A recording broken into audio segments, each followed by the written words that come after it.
past that yet.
I need to get closer.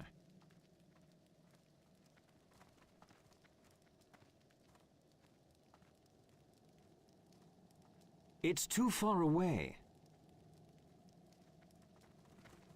I'm out of range.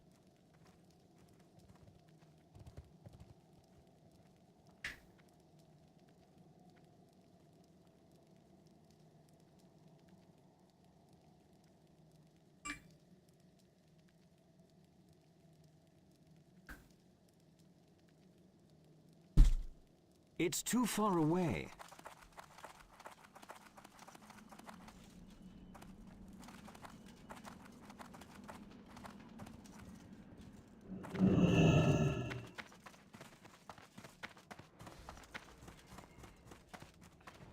What do you need?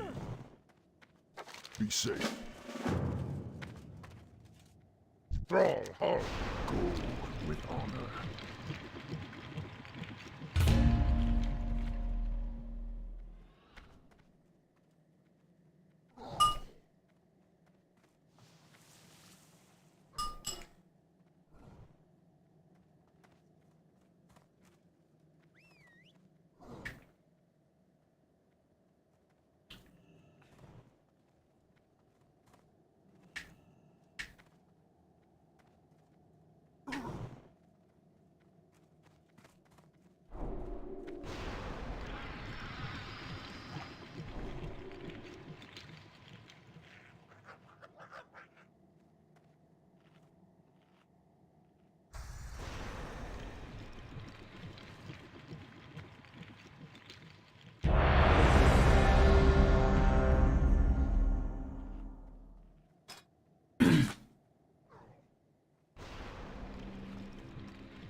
I need to get closer.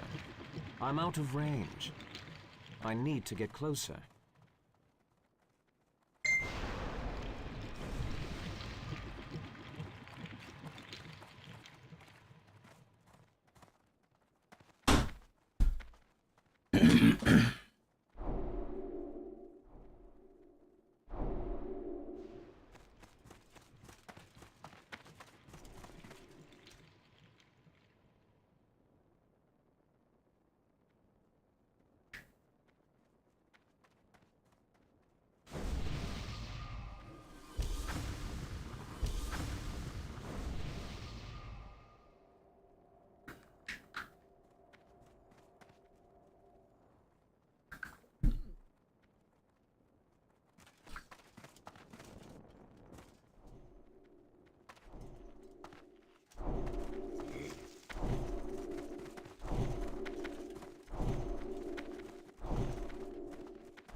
I'm out of range.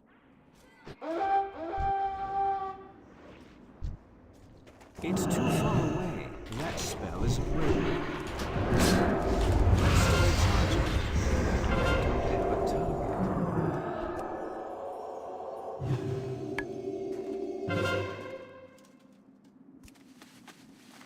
I'm out of range.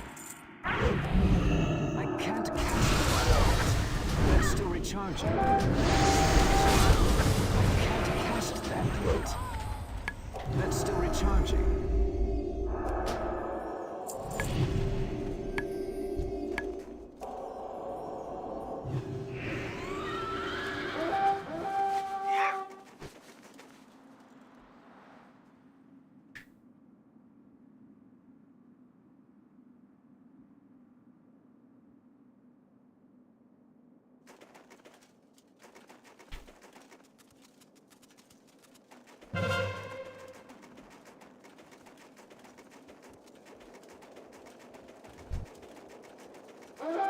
It's too far away. I need to get closer.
Oh, nice. We win this.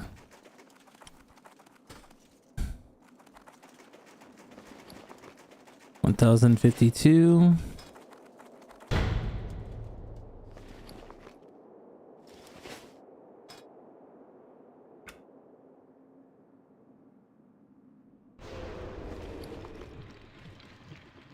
Got 200 honor for that? Sug. What the fuck? Go forth to victory.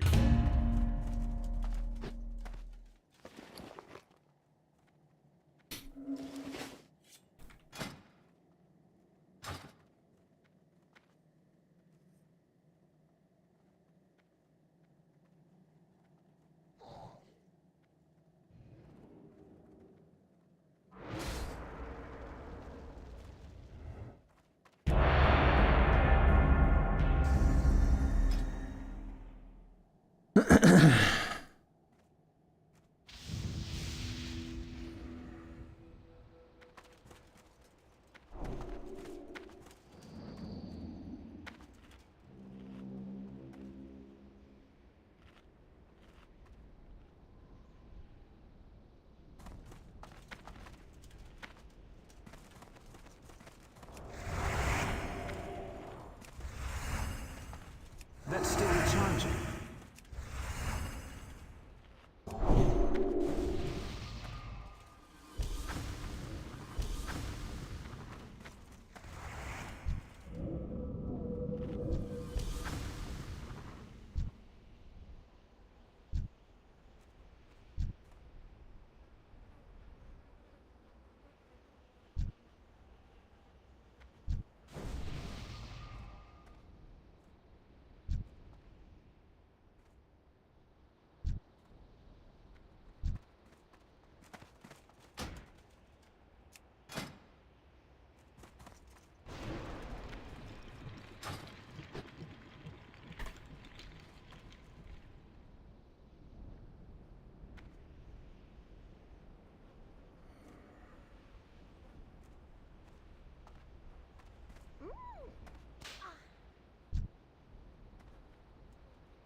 Vampiric Embrace. Damage stance. Prowl.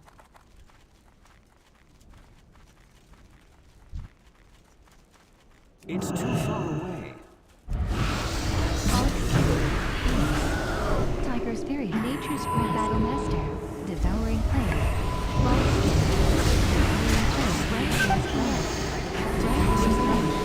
That's still recharging. Shipwreck's down. Battle Master down. Charge. That's still recharging. Infusion. Tiger's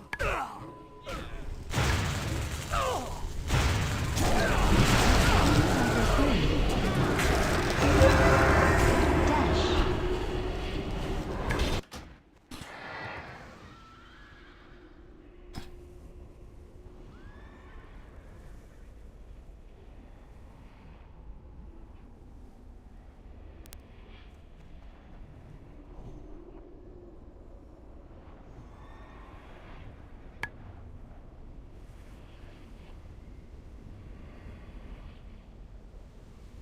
I'm out of range.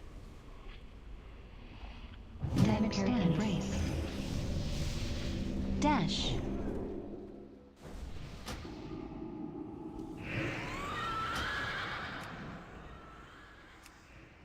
Prowl. Prowl. It's too far away. Pounce. Shadow Tiger's Fury. Charge.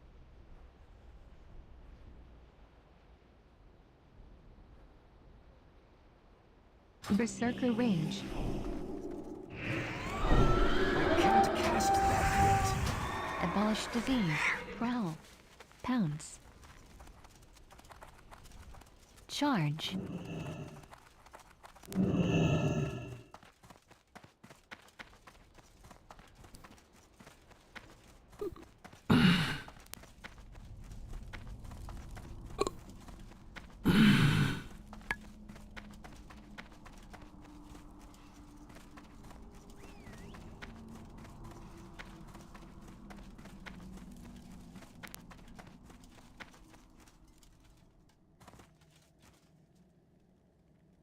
Prowl. Pounce.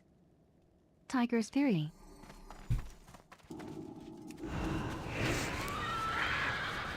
Barkskin. Every minute. That's still recharging. I can't cast that yet. That's still recharging. Cast that yet. I can't cast that PS yet. down.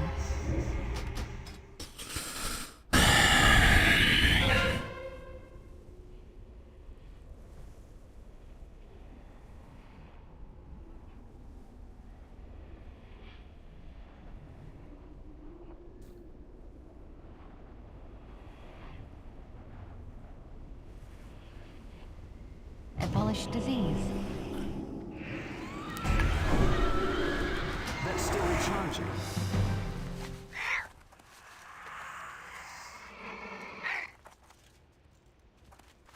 Damage stands. Prowl. Death. Vampiric Embrace. I can't cast that Trinketed. yet. Barkskin. Tiger's Fury.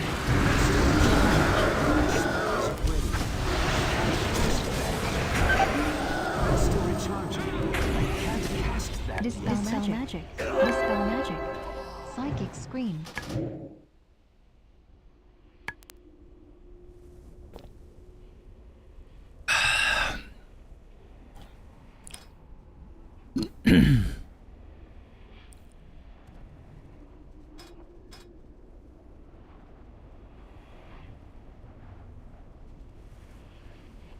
Damage Embrace. That's still recharging. Pounce. Tiger's Fury. Death. Damage stands. Encounter. Dispel magic. Psychic Scream. Abolish Disease.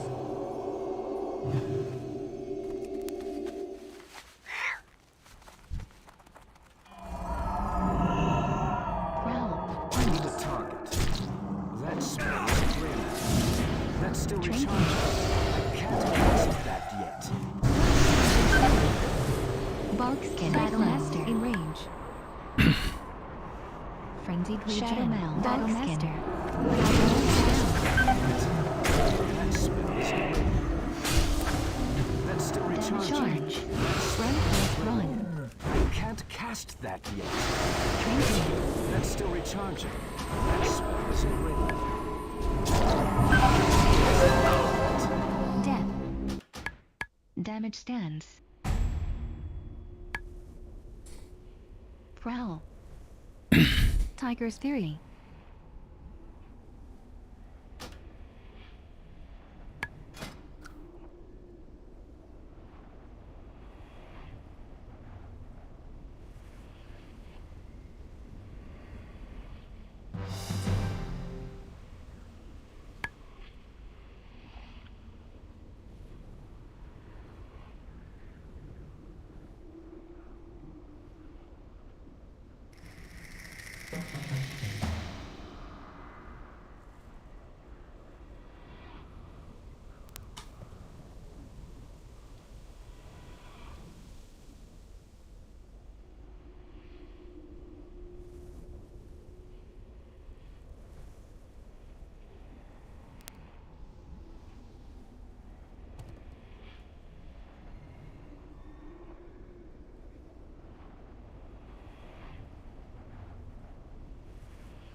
pounds.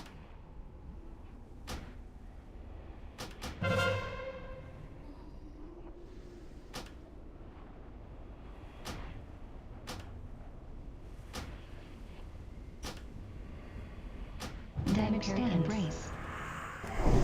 Prowl. Pounds. That's still recharging. Dispel magic. I need Abolish to get disease. closer. Bark skin. Charge. I'm out of Vampiric range. embrace. Tiger's head.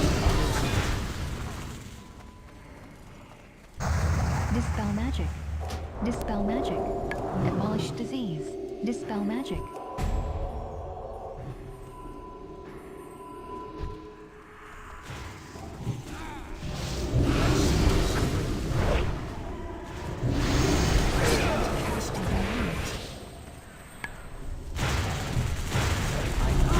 Target something.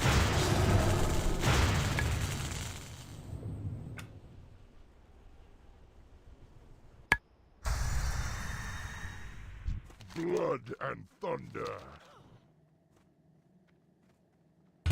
Try one more of those. If it's like that again, just not queuing this ever again. Just no point. This game is so beyond unbalanced. You should not be fighting pre-mates or people with full gear like that. There should be separate brackets based off gear score. Super fucking easy to do, but Blizzard's lazy and pathetic and stupid and doesn't like to do things. They don't like to create balance. Balance is not in their nature. They don't like to make the game fair or fun. They like it, make it very miserable. Very, very miserable. Love to make it miserable.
We have one healer.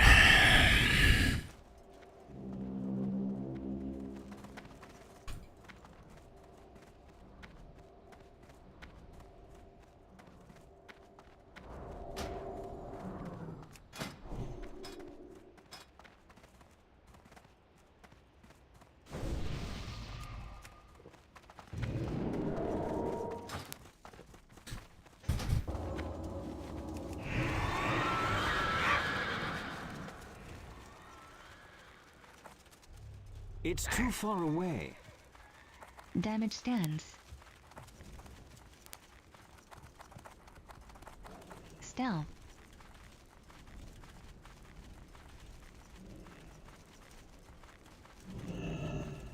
Sap. Charge. Nature's swiftness. Tremor. Cloak of shadow. Cloak of shadow. Swift men. That spell Slow down. Damage stance. Swift men. Arcane shot. Swiftness. Berserker stance. Every fucking game, bro. Every fucking game, bro. Damage stance. Charge shot. Arcane shot. Blind. So stupid. Preparation. Slow shot. Vanish. Arcane shot. Stance. Here goes the healer. Cheap shot. Swift men. Kidney.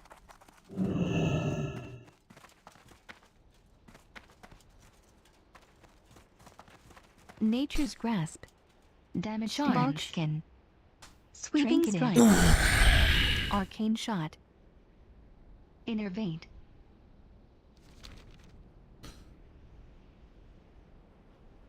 Earth shock. Innervate down. Hunter's mark.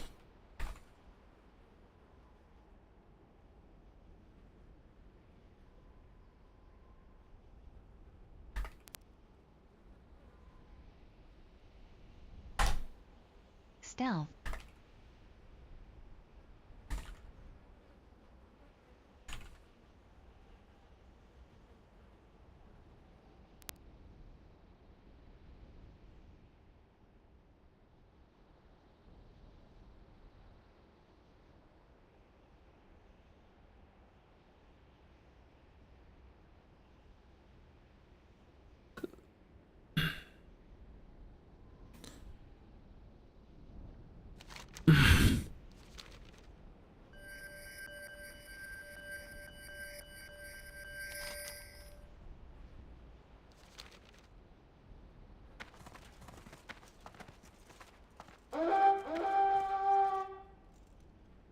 Stealth.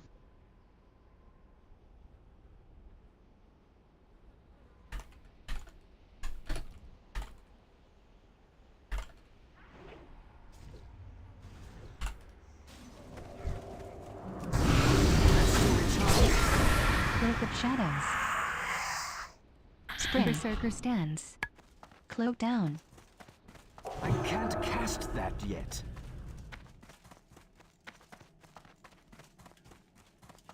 Stealth. Arcane shot. Cheap shot.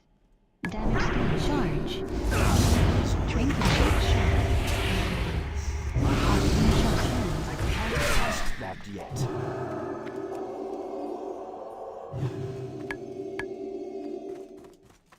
Silent shot. Dash. Berserker stance. Arcane shot.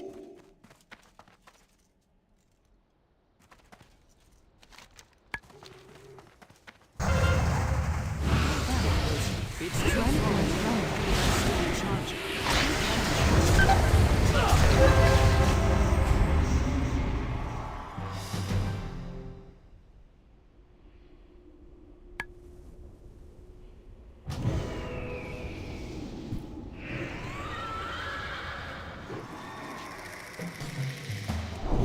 That spell isn't ready. Damage stance.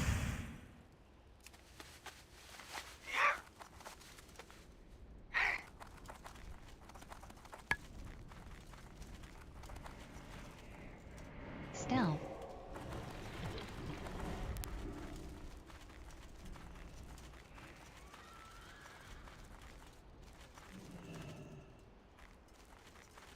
That's still charging. Why would you death grip him? Sweeping strike. I can't cast that yet. Bark skin. Nature's grasp. Tremor. Silent shot. That spell isn't ready. That's still recharging. Arcane I shot. can't cast that. It's too far away. That Swift spell spell isn't ready yet. I need to get Damage closer. stance. Arcane shot. That's still recharging. Counter. It's too far Earth away. arcane shot. Charge. Sweeping strike. No Cheap heals. shot. Healer's dead.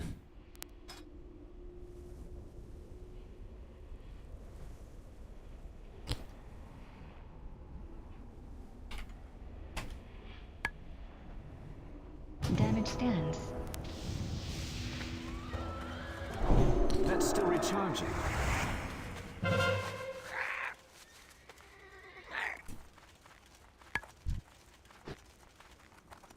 I'm out of range. It's too far Slow away. shot. Arcane shot. Silent shot.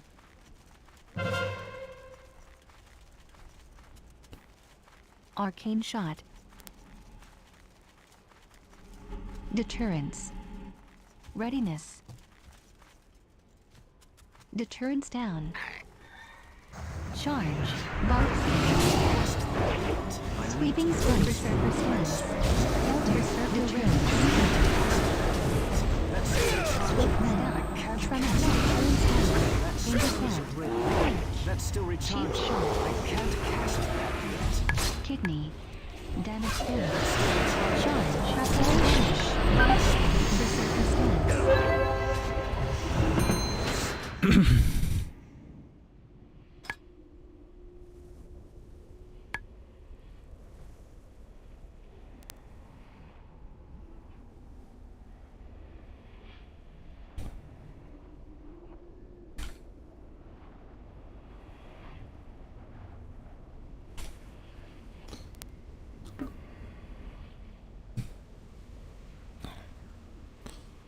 Damage stance. That's still recharging. Arcane shot. Slow shot.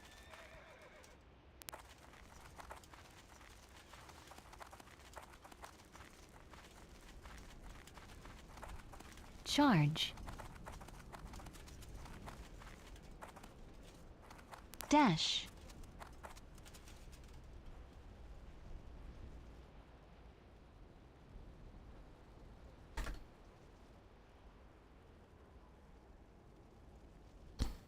Innervate. Bark skin.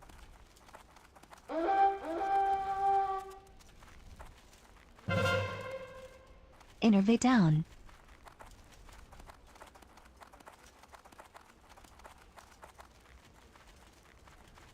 Charge.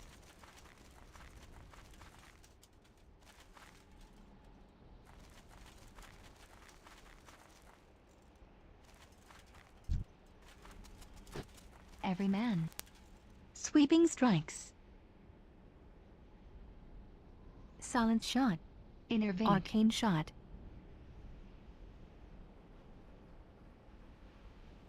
Stealth. Arcane shot. Innervate down.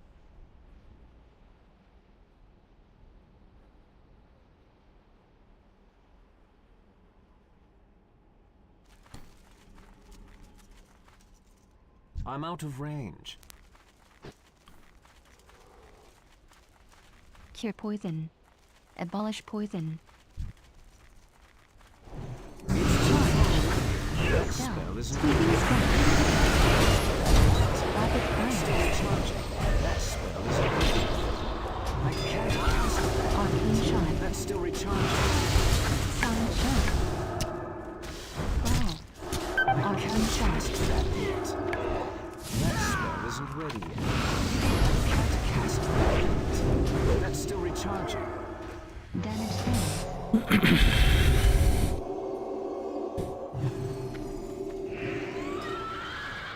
Charge. Shadow step. Kidney. Bark skin. Stealth. Swift mend. Nature's swiftness. Tremor.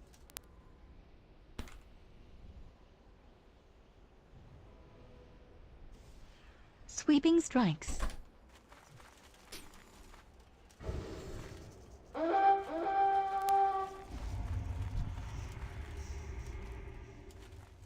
Stealth.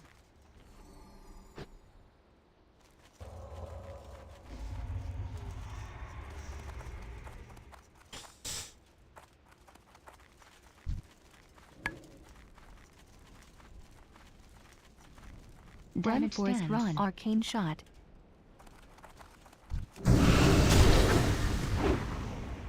Solid Shot.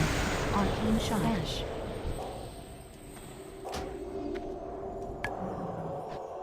Arcane Charge.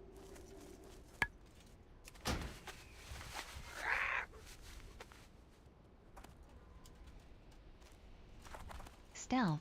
Sprint. Sap. Sap. Hunter's Mark. Sap. Charge. Cheap Shot. Sweeping Strikes. Shadow Step. Trinketed. Cloak of Shadows. Hunter's Mark. Cloak of Shadows. Cloak down.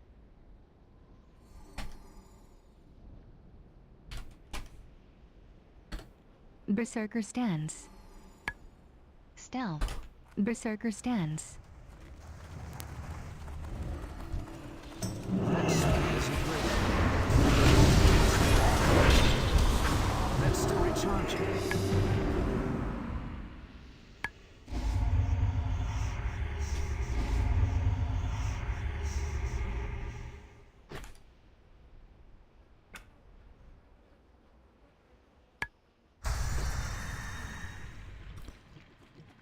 That's a giant waste of time. For the Horde. But we're gonna do it anyways. Because why not? We like the pain. Been tired of AV anyways. Modern Shield. Oh, sick. Fairy Fire. Charge. Berserker Stance. Bearing down. Trinketed. That's still recharging. Intercept. Barkskin. I can't cast it. Trinketed. That's still recharging. Nature's Grasp. Judge. I'm out of range. See Holy Shot. I can't cast that yet. That's still recharging. Holy Shot. I can't cast that. That spell is Wind. That's still recharging. That spell is That's still recharging. I can't cast that. See Wisdom. See Wisdom. Berserker Stance. I want to Wind. target something first. It's too far away.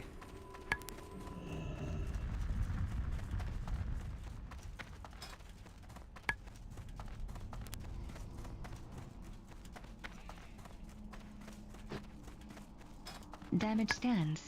Charge. Might Holy win Shot. this one, maybe. Berserker Stance. Sweeping Strikes. Damage Stance. Counter. Cleanse. Cleanse. Holy Shot. I need to use it. I'm out of Free Master. That's still recharging. Deliver down. Cleanse. Cleanse. Berserker Master. Holy Shot. Well, that's way too many. Double down. Battle Master. Mana Shield. That's still recharging. I can't cast it. Holy Shot. That spell isn't ready. Henry That's still Justice. recharging. Cleanse. Battle Master down. I Remove can't curse. cast that. I can't cast it. Holy Shot. That's still recharging. Holy Shot.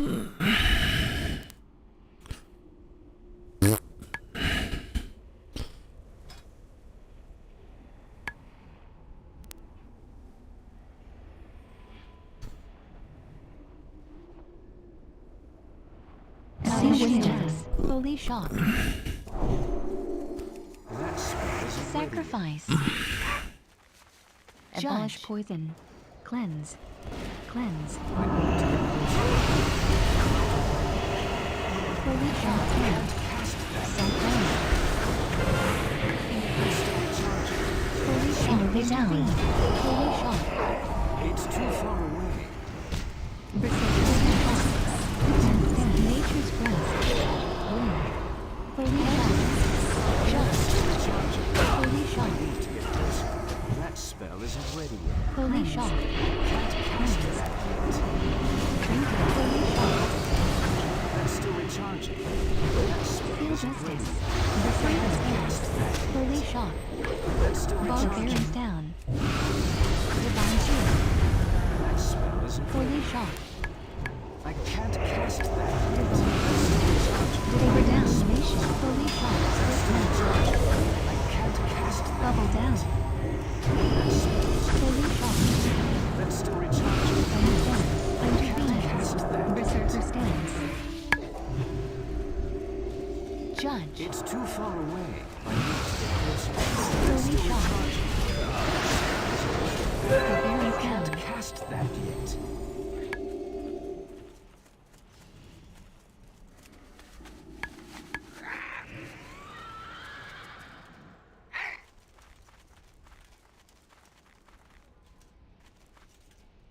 See wisdom.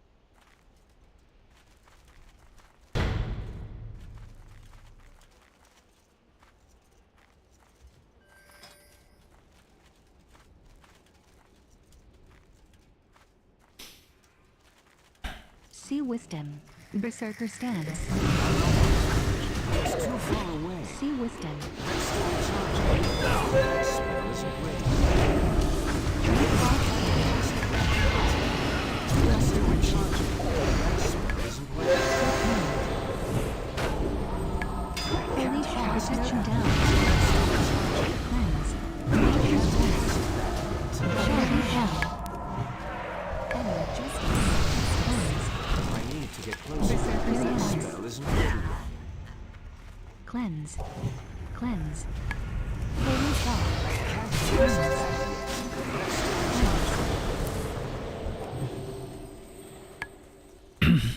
Mana shield. See wisdom. It's too far away. Holy shock. Cleanse. And with protection. Holy shock. Holy shock.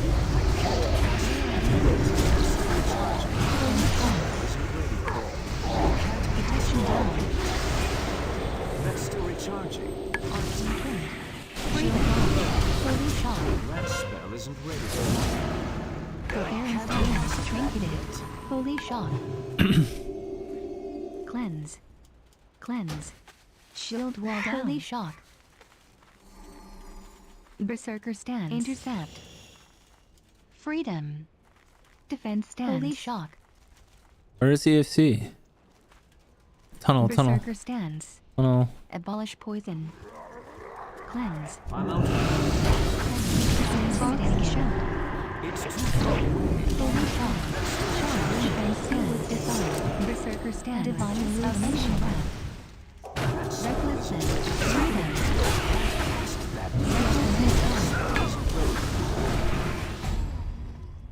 I can't cast that yet.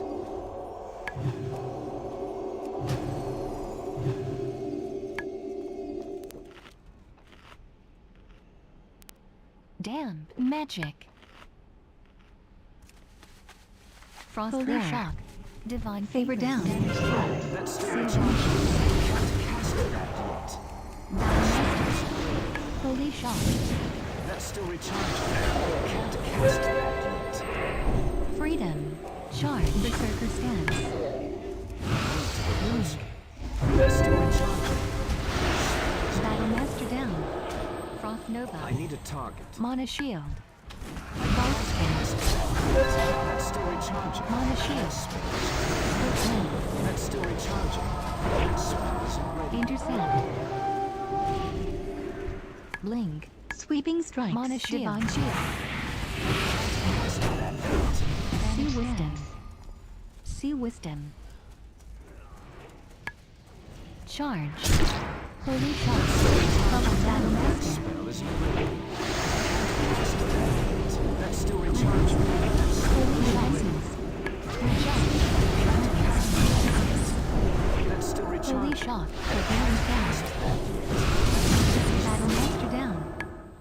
Holy shock. It's too far away. I'm out of range. Holy shock. It's too far away. Berserker sweeping charge. Holy shock. Can't cast that.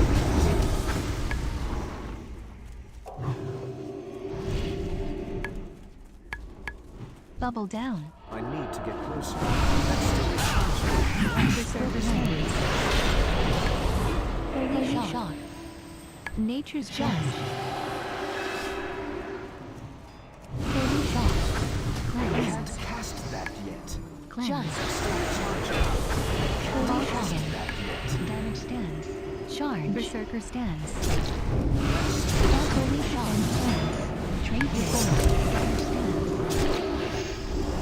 Freedom. Holy shock. See wisdom. Hammer of justice. Trade. Holy shock. Swift range. Cleanse. That spell isn't ready yet. Cast that yet. Holy shock. Cleanse. Join this battleground late, and I have the most killing blows. And I'm still gonna lose. Fuck yeah. Free game. See wisdom. Seal vengeance. That's still recharging. Cleanse. Cleanse. Cleanse.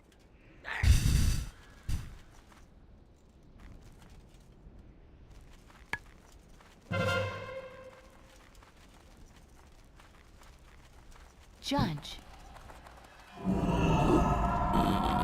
Holy shock. Divine shield. Berserker stance. Sacrifice. Far away. Holy shock. Barbarians down. Bubble down. Shock. Arcane divine illumination. Judge. Charge. Holy shock. Divine legends. Favor down. Holy shock. Cleanse. That spell isn't ready yet. I'm out of range. Nature's breath. Holy shock. Judge. Cleanse. Holy shock. Abolish poison. Cleanse. Abolish poison. Cleanse. Seal vengeance. Intervene. That's still recharging. Cleanse. That's still recharging. Charge. Innovate down. Cleanse. Berserker stance. Trinket. Holy shock.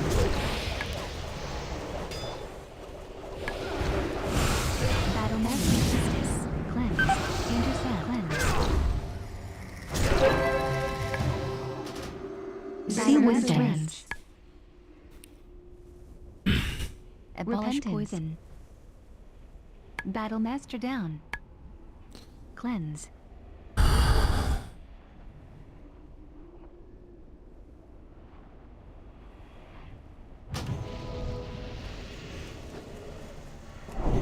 That's still Hammer of justice. recharging. Judge.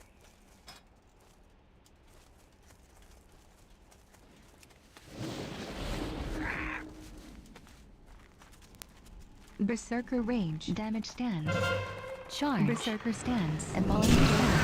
Holy shock. Damage stance. I can't cast that. Intimidating show. Forbearing clown. Holy shock. I can't cast that yet. That spell isn't ready. That's still recharging. Holy shock. Sweeping smoke. Berserker stance. I can't cast that yet. Fairy fire. Cleanse. Light protection. Cleanse. Swift mend. Trinketed. Repentance. Avenging wrath. Free by holy shot. Protection down. Judge. That spell isn't ready yet. Holy shot. Still recharging. Cleanse. Divine justice. Favor down. Cyclone with hand of protection. Holy shot. Holy shot. That's still recharging. Nature's breath. Can't cast that yet. That spell. Holy shot. That's still recharging. Attention dire. Cast that yet. That's still charging. Freedom. I Holy can't shock. cast that Cleanse. yet. Cyclone. Preparing down. Fairy fire. Defense stand. Damage stand. Shock.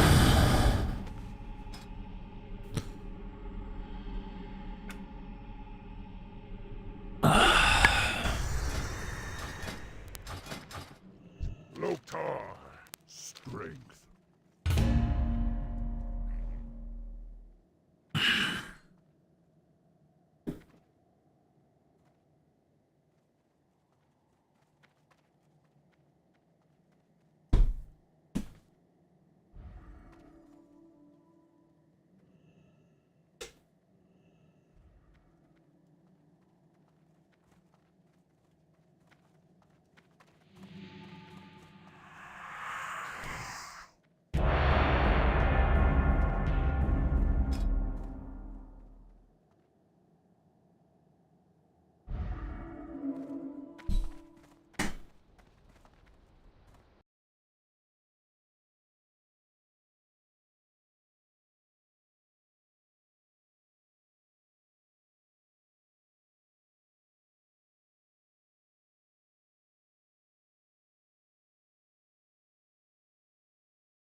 All right. Got a 10-minute wait queue.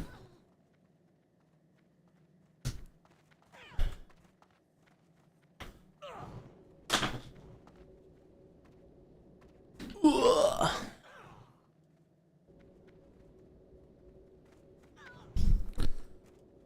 All right. Let's go do some Outland shit.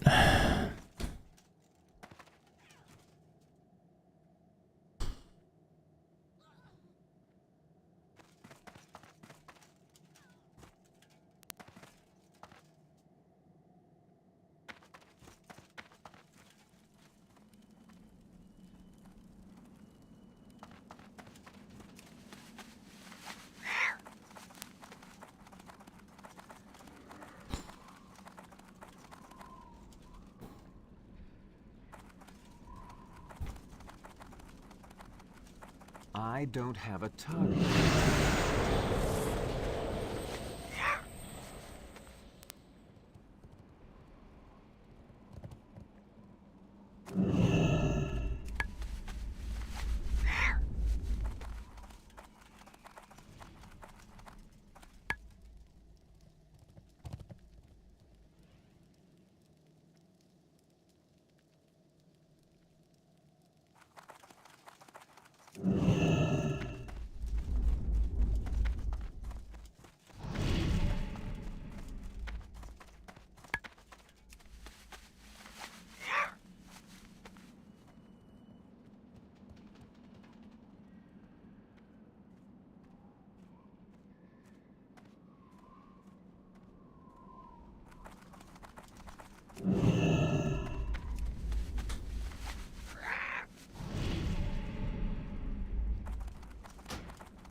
All right, we need to do an audio test because I feel like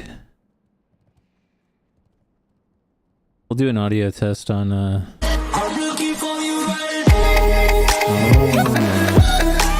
no, we need to go to my channel. No, we need to go to my channel. Oh my goodness, dude. Okay, this is an audio test. Okay, this is an audio test. Okay.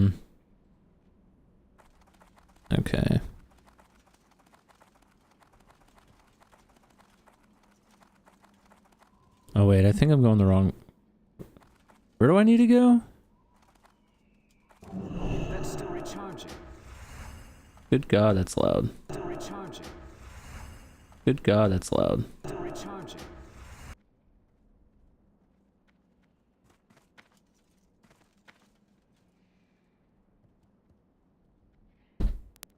Alright, what does that sound like?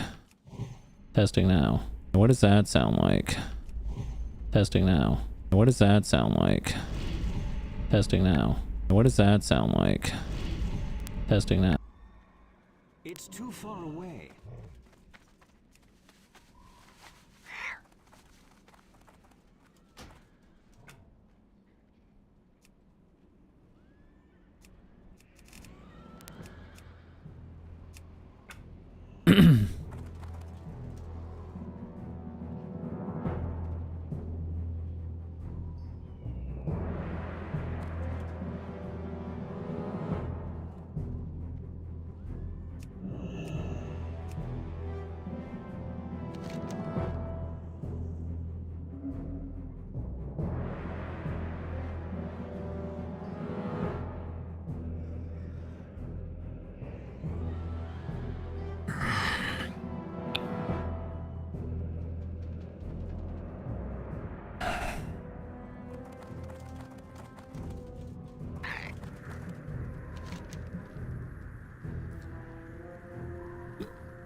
What is this? Throw home.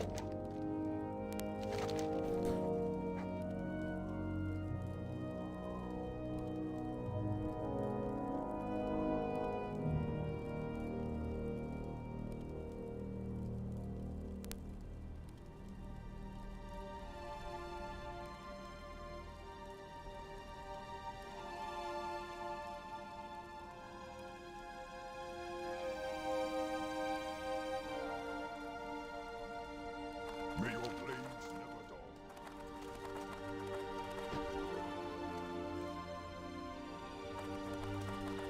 I need to get closer.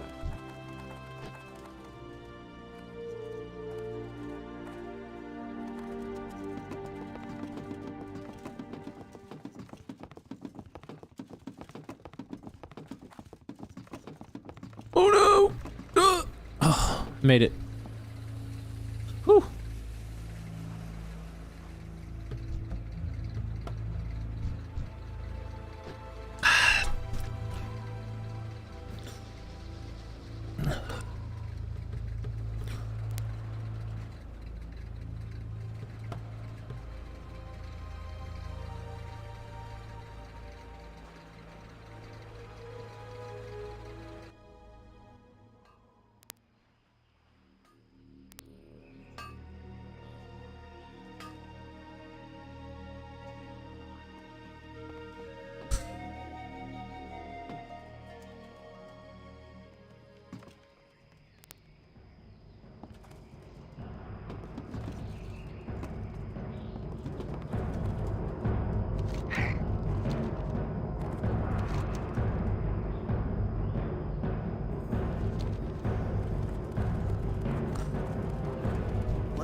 Even in retail, you still need Exalted? Wait, really? Oh, shit.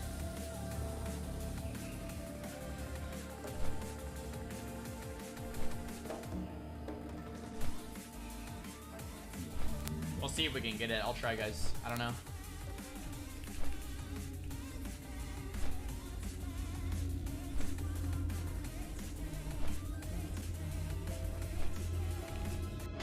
Liquid IV.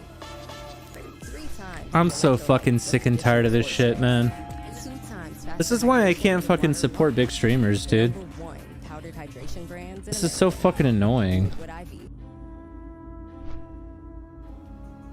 If I can find it. Who's gonna drive you home tonight?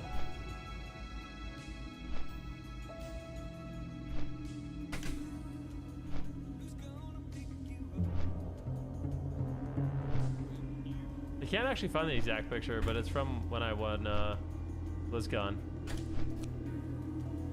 These are the pictures. It's me with my big check posing.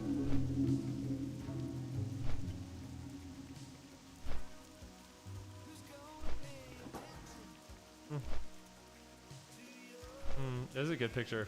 I like this picture.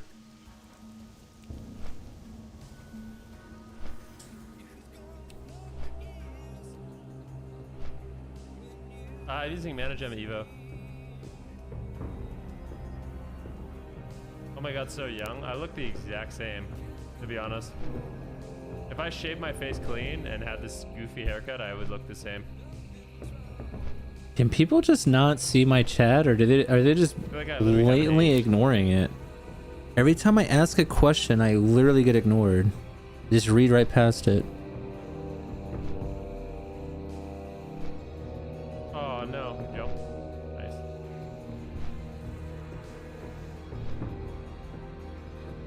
Oh, Sack is annoying. Oh my god, it's so random, man.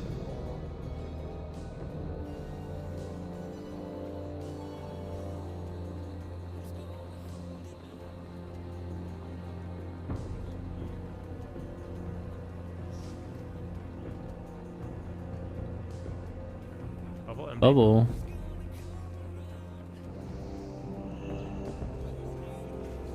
Is that even worth going for?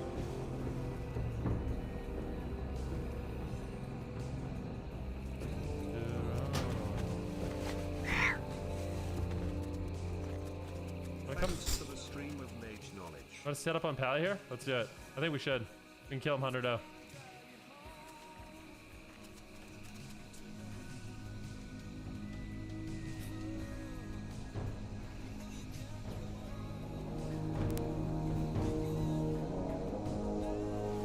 Freeze. Oh, oh, that was a really good clone. Oh, that was a really good clone. But we still got him.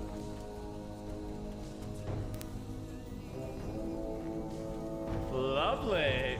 Yo, OX Geronimo, thanks so much for the prime, man. I really appreciate that, brother. Thank you, thank you. What happened in Collective? Collective? Collective is a very talented programmer. In fact, a lot of the early add-ons for World of Warcraft were made by him. And he ended up going to work for Amazon, and I think he works for Twitch now, but I could be wrong.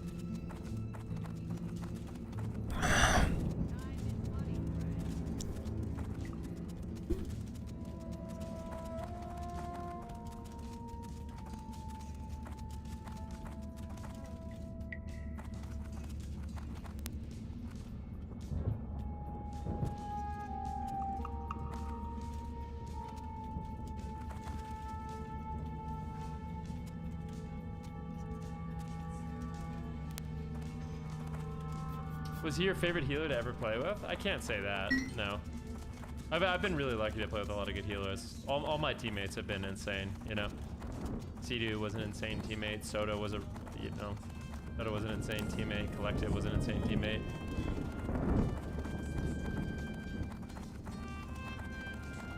All the healers that I ever competed with were really, really good. I wouldn't say that I had like one that I liked the most. Strength and honor.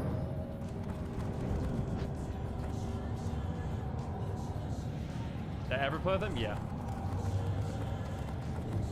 I really don't know how damage is gonna be.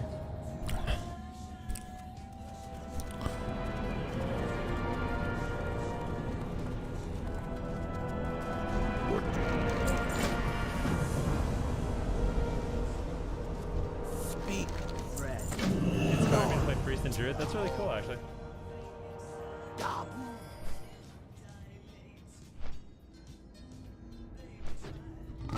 Shadow Priest Shaman, huh?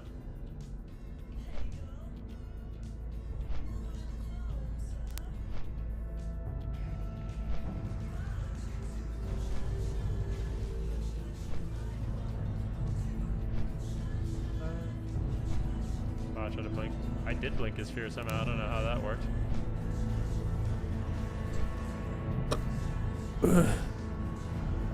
It's too far away.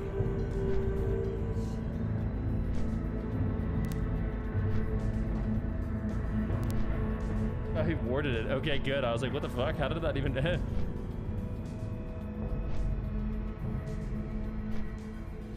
Whoopsies.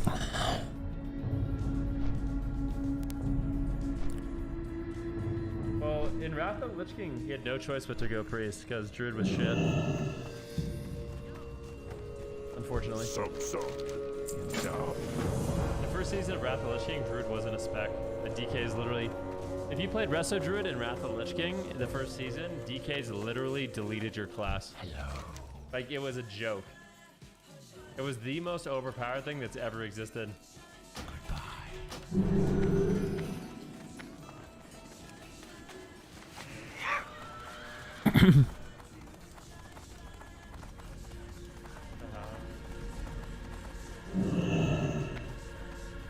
McGraw, go forth, victory, for the Horde. Speak, friend. We went and played in a tournament when Wrath first came out. It was actually the tournament where Orange Marmalade did the... It was the beginning of Wrath. It was the beginning of Wrath. We played that tournament where the finals was the Korean teams. But every single team we fought played a Druid into us. Ours lost every game. Or they played a DK into us, sorry.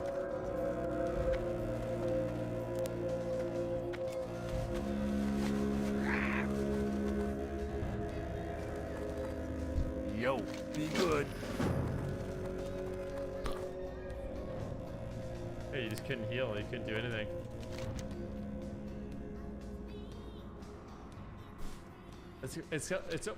I really think, yeah. I hate hard counters like that. Ruptar.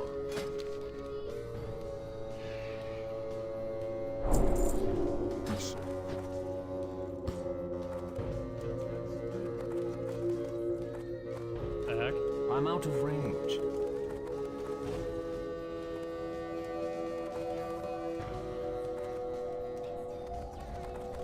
I don't remember where the... Over here, maybe?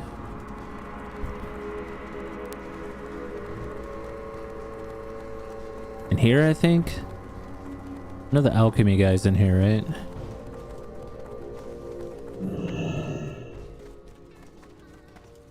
Yeah. Got him.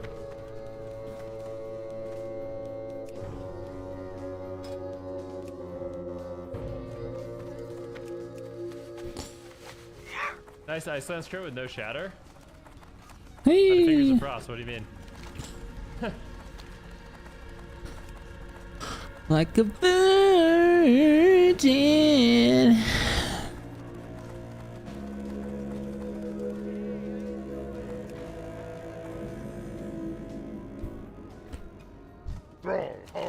Go forth.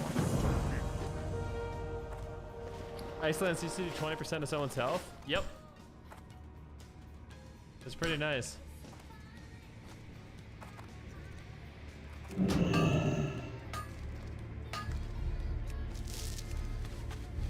Am I getting honor? No, I'm not getting any honor, but I don't need any honor.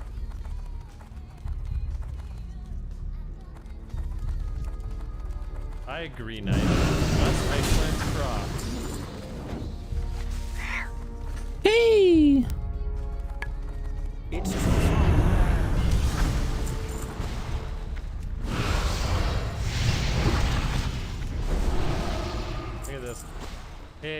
just got home from a long, hard day. I would love to play, but sadly half the people online are AFK I'm because out they're of afraid of range. this queue of death. Kindly reset the server so people will actually on the computer are willing to play, can play. Yep. Yep. Do, do, do.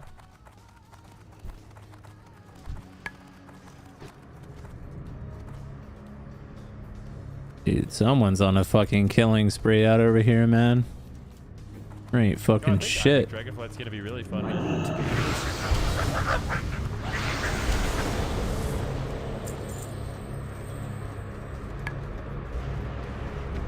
That spell is ready. That's still recharging. Oh, yes. That spell is ready.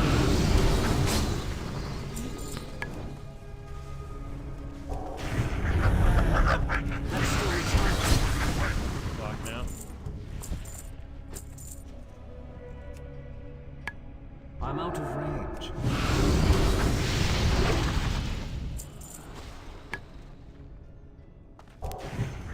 It's too far away. I can't cast that yet.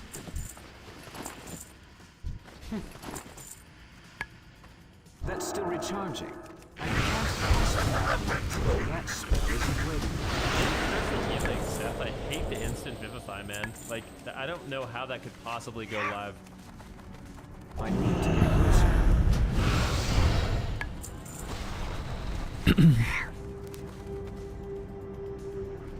If that doesn't get nerfed, I'll be very That's good. still recharging. I can't cast that yet.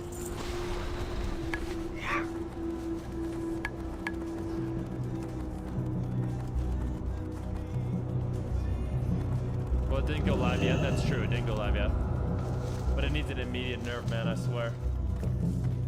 I'm kind of excited to raid his fire tonight. I think it's gonna be really fun.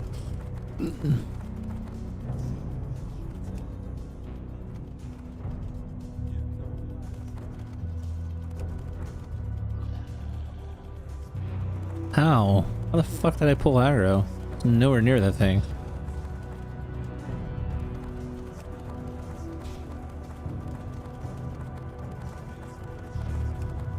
That guild name, classic.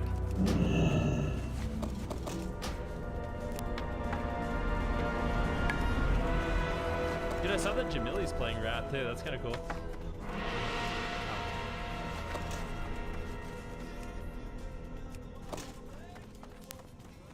I promise. Yo, what's up, Beast Incarnate? How you doing, man?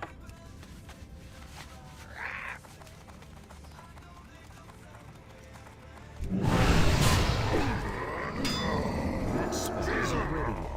Alright, we got a Paladin Feral.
love how everyone is just like, hey, to everyone complaining, just use remote desktop.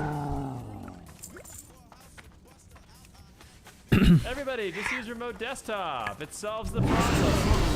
You know what happens if everybody uses remote desktop and nobody logs offline? The queue doesn't move. Crazy, huh?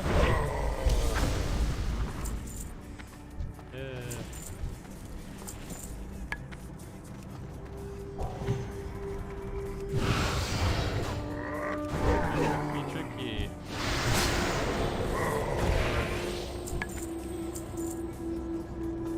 Oh, you can. I mean, there's no way anyone would ever.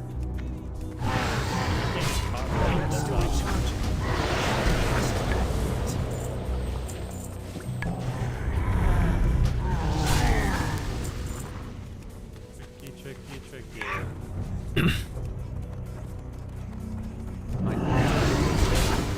That spell isn't ready yet. Snap deep him.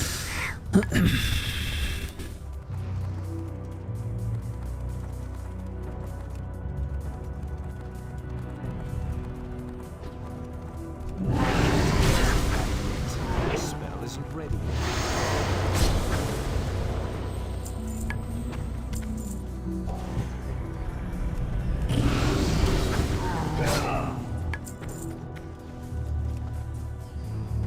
That's still recharging. I can't cast that yet. My third game of the game. That's still recharging. I can't cast that yet. That's still recharging.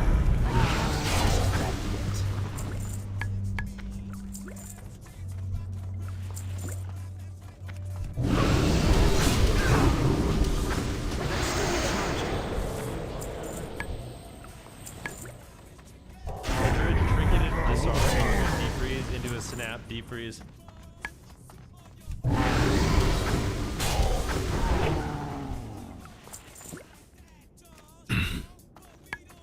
I'm out of range. Hey, I had a Shadow Priest attacking you too, man.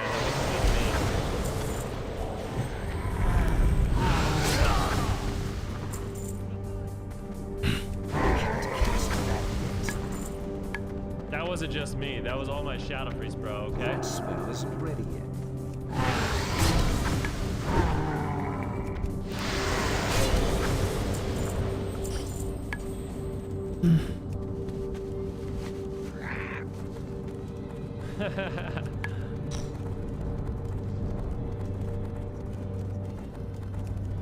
It's too far away. Turn the beat around.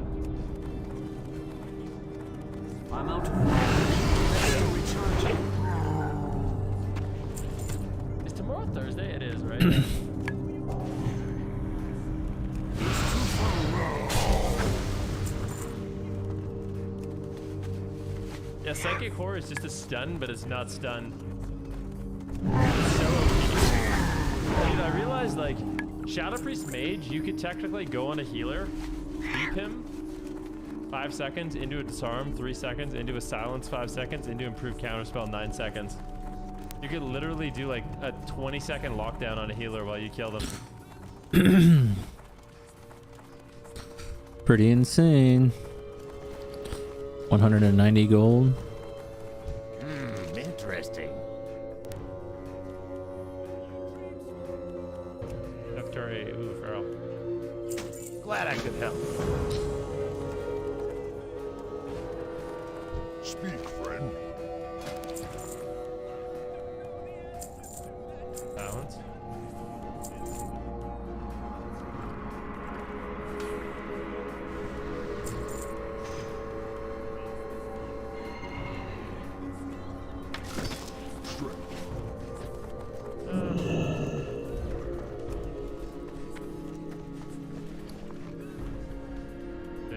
I'm telling you, I just made Shadow Priest 11 does do gold? So much damage. Oh my god. Strength.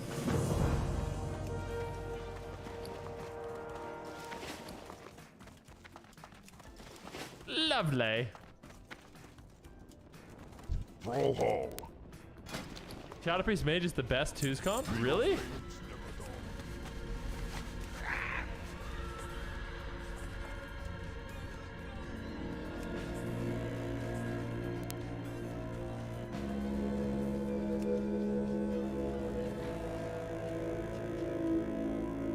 Scottish Mage, yeah, S plus tier, just high skill cap. You can actually beat everything. Oh, I want to play that. I like double DPS where you can beat everything. That's fun. Yo, I'm gonna be right back 1 sec. You're back. Ladies and gentlemen, I haven't taken a break in the last 3 hours. I'm gonna quickly run upstairs, run a quick commercial break if you guys don't mind. I also want to say thank you guys so much for being here today. I appreciate the 12 subs we got. Thank you for the primes, guys. I will be back in just a few minutes, okay? Really, really quick break.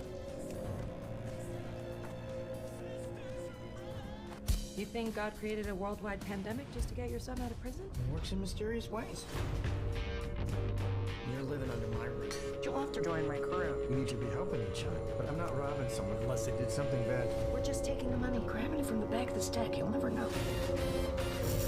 We've become almost like a family.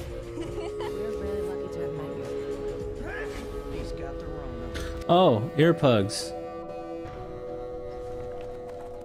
What do you need?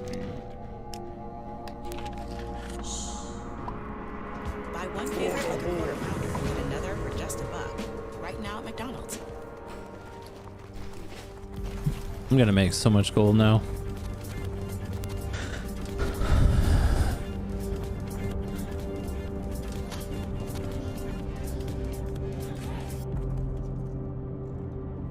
Oh wait, I can fly. What am I doing? Totally forgot.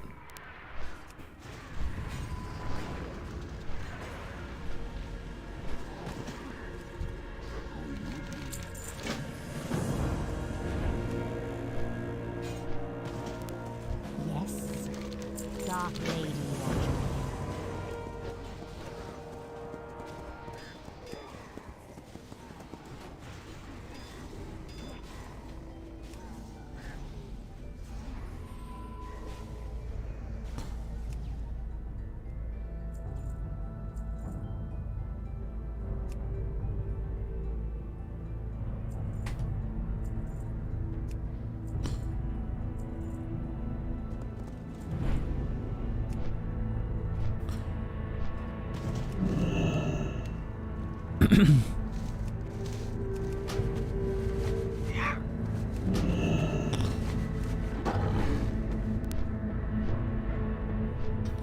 Totally forgot I can fly.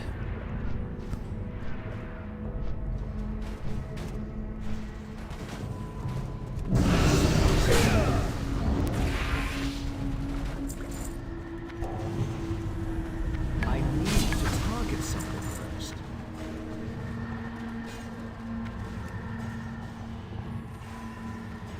That's still recharging.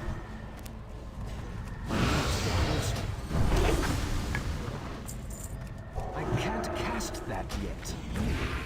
I don't have a target.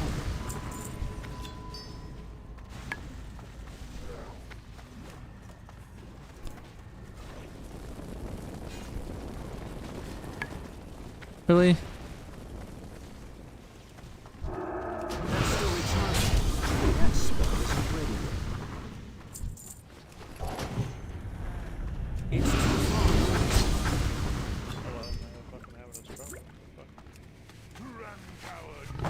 Reroll or alt? This is my word. I don't know what alt or whatever. It's like, I'm just gonna be quiet, I don't know. Secondary main, I don't know. Alt, like, alt, I guess. Alt, I guess. But I play 4 classes in Wrath skin. I play Ardruid, Warrior, Locke, and just Earplugs, which main spec would you say is the best to farm honor and BGs in Wrath? Fire, for sure. Fire does so much fucking damage. You're fast as fuck. You can living bomb the entire team. You can dragon's breath them all when they stack up.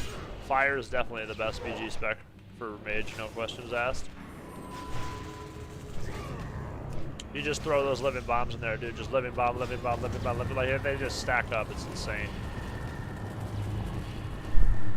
You fucking get like 6 people living bombs in a pack, the whole pack's dead. You literally kill them all at the same time when it explodes. Because they all individually explode, right? It's just like so powerful. And if somebody dispels it, it still blows up. So it's just insanity. Yeah, I already have 4 characters and I'm having to resist the urge to make more because so many classes seem fun to play. Yeah, Wrath is so sick, dude. So many classes are fun to play in Wrath. Like, Wrath is just so sick. It's still recharging. Invaders have breached the defenses!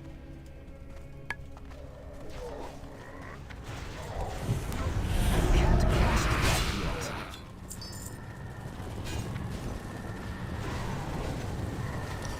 That's why I like Wrath. Nothing's bad.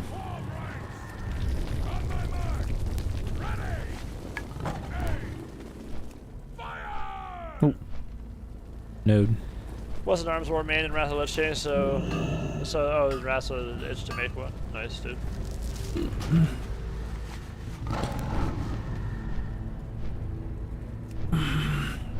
That's sick. Yeah, Arms Warrior is super fun in Wrath. Everything's fun.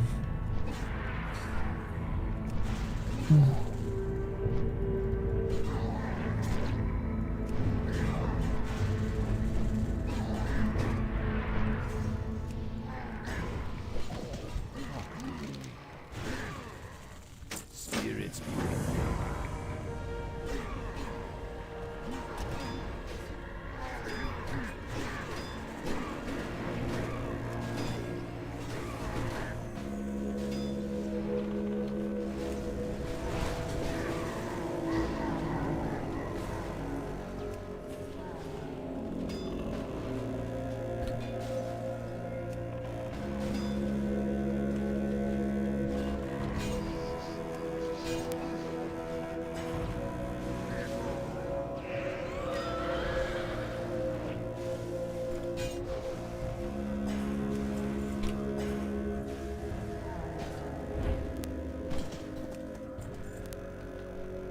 Alright, I want him to answer this question, then I gotta go pee.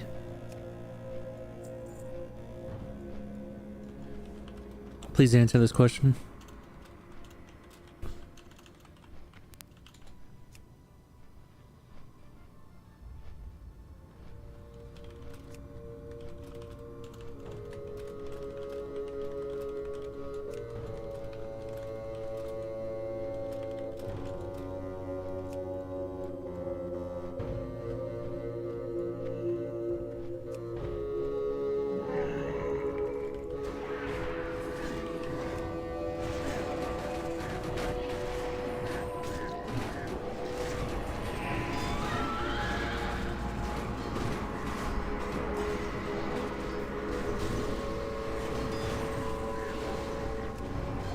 Fuck, man, I have to pee, dude. Look, Tiger Darrow. Put in. I'm gonna come Tiger Darrow here now. Go forward.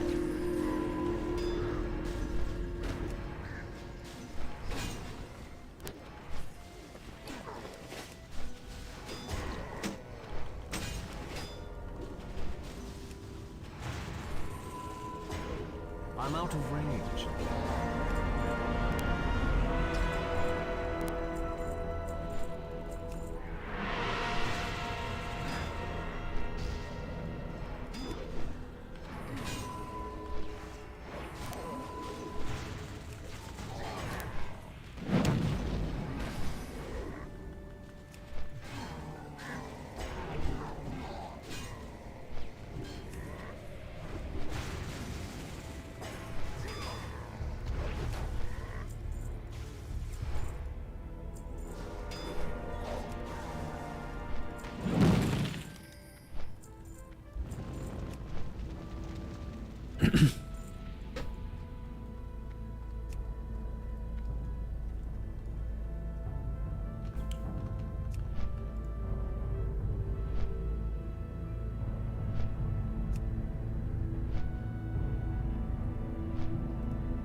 Alright.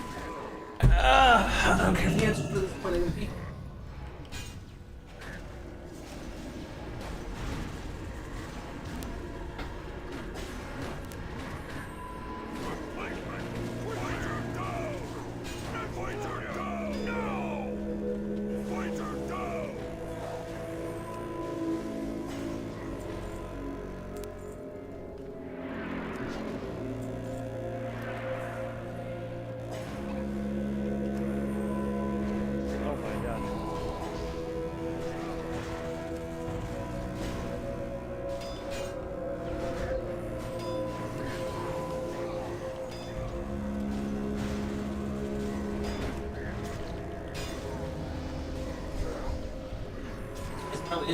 No.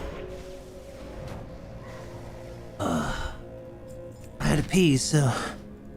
Did he answer it, chat? He didn't answer it.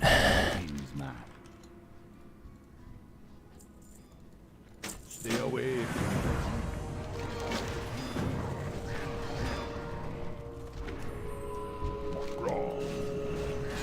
It's too far away.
It's still recharging.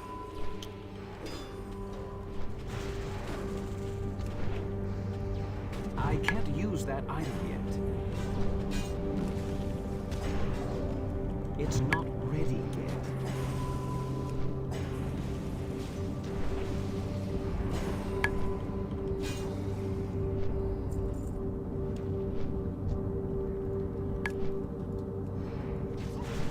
I don't remember so many Fell Reavers being over here back in the day. I need to get closer.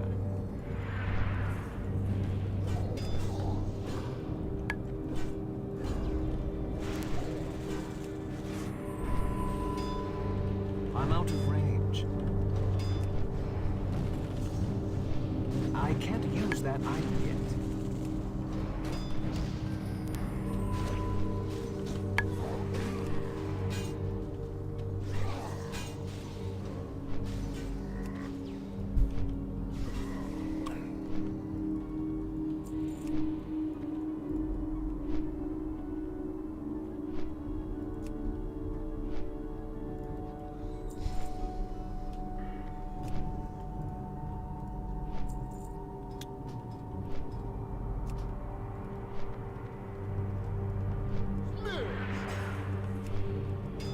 Why'd you let me do the talking?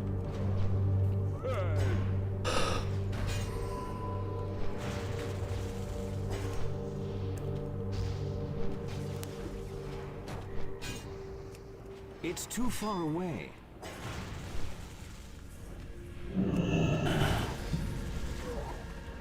How you doing? Vita. What do you need? We kill his friend.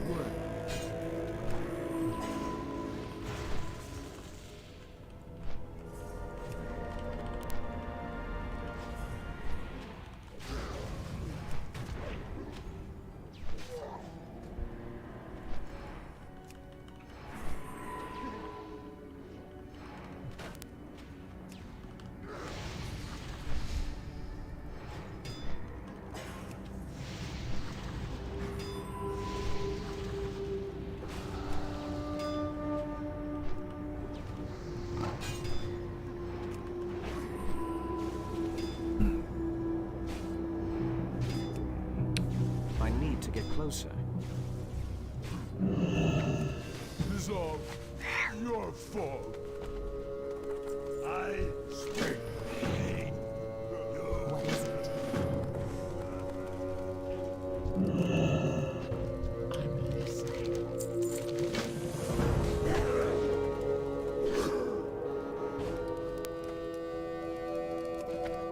What are you looking for?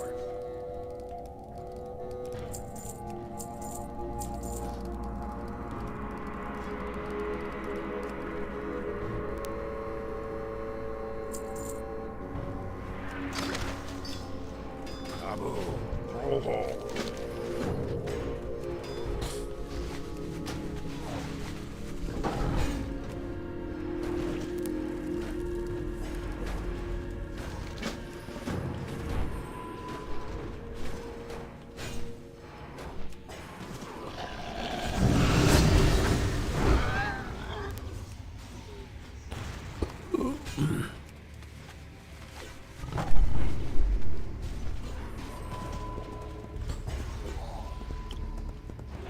Top 3 solo PvP specs in Wrath, mainly solo like regular world group and PvGs. PvP specs, solo. What is solo looking for group PvP? I don't know what that is. Oh, looking for group arena.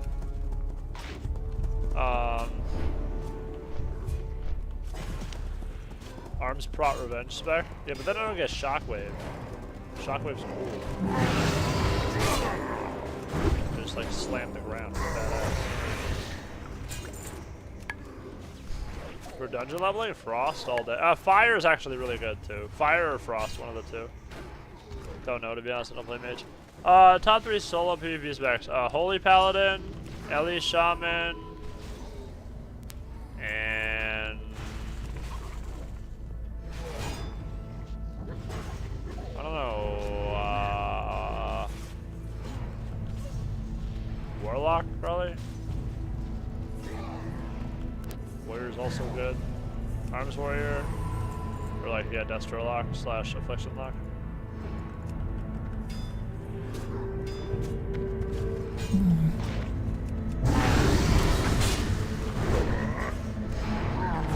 Can I even use glyphs? Oh shit, I can't. I thought I had to be like fucking level 70 or whatever.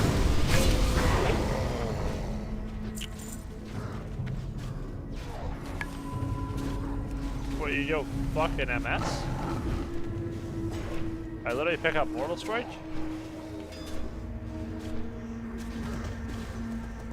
Glyph of Leaving, Glyph of Slipping Strikes? I'm sure it does fucking damage. I'm sure it deletes. I don't doubt you at all. I just like being a plate boy. I like being all plated up. 8 trillion armor, I think it's fun. Just a Tonka truck. It's gonna be 11k HP and level 68, we're chilling.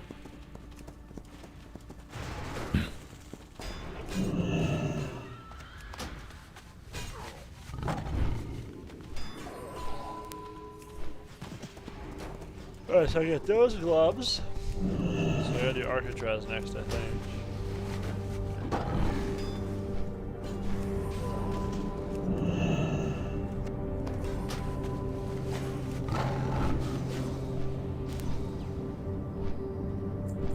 Arc would be good, just for those gloves. What else would I need? I need Botanica? Botanicate? Voodoo Kazoo? Those are decent. Yeah, that's good. Botanica would be good. Those would be decent too. Yeah, that's baller.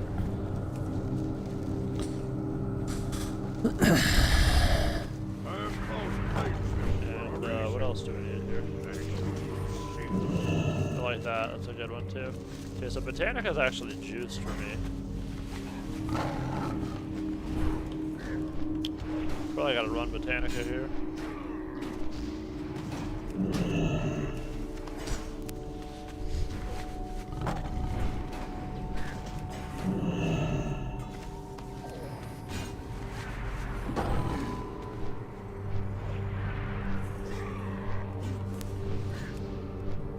Circle of Healing. His Prayer of Healing when he has Circle bound. What the fuck is this guy doing? You have Circle of Healing, dude. Why not use it? It's literally the exact scenario Circle of Healing is designed for.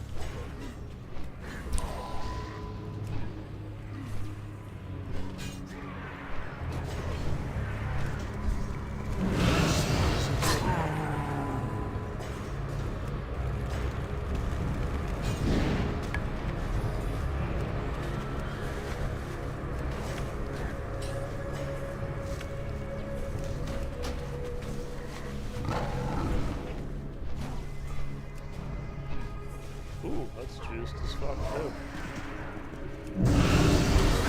That's still recharging. Oh shit, my fucking healer died, didn't he?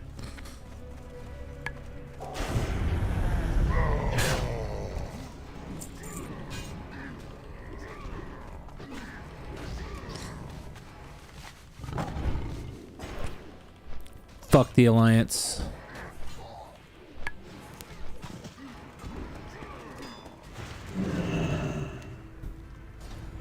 I am the only war chief. The horde will prevail.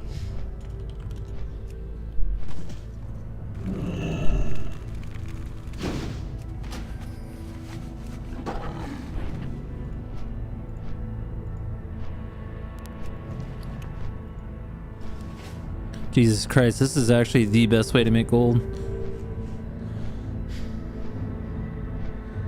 Crazy.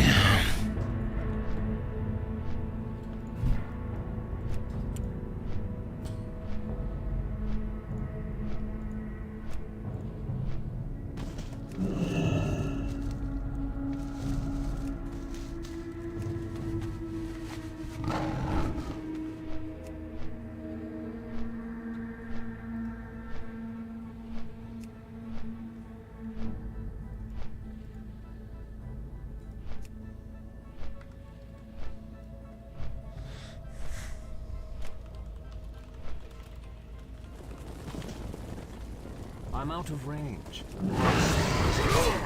That's still recharging. Cast that yet.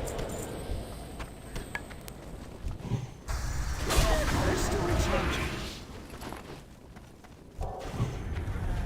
I need to target something. Bro, this honor gearing grind is insane. It's still tanky, you just own. It is what you do the leveling boost as. That's interesting.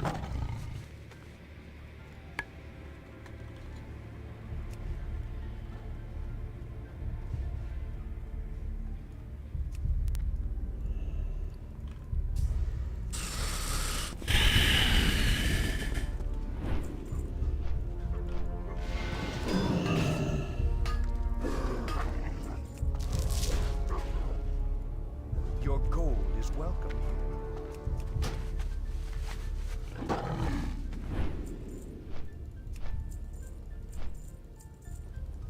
I didn't know you were trying to do that.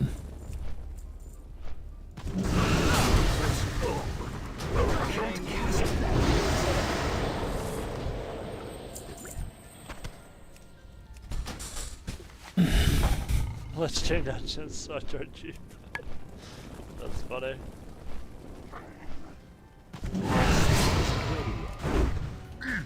I can't cast that yet.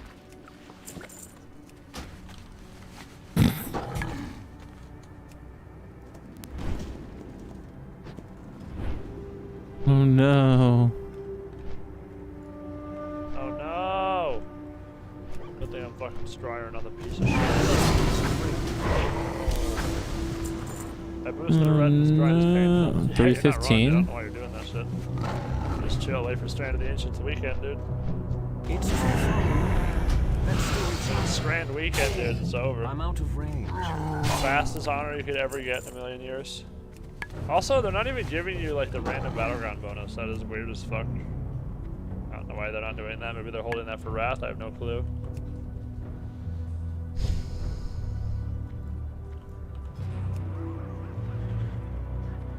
You need Botanica.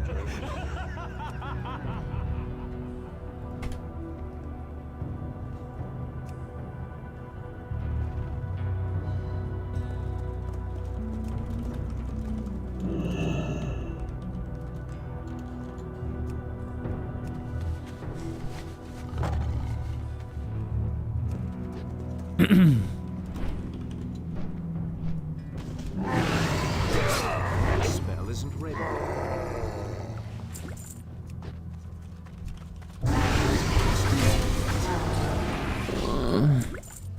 That's still recharging.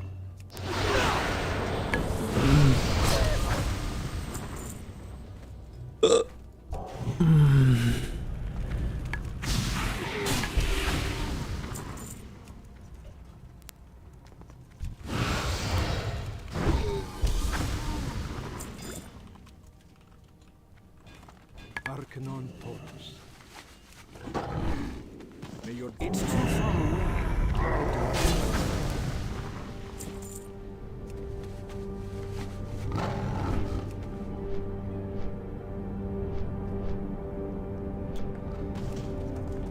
I need to get closer.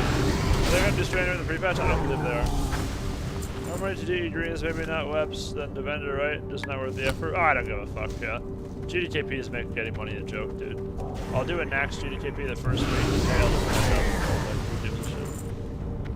It's too far away. Gold is not irrelevant if you're in GDKPs.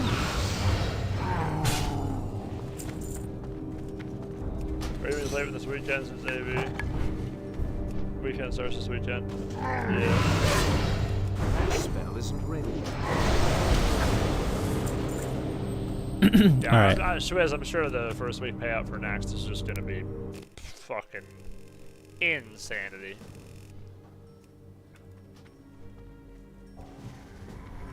A 62 turn warrior, what the fuck? What?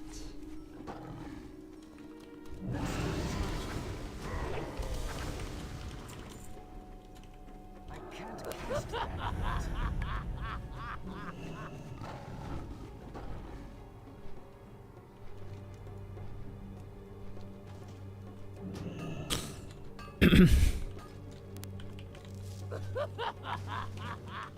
I need to tell you something.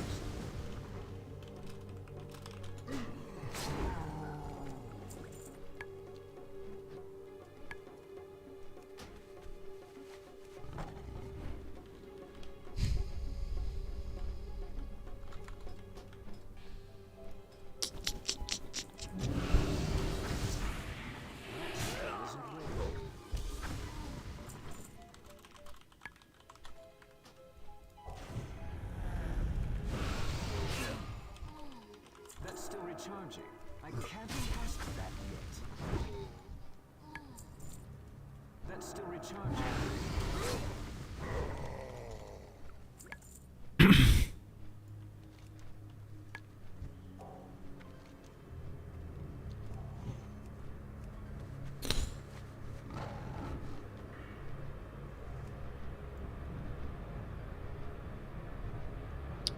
Oh, you will, Swizz. Yep, I'm just not gonna buy anything. Big brain. Exactly. You will have to spend huge the first few weeks. That's why I don't buy a thing the first few weeks. I have to click it 12 times. I don't buy nothing. I'm just chilling.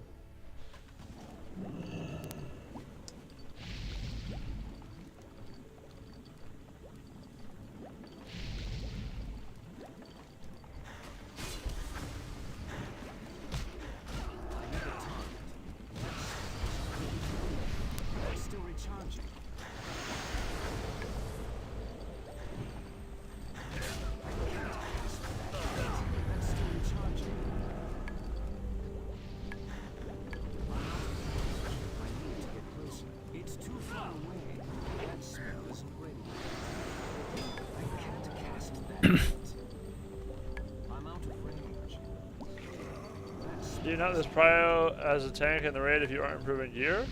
Or are you baller enough to with pre-raid gear? Are you talking about, I'm talking about my priest. I do GDKPs at my priest. My priest is full Sunwell Bis. Except for like one piece. I'm talking about my priest, not my tank.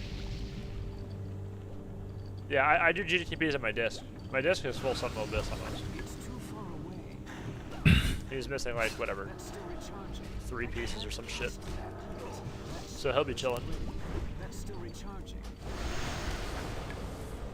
But yeah, obviously my warrior can't go into GDKPs, so they'll make him buy shit. But my priest is full bis, then I can say I'm a carry.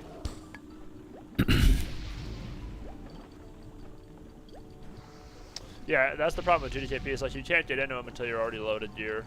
I joined a guild for my priest, and I just like, you know, loot council guild, whatever, and they just handed me all the shit. So once I got loaded up, then they were like, yeah, we don't really, they kind of disbanded. So after they disbanded, I was just like a full Sunwell geared priest, and I was like, alright, we're chilling. So I just do GDKPs.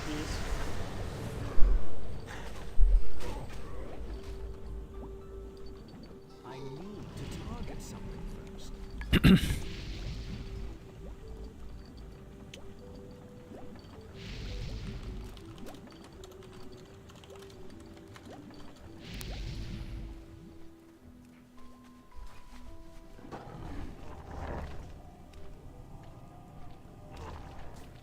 How may I aid you?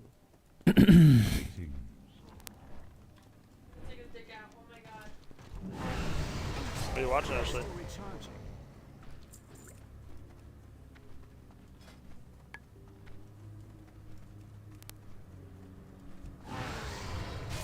That spell isn't ready yet.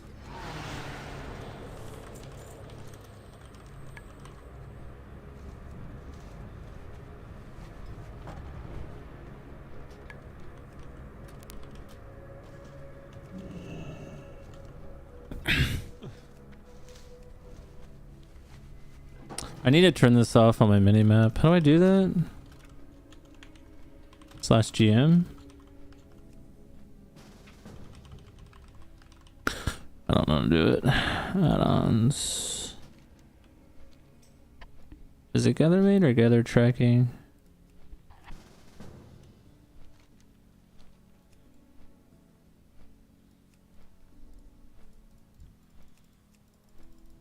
Hail, ancestors once more.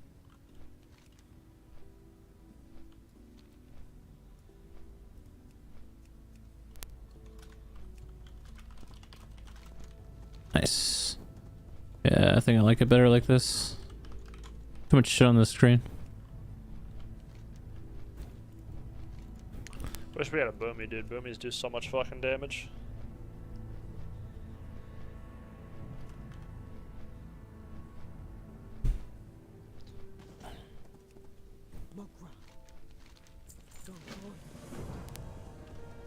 Speak, friend. Go forth to victory.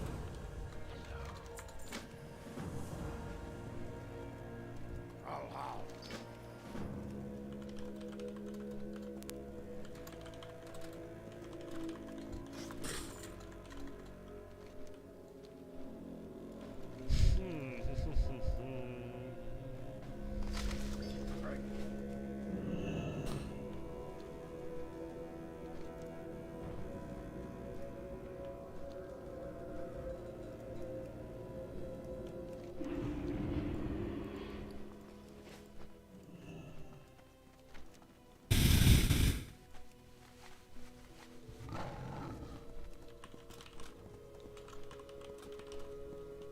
Time is money, friend. Hurry back.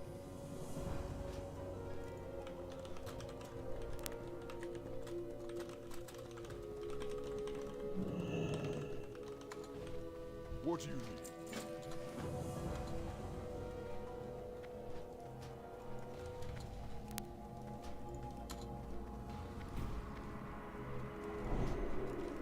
I can't cast that yet. I'm out of range. Strength.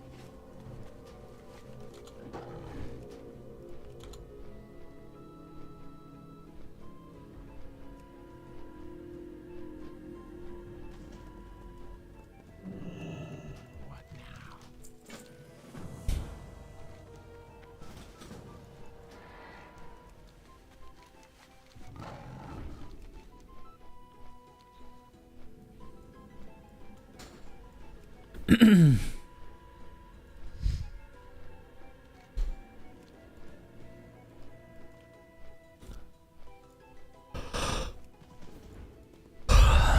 Oh, there's a something over here. Where'd it go?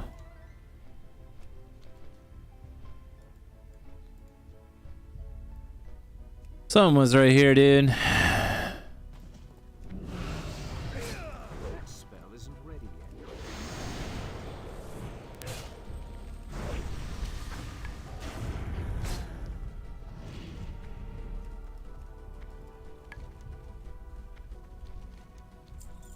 It's so fucking annoying. There was definitely a node right here, but whatever.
Forgot I got the BIS transmog now, boys.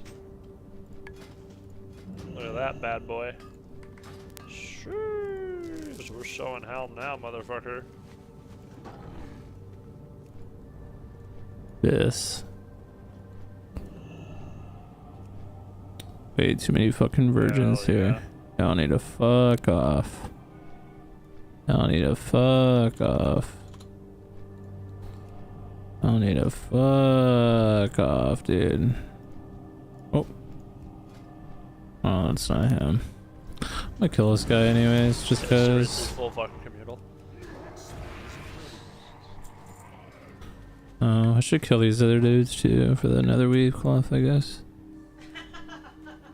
Oh. Wait, this is my fucking healer? Oh, Jesus, fuck. What does this thing drop? The fuck is that? Oh boy.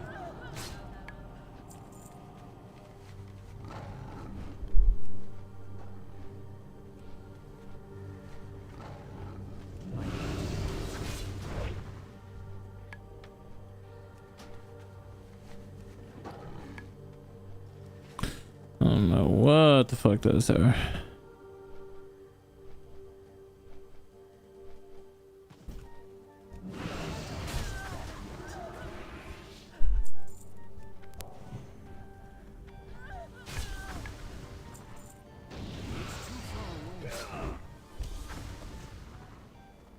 That's still recharging.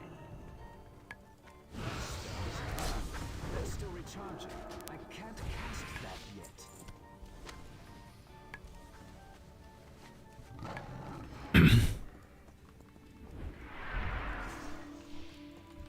You can have this area, buddy. I'll go over here. It's fine.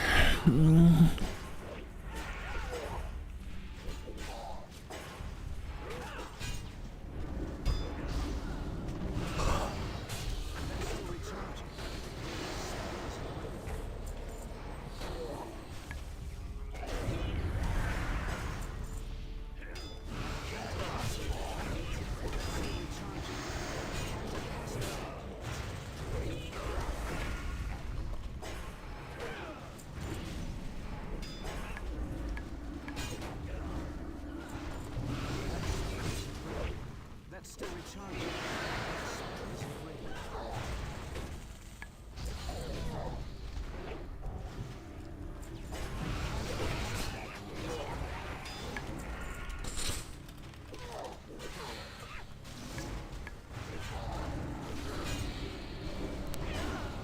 Make quests and get out of here, you fucking nerds. So many nerds. That's for now. Guess we're gonna go over here.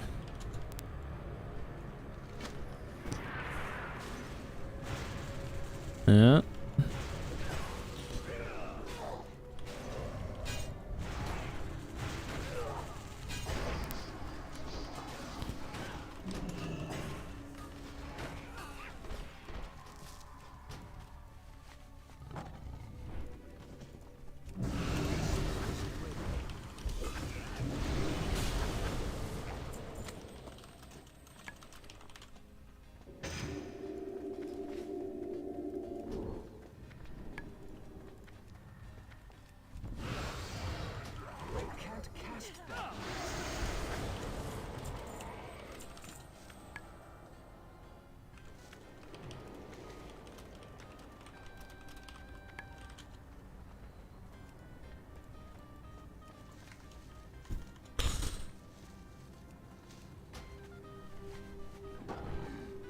Almost 3:15.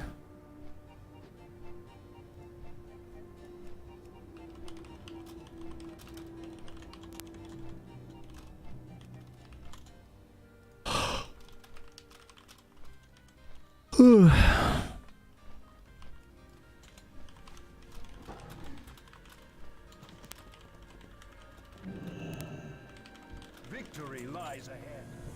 Loktar.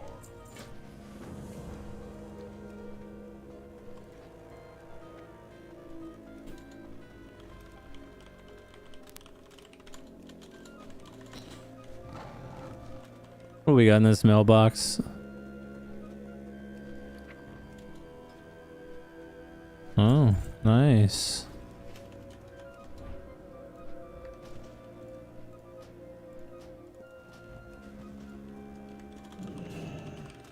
Glory to the symbol.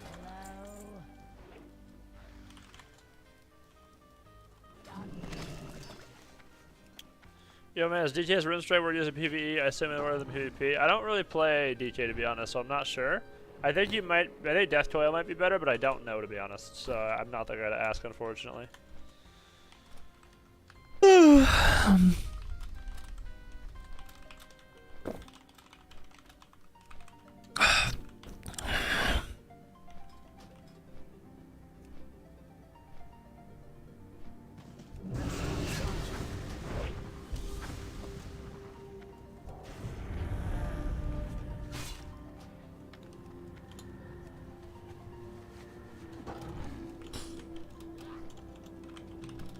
Fuck, man. So many fucking people out here.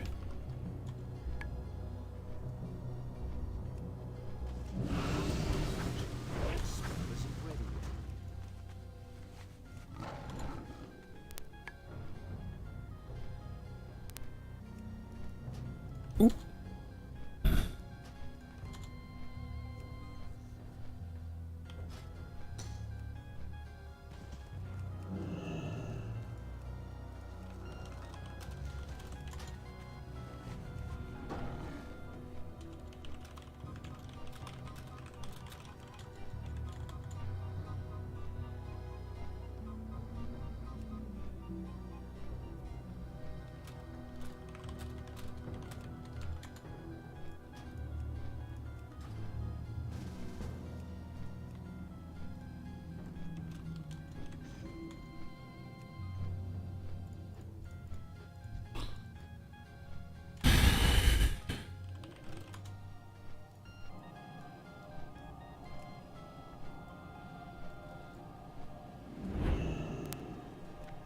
Would you say arms disc, red disc for 2v2? Oh yeah, red disc is not that great to be honest. Some people say it's good, I just don't agree at all. Red disc is just a bad comp. I don't know. I just don't think it's very strong at all. It like revolves around like just basically running the other team out of mana and just like double dispelling. I don't know. Like they counter a lot of double DPS teams, but that's all they do. Like any healer DPS team fucking destroys red disc. So I don't know. I don't know. Ret Hunter good? Best ret comp? It's really fucking good. Ret Hunter's for 2s probably is the best ret comp. Yeah. Yeah, either Preg Enhance or Ret Enhance. Yeah, one of the two, or Ret Hunter. Yeah.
What are you making?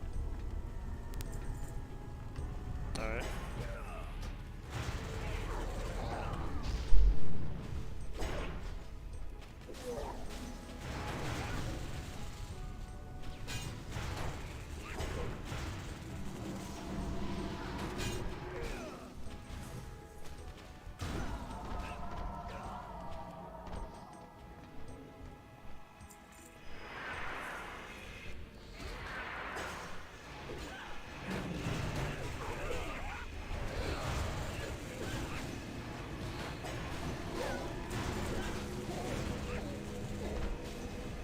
I guess? I don't know.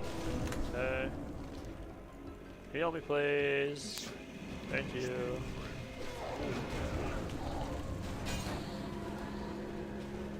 Hold on 1 second, actually.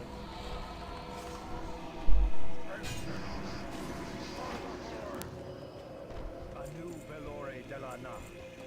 We will have justice.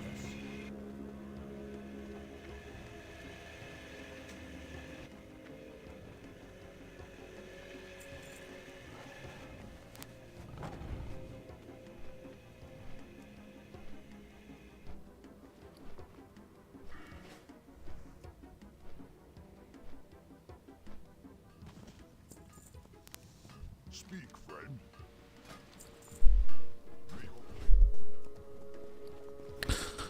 272 gold.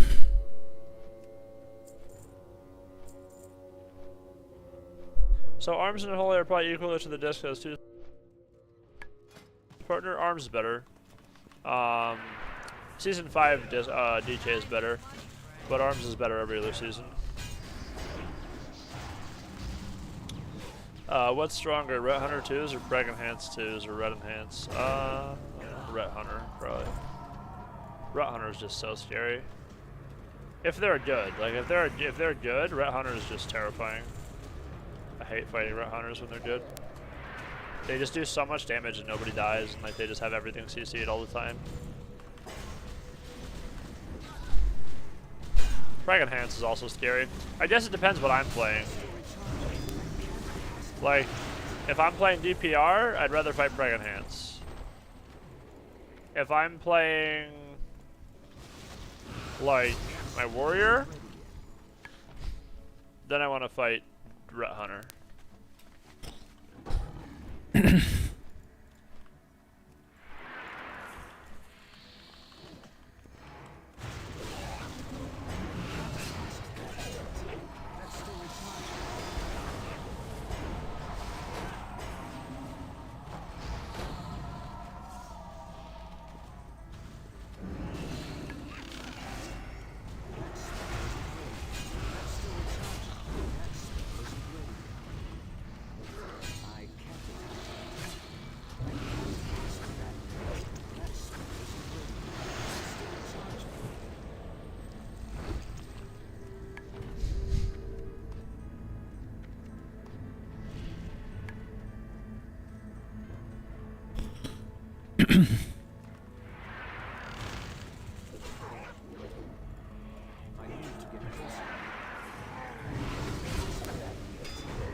Keep forgetting.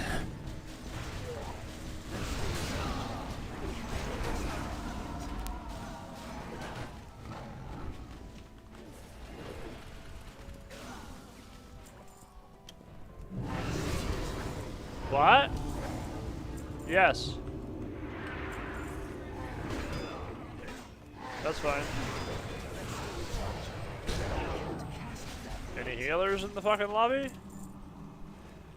This guy's just asleep, dude.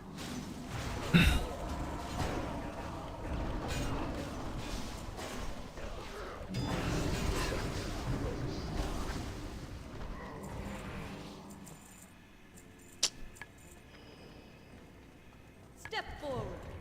I will see.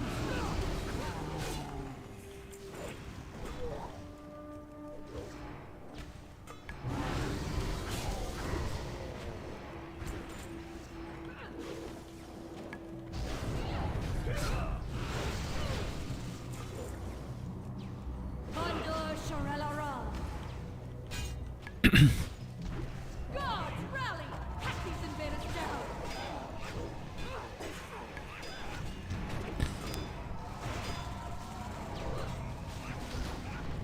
They're not dropping beside him, dude.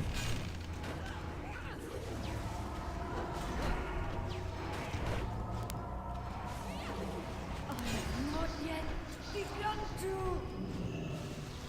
That's still recharging. I can't cast that.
the fuck you pull aggro? How'd you do it? I think I have to poop. Oh, come on, answer this question. Never stack up like they're supposed to. Why would we do that? Oh, why would we do that?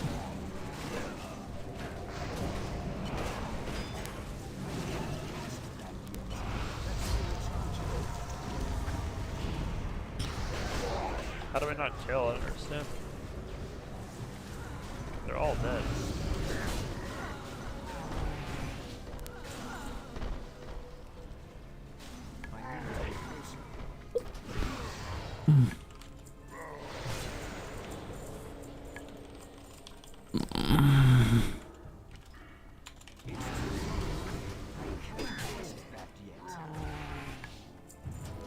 A lot of critties.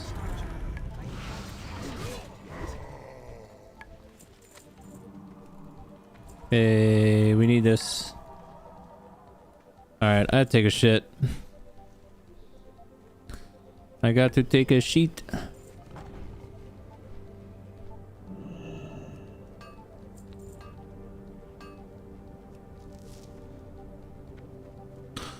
We go AFK right here. Want a drink or what? You're back. Alright, let's watch this guy. Oh, we poop.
I'm out of range. What are you doing? These specimens are very delicate.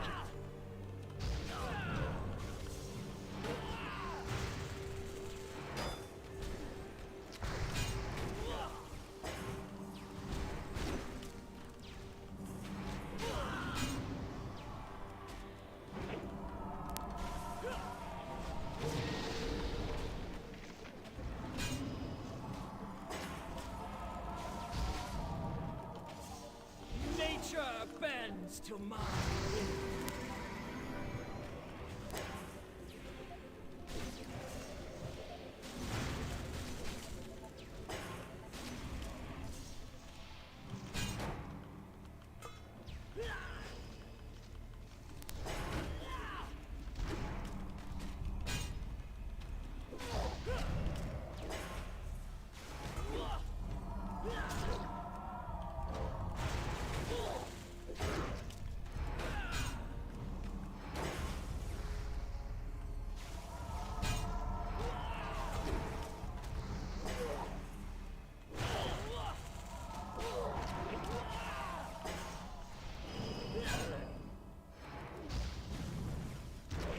The specimens must be need to get preserved. closer.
Yes.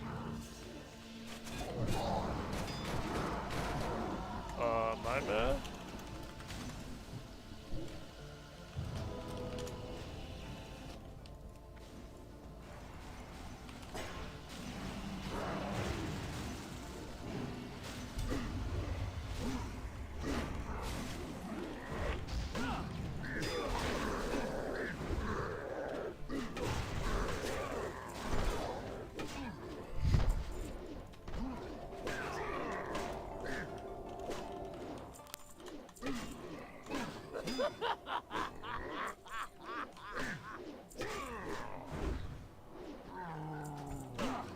For Durata!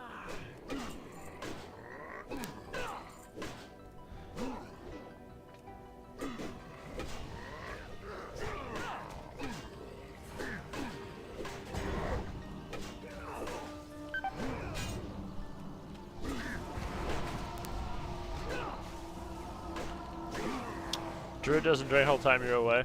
Yeah, I know, it's dead creepy. So step back, my Mr. Answer, mic muted. What was your? Oh, sorry. Frostmage, S-Priest, or Ret Hunter?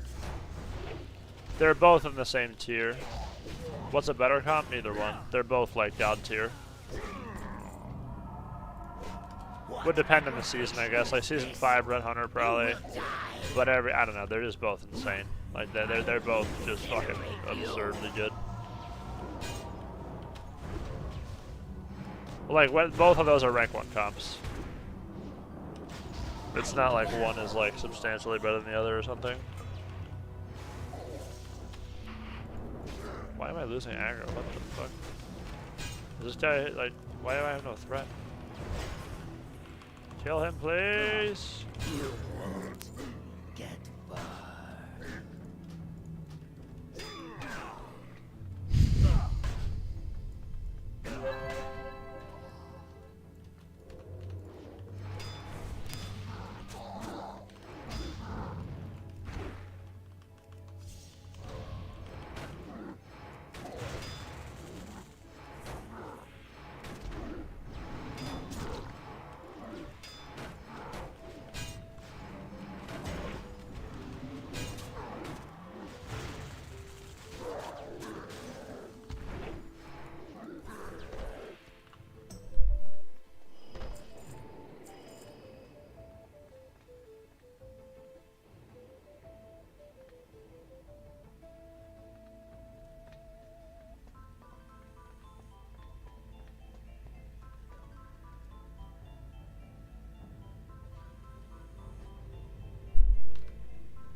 Did you hear what I said, Athlon?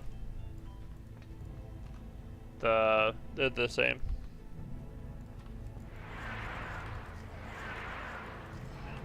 Oh, hold them all, whatever.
mithril bark cloaks in the chat?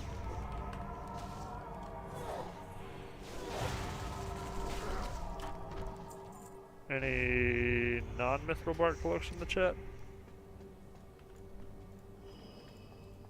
Any Warhelms of the Bold? That was a pretty fucking kitted helm. Made a socket and everything. WTF killed me. Shitting.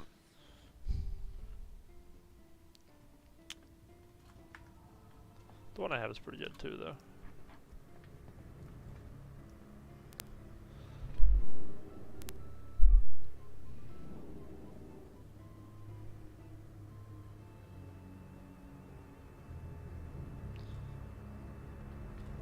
Ass fucks.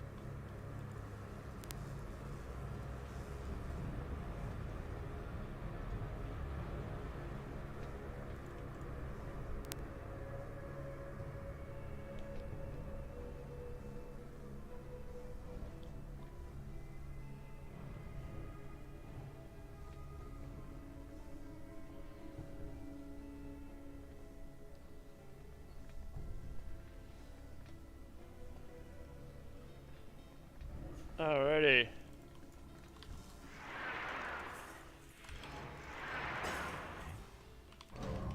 Why would you fucking heal me, bro?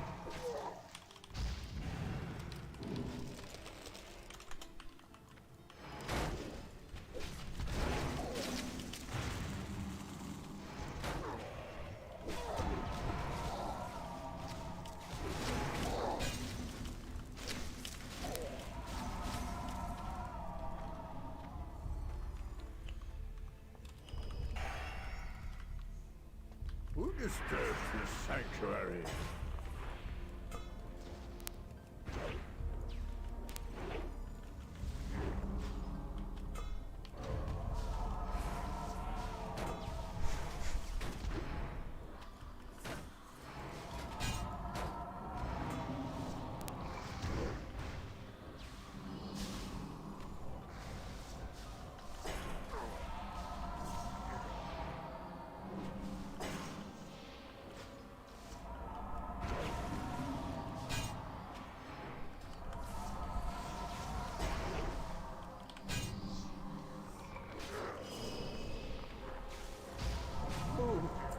Confused. Beast Lord Curious first fucking run. Belong here.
Who is this?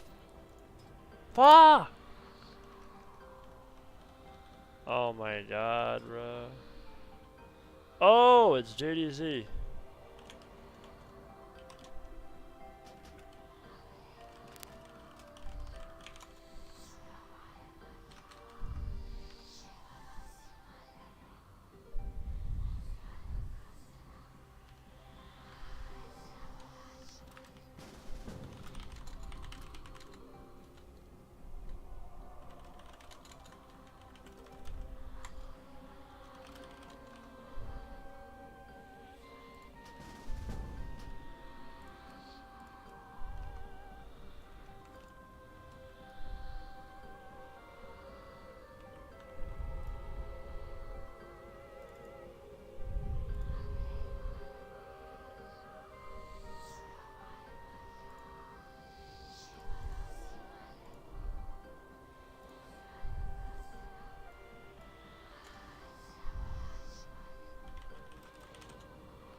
This guy's fucking it up, dude.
Before Blaze. Alright. What fucking asshole killed me? I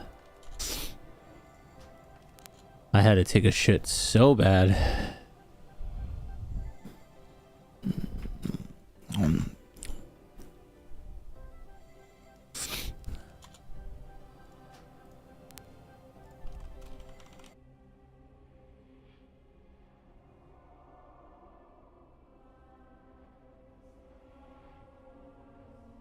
If my work's provocative, people are gonna be clicking that button, absolutely. And so yeah, I don't really blame him for doing that, especially if he says it's within his belief system that he's pro deplatforming and pro fast flagging and pro brigading and pro whatever the. American is apple pie. I'm so sorry. What? Didn't mean to make you lose your mind. The dream is over. Mr. Girl, from everything that I've seen, every conversation I've had with him, has also never been in favor of deplatforming. Even in our conversations that we were talking about, Nick, it wasn't about deplatforming him. It was that he thought that when he was platformed, he should have been handled in a different manner. Never heard from, I think Mr. Girl even said like 20 times in all of these conversations, Mr. Girl said that, yeah, I don't want to deplatform. I want not every Nazi, I want to have a platform. I want everybody to have these things so we can hear what they have to say. I believe he said that. I think he even said he wanted Nick back on YouTube. So when I'm away for 2 days and I come out and I find that you guys spam reported his channel, very disappointed in you guys. We're gonna have to have a serious discussion about where we go from here. Because now I don't know if I want to host Nick or anybody, if I think that you guys are going to be like engaged in like the mass deplatforming behavior that I criticize the left for doing so much. Report them. Report these freaks. Report our enemies. Report every video from our enemy. Report Jaden. Report RPG. Report BPF. Report DACA. Jesus. Report, spam. I've done it a few times. It's kind of boring. I stopped doing it. I should just get back on it. I should be reporting every one of their videos. We all should. Maybe we'll just do that once a week. We'll just go do mass reportings. Hell yeah. Maybe we'll just do that once a week. We'll just do mass reporting. We should. It's the right thing to do. It's the right thing to do. It's what God would have wanted, hey? I don't know, man. Feels a little bit like cancel culture to me. What happened to the no deplatforming? Yeah, how are you guys running around trying to spam reports on people's channels? I'm pro deplatforming. I'm pro deporting. I'm pro get the hell out of here. Don't be like that. Gotcha. How do you feel about this? Stop it. Mio Stop and acting Brittany. that way and go away. Be gone. I'm for like Mr. Girl. What he should do is just not be around us at all. Well, nobody's around you. You're going to his platform and trying to report him on there, right? His platform? Yeah, you're going. It's not like he's coming to Cozy and like trying to show you videos. You're going over to another. Yeah, wait. platform and Is spam YouTube report. his platform? The platform that he was on, yeah. Yeah, it's not his. That's ours. Okay, well, when you said in terms of, you made it sound as though he was forcing you to consume his content. He's like, he needs to get away from us. No. Yeah, no. Us. That's our platform, and he shouldn't be bringing that around us. Ours, us. I look at things in that type of lens where this is our land, this is our technology, this is our country, this is our platform, and that stuff doesn't belong in our home, in our land, in our environment, within view of our kids. It doesn't belong here. It's wrong. Gotcha. So are you supportive of like when progressives want to deplatform stuff because they think it's degenerate or not good, or? I'm just not. The problem with it is I'm just not supportive of their perspective. We haven't gone out and campaigned for the deplatforming of anybody. Well, hold on. You saw was a clip of. No, wait, you specifically if I could just finish. No, I didn't say, hey, let's go deplatform. You literally said we should do this every week. You said we should do. Report. That's deplatforming. So what is reporting? Report. Oh, is it? Yeah. Did I campaign, hey, get him off of here, or did I say let's let YouTube know what this guy is doing? And if they decide, hey, this isn't appropriate, then all we've done is let them know that if there's a violation with TOS, if there's something that's not congruent with the branding that they want, what we've done is we've let them know what's going on. They might not be paying attention. We haven't picketed in the street. We haven't sent attorneys. We haven't pushed this idea, get him off of here. I did speak again at 2 a.m. like off cuff, and I'm not trying to pull back from it at all. I'm just saying, like, be specific if you want. I'm pro reporting. I don't know if we're splitting hairs here. Is it pro deplatforming? I'm not saying he shouldn't have a platform anywhere. I'm just saying, like, there's maybe another place where Mr. Girl can do his thing. Let's be clear here. I want this on the record. So you don't believe that spam reporting is deplatforming? I just want to hear that. I want you to say that. You said, I don't think that spam reporting is deplatforming. That's not deplatforming. I want to hear that. Because you know this I don't position know. is ridiculous. You don't know. You know that's a ridiculous thing to say. In that case, then nobody's ever deplatformed any of you guys. They just spam reported then, right? The only people you can ever blame for deplatforming is YouTube or Twitter itself, because anybody else just spam reported. Hey. How are you doing, my persecuted friend? Feeling pretty persecuted. Feeling pretty victim-y. Yeah. Oh yeah. Yeah. It's not fair. It's not right. Yeah, I mean, I obviously agree. Yeah. Do you, still waiting for word from YouTube? Yeah. Yeah, they said sorry about that, and you know, looking into this for you now. I wonder if that's good.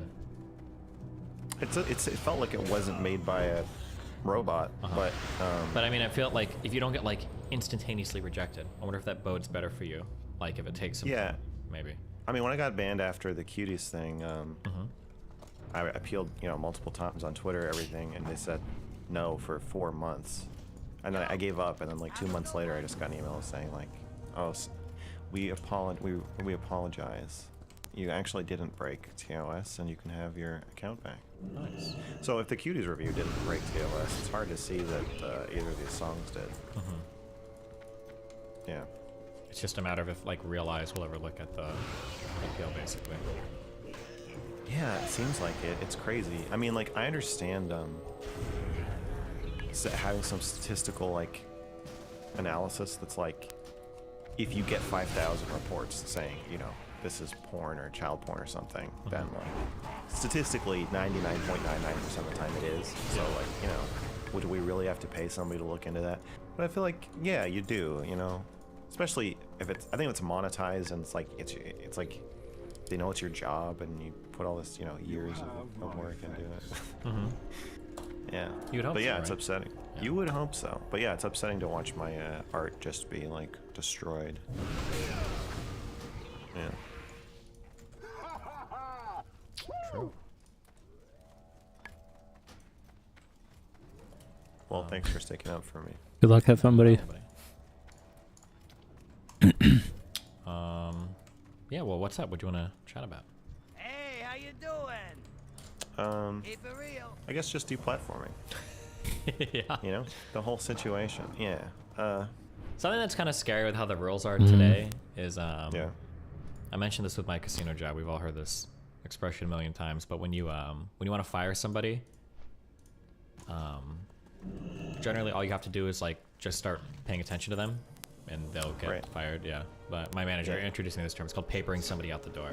That once you realize you want to fire somebody, you just start writing them up for every single mistake they make, and nobody can survive that level of scrutiny for more than a couple weeks. Like they'll be gone. They'll either put a credit card down somewhere they shouldn't, they'll forget to check an ID, they'll forget to get a receipt signed, they'll leave a drawer open for too long and turn around. Like something will happen and they'll get fired every time. No one can survive that. And it feels like if there's like a level of scrutiny that comes from mass reporting, that it'll be the same thing, because eventually there'll be like 3 or 4 things somebody can catch you on, and they're like, oh fuck, yeah, I guess technically I did break those rules. Yeah. And then you're just like, fucked, and it's like, okay, well. Yeah, and I mean, and like the safety against that is the strike system. I thought that the whole point of the strike system is like, you know, you have a chance to learn from breaking. I don't think I even did violate TOS, but even if I did, yeah, it gives you time to adjust and correct, but not if they all come at the same fucking time. Yeah, and like if you, I mean, every single video, I assume every single video is flagged. So if their own enforcement is that I haven't broken TOS in a year and a half, and one of the videos is 3 years old, that's like, that's not really in the spirit of the system. Yeah. That's only mass flagging will produce that result. Wasn't it some, who said find me the man and I'll find you the crime? Show me the man, I'll find you the crime. I think it was some like Russian guy.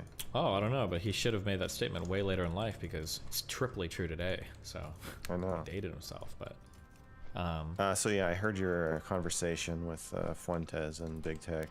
Oh yeah. What's the argument? They're pro deplatforming? I think just Fuentes is pro deplatforming because other people are pro deplatforming. So I don't think Fuentes is pro deplatforming. He was just giving me the reason why people on his side do it. Which I can actually understand because it's why I've kind of flirted with it in the past. Is like, well, Yeah. people are gonna make fun of me for it. Fuck you, then. Yeah, we'll all kind of do it. Right. Yeah, but I think that principally most of them, and I was watching the chat too, most of them seem to be pretty against it. If for no other reason, probably because they want to stay somewhat on my good side, I would imagine. Yeah, I mean, especially if you have the unpopular, if you have the less popular stance, it doesn't really make sense to be pro deplatform, unless you're just doing it like out of retribution because you know you're gonna get deplatformed anyway, right? Right, then you just want to tear the whole thing down. Exactly, yeah.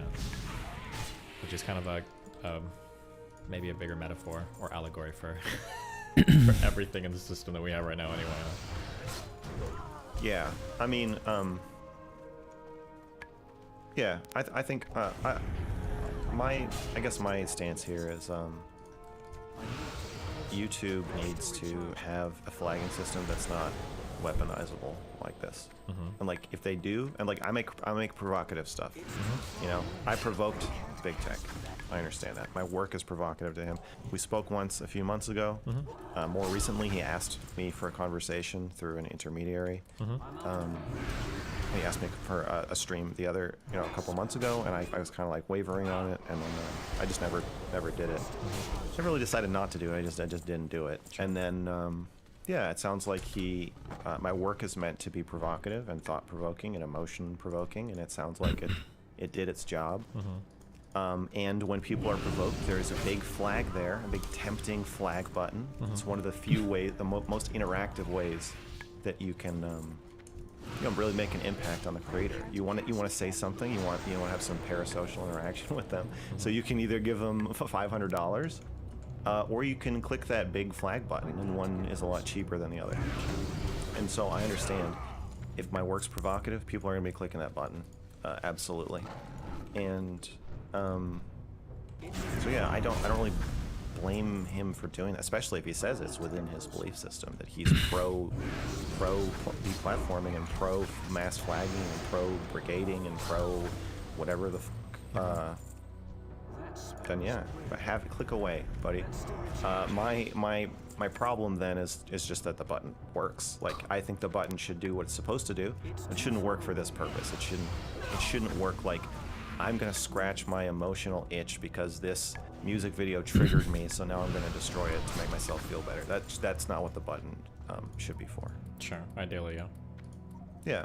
So I think if YouTube's gonna allow controversial content, then so you gotta fix that. Yeah. Or just don't allow controversial content and let a competitor take the place. And then it's like, if there's like a more adult, like my fantasy is like that HBO has like a streaming service. Oh, sure. Someday. Where, like for streaming. HBO, I want to be on the HBO version. And then, YouTube can be like the CW. It's like, it's too much for kids. Yeah. Yeah. But yeah, obviously it's really upsetting.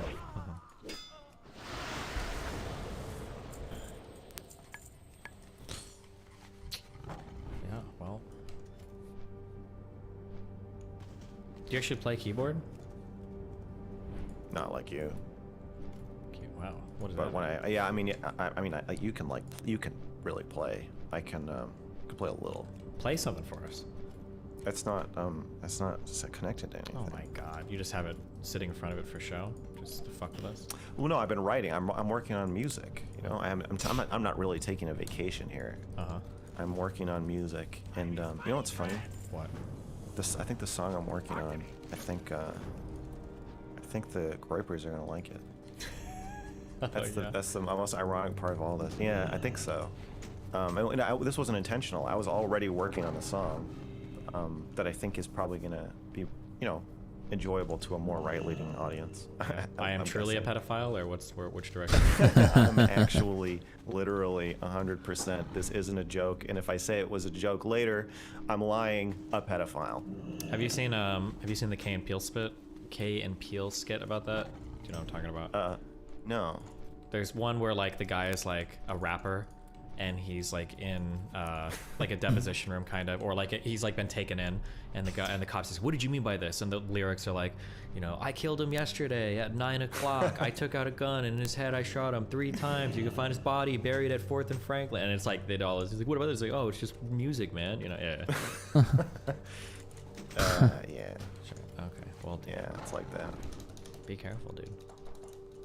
Are you did you like private everything on your Mr. Girl Returns channel? No. I privated, so there were some duplicate videos. Like I can fantasize about whatever I want was on both channels. Okay. So when I got the strike on the first channel, I privated on the second channel, but it was too late. Even though it was private, it got a strike like 12 hours later. Jeez. Yeah. Mine, child safety. Damn. I don't know. This, I don't think it breaks. This quest actually sucks. Probably not. Yeah, you know the other weird thing is that the videos taken down both have like 500,000 views. So it's like, what's the thinking? It's been up for a year and a half and has 500,000 no views. thinking. It's just every now and then I'll get like a 3-year-old video where it's like, this is age restricted now. It's like, okay. Yeah, it's weird. Maybe they I'm sure they retune the algorithm and it probably sweeps through everything, but maybe yeah. But no, you know, I'm staying busy. You know, keeping busy. I have a strike on the streaming channel, so I can't stream for a week. But yeah, if you still want to host, co-host Mr. Girl Hotline on Saturday. Yeah, probably can. I'll be back, and then on Friday I have a interview with a historian. Interesting. To talk about Hitler. Base. Hitler's rise to power. Yeah. Right. Well, that should be interesting. I think so. Oh yeah, there's one thing that Fuentes said that I wanted to respond to. Yeah. He said if Mr. Girl thinks I'm Hitler and I'm trying to kill his family, I don't think in terms of stating your beliefs, I think fascism is pretty unusual. So saying like I don't believe in democracy, I don't believe in free speech. I want to be, you know, the next Hitler, stuff like that Fuentes has said. That's unusual to say, but it's not really unusual for a person to be a fascist, even if they don't know they're a fascist. So there's tons of people who, if they were offered, like, do you want to be the king of everything, would probably just say yes. Sure. There's people who, if they had that power, would kill people. I don't think that's a super rare. Yeah, there's probably people across all the political spectrum that would endorse some form of totalitarianism or something, like given the opportunity to, for sure. Yeah, I think that's gotten me in a lot of arguments about Trump. Where like I'm like he's a fascist, and then people are like, what did he say? And I'm like, it's not really about what he said. Like yes, he said things that make him seem like a fascist, but it's more just like if somebody was like, hey Trump, do you want the ability to override anything that the Supreme Court says? Do you want that? He would just say, yeah, obviously. Yeah, of course, he would take that. Would you want to be president for life? Of course he would. Yeah. Do you want the election? Do you want to just, if there's a win button for the election and nobody would know you pushed it, would you push it? Yeah. And if the answer to those questions is yes, then yeah, you're a fascist. You may not know you're a fascist, but you're a fascist. So. Oh God, so cringe. Yeah, they were saying like, and Gideon was saying like, I have some obligation to want harm to come to Fuentes if I believe this about him. I believe this is true. Like, what's unusual is that he's saying that he wants this power, he wants to abuse this power, and that he wants to abuse it for, you know, to hurt people, and they follow in the footsteps of a genocidal, you know, psychopath. That's unusual. It's unusual that he's actually gaining power. But it's not unusual, like. You know how many would-be Hitlers there are walking around out there in the United States of America, or would-be Stalins, or would-be tyrants, or whatever? I mean, I even said the same thing about Vosh. Like I said, I probably, after Vosh's comments about violence, I probably wouldn't have chicken and waffles with him either. Sure. So I'm not trying to say that like, I see the future, and Fuentes is the next fascist, you know, evil dictator. I'm just saying. I think he would be. if offered the opportunity. And he seems to be trying to get the opportunity. But I think there's a lot of people out there that fit that description. And they certainly don't need any violence done to them. No, we just got to follow the democratic process of talking about things and voting. And that if I'm pro like democracy and pro free speech, you can understand why the idea of like, oh, I think somebody else has these bad intentions, or they've even stated them, so like we're gonna go hurt them. No, that's absolutely anti-free speech, 100% political violence against political violence and that sort, that type, and or I guess all types, and yeah, same thing with deplatforming. It's all the same shit. I'm against it all. Gotcha. All right. Well. Yeah, because it happened to you. Yeah, damn. Be careful. Stay safe out there. You too. Do you want to give us a hint about the song you're working on? Subject matter or anything related to it, or? Subject matter. I guess it's about. I'm trying to think if there's a line I want to do. I don't think so. I think I want to keep the mystery. I'll just say that's it. That it is definitely a it's a song that I think the Groypers would like. Were you Oh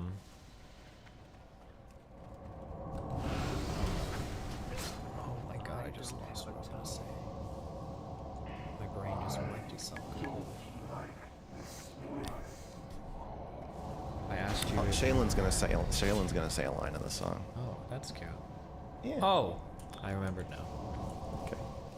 If I can get you an opportunity to collab with a legendary online rapper, his name is Uncle Adams. Have you ever heard of him before? I have heard of him. I've definitely seen his stuff, but I don't remember it. Okay. You have to collab with him if I can make it happen, okay? It's important. Okay. For the unity of the country. All right, I'll do it. Okay. I agree to your terms. All right. Okay. Well, I think that's all I got for now. So. All right, man. Yeah. Good luck. Be careful. Yeah. Stay safe on these streets. Have fun. Good luck. Motherfuckers be catching strays, yo. All right, see you later. I don't wanna watch you die. Please don't hate me. I'm American as apple pie.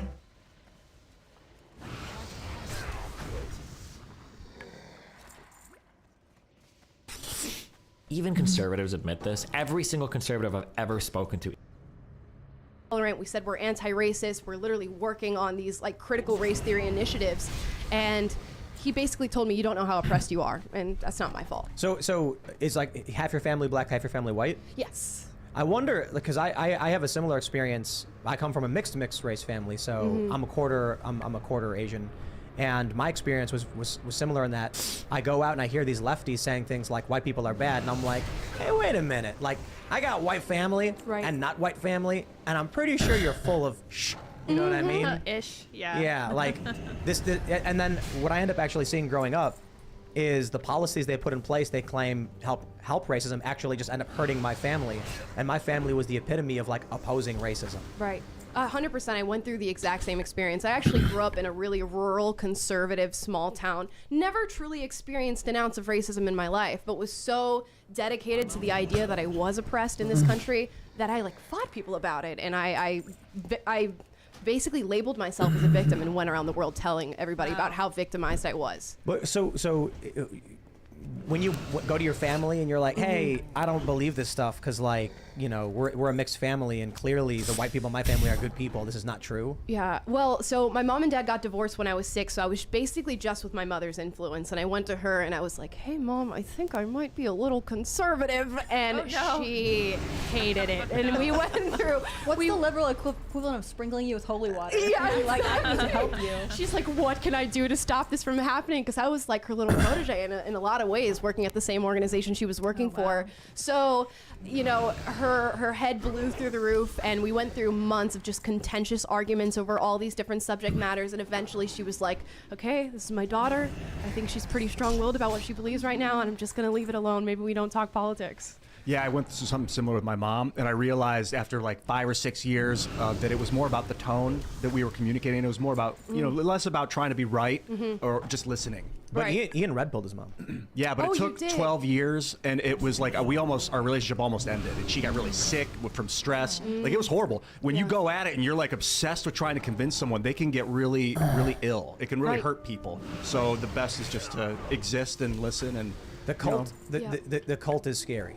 I agree. Yeah, I realized that just through living my life with my values, I think it would sort of influence her a little bit. Like, she's now come around and said, you know what, I think I'm comfortable being friends with people who are conservative, which for her, it's a big step. I mean, when I say she's radical leftist, I mean as far left as you could possibly be.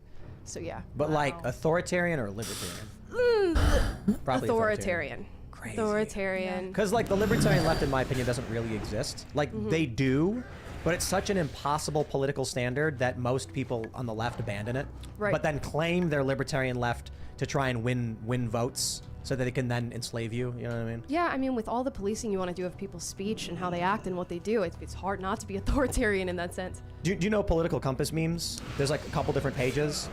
Oh, is it like the little test that you take that puts you in the chart? Yeah. The memes are hilarious, and it's like one place on the internet where they actually understand what the political compass actually means, and you'll actually see like the left and the right arguing with each other, but laughing at these jokes. And I did a mini rant once where I said, woke people are not libertarian left. Every single time people come out and talk about Antifa or something, they claim it's a libertarian left. And I'm like, dude, it is not libertarian to go around bashing people over the skull, demanding they live the way they want you to live. That's authoritarian left. Libertarian left is like hippies living on a farm being like, you want to share this watermelon with me, dude? The problem is supporting that is extremely difficult and it doesn't scale very well. But the political compass memes people were like, Tim is correct. And they put my face on the liberal left quadrant arguing why Antifa and woke people are not libertarian left, and everybody agreed. Amazing. Like all these different people were like, yeah, that's literally like woke people are authoritarian, commie, socialist types. As soon as you start trying to impose your worldview on anybody, you can't call yourself a libertarian.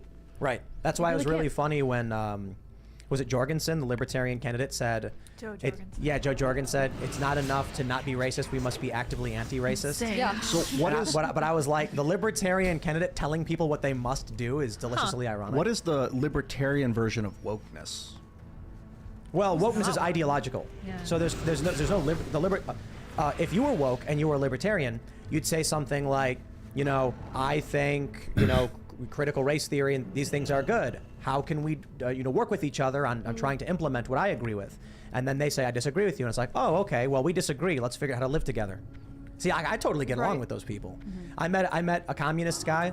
I was in Berkeley. He denounced Antifa. He said the violence is wrong. They shouldn't be doing that. He's like, true communism would be us living together, working together. And I was like, oh, we're friends. I was like, bro, you can be a communist. I don't care as long as you're not bashing people over the skull, you know? And it really is as simple as that. And they think we're far worse than that. They make us out to be these horrible villains. But really, I'm like, you can believe whatever you want to believe. Just please don't come into my territory and impose it on me. Right.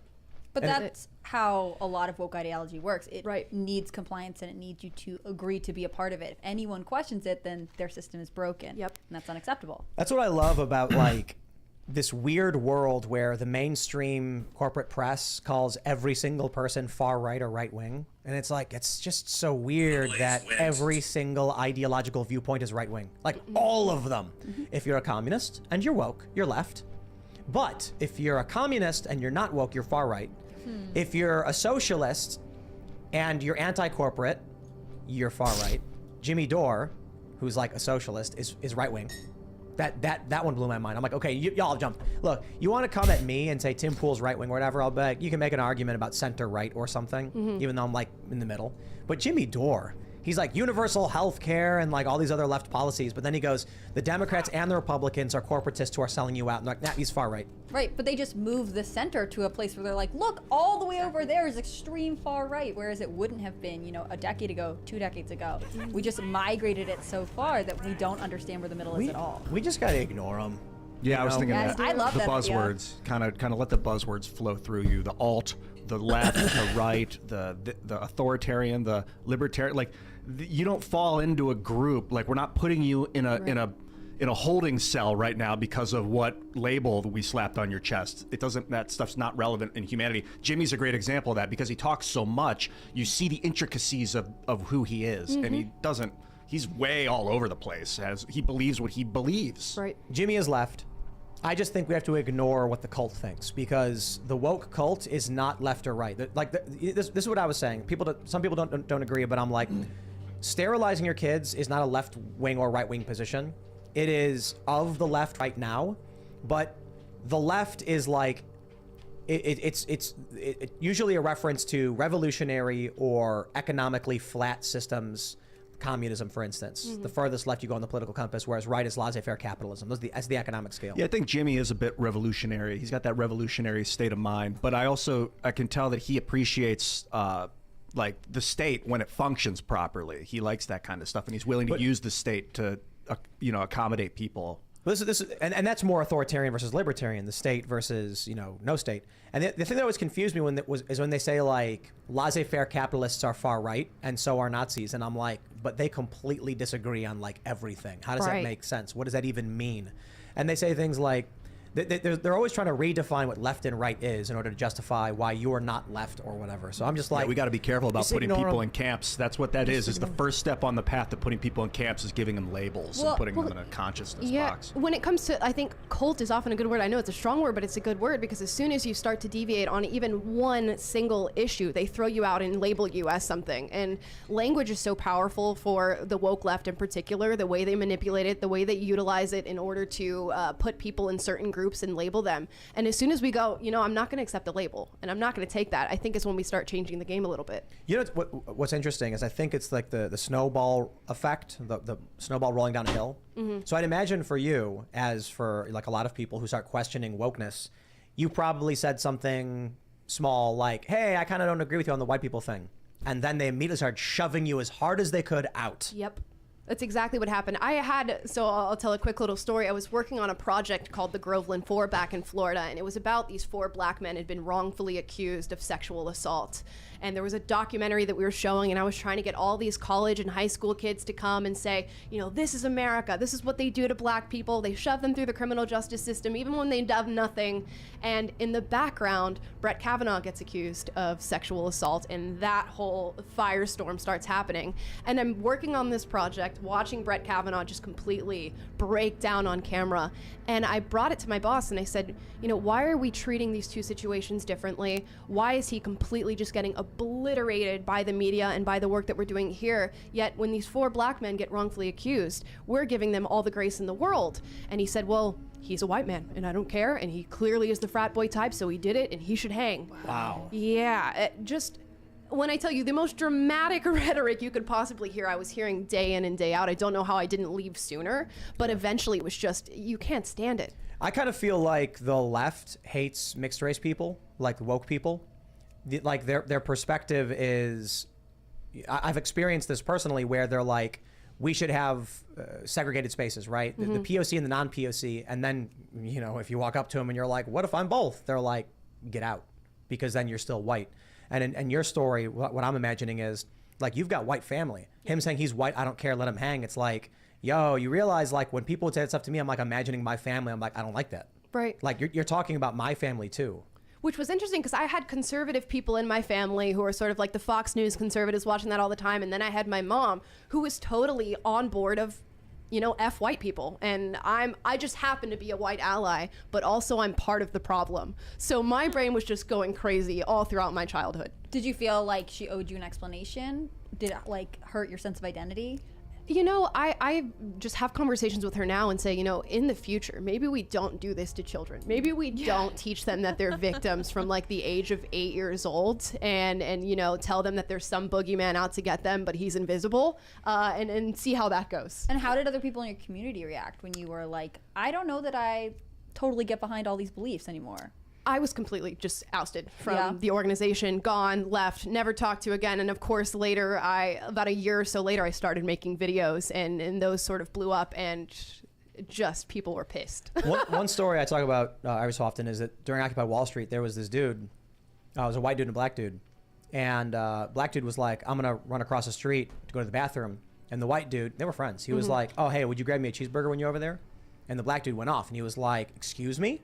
And he was like, oh, can you grab me a cheeseburger when you're over there? I'll give you money. And the black dude just went off on him, started yelling at him. And then I asked him later what happened. And then he said, you see how racist that was? And then I was like, he asked you to get him a cheeseburger? And he's like, yeah, like I'm his boy, like going to get him food or something. And I was like, dude, my friends ask me to grab him stuff from the store all the time. Yeah, there's a phrase, you fly, I'll buy. That's what we used to say. Go to Taco Bell, I'll buy. What I think happened there was that this dude internalizes the racism and sees everything through a lens of you're being racist towards me.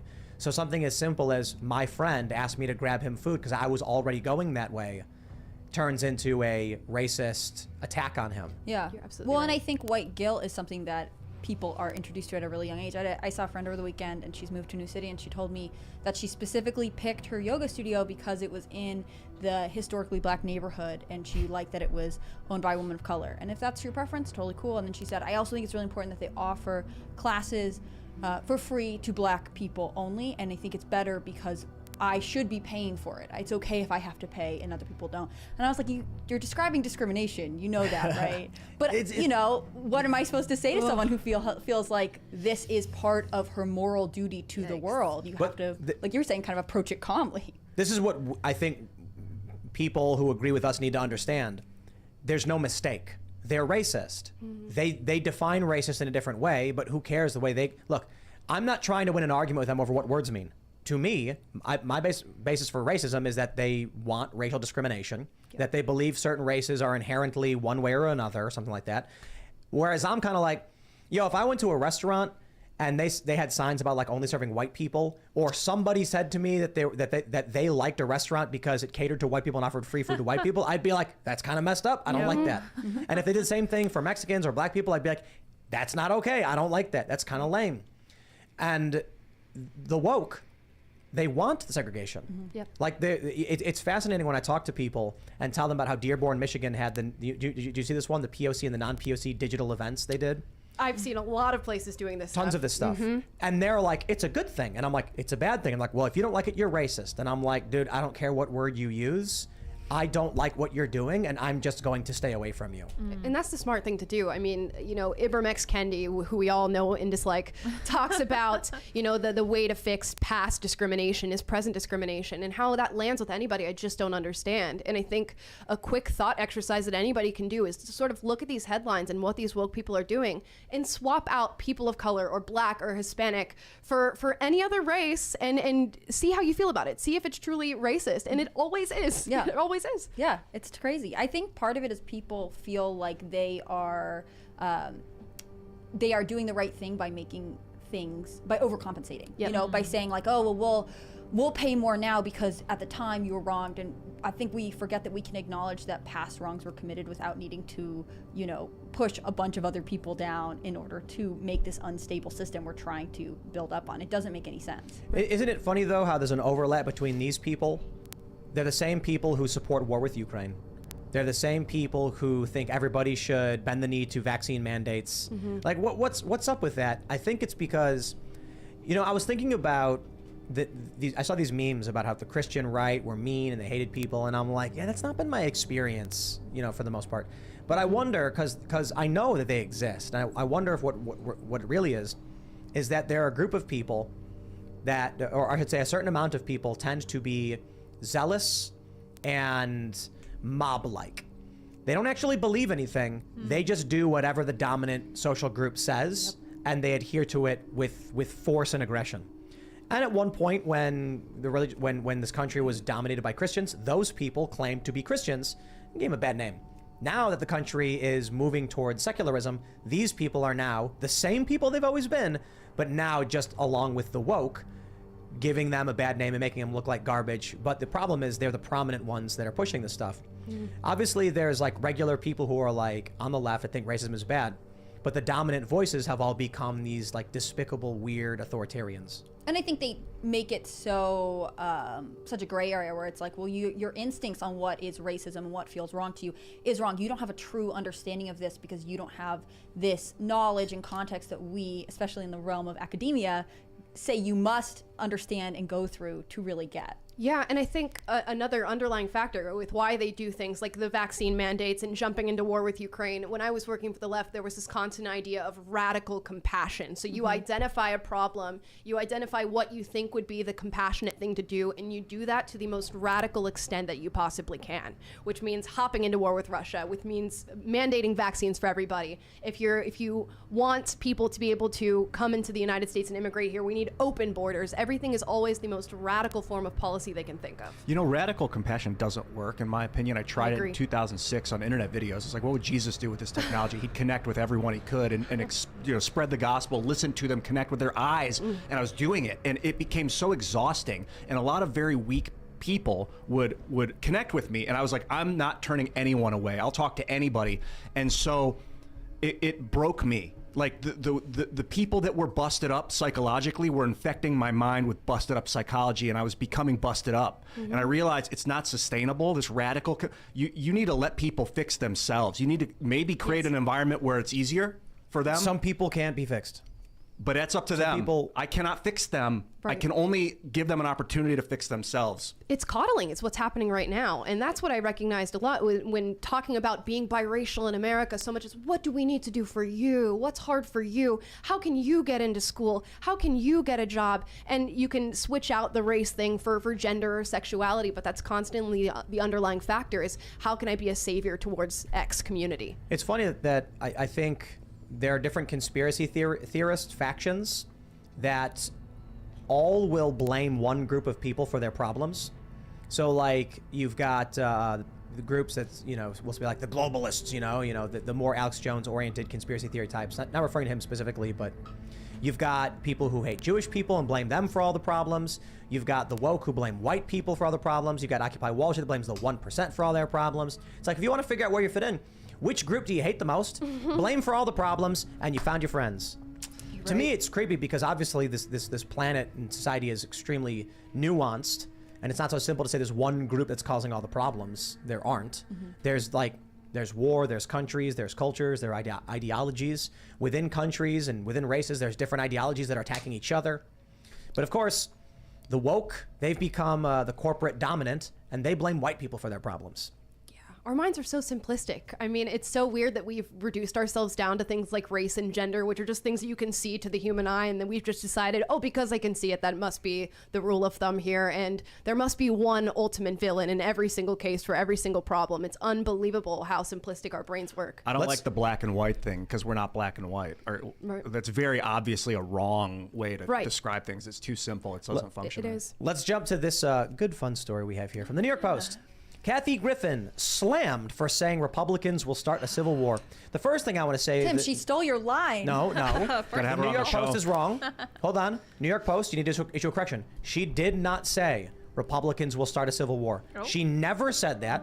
That is defamation and slander of our good friend Kathy Griffin. Hi, Kathy. What she said was, if you don't want a civil war, vote for Democrats in November. If you do want civil war, vote Republican. She did not say in any capacity that Republicans would start one. In fact, she didn't in any way imply either, she didn't state either side would, but she implied Democrats would. Let's do some basic logic real quick. If you vote for Democrats, they win. There won't be a civil war. That means Republicans will do nothing. If you vote for Republicans and they win, and she says there will be a civil war in that capacity, well, Republicans aren't going to start a civil war after winning legitimate power. Fighting, yeah. The Democrats would have to start fighting with them, otherwise they're in power. She's actually implying Democrats will start a civil war. Many people pointed this out. She's basically issuing a threat. Yep. If you don't vote for us, we are going to war. Well. And Twitter's cool with it. Civil war, drink. Yeah, leave it up. This is the second one. She did cut the Trump head. I think it's and more the held that second. bloody head. This is kind of another weird, visceral statement. It's just shock value. I think after that Trump head thing, she should just went, you know what, no more internet for me. Yeah. I think I'm done Siraj, after this. I think where's I did the enough. list? Yeah. Take her phone away. Seriously. I saw her try to work it back and say, if the Democrats are in power, they'll be able to hold off the MAGA Republicans from starting some sort of war. That's what I meant by the tweet, but I don't think that landed. Well, so she's implying that the MAGA Republicans get elected, are handed the keys to the castle, and then they're going to go, wouldn't just start running around and smashing things. Makes no sense. They have legitimate power. They've won an election. Why would they do anything like that? They're all crazy white people, Tim. We don't know what they're gonna do. I don't know what white people are capable of. Well, that's true, but then you end up with people like Tim Scott. They act like doesn't exist. You know what I mean? Yeah. I wonder how much of Kathy is getting taken out of context because did she say this verbally or was this in text? It's a this tweet. Is a tweet. All tweet. 'Cause she's a comedian. Text your jokes don't always translate to text. Oh, come on. I don't think this is a joke. I Yeah. mean, it does seem like a cry for attention. She did have that reality TV show that was like My Life as a D-list Celebrity or she something. did? Oh yeah. This is Well, way back in the she's day. a D-list celebrity, so I never heard of it. So herself. you know, she really does need people to notice her whenever possible. So I feel like again, she's somewhat political openly a lot of the time, but also she has to stay part of the relevant conversation. As somebody who's half of their tweets are completely nonsensical and hilarious. Yes, I'm saying my jokes are funny. I feel for Kathy Griffin if she's taken out of context. The only issue is she took a photo of herself holding a faux severed head of Donald Trump. It's hard to get out of context. Yeah, she's literal. Like, look, I think my tweets are funny because I'm intentionally trolling and screwing around. And the fact that some people believe... So I'll tell you this. I tweeted when the left was ragging on the song we put out.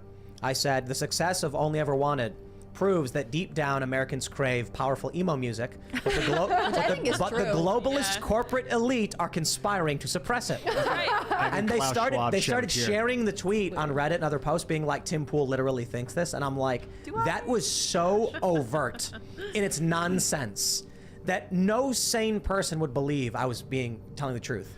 If you were to look at Kathy Griffin as saying, and you think she's joking, then I think you're being equally dishonest. I think this is this year's Democrats Get Out the Vote campaign. Like, if you don't vote for us, it's going to end in civil war. And they want you to believe it's Republicans, but as Tim is completely right in pointing out, it's actually the Democrats being like, we will riot. We've been doing it for a little while here. Everyone's cool when we do it, not when any Republicans do it. Mm-hmm. You know, it's kind of crazy that she can post this, it can stay up, and she's going to be like, no, I'm in the right to say it. This is a get out the vote. It's all fear tactics. I mean, she seems clearly inspired by Joe Biden. We watched his last speech where he's talking about, the MAGA Republicans are the threat to America. It's what we all have to worry about. They hate this country so long as they don't win. I think they're really just pushing fear, fear, fear, and please get out and vote for us or else. And it works.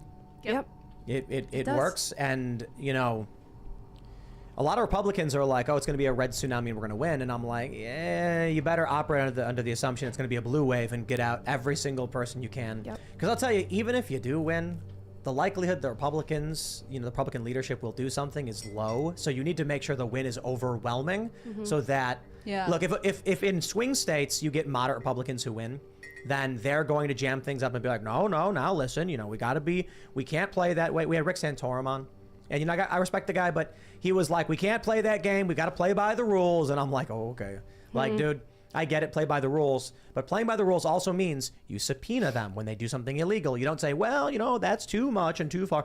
Well, that's what they're doing. They're going after Trump. They're going after Bannon. They're going after people on the right. They put Peter Navarro in shackles. So maybe Republicans need to win and just, get some subpoenas and do some investigations. Figure out what went on with Crossfire Hurricane. Maybe get some accountability for Russiagate. Yeah. And I think if you are a conservative-leaning voter, it's much better to look at the tsunami after it's hit than to be like, I think it's coming. I'll just pretend and then it turns out it's nothing. There is, I think the Republican Party is prone to complacency, and they think they're being forgiving, being like, well, we're not going to follow up on any of these things. We could press charges, but we're going to be the bigger people and move on. And it's like, no, actually, you're letting the justice system fall by the wayside by being inactive and becoming complacent. Yeah, the riots of 2020 was an example of that. Like day 2, where was the National Guard? And all they said was like, well, if we start prosecuting people, it'll probably get worse, right? We're being mean. We're just reactionary and just reactive. We're like waiting for them to come to our backyard to react to them and then going, oh, well, there was no laws to protect me for this. Oh, so sorry. Yeah.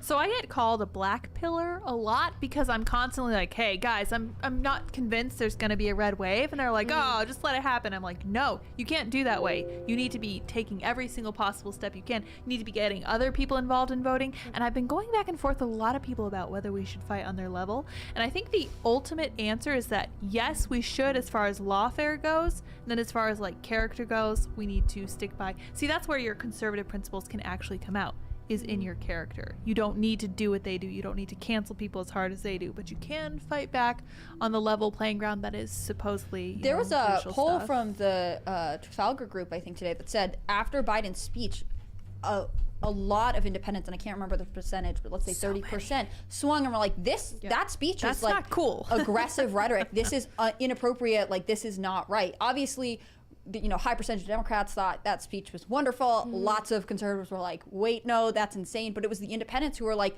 you're losing us here, Joe Biden administration, the Democratic Party. Like, this is not something that we support. I think it was like, I wish I had the number in front of me, like 50% were like, it was a lot. Over 50% were like, we are against how this presentation and the way this looks. I think in some ways, the Democrats themselves are showing their true colors. But I can't stress enough that I feel like the Republican Party's one of their biggest issues is that they become complacent and they're like, got it in the bag, let's all just pack up and go home, and that's how you lose. No, we need serious asymmetric, what would you call it? I guess culture warfare. Lawfare. This is a culture, Yeah. Well, lawfare, I'm open to being equal. We should be treating the law equally among all people, but if you want to win a culture war against a communist infusion or whatever the hell is happening, you need deep spiritual power. You need some sort of imbalance of power to win that. And that, I think, is internal. It's meditation, consciousness, listening to people, being willing to cry. That comes out. The way that we communicate is so different to the way that progressives communicate, and I've learned that a lot just having worked on both sides. Their grassroots organizing endeavors are insane, and they're very well run. They're in the communities, running around, knocking doors, having conversations with people, and having very emotional conversations with people. And I think that's what influences voters. Conservatives, we're not very emotional. Nope. We don't use like a storyline in order to don't. influence people. And as far as his speech, he had an amazing opportunity to hop up there and give a message of unity and say, we can coexist. There is a way that we can unite out of this, and I want to be the president who does that. But he fumbled the ball, and at least that ball's now in our court. Yeah. I think the play was, you're going to fumble. The other team's gonna, but then we're gonna recover it and run it in for a touch. Like, it was like the speech was written as a fumble. See, I feel like it wasn't actually about unity because of the lines about the right-wing extremism. It was not. It was like under the guise of patriotism, being like, look, I'm in front of Independence Hall and they've got all these great colors and look at those Marines. And then it's like, but remember, the MAGA conservatives are the devil, and if you vote for them, you are going to set our country on fire. The emotion which is thing, not a unifying message. The emotion thing is everything. Yes. Right now, the Democrats are heavily just targeting emotions, hate and fear, hate and fear. And I think people on the right, as you were mentioning, they're not very emotional, they don't get it. Ben Shapiro, thinks he'll make a logical argument and convince you, but in fact, he's only speaking to people who are already logical, and people who are already logical are probably already more right-leaning. So I know this from having done street fundraising, and I'm canvassing, where we would go and talk to people on the street, wave hi. They always give you these spiels, and they would be like, say this. And they were very methodic, logical. Hi, my name is this. I work for here. Here's the problem we face. Here's how you can help. Right. And of course, that stuff never works. And they don't want you to say anything else, for legal reasons. But I was like, dude, I can get people to sign up for anything without saying a single fact. Like, they're worried about you saying something factually incorrect and then someone gives a donation and then you've got like a, liability issue or something. And I'm like, just tug on their heartstrings. Just, so the pitches I would do were often very much like trying to make people cry. Yep. Just like tell them a story about, talking about homeless people. Telling them a story about a homeless person that no one loves. Imagine what it must feel like that no one's there for you and no one loves you. And then when you finally do see someone walking down the street, they look at you with disgust and they spit on you. And then people are like feeling bad, and then they donate. The best sales pitch I've ever seen was this guy selling door-to-door children's encyclopedias, who was like, yeah, I took this opportunity to be out here because my fiance's here, but it's really hard, and they didn't tell you that our wages would be awful, and we have to buy the product first, and we all have to share a van, and I have to sell these because otherwise I'm in debt to the company. And I watched so many people buy that guy's encyclopedia. He might as well have been selling, I don't even know what, but if you go up to somebody and say, he also may not have had a fiance. I just want to put that on the table. I have no idea. Could have been lying. The whole thing could have been a lie. The same is true for the right. Like, if you were going to make a pitch and say, here's why Democrat policy is bad, right? Joe Biden, he's enacted these policies such as banning fracking on public lands, which has caused a spike in speculation. Now, here's a logical reason why that's they don't care. They don't care. They say you're lying. They say it's fake news. Donald Trump is bad. He's evil. You need to go out and drive emotions. Talk, just create a circumstance where you make them feel something and then point them in the direction of that's what the Democrats do. They say, bad stuff, Donald Trump, bad stuff. Yep. Our best bet is like going out there, talking about the state of the economy right now, how American families are hurting, talk about this defund the police movement and how it's hurting low-income minority communities, tug on the heartstrings there. And it's not a hard thing to do because it's real. It's actually happening. People are seeing it in their backyard.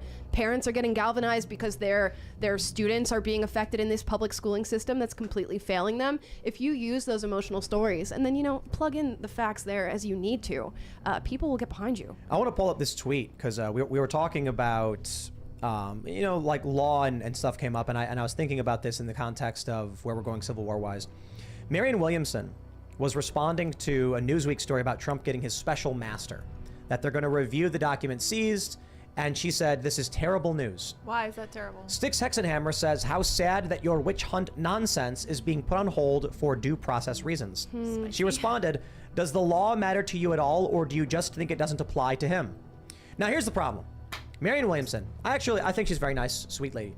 But this is the issue with the left. They don't care about facts at all. They care about how they feel. So they ignore facts, they don't do research, and my response. The law stopped being relevant when Democrats impeached Trump over Joe Biden threatening the Ukrainian president with illegally blocking U.S. aid guarantees, or maybe it was when they fabricated evidence to spy on Trump. The funny thing is, people like Marianne Williamson don't know that happened. Telling her doesn't matter because it gives her a negative emotional response. You were wrong, your facts are bad, and you're on the wrong side. Negative emotional response, don't want to listen to you, get away from me. They only want sweet, comforting lies. Well, they want sweet comfort. No, they want lies. They prefer lies. They Look, whether they intentionally say, I want lies, or the lie is what makes them feel better, and they request. So they're like, make me feel better. I love that line from V for Vendetta where he says, would you prefer a lie or the truth? When he gets asked by Evie about, you know. They want hope. Did you kill that man? What is the situation here? What is being discussed? She says there's no there's no rule of law. So Donald Stick Trump, says there is they due process. seize the documents. Trump says a special master should review this to make sure they're not going through private stuff they're not allowed to, like privileged documents. And she thinks you should not have due process. Well, she's scared that the appointee is going to be somewhat on his side, that they're going to help him out, and she's also scared of lengthening this out before he announces whether or not he's going to run for president. So if they have a hitter that they can use on Trump before he puts in his candidacy, they want it now. Right, dude, and it's so sorry. Let me squeeze this in real fast. It is so telling to me that they don't want it to be possible for someone to like Donald Trump's perspective. That's insane. He's already convicted in their minds. Like, for sure. He committed a crime. We're just not totally sure what the crime is the logic there. So why he would need due process is sort of beyond ken to them, because he should already be convicted. They don't want anything holding this up because he is already, you know, persona non grata, enemy number one. There's no recovering from that. He doesn't deserve the law. A big mistake people are making, I think, is that they're pinning a lot of social distress right now on political parties. Like, which is it the Republicans causing this chaos, or is it the Democrats? But in reality, when you look at videos in like Sri Lanka or in Italy where people are rioting on the street and smashing stuff and attacking cops, it's because they don't have heat. They don't have electricity. That's what's causing and going to cause civil stress in this country. It really doesn't matter who's in political power at that state. But everyone is going to say, like, well, you know, why you don't have the things that you need to survive because of that other party. Vladimir Putin did this interview today where he was like, yeah, Europe is sacrificing all of their people to keep the American globalist elite in dominant power. Like, he is saying the exact same thing. We are all looking for someone else to blame issues on. But like, with all of the sanctions and energy bills are high, you can understand where that line is now going to potentially be persuasive to at least Russians, if not other people who are like, yeah, our leadership is really messing us up here. How are we going to get over this? What is it, the system? They don't want, I hate using the term they, it's so vague, but power structures don't want people to be empowered, don't want people to have unlimited electricity, because then they'll have more power than the government and rise up and overthrow. So they've kept us in a state of slaveocracy, but that's going to cause people to rise up. It's like in one of the greatest movie franchises of all time, Fast and Furious. Great. Goodness. I think fundamentally a wise man once said. The villain in one of them, I'm not sure if it was 5 or not, he said, you know, you give the people something that they're scared to lose, you could take away, and then you control them. Then they're your slaves. That was my thought. Yeah, so it's basically like, give them just enough, you make their lives better, and then they're dependent upon you.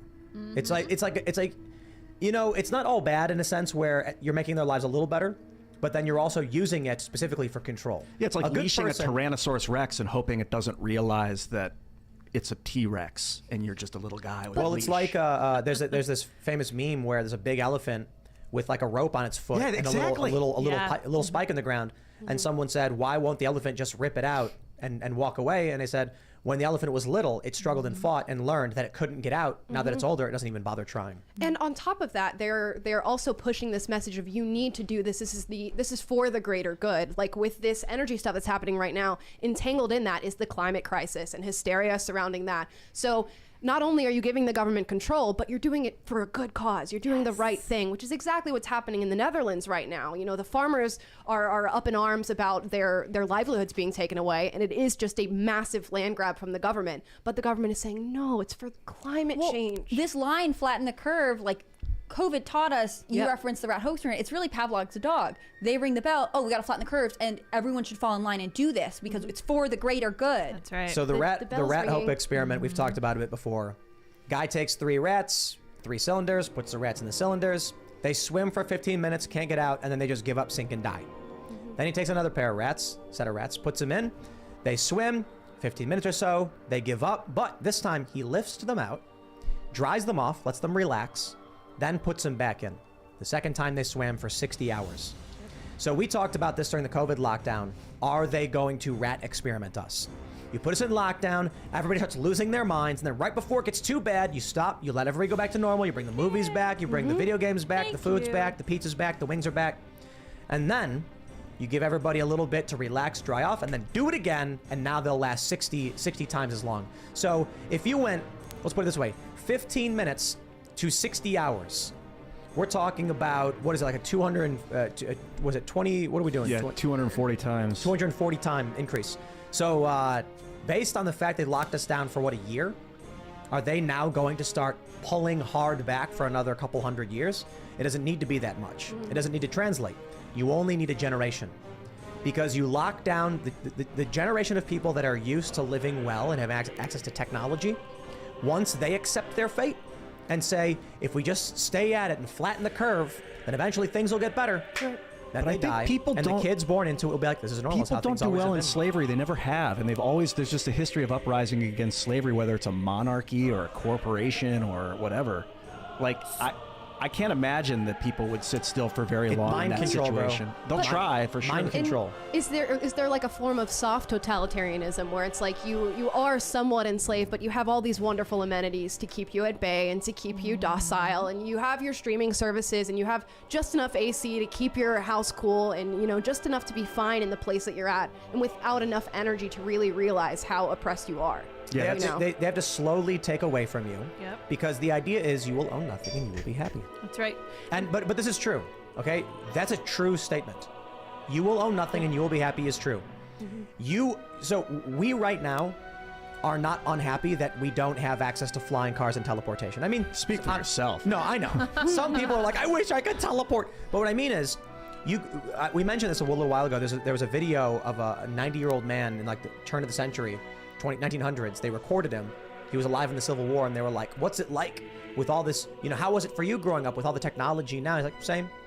People get by, they do the work they got to do. We got by just fine. People get by now. We are accustomed to technology we have. We are not upset that we don't have technology we don't know exists.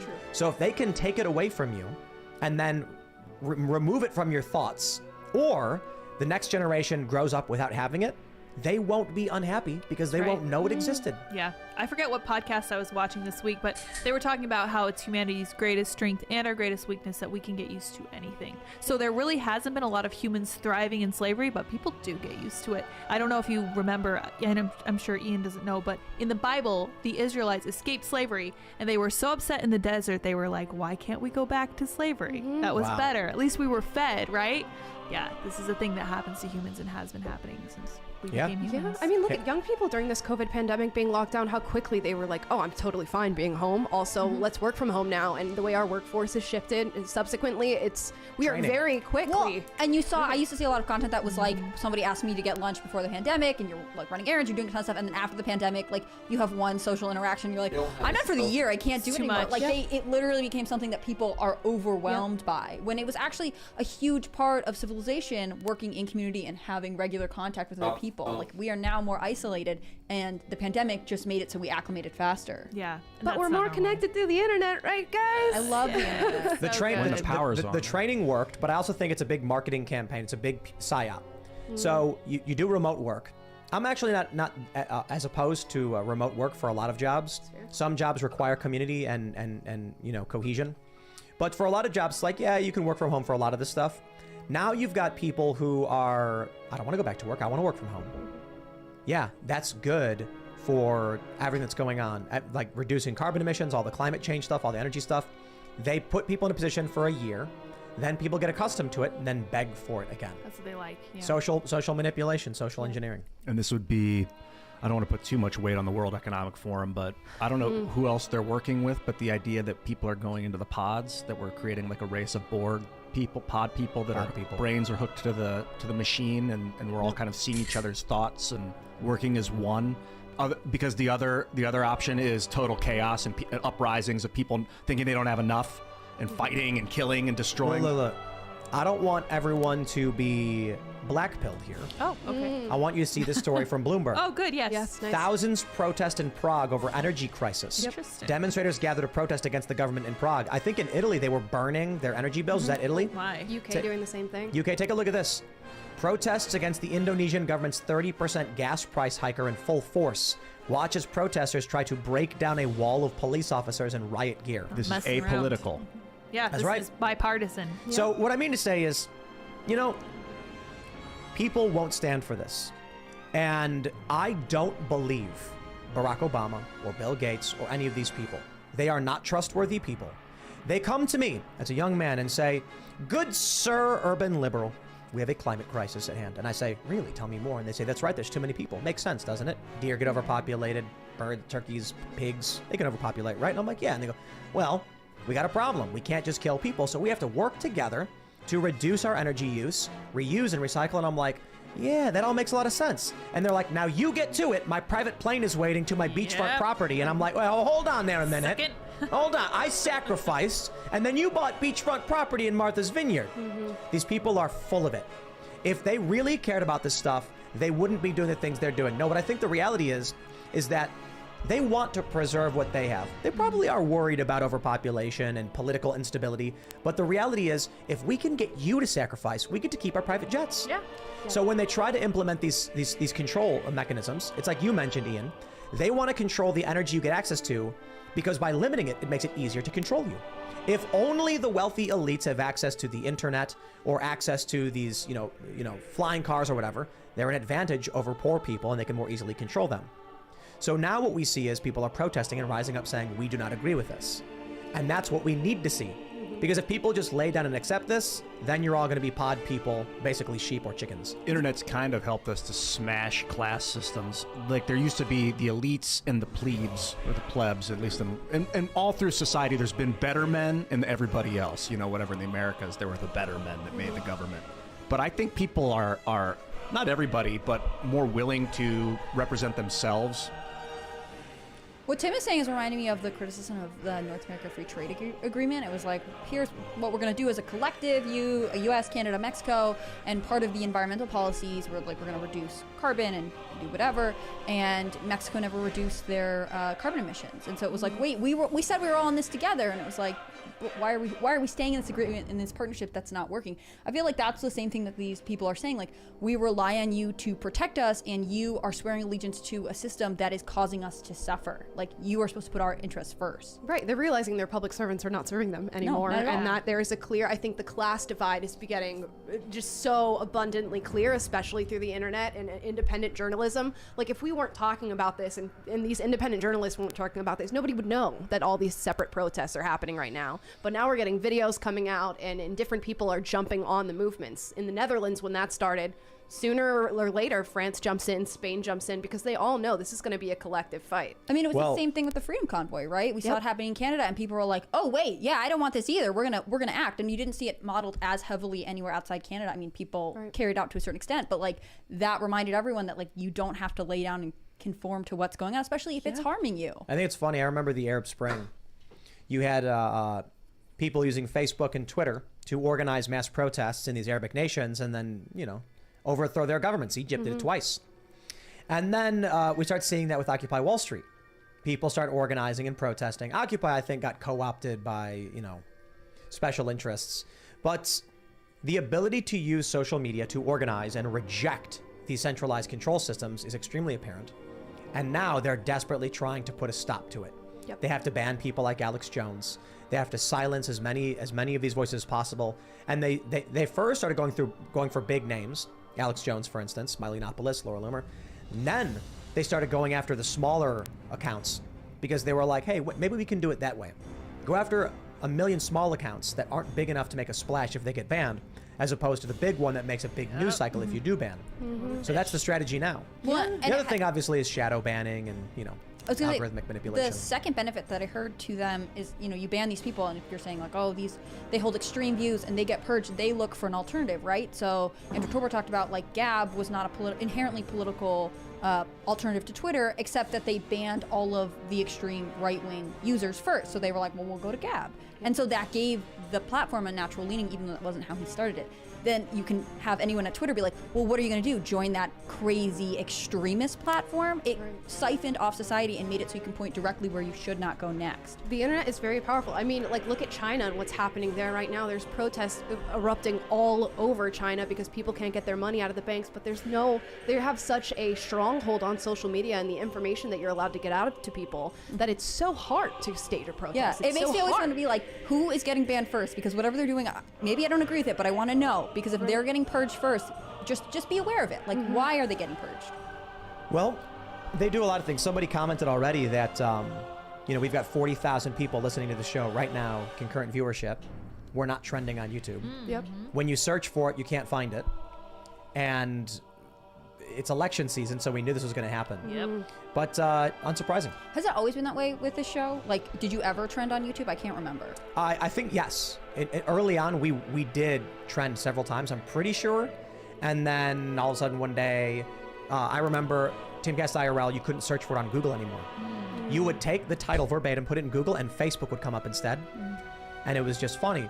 And then it was after like a year or so, all of a sudden, I mentioned it on the show. The next day, we reappeared in search.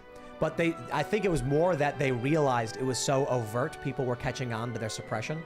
Right now, I think it's funny because we put out a song last week, everybody knows at this point, I guess, and it was trending number 23 on YouTube, which is funny because this show gets more views and it never trends. It's politics. But this is the point of the culture war. Putting out music is apolitical. Boy, are they really salty that we did that and succeeded at it. They're freaking out. Some are, but it was a good song, so they get that. Well, it's like overwhelming thumbs up and positive, but the corporate press is losing their minds. When it comes to adminning social networks, politics is kind of a risky admin, because if you decide to let politics run on the front page of your social network, you're basically taking a political stance as a social network administrator, whether you want to or not. So I used to put that stuff in its own bucket. Like, if you want politics, you got to go look for it. I'm not going to push it at you. I'm pushing, letting entertainment or what. And it's like, that's a dirty surface level way to go, but politics is really dirty too. And I don't think that just because someone's got the loudest voice necessarily means that everyone should be looking at it. People want power. Well, here's a question. Are left-leaning people ever trending on YouTube? Do you guys keep up with that stuff? Yeah. Do you see stuff? Yes. Well, I don't know about prominent... like overtly political? Yeah, I don't know about that. If Yeah. you look at it, it's usually music and like Mr. Beast. No, Okay, so yeah, every Mr. single Beast, of time I turn on my smart TV, it's on YouTube and it's on the Young Turks. Every time. It doesn't matter what I do. The Young Turks are an approved YouTube TV station. Right. Like, you get YouTube TV and they're a channel. Why are we a channel? Yeah, what the heck? What's going on here? It's a no-no. Well, they have 24-hour coverage, I'm pretty sure. Like, they have something running on reruns on like a live stream for a channel. So we could have a whole show where I just vamp for an hour. Well, I mean, we're getting there. We have Pop Culture Crisis 3 to 5. We have Timcast IRL 8 to 10. We got to start filling these time slots with other shows. Right. We're going to be launching the Conspiracy Show with Shane Cashman, which is like a call-in show. It's not going to be live though, but we could air it in a time slot and then maybe eventually get a 24-hour rolling live stream. Does Young Turks do a website where you pay $10 a month and get their stuff? Yep. Oh, okay. So They've they're been doing it for a long both. time. I think we have more. I think we're bigger than they are, to be honest. I'm not sure. I see a lot of left-leaning, not always like a politician or a commenter, but I do see a lot of presentation of, you know, it seems like fun internet content, right? Yep. Like rank all these people for But like also- best fashion. But it's always, you know, you have to look at the people. They have certain ideologies. They'll talk about how they don't like certain things, and it's never from the conservative perspective. It's always, and I think that's partially because YouTube has flagged, let's say, left-leaning culture as mainstream culture. Yeah. It's moving us towards a left-leaning spectrum when we know that's not actually accurate for most of America. Exactly. That is why I started making videos. I was just sort of a passive user of social media, but then I started realizing how they curate the content based on your demographics and what they know about you. And I started getting all this stuff about Black Lives Matter and the black struggle and the feminist struggle. And I thought, is there nobody to counteract this on social media? And of course they are, but they're just getting throttled left and right. Yeah. Yeah. It's unbelievable. Yeah.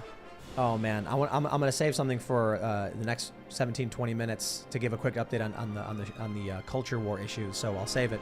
But yeah, the issue with Facebook and Twitter is algorithmic. And early on, what happened was people who ran these big tech companies were naturally left-leaning. They think they're the majority, so they would ban what they thought was not normal. It's literally exemplified in that meme where it's like the left and the right, and Bernie Sanders is placed in the middle, and there's nothing on the left, and it's like, watch this space. And they're like, it's like, dude, Bernie Sanders literally wants the people to own percentages of corporations.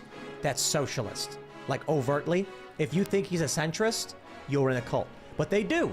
They think, I'm a middle of the road person, and Bernie Sanders is in the middle of the road. It's, no, he's not. Yeah. By no metric. Not by left and right progressive, like cultural standards, and not by economic standards. He's left. He's fairly far left, actually. Yeah. But they think they're in the middle, so they ban you. Well, it's the tech. You're totally right. It's tech executives as well as the area that they're in, right? So if we think of Hollywood and Silicon Valley as similar areas, both those industries are dominated by people who are already naturally left-leaning, and then they walk outside and their kids have friends at school who aren't in the industry, and they're also left-leaning, and then it gets reinforced over and over again. It's why I'm so interested in businesses like Daily Wire setting up in Tennessee, like businesses that want to produce content, especially now that the internet gives us that flexibility, who settle in places that are not these centralized, echo chambers. They're physical echo chambers where people all sort of think the same thing. I would like to bring you to the world of Alexandria Ocasio-Cortez. Oh. In this tweet from Ursula Perano, she says AOC on talks about her future ambitions with a heavy comment, quote, "Realistically, I can't even tell you if I'm going to be alive in September, and that weighs very heavily on me." All right, well, hold on. Girl did some mushrooms, huh? Right. Oh my gosh. She's like, I'm Facing getting ready for immortality. this. Life doesn't even exist. Now, okay to cry. Now, hold on. There's several questions. Does she have a terminal disease? Right. I hope not. Hope Okay, not. It's called life. Yes. Is she suicidal? That's a serious question. Because saying something like that, I think people haven't thought about what she could mean Does by sound this. suicidal. Right. And if she's not sick and she says something like, I don't know if I'll be alive, usually that's a sign of depression. Especially in the context of this article, she says a woman of color can never be president because people hate them or something. It's like very negative. She was crying when she said this. Really? They said that she had But I think she tears knows in how her to cry. eyes. She does. Yeah, but you know what? We saw the fence. Maybe photos. she needs like a 5150 or something. She needs to be brought somewhere and given an evaluation, because if you tell people crying that you don't know if you're going to be alive in September, we need to sit you down and ask you what's wrong, because if you ignore this, something bad could happen. We want her to be okay. And I know the left is going to be like, oh, shut up. And they're like, no, dude. Okay, we're going to play a game. Pick one. Do you think she's referring to a civil war and that racists would come and kill her by September? Yes. Yes. You think that's what she's talking Yeah, about? I think she's shook up from the January 6th thing and it hasn't left her You mind think yet. that a couple weeks ago, she was sitting there thinking, a couple weeks from now, a bunch of white racists are going to start a civil war and I'm going to die. She probably thinks that she's a target. If something like that were to This happen, is, she'd look be at, like... after January 6th, she was like, I could have died. But she's not walking around with security died. detail. See, this is my point, right? The assumption a lot of people make is that she must be talking about like what Kathy Griffin is talking about or something like that. The other question is, okay, all right, most people are probably going to think it's something to do with political conflict. We still have to ask questions about like, dude, I'm the Civil War guy. I'm like ranting and raving about it. And I don't think in 3 weeks there's going to be a bunch of racists going around hunting down women of color. Maybe it's climate change. Right, climate exactly. crisis. Her comments remind me more of like Mark Ruffalo, didn't he have this thing who's like, if we're around for long enough for me to film another? She did say the world was going to end in 12 years a few years ago, I right? think that if she'd been living with purpose, it wouldn't matter if she's alive or dead. Like when you're living your purpose, you don't lament about when it might end. You're just doing it. So obviously, maybe she's lost a lack of purpose. She feels kind of aimless. This was a crazy interview on a lot of fronts. I also enjoyed during it that she said she wasn't sure it would be like good for her to marry a white guy. She's currently engaged to a white guy that she's been dating Maybe for she's like, years. he's gonna kill me in my sleep. She seems like she's got a lot of anxiety she needs to work out, and I'm being a little sarcastic there, but also like you are setting yourself up for a lot of scenarios where you feel like at any point your life could fall apart and or be in danger. Like something is wrong. I think she might be suicidal. Really? Maybe. I think we are looking through the lens of the culture war. And so we are assuming that someone political like AOC must be referring to what we see instead of asking a very simple question. When you hear hooves, it's not zebras, it's usually horses. The GQ article says, tears pooled in the corners of her eyes. She says, I hold two contradictory things in my mind. One is the relentless belief that anything is possible. At the same time, my experience here has given me a front row seat how deeply and unconsciously as well as consciously so many of these people in this country hate women, and they hate women of color. People ask me questions about the future, and realistically, I can't even tell you if I'm going to be alive in September. Why is the immediate assumption, like, if you started off from a blanket, no reference to any individual, and said, someone says that in 3 weeks they might not be alive, your immediate reaction would not be, check. well, they're talking about civil war. No, yeah, you'd say wellness check. Yeah, you'd be like, absolutely. okay, why do you think that? The first question might be like, are they sick? Like someone who thinks they're going to die in a few weeks, are they terminally ill? They have cancer? I mean, maybe AOC does, and we don't know about it. I don't know. But I think either she's insane and she thinks that a bunch of crazy extremists are going to come kill her, which that sounds insane. Or she's depressed and crying in an interview about how people hate women of color and she doesn't know she'll be alive in September. Right, but yeah, her leading with the people hate women of color is the thing that's kind of bringing me into the fact that maybe she's talking about extremism or... But also, if you grew up always believing that you were the victim and your job is to overcome, you've got to do it, and like you're also the victim, but you're still kind of winning because you got to Congress, but also you're still the victim. Either way, this, wellness check. Exactly, that's her. What she what opens does with, that like, mean, I though? hold two contradictory things in my mind. Like, this is a very confused and divided person. Yeah. If she said this to like a psychotherapist who wasn't involved in the political world, he'd probably be like, yeah, okay, you need about a 3-month vacation, girl. Well, 3 days, an evaluation, just go sit down, to Hawaii some or therapy. something and look at the waves. Just sit on the beach. If she genuinely believes that there's going to be white racist men hunting women of color, and that's why she'll die, she needs serious therapy. She needs a break right now. I don't know how long, but she needs to get out and she needs to go talk to a doctor because that's crazy. I think it's a fair assessment to say she lives in a world where Biden comes out and says the MAGA extremists are a threat to this country, where she hears in the news all day about white supremacists, and she genuinely internalizes and believes this is the world she lives in. That's possible too. But I also think that is still using our echo chamber worldview. We know about political problems, so to a hammer, everything looks like a nail. We assume that political people must view the world this way, and if she does, that's the real reason. When in reality, it's like, dude, she's extremely high profile. She gets people shitting on her all the time. Maybe she's just like Maybe not in the a good pressure place. is a lot. Yeah. Which I can have a lot of empathy for that. You know, I will point out again, I know it sounds random, but she did get engaged in April, and I think that the idea that she's moving forward with this high-profile relationship, she's already in Congress, like, where do I go from this pinnacle career? I mean, people regularly include her in polls to become president. Like, what if she is actually unhappy with where her life is? She can't walk away from this, right? It was a big change. Big jump. Like, people rag on her. I think it was great that she was a bartender. I think that the idea that a regular person can, get a seat in Congress is fantastic. I think it's stupid to insult her over it. But imagine going from no public persona to being one of the highest profile Democrats. It is stressful. One of the highest ranking officers on the Death Star. The United States, the military machine is the Death Star, and all these people working in Congress are serving on the Death Star. So I understand her state of mind is broken because she's like, what am I doing? That's just existential. That's like underneath the content on top of what she's been feeling. And this girl's tuned in emotionally. She's like, we're talking about leftists are emotional, rightists are logical. She's very emotionally in tune with what she's feeling. Like with Mark Ruffalo. he was asked, will you be the Hulk in the future? And he goes, if the world allows it and I'm still around. The interviewer didn't follow up with, hold on there a minute. Do you think you're going to die? The interviewer here as well, like, well, you're not going to be alive in September? A good interviewer is going to be like, are you sick? Yeah. Are you depressed? Or do you think the war is going to break out in a couple weeks? Especially if she's been on the verge of tears throughout this whole interview. Like, it's Well, not, I don't know about the whole interview. It said or at that- least that point, right? Right, If she you're started hitting to emotional crying. notes in an interview, and then this other person says something like, and I might not even be alive in September. Like, you're not having a like, haha, we're joking around. I don't even know if I'll be alive then. Like, you have to respond to the gravitas of what's going on. This Right. seems like I got it. Clarifying questions. Only hitting with serious notes. You know, she's I having gotta say it a again, red come pilling breaking moment right now. Maybe. I went through that in You think? 2008 and 9. I was suicidal. I thought for sure, like, I gave up. I thought, oh, the world, like, we've got the Federal Reserve, we've been under this system. Like, there's no hope. I had completely given up.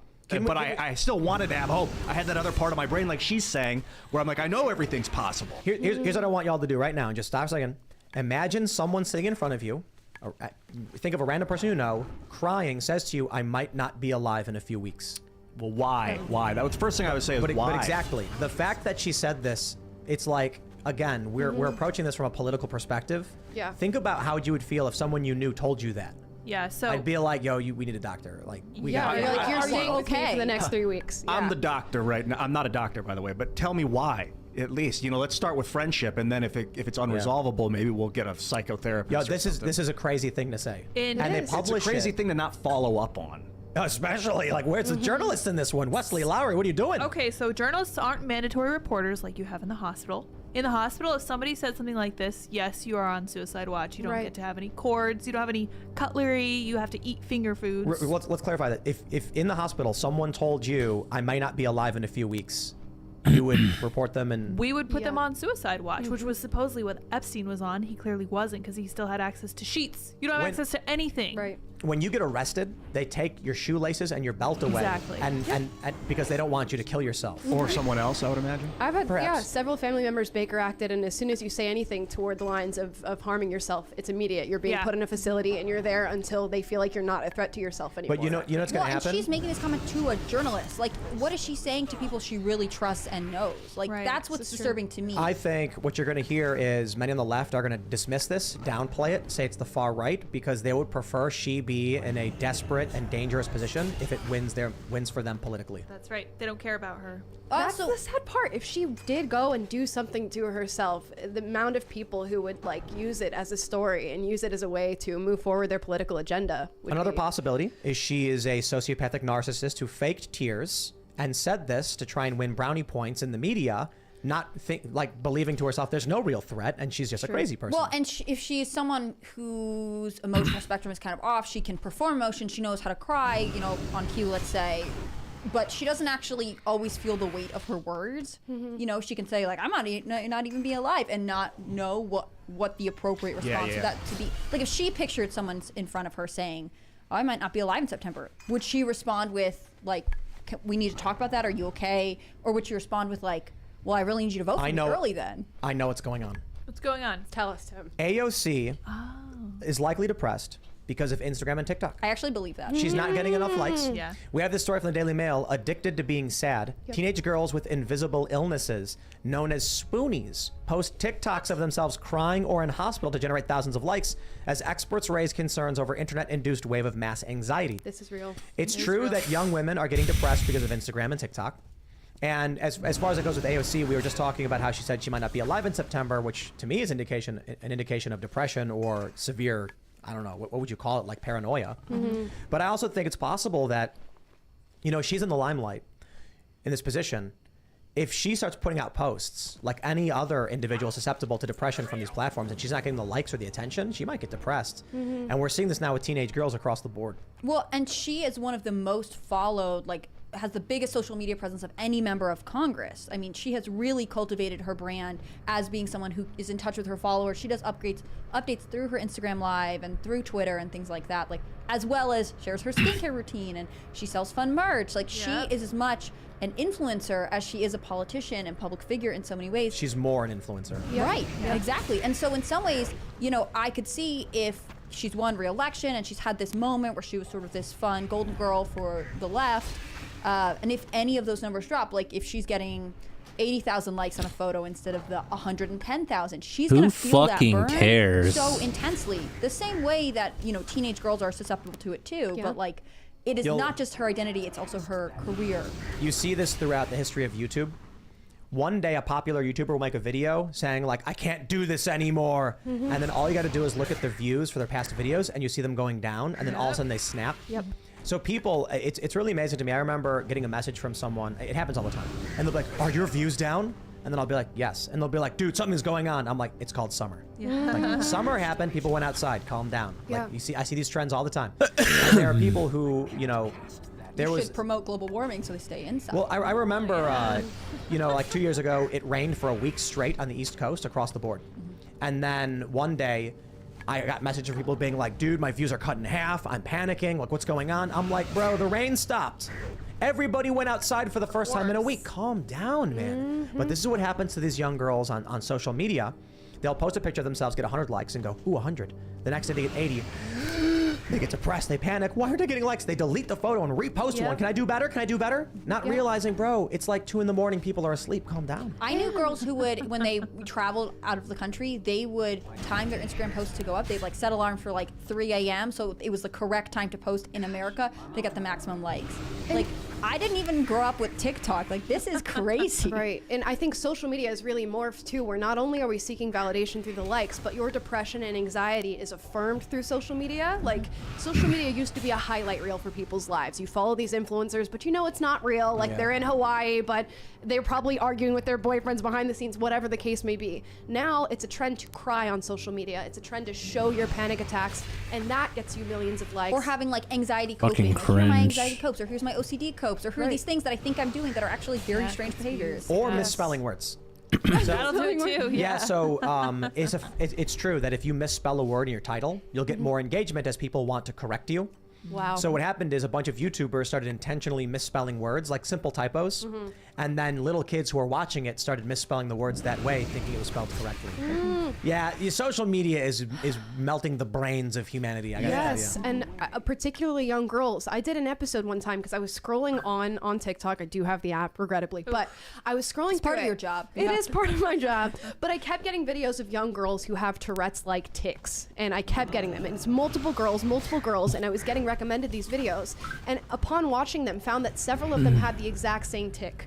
So I started looking into this, and doctors talking about it, and they actually had doctors saying these girls are being so heavily influenced by a mix of anxiety and TikTok, they are developing functional neurological disorders that are real.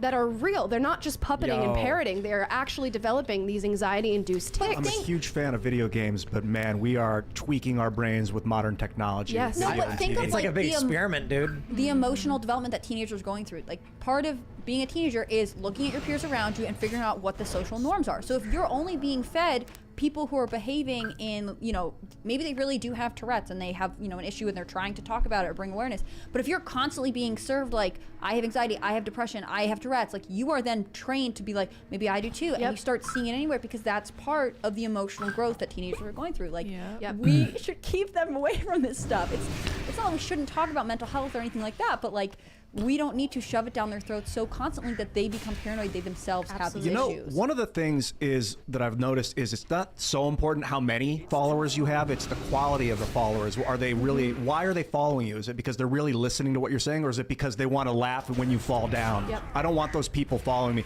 And the problem with social media is just the number shows on your page, so they think more is better. But then you get the direct subscribers. This is where you start to realize the quality of the follower.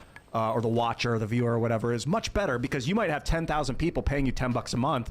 He might have 10 million people watching paying him nothing. He's way worse off. You're way better off with less followers, more quality.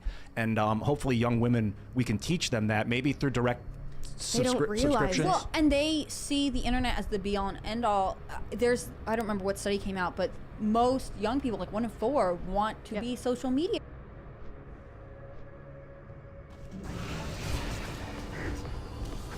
Am I supposed to say after every time I take a bite?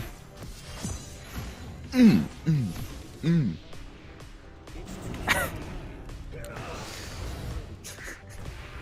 guys remember that one, what was that? I don't remember his name. He did like food review. No, he did like how to make food things, and then he had his like girlfriend or somebody try it, and she would just say like 30 times while trying his food.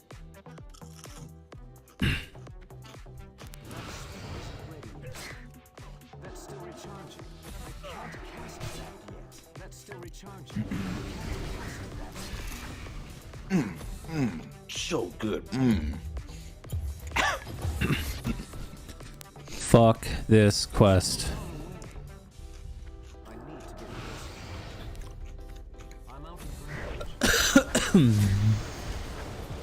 Hope to get some nice crumbs everywhere, as I flick them off my hands instead of washing them. That's 3.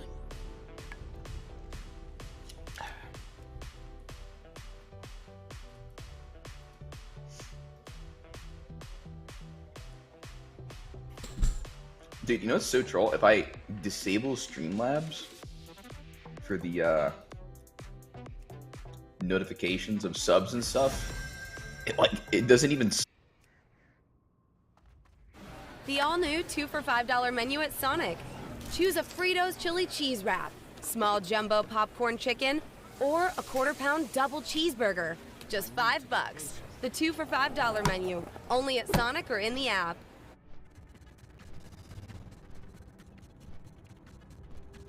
Whoa, bro, your audio is fucked.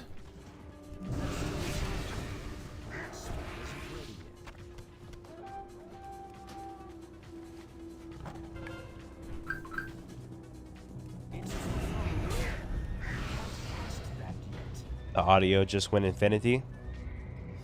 God damn it, man. So it's still happening. What the fuck can I do to stop that, man?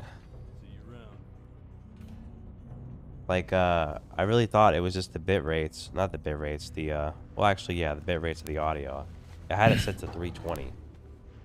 And I think this is the highest we're supposed to go is 192. Let's see. Which audio bitrate limit? Yeah, apparently it lets you go to 320.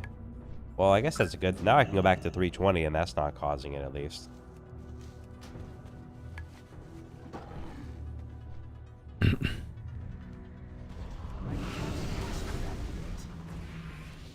I have 3 options with it right now.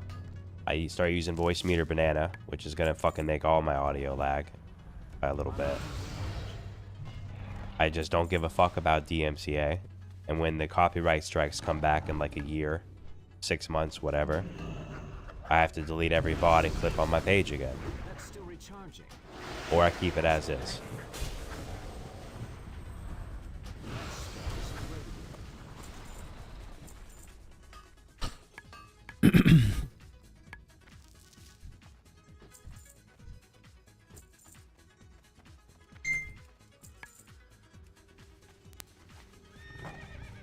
Yeah, it's like a minor problem buff. But I mean, I still want it gone. From what I understand, because I've never heard it. Because I go in the VOD and it's not there, so I can't hear it in the VOD. I don't hear it when it happens, because it's happening through OBS. You guys not, you know, not in, you know, this program for me.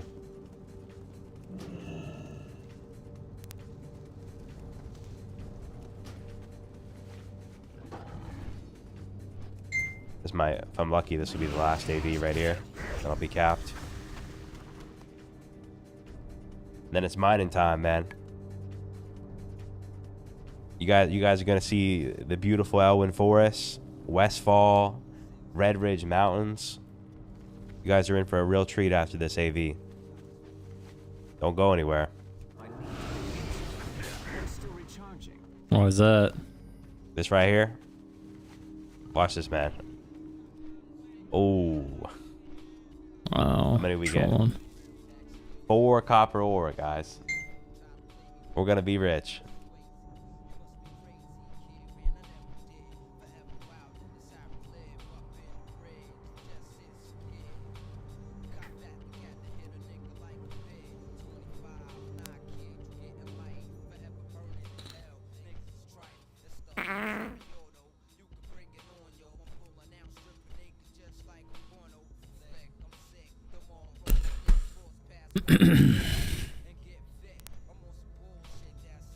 It's like hella choppy for a split second. That's it though, right?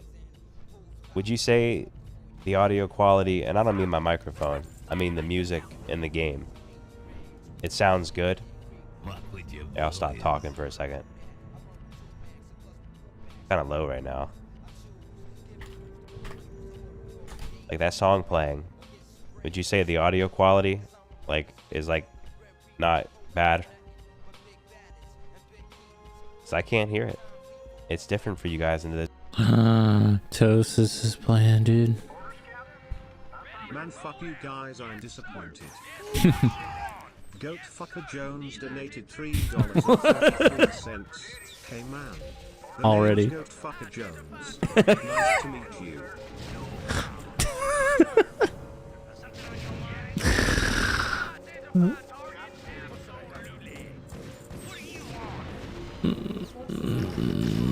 What? Mario shoved his toast into the toaster so it would cook. He loved jelly toast.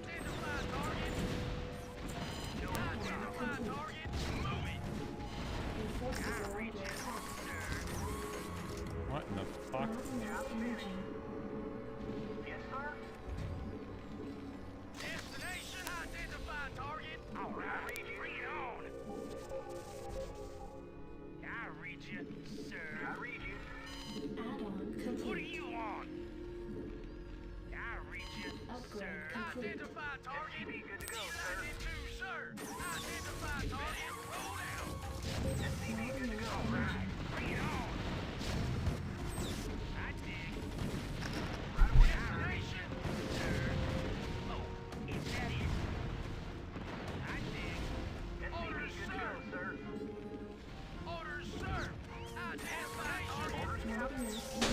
Yeah, today is rabid. It's crazy. This guy's on B rank. This guy is a high S.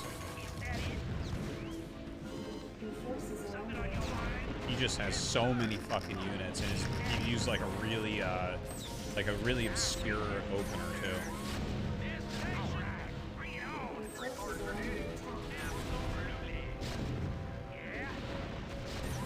Fuck me. Whew.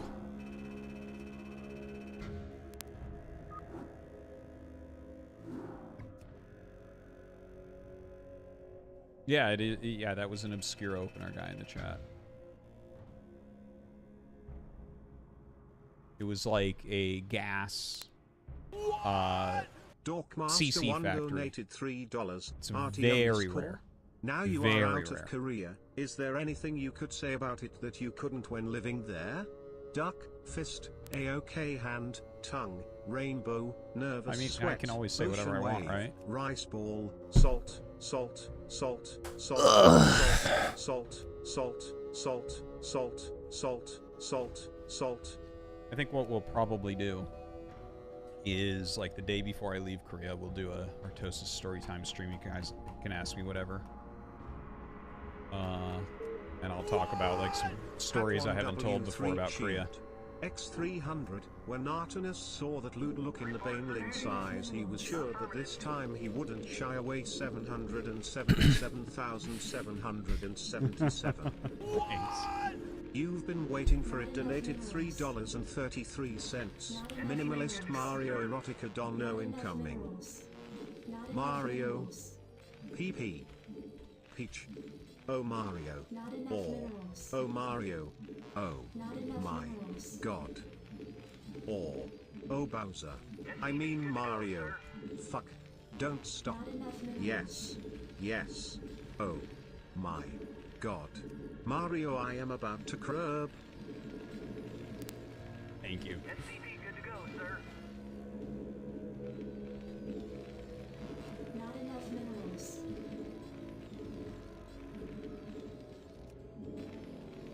But yeah, so yeah, we'll do like a story time before I leave. I'll think of some good ones that I haven't told it ever.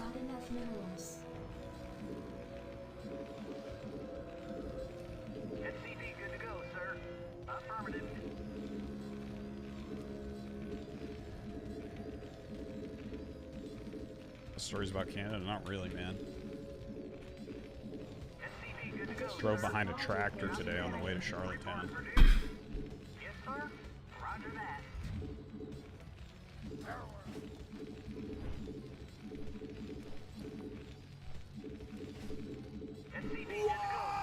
Brown Bruce Lee donated $3.33. Oh, can we also ask you about the one time you vaguely mentioned when you lost the remote for anal beads and they just kept on going full power? Looking forward. Yeah, I made all the wrong chess moves after that, man. It was fucking terrible.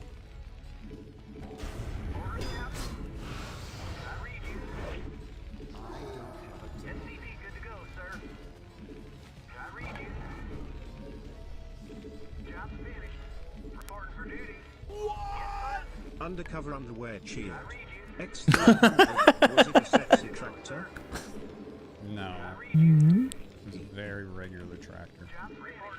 Undercover underwear.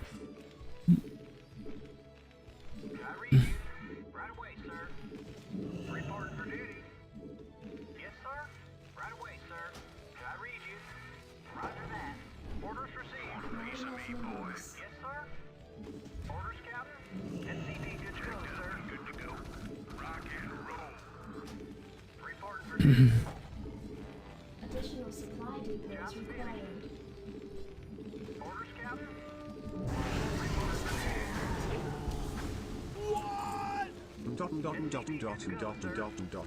Donated $3.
Okay. I think that was just totally fine. I think I dealt with that fine. It's too far away. Cast that.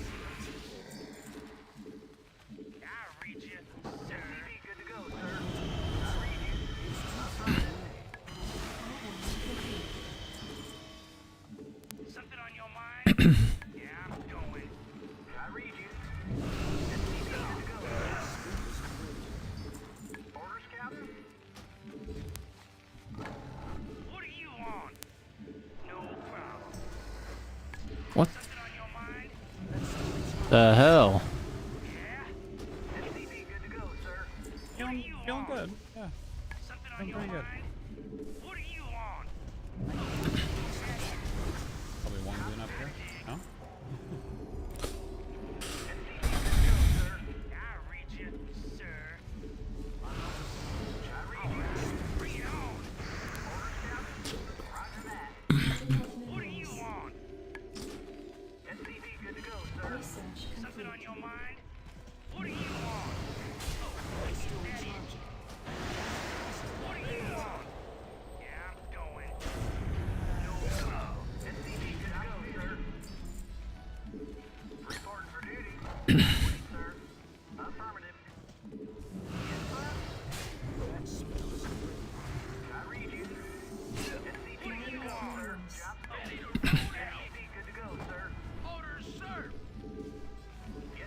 Good luck on questing out here, bitch.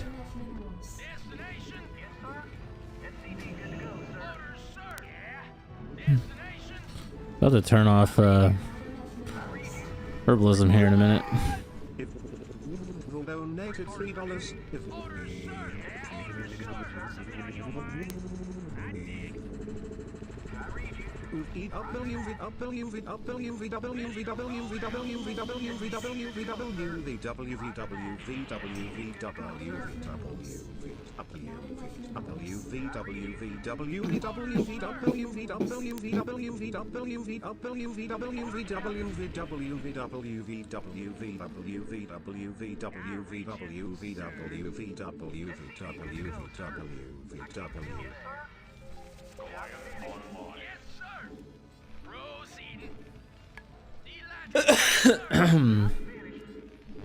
Insufficient Vespine gas. Insufficient Vespine gas. Identify target. Reporting for duty. Right away, sir. Orders received. Job finished. What are we doing? What do we think this is? Destination. Research. Orders, sir. All right. Bring it on. Good to go, sir. Orders, sir. Absolutely. Yes, sir. I read you. Ready to roll out. Identify target. Sir.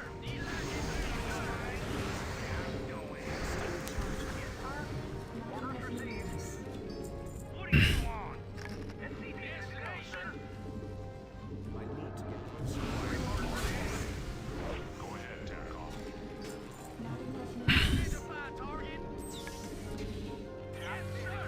SCP good to go, sir. I dig. Orders count. Ready to roll out. Delighted, sir. Job finished. SCP good to go, sir. Identify target. SCP good to go, sir. Orders, sir. Yes, sir. Reporting for duty. Yes, sir. Job orders received. Identify target. Reporting for duty. Yes, sir. Right away, sir. Orders, Captain. I read you. Orders received. Yeah. Yes, sir. Orders, sir. Ready to roll out. Delighted to, sir. SCP good to go, sir. SCP good to go, sir. Orders, Captain. Yes, sir. Upgrade complete. Yes, sir. Yes, sir. SCP good to go, sir. SCP good to go, sir. Yes, sir. Orders, Captain. Right away, sir. I read you. Right away, sir. Not enough minerals. SCP good to go, sir. SCP good to go, sir. Yes, sir. Identify target. Yes, sir. Yes, sir. Report for duty. Yes, sir. Right away, sir.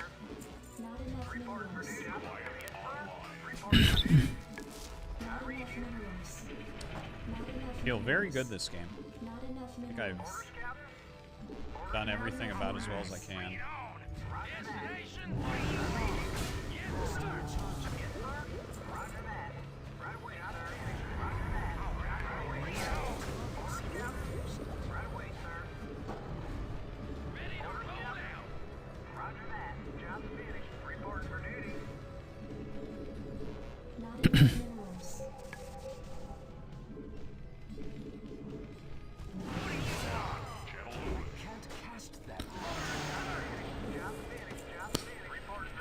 Oh, it's literally on top of him? No wonder I couldn't see it.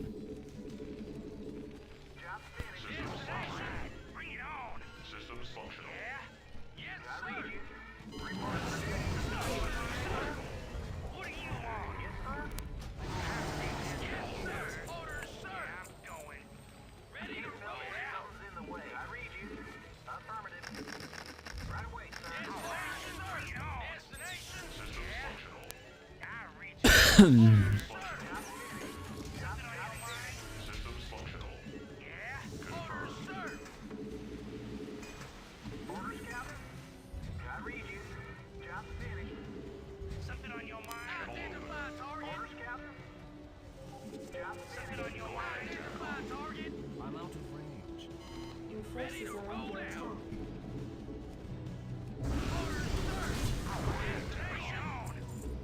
Yeah, I'm going.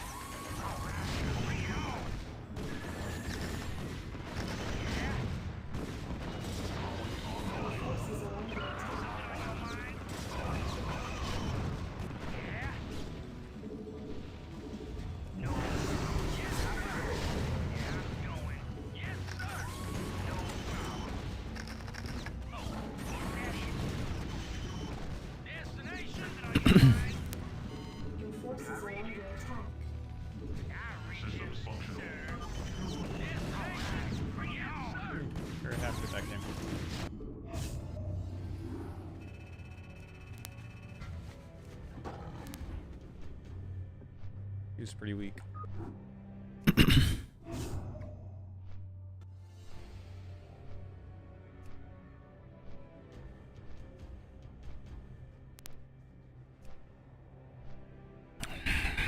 Why doesn't Artosis GG like that? I do GG like that all the time. What are you talking about right now?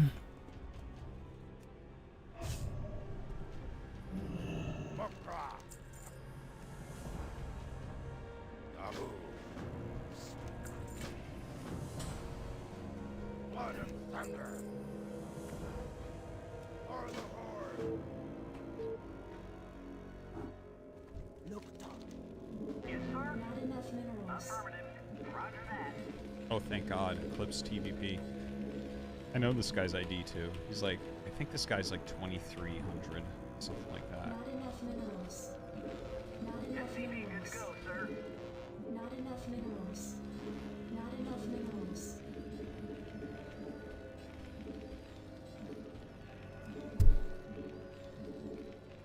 Not enough minerals.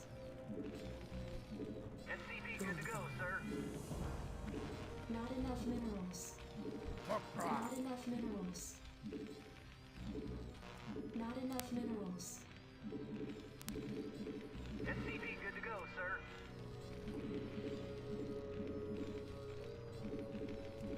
Yeah, we're gonna win this. He's like a 2300 Protoss. Playing unranked, oh my god, the scum. The villainy. Not enough minerals. Not enough minerals. SCP good to go, sir.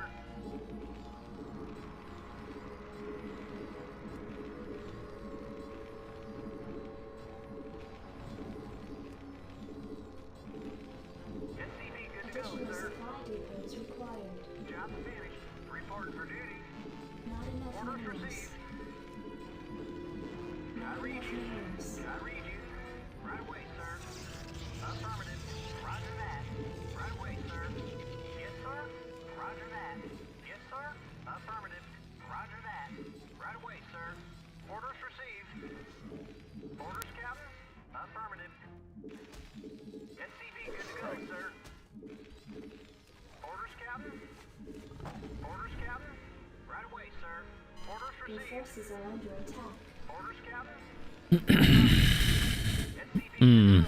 Motherfucker. I read you. Orders, Captain. I read you. Reporting for duty. Affirmative. Yes, sir. SCV good to go, sir. Orders, Captain. Job finished. Roger Your that. forces are Yes, under sir. attack. Reporting for duty. Roger that. Affirmative. Yes, sir. Orders, Captain. Right away, sir. Dude, do you see that? Do you fucking see it?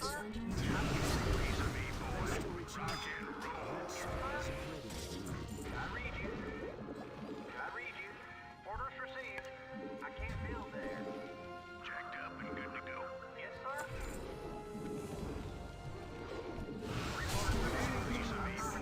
Roger that. Affirmative. Right away, sir. I read you. Affirmative. Jacked up and good to go. Orders received. Dude, they just throw gold at you when you hit Outland. It's kind of wild. They're just like, here, gold, take it. And you're like, alright.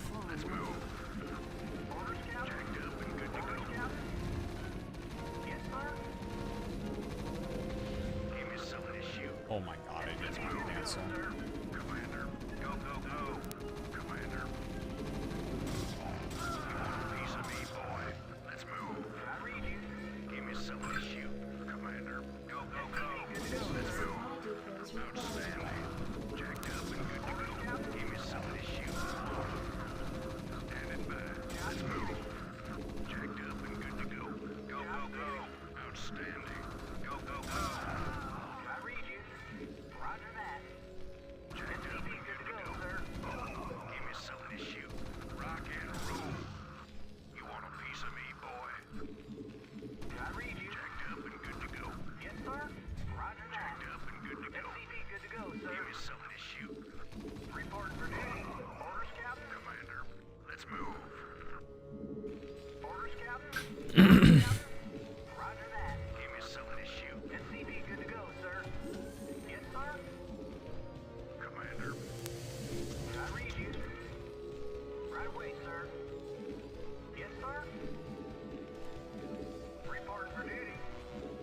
enough minerals. I read you.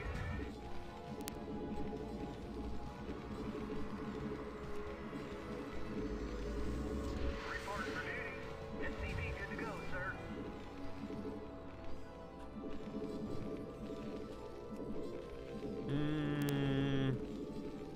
Trying to figure out what should be my fucking aim here. SCV good to go, sir. I read you. Still there. I think I have a decent idea. Job's finished. SCV Look at that! I got the add-on after the factory was done. That's so fucking wild. That's a good omen. right away, sir. Roger that. Right away, sir. Orders received. Orders, Captain. Roger that. Yes, sir. Orders, Captain. Add-on SCV complete. good to go, sir. Roger that. SCV good to go, sir. Orders received. Affirmative. Orders, Captain. Yes, sir. I read you. Orders, Captain. Your forces are under Yes, attack. sir. Add-on complete. Yes, sir. Orders, Captain. Insufficient Vespene gas. Insufficient Vespene SCV good gas. to go, sir. I read you. Right away, sir. Not enough Roger minerals. that. Ready to roll out. I read you. SCV good to go, sir. Identify target. Insufficient Vespene gas. I read you. Insufficient Vespene gas. Reporting for duty. Reporting for duty. Reporting for duty. Job's finished. I read Ready you. to roll out. Job's finished, sir. Reporting Add-on for duty. complete. Yes, sir. Delighted to, sir. Proceed. Research complete. Yes, sir. Add-on Proceed. complete. Orders, Captain. Orders, sir. Yes, sir. Proceed. Yes, sir. Not enough minerals. Ready to roll out. Your forces are under attack. Orders, sir. I read you. Okay. Whew. SCV good to go, sir. Not enough minerals. Reporting for duty. Identify SCV target. good to go, sir. Yes, sir. Affirmative. Reporting for duty. I read you. SCV good to go, sir. Is the new ASL out yet? Alright. I think my opening is good. Identify target. Yes, sir. Right away, I sir. think it was solid. Orders received. Orders, Captain. I read you. Identify target. SCV good to Ready go, to sir. roll out. Job's finished. Yes, sir. Affirmative. Yes, sir. SCV good to go, sir. SCV good to go, sir. Ready to roll out. Yes, sir. Delighted to, sir. Right away, sir. Yes, sir. SCV good to go, sir. Oh. I read you. Yes, sir. SCV Proceed. good to go, sir. Orders received. Orders, yes, sir. Yes, sir. Yes, sir. Ready to roll out. SCV good to go, sir. Right away, Orders, sir. sir. Identify target. SCV good to go, sir. Absolutely. Destination. Delighted to, Love the sir. game. SCV good to go, sir. Absolutely. It's a good, solid fucking game. Identify target. Yes, sir. Yes, sir. Delighted to, sir. L_Hisham donated $3. Artosis, are you going to ESL Atlanta? You're missing out if not. You can get in hot tub with the guys in the chat. Who knows what might happen? Personally, I think nudity breaks down barriers. Brown Brew Crew will be popping off. Ayaya and Krub Crews too. Affirmative. Yes, Report sir. for duty. Ready to roll out. Roger that. Orders, Captain. Yes, sir. Orders, sir. Job's finished. Delighted to, sir. SCV good to go, sir. Yes, sir. Yes, sir. Destination. Standing by. Report for duty. Destination. Moving. Delighted to, Good to sir. go, sir. Yes, sir. SCV good to go, Delighted sir. to, sir. Delighted to, sir.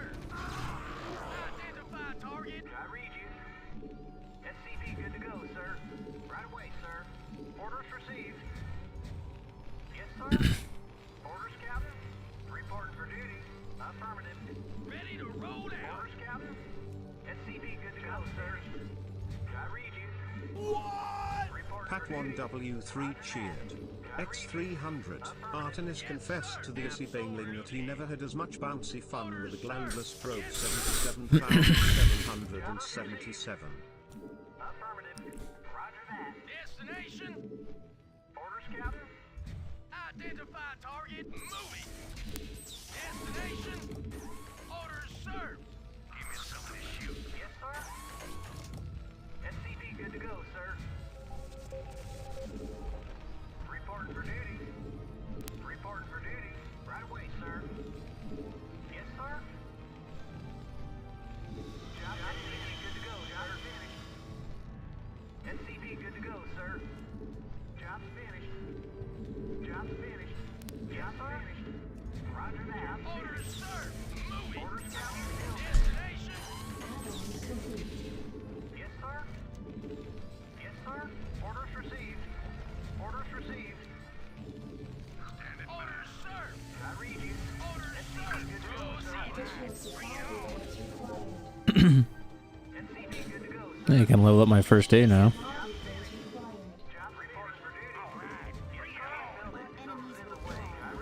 Additional supply depots required. Yeah. SCP good to go, Additional sir. supply depots required. Job finished. What are you on? Job finished. Research Orders, complete. Captain. Orders, Captain. Orders received. Reporting for duty. Roger that. Reporting for duty. Affirmative. Roger that. Orders received. Job finished. I read This should be making a lot of guys in the chat happy on these fucking depots I'm building. People are always asking about this shit.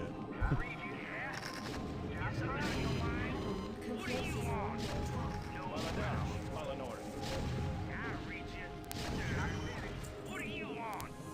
Yeah, I'm doing. Remember the sun. We will persevere. The reckoning is at hand. Bring it on. Orders, Captain. I read you. I dig. Orders, sir. SCP good to go, sir. Roger that. Ready to I read you. Affirmative. Orders received. Something on your mind? SCP good to go, sir. Oh man, where's this first aid trainer at? I don't remember. Medic.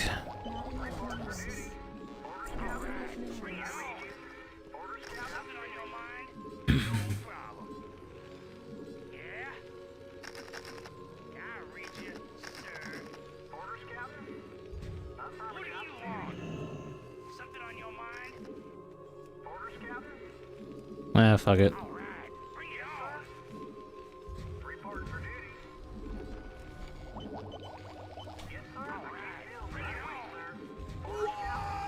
Pregnant Lirak donated $3.33. Artie, I have some great news. I am pregnant.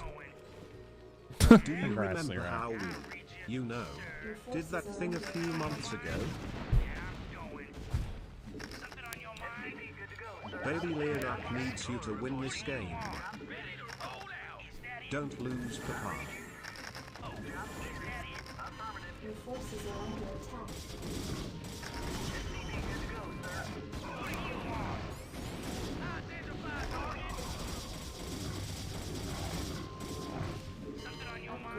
Your forces are under attack.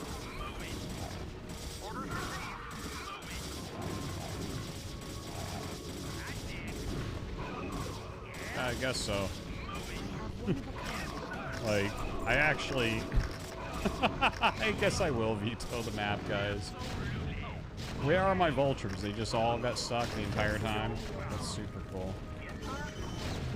Like, Super I cool. made so many turrets, and I put so many mines there. I put 9 mines there. Didn't even slow them even a little bit from killing everything. Your forces are under attack.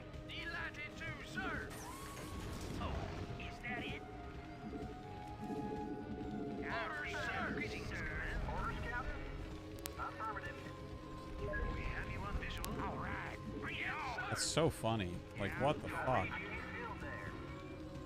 What am I supposed to do, man? You can't stop recall here.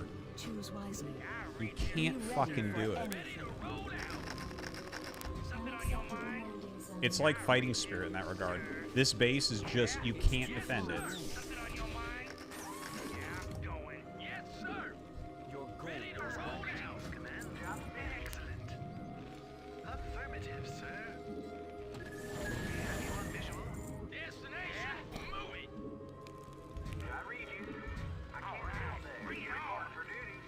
All right, I can finally use bandages so I can be competitive. There's a quest somewhere right here. It says it's right here. Oh. I love that my 4th CC is like almost done and he's just like, yeah, it's gone now.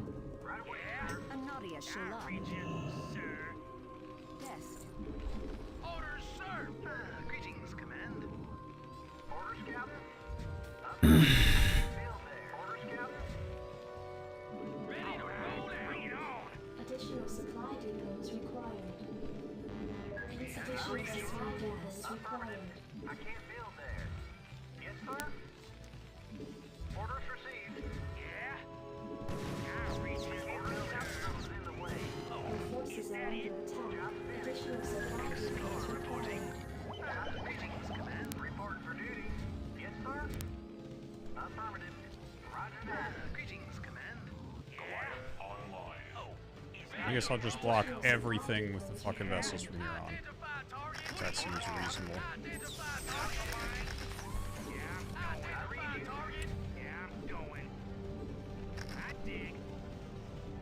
Something on your mind? No problem. Your forces are under attack.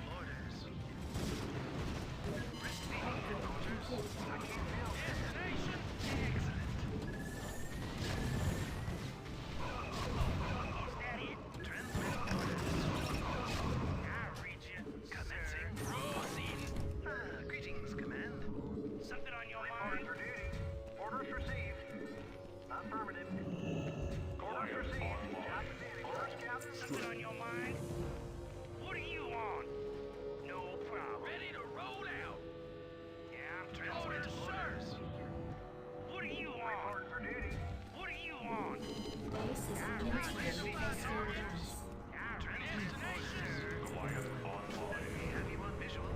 Excellent.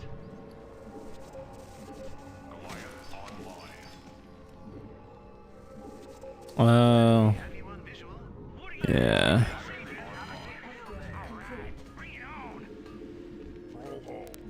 Something on your mind? Oh, is that it? Transmit orders. Something on your mind? Goliath online. Your forces are under attack. Click the knapsack. Use. Oh, it wants me to go. Oh, okay.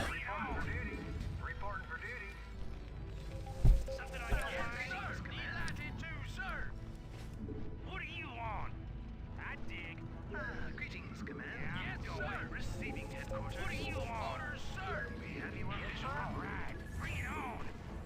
Receiving something on your mind. Something on your mind. Yeah, we have you on visual.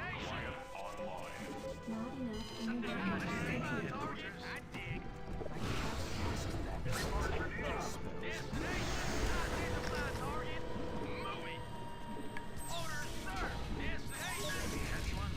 Dead. You see this? It's so, like, there's no effort being put in. He's just trying to recall.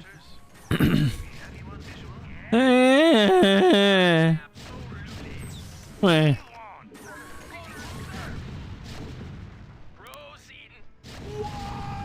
Big Booty Love Bill donated $3.33. Hey man. Don't know about you, but I love that big booty. That big ol' meat wagon. Too.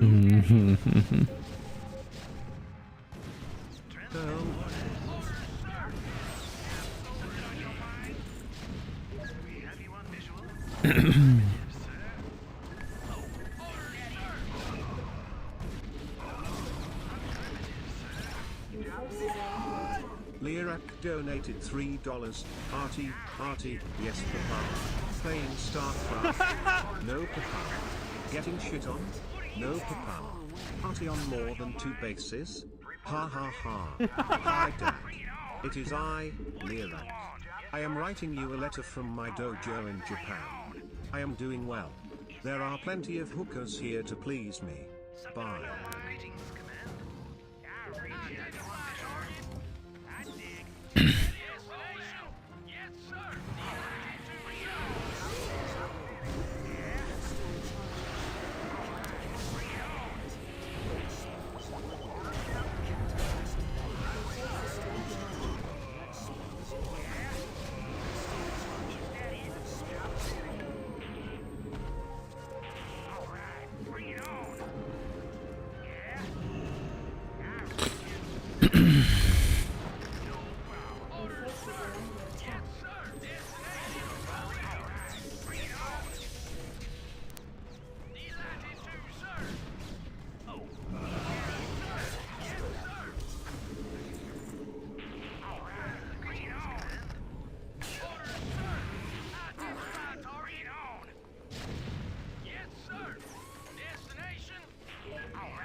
Zulvado cheered. X300, if there is a new season and new maps, why are you still playing on Eclipse?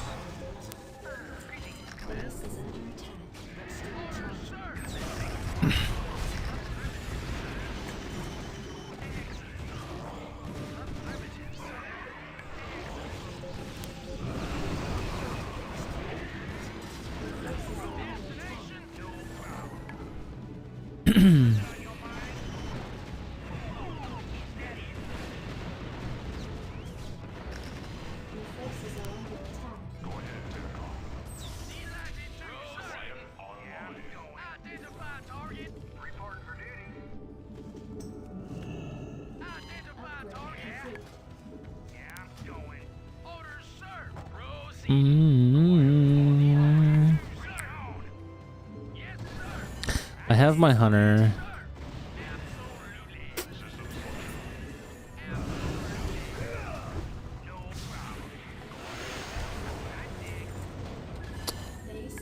Oh my god, bro. These fuckboys are doing the same thing I'm doing, man. Alright. 2 more. Why are you still making tanks? Fuck.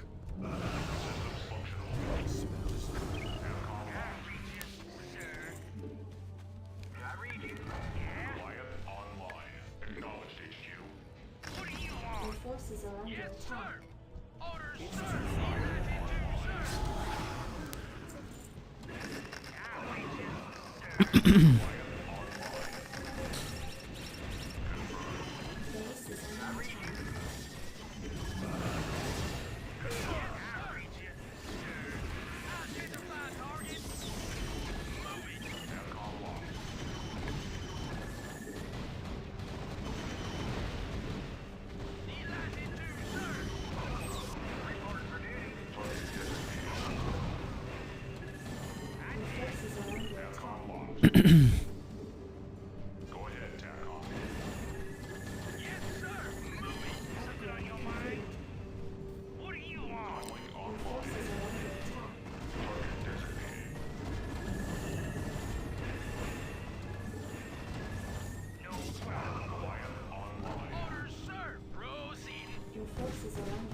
under attack. Calling online. Acknowledge HQ. Systems functional.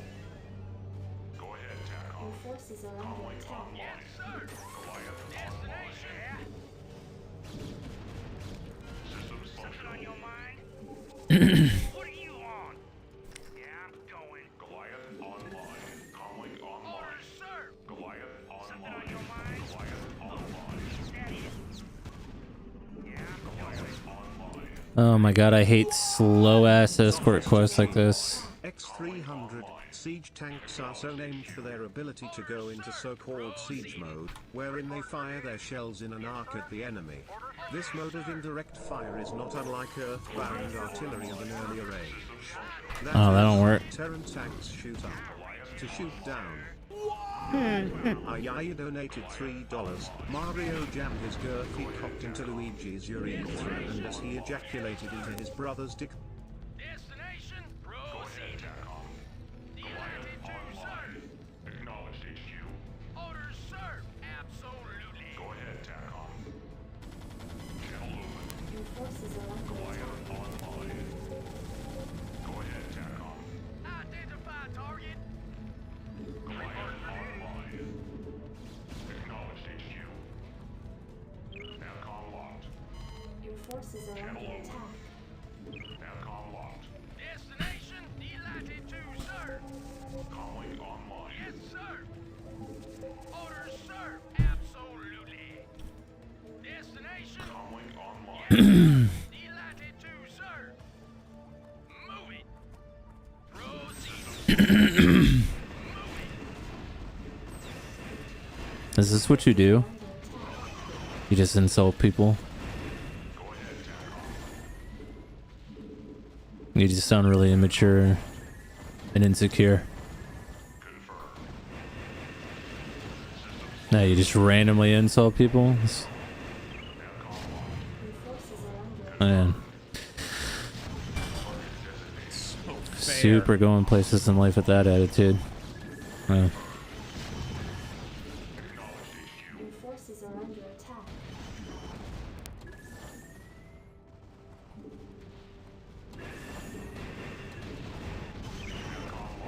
Do guys actually think that that shit's cute and funny? It just makes me want to jack slap you.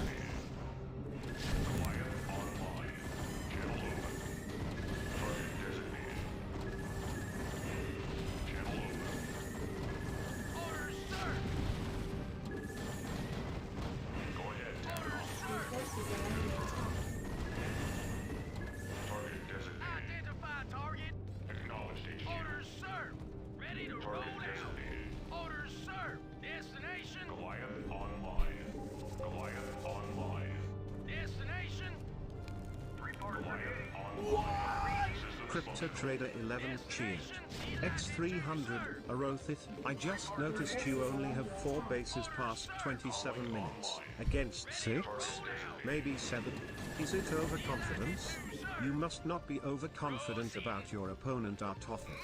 I suggest you take more expands and increase map control. You see, more expands brings you a better economy, so you would be able to have a bigger army Artothic. Forces are under attack. Good old Protoss. Identify target. Delighted to, sir. Target designated. Calling online. Identify target. Not enough energy. Identify target. Channel open. Go ahead, TACOM. Identify target. Go ahead, XX Protoss Master 69XX donated $3. I don't understand how you possibly could be losing here. Anytime I get to carry a late game PvT, Terran just breaks out with 3 stim marines and fucking shreds my interceptors. What are you even doing right now?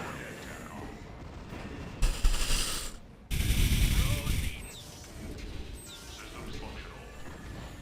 Acknowledged HQ. Your forces are under attack. NAVCOM locked.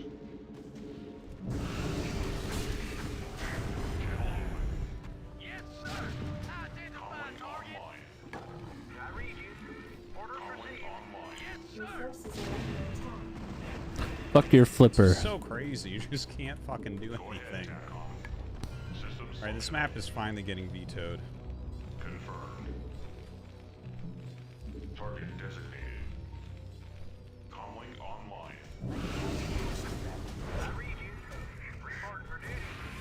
Ready to roll out. Right away, sir. Roger that. Go ahead. Base is under attack. Look at how many fucking interceptors he has. There's no counter to this. Carriers outscale literally everything, except for 1 to 5.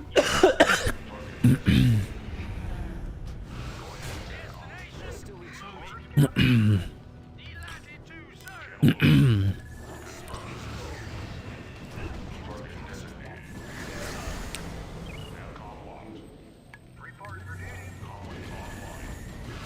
forces are under attack.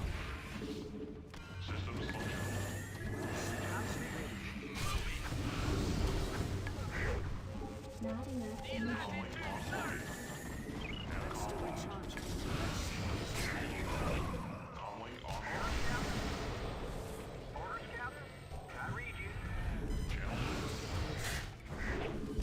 Systems functional.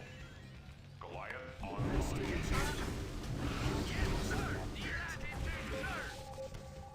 Identify target. Proceeding. Base is under attack.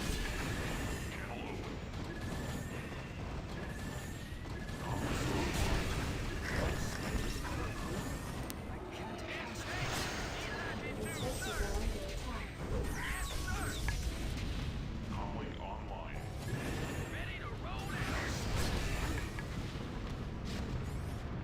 Your forces are under attack.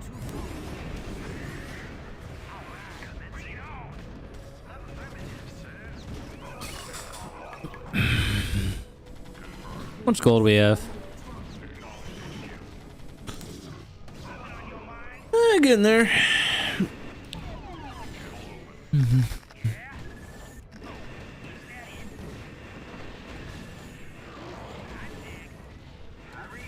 Base is under attack. Confirmed. Identify target. Comlink online. Comlink online. So stupid. Your forces are under attack. Confirmed. Channel open. Aircom locked. Comlink online. Channel open. Acknowledged HQ.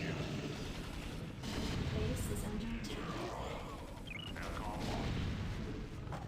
Systems functional.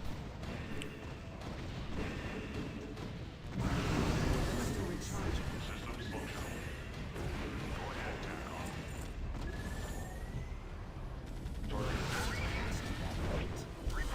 Your forces are under attack. Target designated.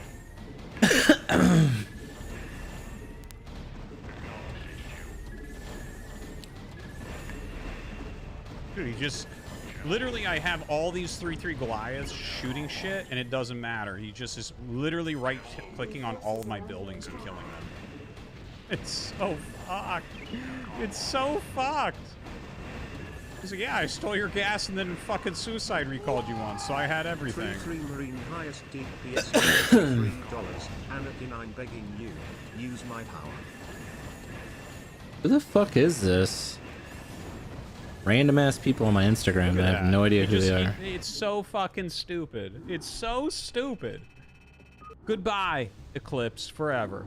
Forever, Eclipse. Dude, you know what they did is when they made the new maps, they're like, we don't want the whole player base to quit. Donated $3. So we're gonna keep Eclipse in there. Guys, help! I have 3 PhDs since StarCraft, but I'm still getting smurfed 777 a quadragentillion 777 dua quadragentillion 700. What are we talking about, Smurf? Quadragentillion It's a new season, you fucking dummy. 7 quadragentillion 700 and... Oh, Jesus. Wraiths are a must. Yeah, when he has literally cannons everywhere and storming goons, You know, in this type of situation, there's no way to win. You have to be way ahead when they're going carrier to have a chance.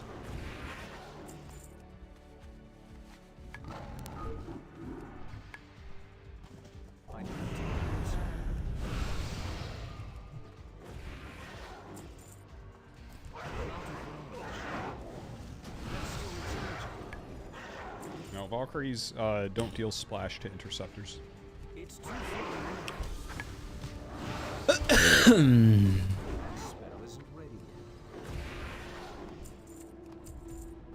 Interceptors don't take air splash damage.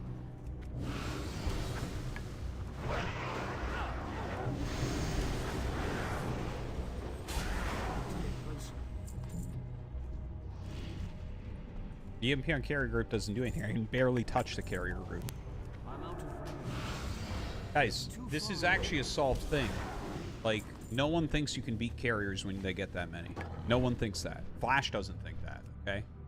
He knows that if they get that many, you're just fucked. Like you saw, like I have a huge 3-3 mech army. I had 4 groups of Goliaths at one point, and his interceptors just killed them all. Nothing scales like carriers.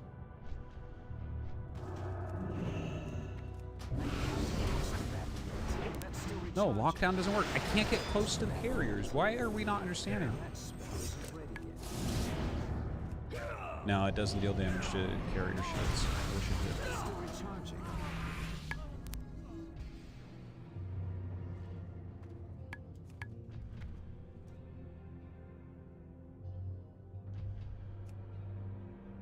Good Night is gone.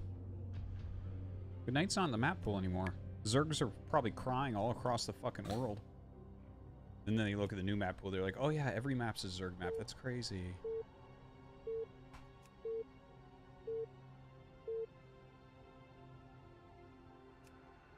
BC doesn't go well against carrier. You can technically beat carriers with BCs, but as soon as Protoss adds anything, Dark Archons, High Templars, Dragoons, you insta-lose with the fucking PCs. But you give me the same supply of BC against carrier, and it's like a decent number with Yamato and everything. Yeah, you can fight just that. Not enough minerals. Not enough minerals. I know this guy. We've played him a lot of times. He's like a 22, 300 player, I think. I actually haven't played him much recently, so maybe he got higher. But I've played this guy probably 15 times on the line. Got to keep the alliance in Pretty check. aggressive with his mutas, does Guardian Rush sometimes. But he's gotten more of a variety of strategy lately. The last few times I played him. Orders received. Not enough minerals. SCV good to go, sir.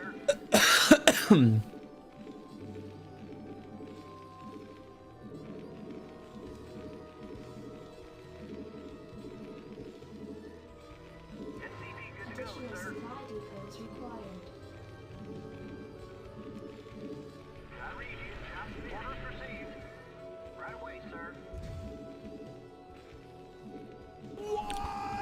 Baby Lirak donated $3.33. Goo goo. Gaga. I'm a baby. Right away, sir. Are you my dad? Papa? Papa? What? Papa? Can I ask a question, Papa?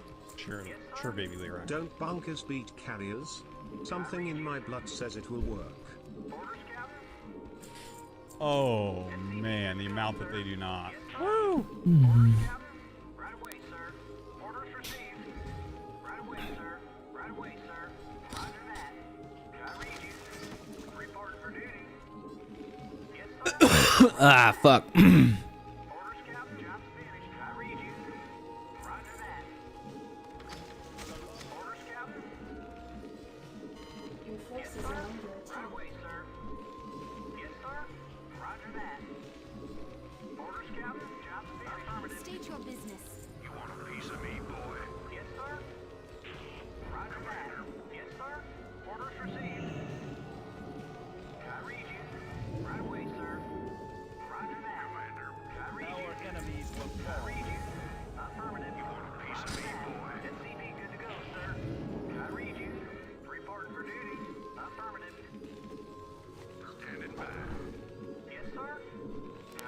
I gotta remember this is Allegro, not Largo.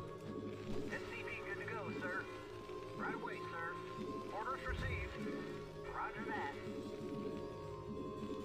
You want a piece of me, boy? Saying there's a quest I can turn in, but I don't see shit.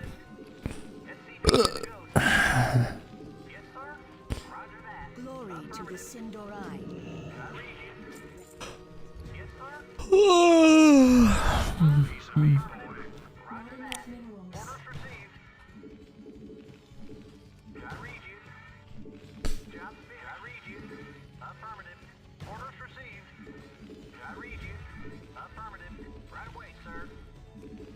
Your forces are under attack.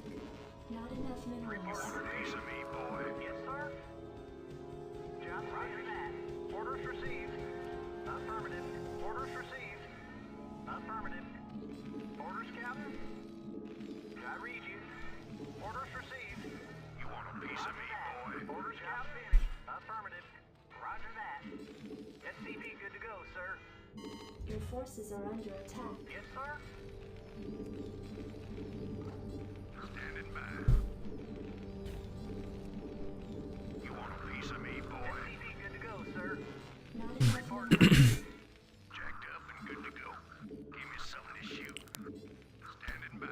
Outstanding. Job finished. Go, go, go. Job finished. Yes, sir. You want a piece of me, boy? Report for duty. Orders, Captain. I read you. Not enough minerals. Commander. Jacked up and good to go. SCV good to go, sir. Orders, Captain. SCV good to go, sir. Orders received. Reporting for duty.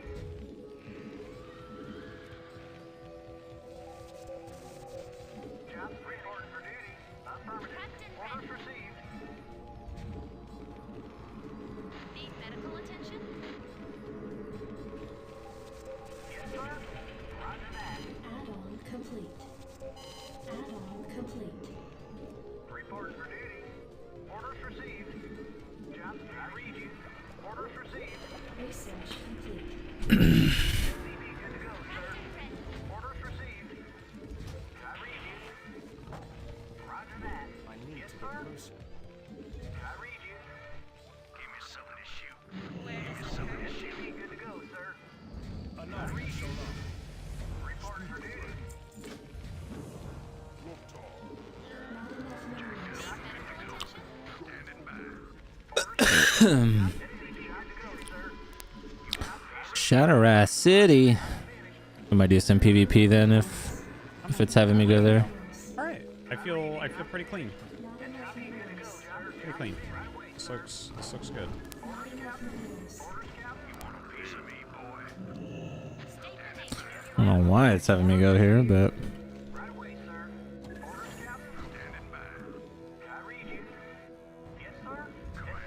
wants me to go to Ogremar.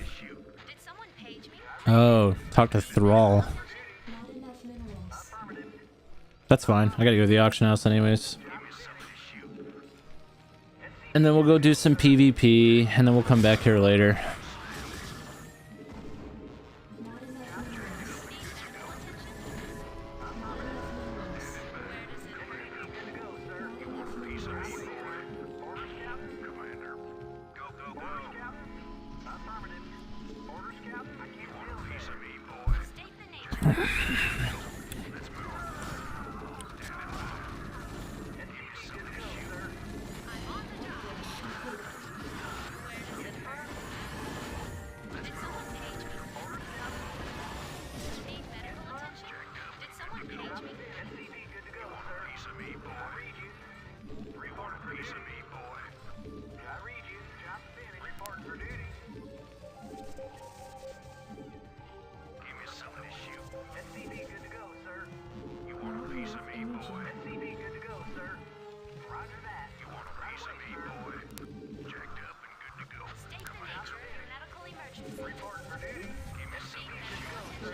Getting hungry. Let's go figure out what we want to eat.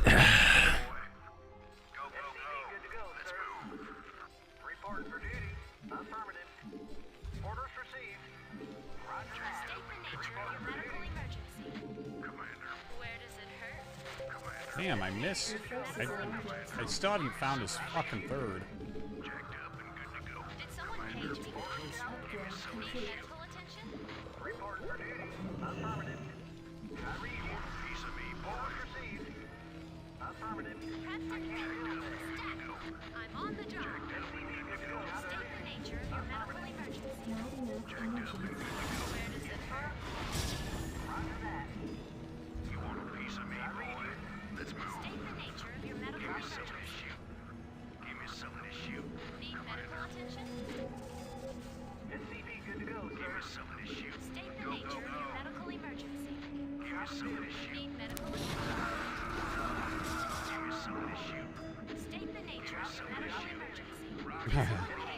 Not the map. I can't feel, sir. I read you. Report for duty. Commander, you want a piece of me, boy? Jacked up and good to go. Did someone page me? You want a piece of me, Need boy? medical attention? Jacked up and good to go. Where does it Give me hurt? something to shoot. Commander, Where does it hurt? Need medical attention? jacked up and good to go. You want a piece of me, boy? You want a piece of me, boy? Standing by. Did someone page me? Commander. Yes, sir. Orders received. I can't build there. Give me something to shoot. Jacked up and good to go.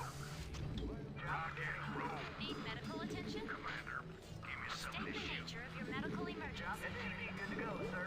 Right away, sir. I read you. Jacked up State and the good to nature go. of your medical emergency. Standing Did someone by. page me? Go, go, go. Need medical attention? Give me something to shoot. Commander, let's move. State the nature of your medical Give me emergency. something to shoot. I read you. Not Affirmative. enough minerals. You want a piece of me, Where does it boy? hurt? Let's move. Where does it hurt? Give me something to shoot. State the nature of your medical emergency. Orders, Captain. Reporting for duty. Orders Not enough received. You minerals. want a piece of me, boy? Where does it hurt? You got my piece of me, boy? Yes, sir. Affirmative. Reporting for duty. Commander. Did someone page me? Standing by. Go, go, go. Where does it hurt? Affirmative, sir. You want a piece of me, boy? State the nature of your medical emergency. Commander. Did someone page me? Jacked up and good Where to go. does it hurt? Jacked up and good to go. Need medical attention? You want a piece of me, boy? Reporting for duty. I read you. Orders received. Where does it hurt? Want to turn it down? State the nature of your medical emergency. Yes, sir. Want to turn up the heat? Standing by. Let's Need move. medical attention? Fire it up. Greetings, command. Let's roll. Standing by. Did someone page me? Not enough energy. Transmit orders. Where does it hurt? Jacked up and good to go. Did someone page me? Receiving headquarters. You want a piece of me, boy? Where does it hurt? Something to shoot. Commencing. Fucking kidding me. Standing by. State the nature of your medical emergency. You want a piece of me, boy? Yes. Greetings, you want a piece of me, boy? Rock and roll. Receiving headquarters. Commencing. Yeah. Did someone page me? On visual. You fucking kidding me? Where does it Piece hurt? of me, boy. Greetings, command. Give me something to shoot. Need medical attention? Give me something Need to shoot. medical attention? Did someone page me? Orders, Captain. Yes, sir. Orders, Captain. Commander. State the nature of your medical emergency. Transmit orders. You want a piece of me, boy? We have you on visual. Did someone page me? Greetings, command. Give me something to Where does it hurt? visual. Fire it up.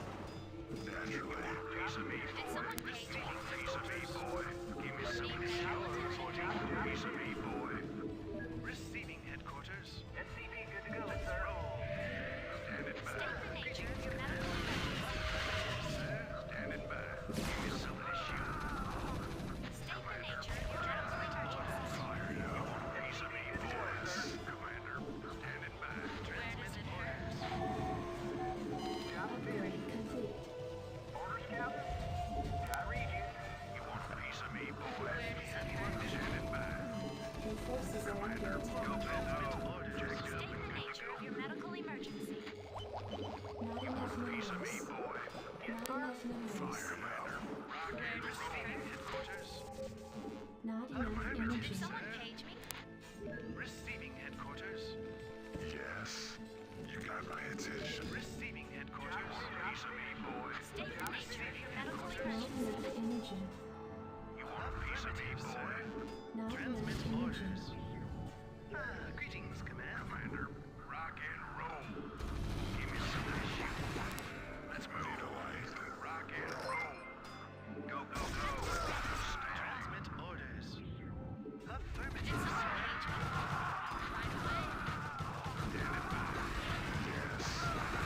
Your forces are under attack. Excellent. Let's roll. Receiving headquarters.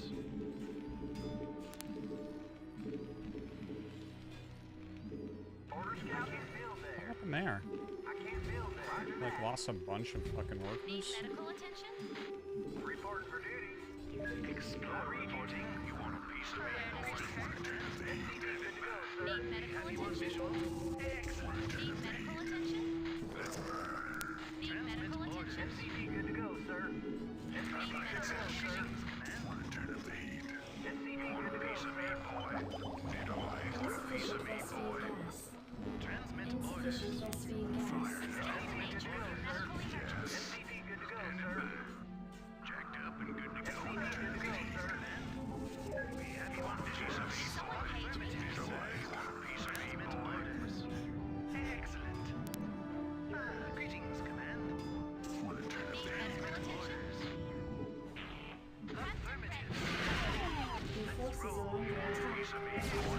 Jacked up and good to go. Affirmative, sir. Greetings, Command. Commencing. Want a piece of me, boy? Oh my god. Medical attention? Did someone page me? Need a light? Want a piece of me, boy? Go, go, go. Reporting. Yes, sir. Additional supply depots required. Orders have finished. Fired up. Receiving headquarters. We have you on visual. Piece of me, boy. Affirmative, sir. Affirmative, sir. Piece of me, boy. We have you on visual. State the nature of your medical emergency. Receiving headquarters. SCP good to go, Piece of sir. me, boy. Excellent. You got my attention. State the nature of your medical emergency. Fired up.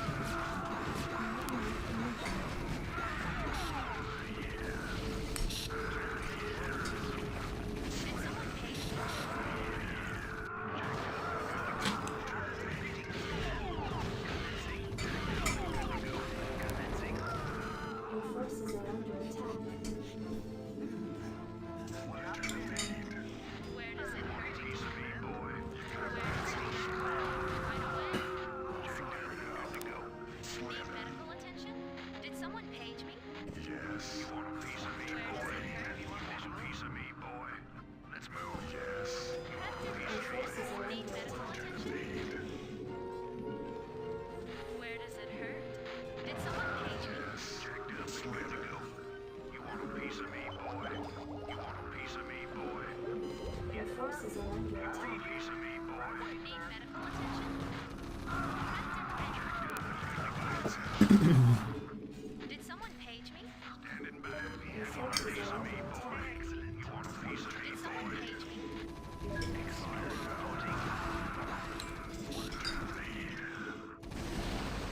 Yes. State the nature of your medical emergency. Piece of me, boy. Excellent. Add-on complete. Piece of me, boy. Receiving headquarters.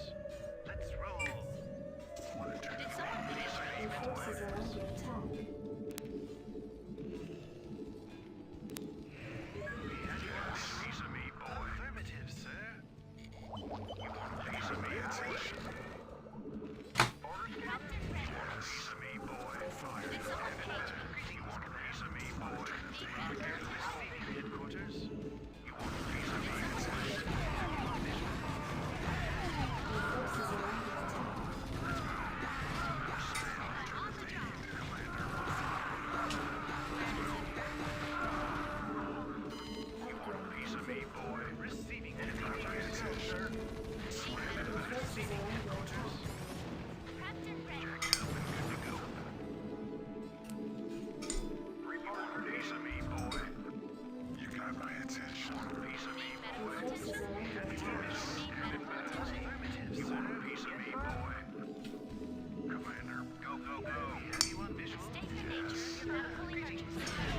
Fuck me, I've just lost too many fucking vessels.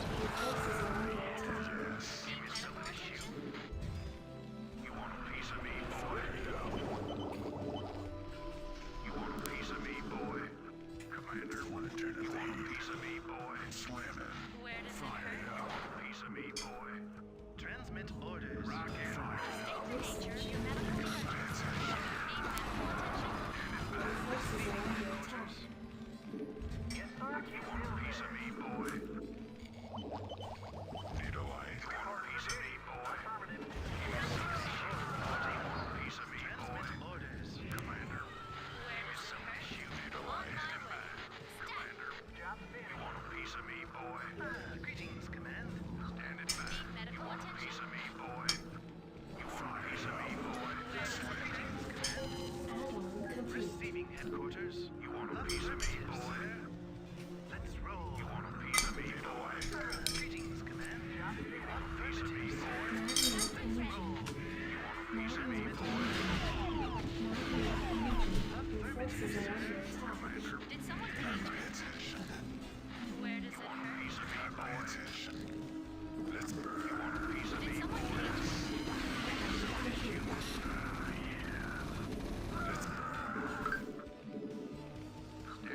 Where does it hurt? Give me some of this shoot. Let's go.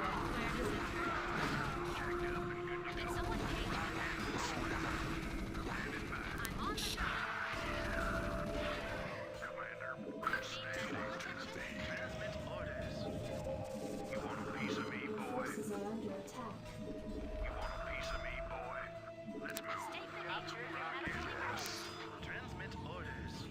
You want a piece of me, boy? Did someone page me? Did someone page me? Yes. Piece of me, boy. You want a piece of me, boy? Commander.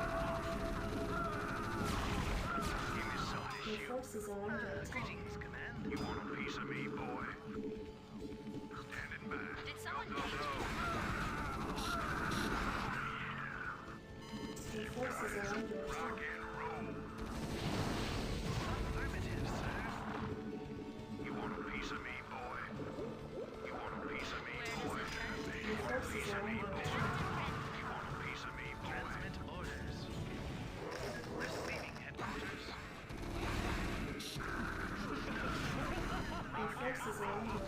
Outstanding. Let's move. Rock and roll. I'm on the job. Let's move. Did someone page me? I'm on the job. Affirmative, piece of me, boy. Where does it hurt? Outstanding.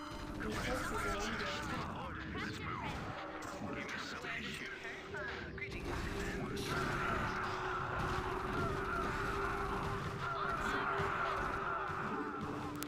you want a piece of me, boy? Set the course. Affirmative, sir. Dude, it's so painful, man. Fuck. You want a piece of me, boy?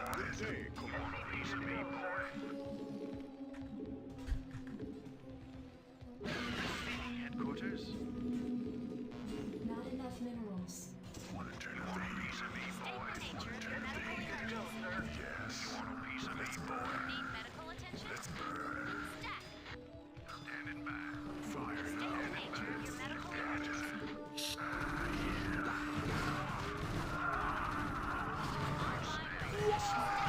Silver Savior cheered. X300.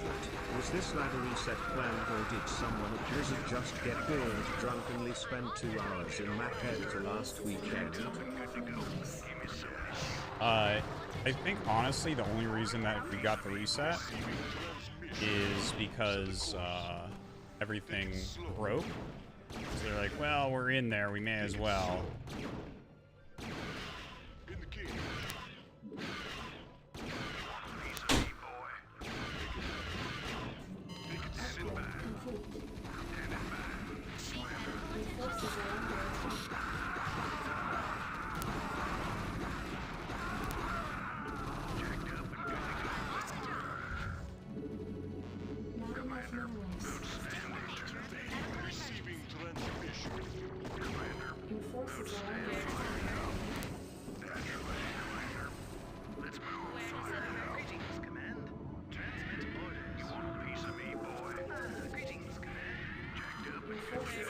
Like that vessel hiding there, I actually lost that fucking thing. I had no idea where that was.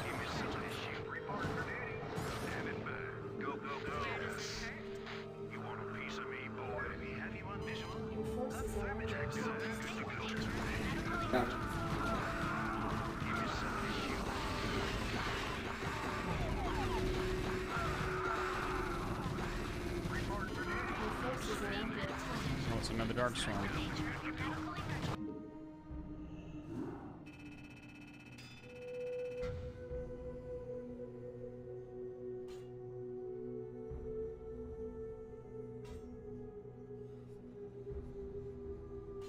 He doesn't know it's over. Okay, so guy in the chat, I want you to, I'm going to give you something to visualize here. Whatever you think you know when you're watching me play, you probably know about 10% of what you're thinking, and know that I know that 10%, but then 1,000 times more than that. Okay? At least. At least. You and I are in different fucking universes as far as understanding what's going on and when games are over.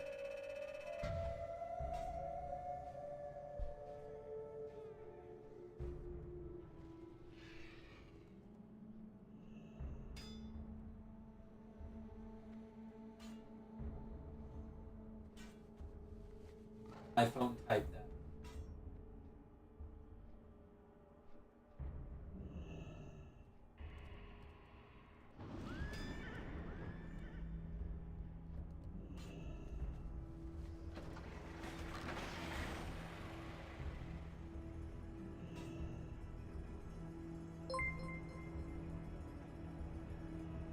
Oh, I'm in a good mood. I'm in a good mood. Just gotta let dummies know when they're dummies. Yeah, I lost too many vessels for sure. I needed a bit more pressure. He got into the ultras and I just hadn't done quite enough.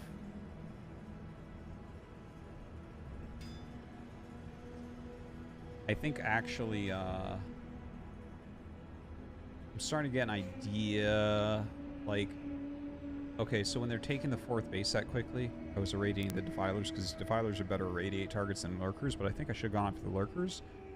And that, because if I can attack with fire bats against just like one lurker, but dark swarm before plague, then I can break it. But if you're irradiating the defilers, all they have to do is make more defilers. Yeah, SK Terran is the hardest mechanical thing to do in the game. Storytime 1 of 1 donated $3.33. So I met Tasteless when I was younger. Probably when I was in like junior high.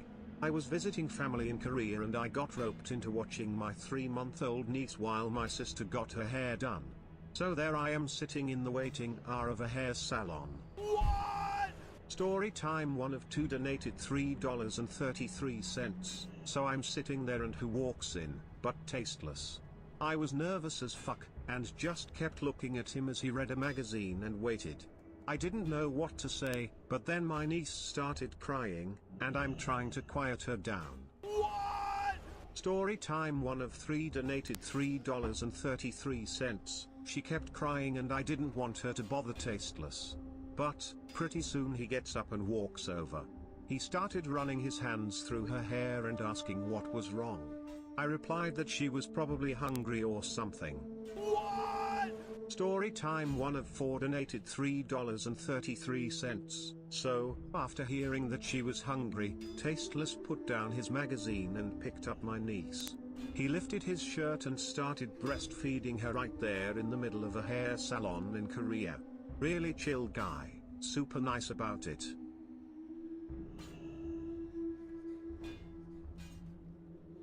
Thanks for that. Yeah. Very good. Very good.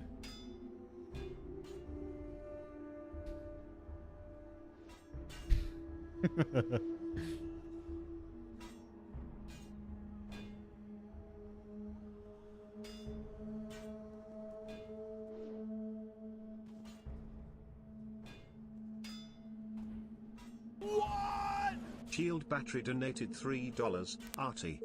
Is your new house nice and large? Does it have a bathtub? Yeah. Remember when I asked to purchase your bath water and you said you couldn't sell any because you didn't have a bathtub? Oh shit. Well, now you do. Mr. Tosus, I want that bath water. Not enough minerals.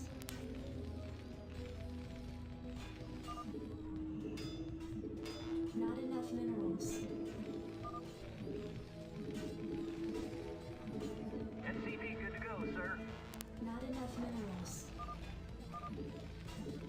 Not enough minerals. Not enough minerals. SCP good to go, sir.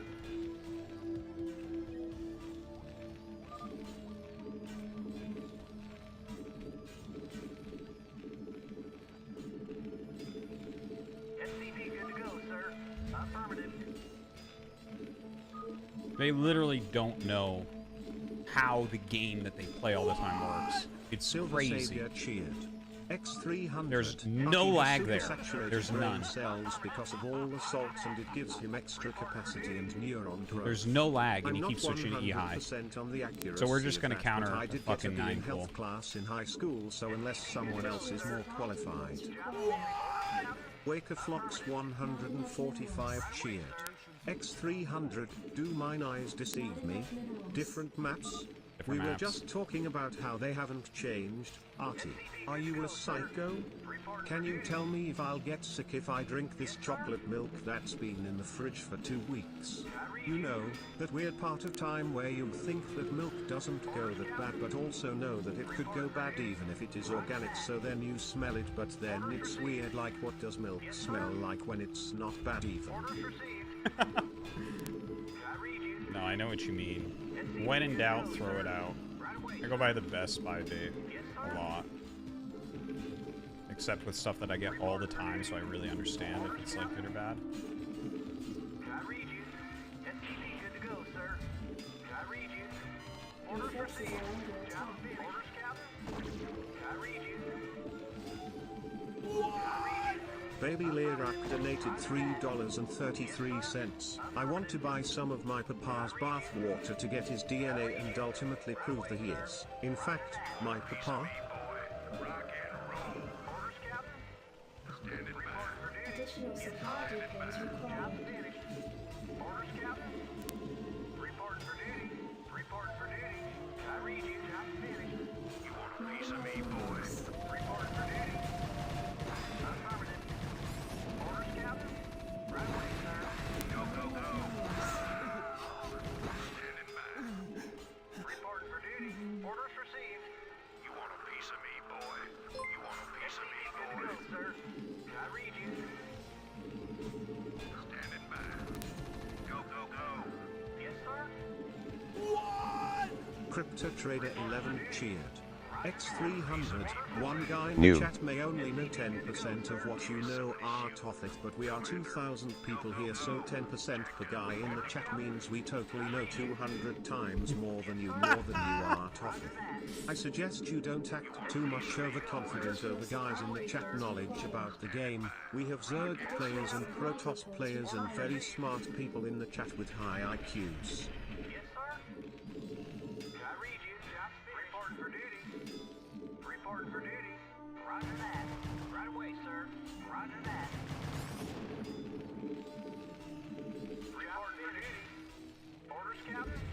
I read you. I read you. Piece of me, boy. Affirmative. Give me something to shoot. Go, go, go.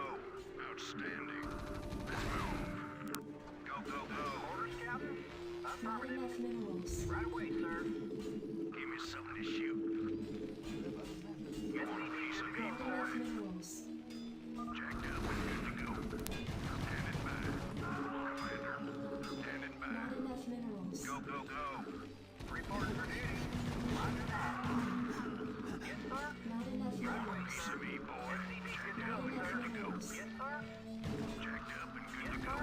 Orders received. You want a piece of me, boy? Let's Your move. forces are under attack. Go, go, go.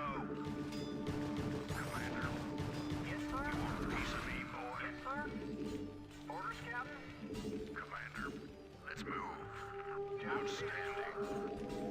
Give me something to shoot.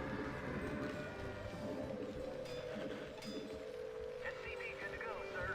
Roger that. I read you. Orders, Captain? Jacked up and good to go. I read you. Roger that. Yes, sir? Not enough minerals. Jacked up and good to go. On my way. Standing by. Commander, rock and roll. Yes, sir? Standing by. Where does it Let's hurt? move. Add-on complete.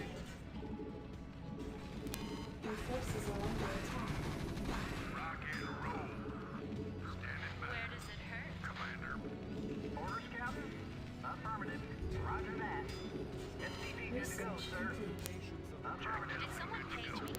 State the nature of your medical emergency. Did someone page me? you want a piece of me, boy? Give me Where does something it to hurt? shoot. Rock and roll. SCV good to go, sir.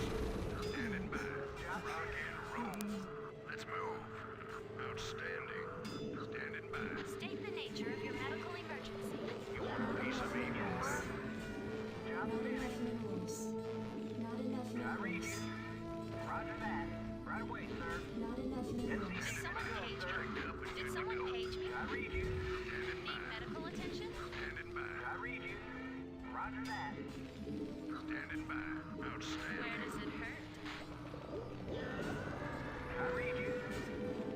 Reporting for duty. Give me something to shoot. Did someone Reporting page for me? duty. Yes, sir. Orders received.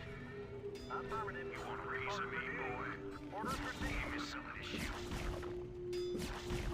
Job finished. Jacked up and good to go. Yes, sir.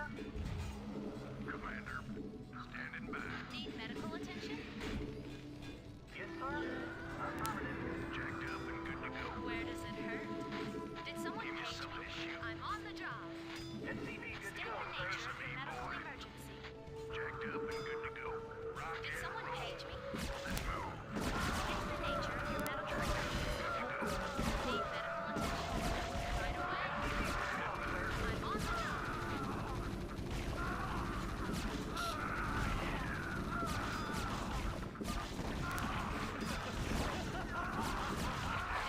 Did someone page me? Reporting for duty. Jacked up and good to go. Need medical attention? Jacked Did up someone and page good to me? go. Where does it hurt? Reporting for duty. You want a piece of me, SCV good boy? to go, sir.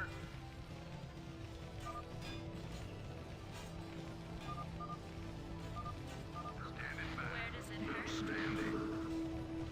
Let's State the move. nature of your medical emergency. Yes, sir. Did someone page me? Orders, Captain. Still there. Commander, let's move. Rock and roll. Standing by. Let's move. Rock and roll. Need medical Standing attention? by. Did Commander, someone you page want a me? piece of me, boy? Jacked up and good to go. State the nature of your medical emergency. Give me something to Need shoot. medical attention? State the nature of your medical emergency. Outstanding. Job finished. You want a piece of me, boy? Yes, sir. Jacked up and good to go. State the Standing nature of by. your Give me medical something to emergency. shoot. State the Commander, nature of your go, medical go, go. emergency. Rock and roll. Go, go, go. Let's move. Ready to roll. Give me something to shoot. Did Give me someone something page to me? shoot. Upgrade complete. Jacked up and good to Need go. medical attention? Commander, Commander, go, go, go. Let's Need move. medical attention? Orders, Your forces are Captain. under attack. I'm on the job. Jacked up and good to go. Rock and Where roll. does it hurt? Orders, sir. Jacked up and good to go. Let's move. State the nature of your medical emergency. Orders, Captain. Captain ready. Standing by. Orders, sir. Add-on complete. Ready to roll out. Standing by. Need Go, medical go, go. attention? Outstanding. Give me something to shoot. Orders, sir. Commander. Standing Where by. does it Go, hurt? go, go. Stat. Give Your me forces are something under to shoot. attack. I'm on the job. Did someone page me? Destination. Reporting for duty. Commander, Where does reporting it for hurt? duty. Something to shoot. Reporting for duty. Yes, sir. Standing by. Need medical attention? Stat. Commander. Did someone page me? Give me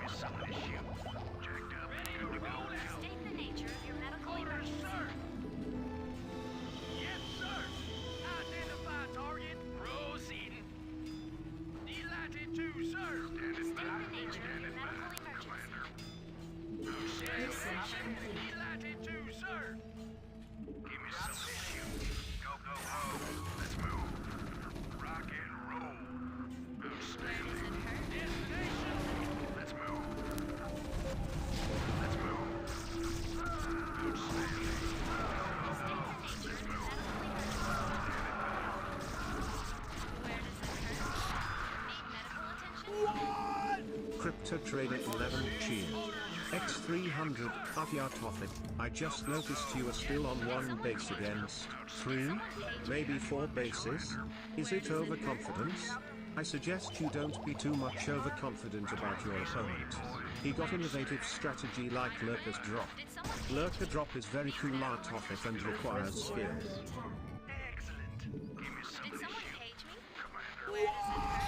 H Shobo donated $3, sub Munkit. Just wanted to remind you that it's almost 10 minutes and you're still on one base, and less than 100 supply. Expand. Expand. Expand. Expand. Expand. Expand. Expand. Expand. Expand. Did someone page me? Where does it hurt? Receiving piece of me, boy. Greetings, Command. Excellent. Greetings, Did someone page me? Give me some of this Need shit. medical attention? Give me some Did of this someone shit. page me? You want a piece of me, boy? On my way. Need medical attention?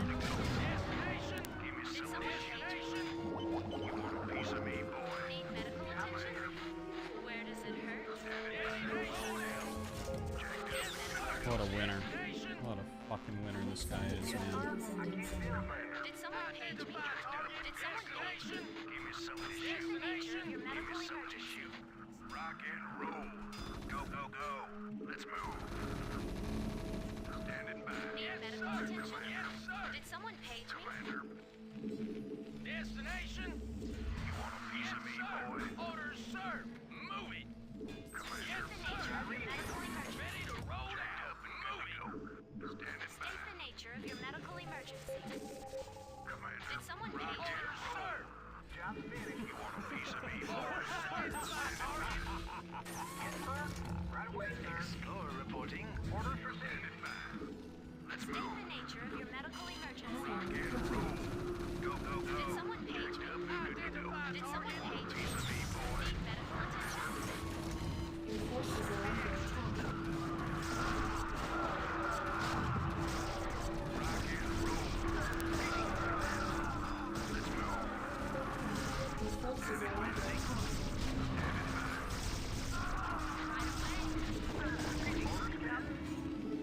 Orders, sir. Identify target. Base is under attack. Destination? Absolutely. Piece of me, boy. Move it. Identify target. Absolutely. Did someone page me? Did someone Insufficient page thrust me? reinforced. Need medical attention? State the nature of your medical emergency. Ready to roll out. Orders, sir. Greetings. Destination? We have my visual. State the nature of your medical emergency. I read you. Right away, sir. Affirmative. Base is under attack. Report for duty. Identify target. Did someone page me? Need medical attention? Base is under attack. Report for duty. Not enough energy. I read you. Greetings, command. I read you. Report for duty. Orders, Captain. Receiving headquarters. Orders received. Orders, sir. Identify target. Someone page me? Orders, Captain. Where does it hurt? Chaptosis donated $3. RT, you don't have a single hair on your ballsack if you don't bad manner this guy in Korean before you leave. State the nature of your medical emergency. Where does it hurt? Go, go, go. I'm on the job. You want a piece of me, boy? Give me some of this shoot. Go, go, Need go. medical attention? Target. Report for duty. Give me some of this State shoot. the nature of your medical emergency. Receiving headquarters.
All races up except Terra donated $3.33. Let me guess, Zerg is broken too?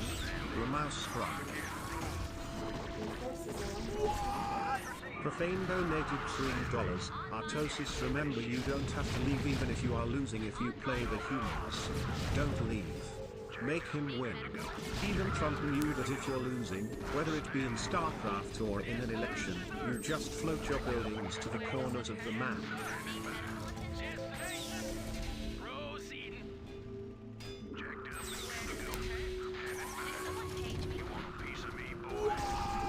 Feeling fat, sassy, cheered. X300 RT, tell this guy if he's so sleepy he should take a nap. Ah ha ha ha ha. 9_inch_Mario donated $3.33. I'm packing heat in dem jeans. Blizzard updating StarCraft 1? Is this good, Artie? Do we forgive Papa Blizz for abandoning us for milk and cigarettes all this time? No. Jesus, Artie, this abusive relationship is worse than Taco Bell and your loose bowels. Ouch. Bitch. Guy's such a prick, man.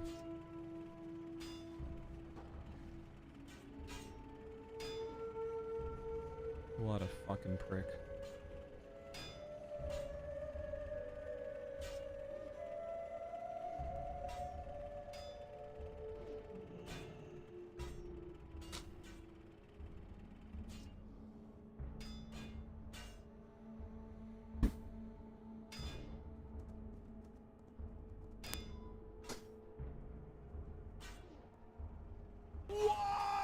Ensley03 cheered.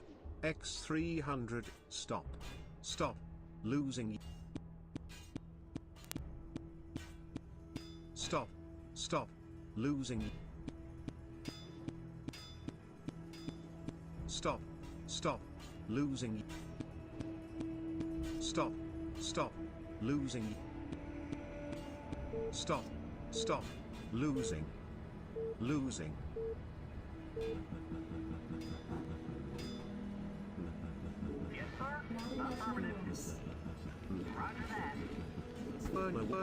Burner, stop. Stop. Losing. Stop. Losing. Stop losing, bitch. Stop losing, bitch.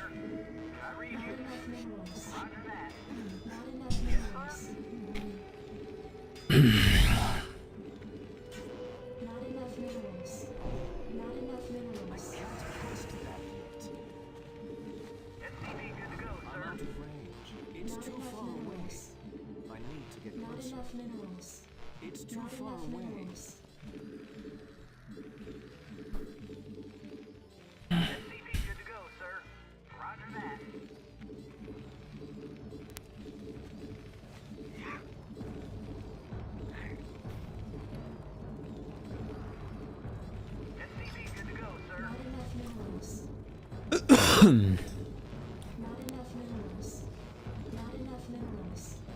Want to get my boots tonight.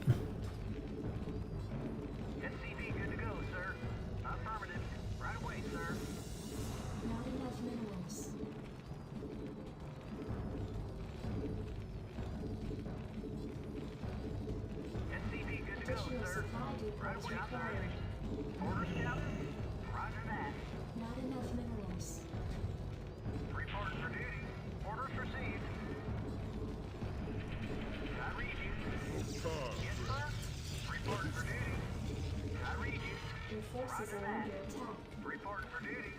Roger that. Yes, sir? Almost 400 gold. Got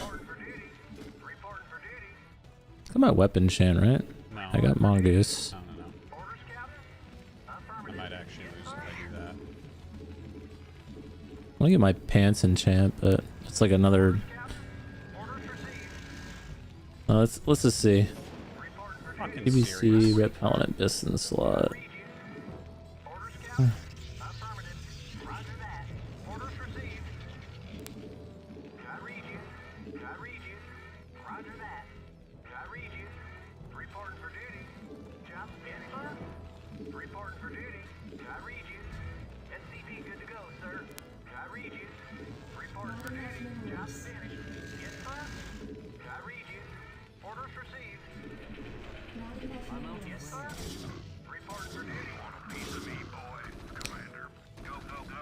Let's see how much this enchant is. Frisman donated $3.33. It's 300 gold. I could technically get it right now. Trackpad ordered the right pink. He finally realized that it was dumb holding up high in the air. Fuck it, dude. Let's get it.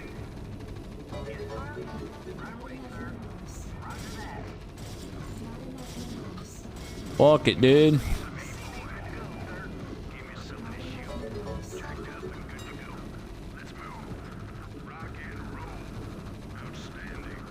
I don't know if I can sell those boxes. Oh, I can. You cannot. What does it say? Oh, I can't? Fuck you then. I'm pretty sure Fell Blossom goes for like literally nothing. Let's see. Yeah. Hey, Fred and Jung gifted 5 subs. Thank you, Matt. Pretty sure this thing goes for more.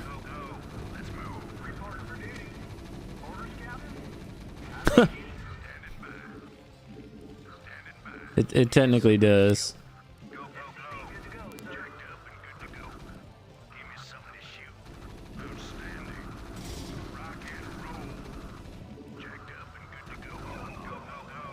What an idiot.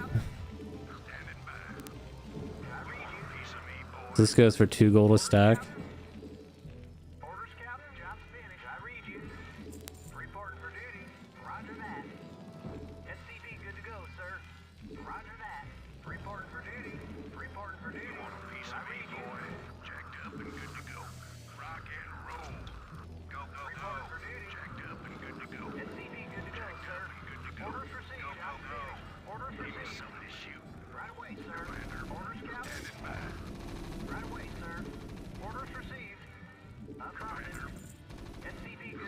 Damn.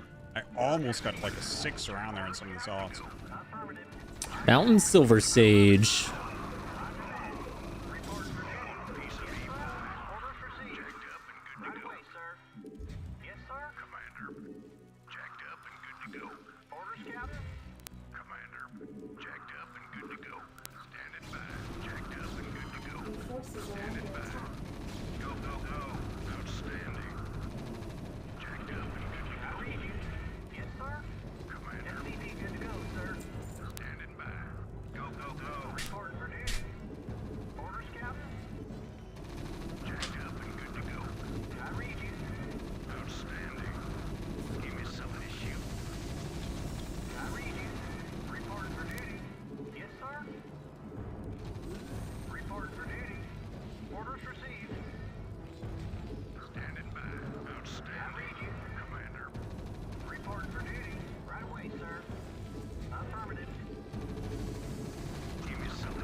Oh, please don't come over here with this bullshit.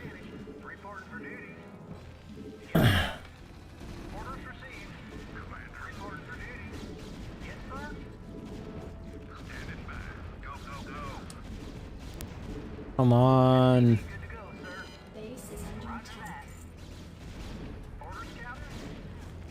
What? Why aren't they What's going on? Why is that going so low? Green Beef Keith cheered. X300 wanting to spice it up. Mario Bottable cough pickup lines. Peach, how do you like your eggs? Poached, scrambled, or fertilized? Am I right? Okay, hey Peach, were you born on a farm? Cause you sure know how to raise and cock, am I right? What? Did you say something? No? Okay, Peach, do you work at Subway? Cause you give me a foot long, am I right, am I right? Peach begged Mario to shut up. So he said, I know how you can shut me up. Let's play Titanic, you be the ocean and I'll go down on you. Am I right? Wait. No. Please. Don't go.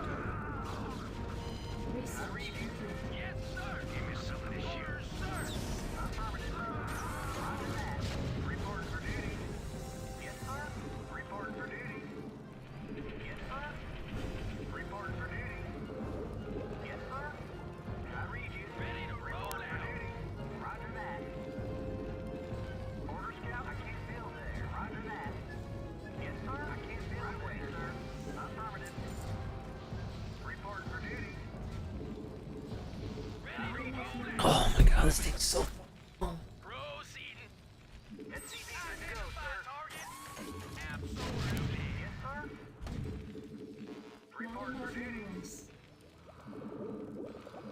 Not enough minerals.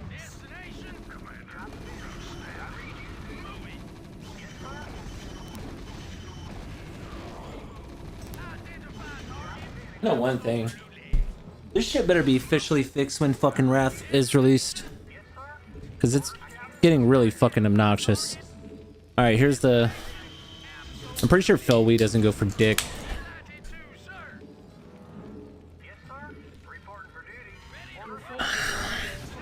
Let's see.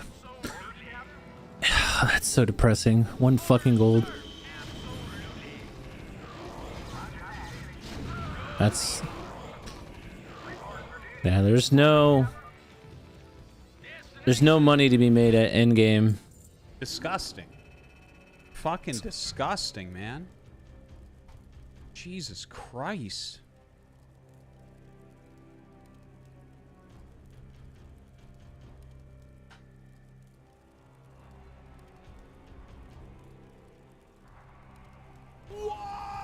Silver Savior cheered. X300, nice freaking cleanup. Thank you.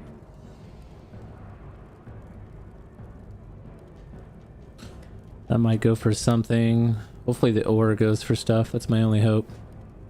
Herbalism is not doing it. Not yet. Herbalism will be the first thing that I drop as soon as I max that bitch out. As soon as I make decent enough gold. I'm gonna keep Herbalism probably for the first month. And then after that, X300, man, that guy was a Don Chobo. maybe half of the first phase. I don't know yet. So this is decent. Well, Lettuce. that was I mean, honestly, that was one of my better holds for a build like that. I felt like I did that well. All right, come on, Fel. This is funny probably not going for because shit either, but the ramp it's got to go on more than a gold. Has to. Eclipse, Because it's mining. Mining it feels like the ramp is on so Eclipse actually valuable plays counter and to what it's just supposed to. rare Ramps to are pick supposed up. to help you to Oh guard my early god. aggression, But Protoss That's what I'm controls talking your about. ramp so hard. Here it's more wide open, so you Oh can wait, that's actually not that push crazy. Now through that I lot think about it, cleaner. that's for 2 stacks. So I was able to push out against the 3 So Zots 15 and gold a stack? The Dragoon, because I was able to go down, like, go out like as a row of 3 or 4 units. Whereas if he had that same, if I had the same amount of Marines and SCVs fighting against him on Eclipse, and I was coming down the ramp and he had the same amount of units at the bottom of the ramp, I'd probably lose the fight, or it would be a lot Great. more favored for him. Great. I would've lost a lot more.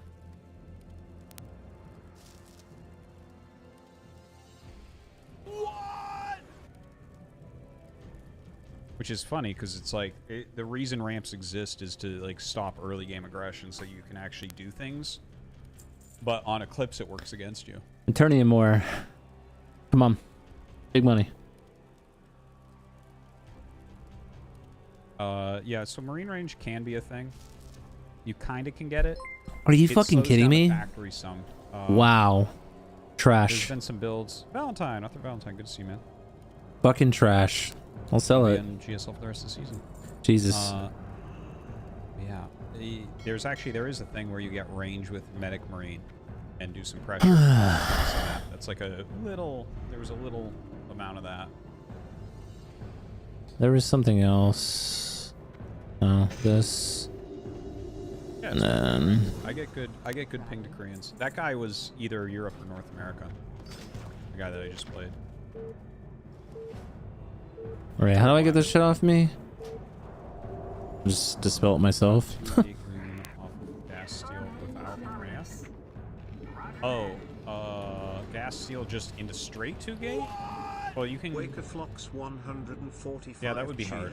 That's true. X300. I always dog my chobos, but I never chobo my dog. Oh my. With the attack power, it's always Man, attack. fuck all these guys in the chat. Well, gotta go feed my dog chobo. Be right back. Yeah, I guess if you went straight into 2-gate range with that, that would be like pretty good. Wonder if I can get my DPS to 500. That's even a thing. Yeah, that would be. I think really that's like difficult to big damn. But I'm trying to think if I've ever seen that build ever anywhere. And it's not coming to mind. Like offensive gas, you don't zealot rush, and you go 2-gate right away. Alright, chat. We're gonna try one fucking Warsong game, see how it goes. I would like to get my fucking win. Yeah, the ramp really helps in those situations. That is very true. Against that very specific build, the ramp is actually needed or you die. I can get the I guess if they win. were doing that, you would have to do something like Marine Medic or something. I'm not... And that would probably... You would need to get range at least for your bunker, I guess.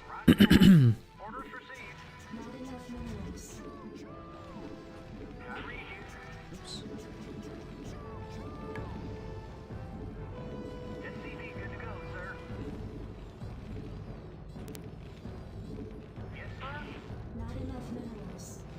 Oh, I hope Earpugs is still on. I want to ask him a question.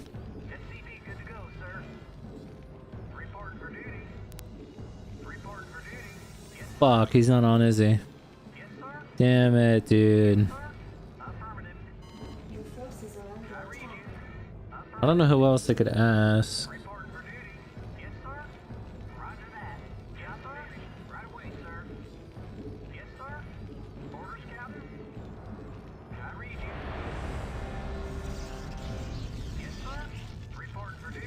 Check on the boys, Slurp Toad. Oh, he's hosting somebody. Don't need much levels to kill good streamers. Right. Who's Keep it weird. this? That really will make I saw it. I was like, thanks. Alright.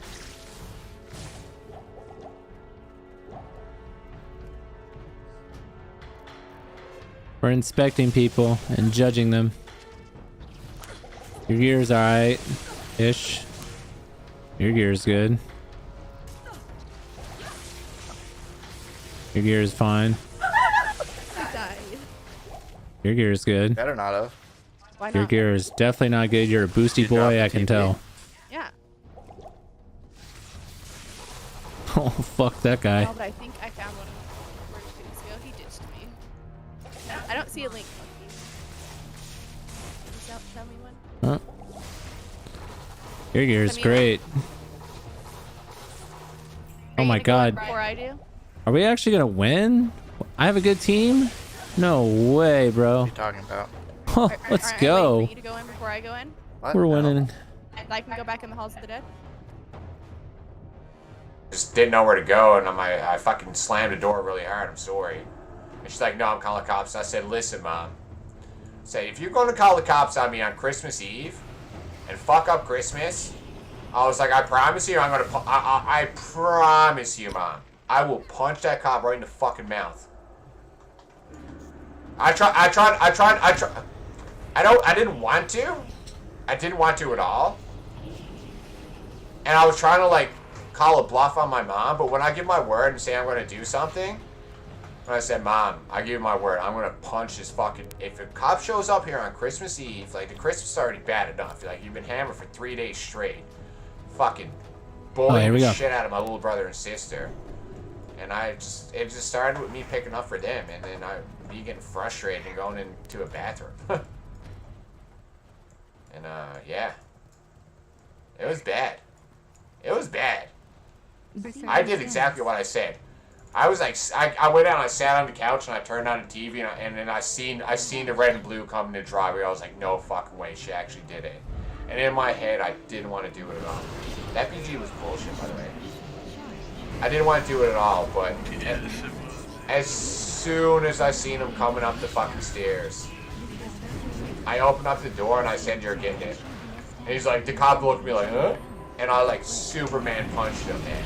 I jumped down like 3 flights of stairs and I fucking decked him so hard. And then he kind of wobbled and he like turned around, he put his 2 hands on the balcony. And I didn't really want to keep suckering him or anything, so I decided to spear him. And I speared him over the fucking patio, and then I landed on top of him in his snowbank. And it was just a fight with me and a cop in the snowbank. And the whole time he was trying to go for his pouch, like this waist belt, but luckily I landed on top of him.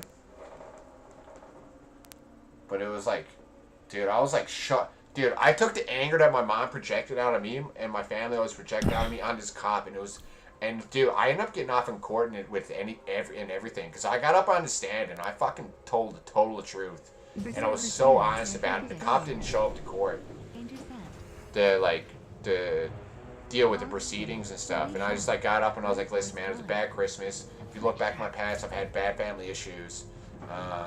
It was Christmas Eve. Me and my mom were drinking. Cops showed up.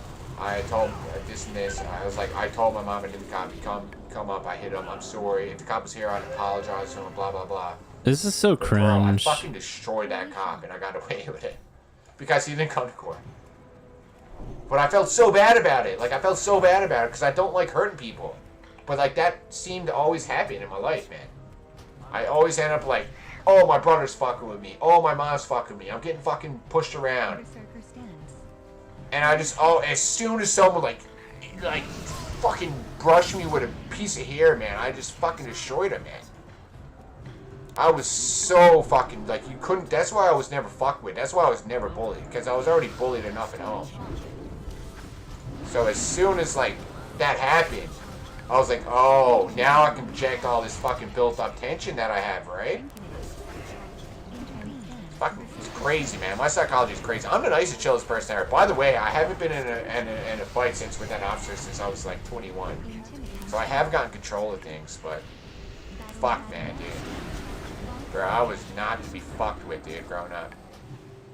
I'm sorry for tensioning on. I'm done now. I'm so sorry, guys. I'm so sorry. So sorry. I should be talking to my fucking foster brother here and just chilling, but I got on one there. I got on one. I'm sorry. Not gonna go on anymore. I'm done with that. It's too far away. Holy shot. I'm out of range. Berserker stands. But yeah, no one has a perfect fucking life, dude. That's all, man. People have their ups and downs, bro. I'm not perfect either. That's why I'm a little fucked in the head. Nature's breath. Charge. I hate people that fucking act like they have perfect lives, dude. No one has a perfect life. And I thought, and you know what's funny, dude? I'm like, I've had a really good life. But like, if you heard me talk for the last 20 minutes, like, oh man, this poor kid, blah, blah. No, dude, there's people out there with fucking 100 million times worse lives. Fucking care about those kids, not mine. It's too far away.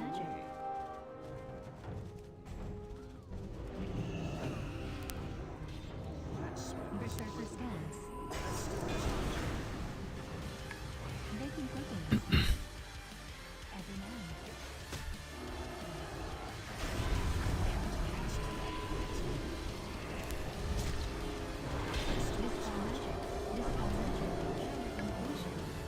Inclusion down.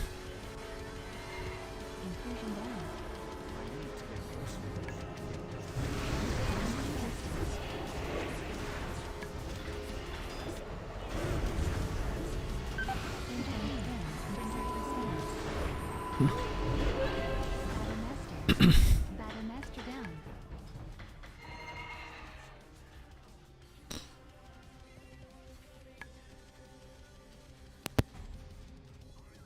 Inspiring against us.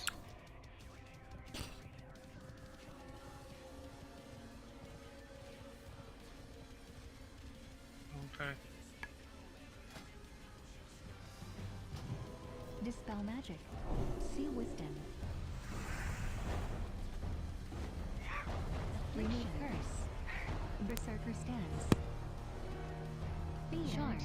Counter shock. Berserker stance. Counter. Defense stance. Run, forest, run. Inner vein. Intercept. Holy shock.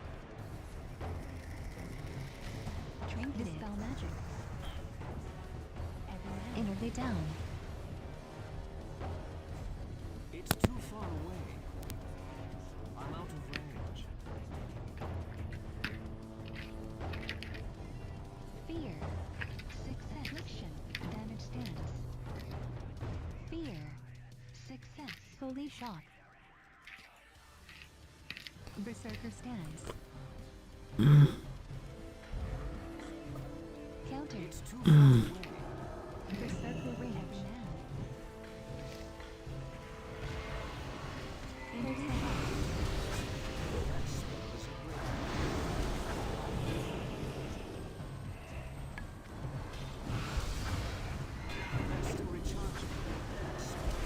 Holy shock. I knocked both of them off. Yeah, I need your help. I'm dead. Holy shock. But I did knock the druid and paladin off. Holy shock. There was a rogue there who could kill me.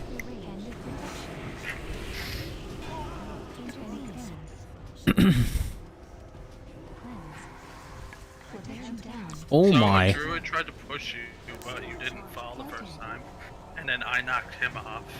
And then a paladin attacked me and we were going 1v1, but then the druid came up to 2v1. But they went for you to knock you off again. Defense stance. Berserker stance.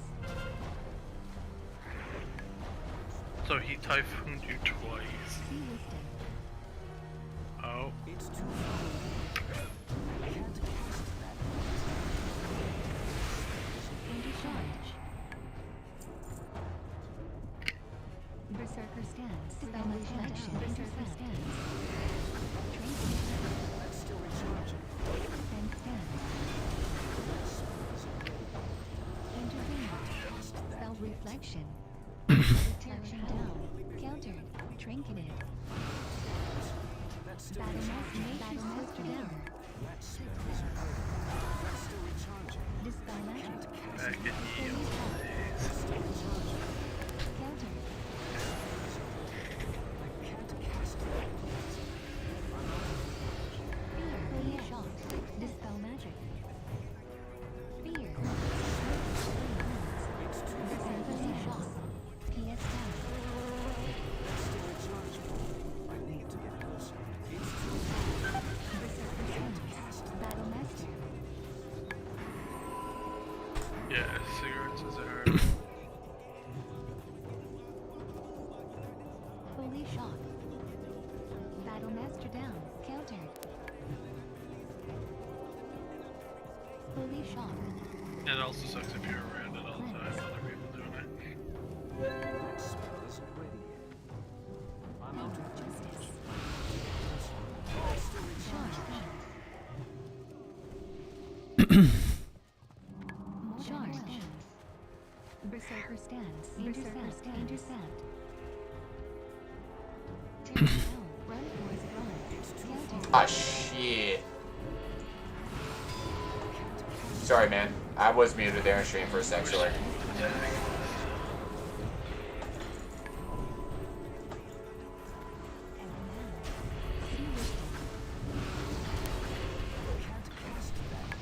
Nature's grasp.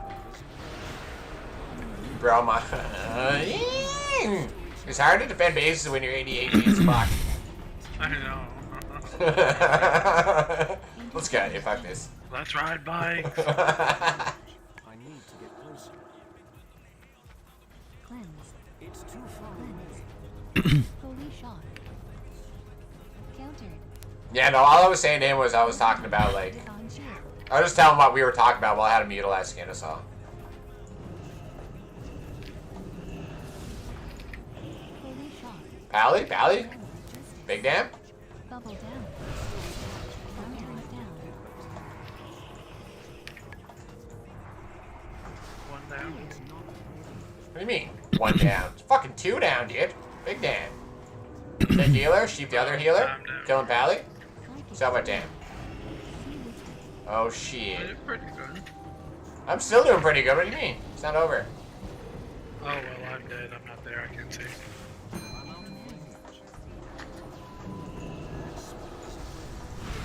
Oh, I need potions, man. Trinketed. Mitchell, dude, can I have just 30 gold, please? I've given you so much gold in this game, buddy. All I ask is just for 30 little golds. I need potions and shit, bro. Like, it's annoying. I could have fucking smashed it. Okay, PPC. Come here, I'll give you intellect buff. You give me 30 gold. And you can have... Add-ons. Let's see what I have to trade. Schematic for a rifle, dude. Bang, bang. What? Oh, I don't have a, Pleasure doing business, friend. I don't have a thing for that. What do you want to know? Holy shock. Arguably one of the greatest of this generation. This is a weak aura. This is Tell Me When. Dark UI. Yeah, I'm going. Hold on, let me turn this dude off. I didn't know I had viewers. Defense stand. Very fire. Dude, I'm so over fucking DKs, man. Like, get a life. We get it, dude. We get it. You guys, we get it.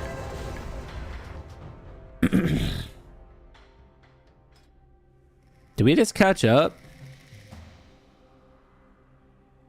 That's crazy. I like how half my team was making fun of me for being a boosty boy, but yet I'm doing the best on the team. Well, this guy finally just surpassed me. I mean, he should be always winning. He's a geared warlock. Literally one of the best BG classes.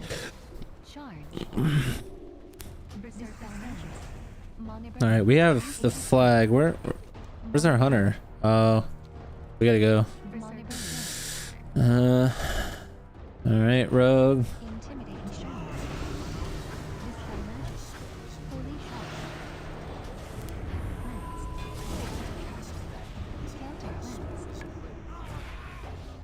Fuck yeah. Oh, I want this bitch so fucking bad, dude. Fuck this bitch.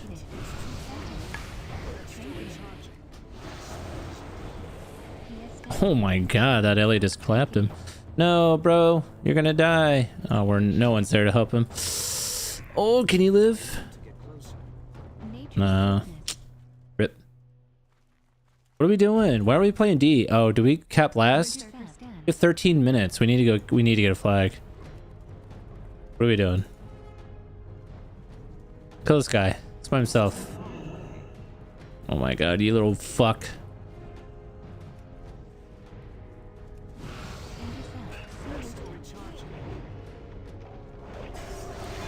Oh my. Berserker range. Run, force, run, and stand. Got him. Got him. Oh, we run away. This guy popped his fucking stupid pets on me. Die.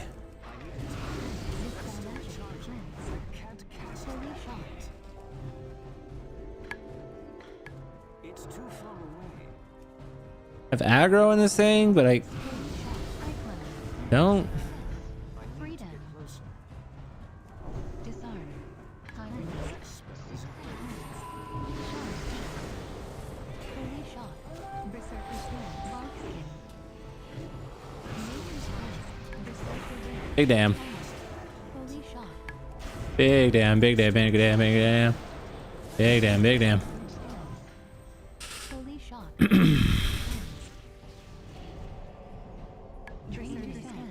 Innervate down. Holy shock. Oh, look at this fucker. Yes, dude. Holy shock. Mortal coil. Divine shield.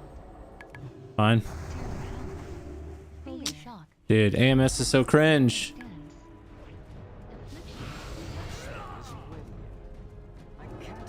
How are you not slowed?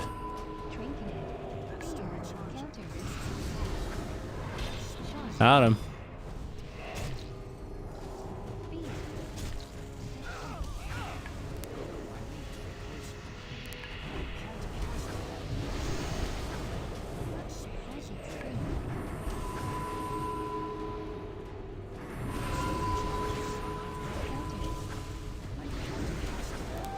Die! Oh, double kill. I need to get that add-on that fucking says all that cool shit.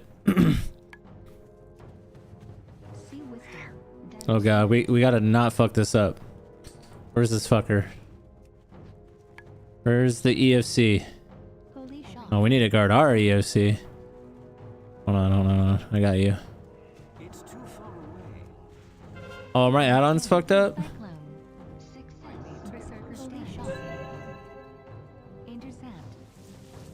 Oh, you are A-okay, buddy. Oh, we got wings coming up. We're gonna pound this dude's ass. Kill this fucking bitch. It's the battle right here. I him. We hodge this. Big damn here. Big damn.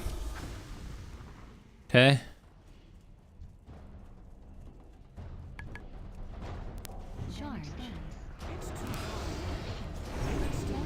Big damn. Big damn. What an idiot. Oh, yes. Woo. That's fucking awesome. I need mana.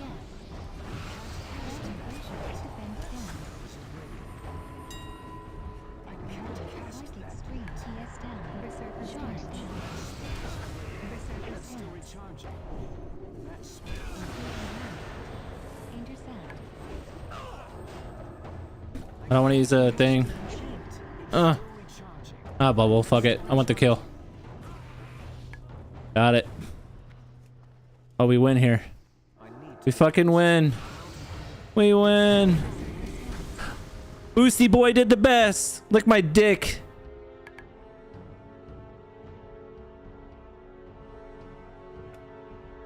Talk shit to me and I top the charts. I'm gonna turn my shit. What do you need? Be safe. Much honor to be good for that. Ooh. Got a good amount. Alright. Now we do the fucking stupid AV grind. Alright, so tonight we are getting our boots. And then after that, I don't fucking know, dude. I don't know what's the next best thing. Our boots are a huge upgrade. My belt was ginormous. I didn't think the belt was going to be more than the boots. The belt was definitely worth more than the boots as far as upgrade. The price was the same, but the upgrade itself was just bigger.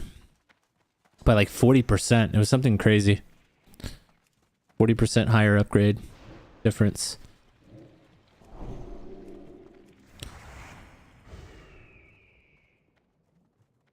Oh, man. Dude, I can't wait to make my fucking... I can't wait to play my mage, though. Oh my god, I'm actually so fucking excited. So excited. I'm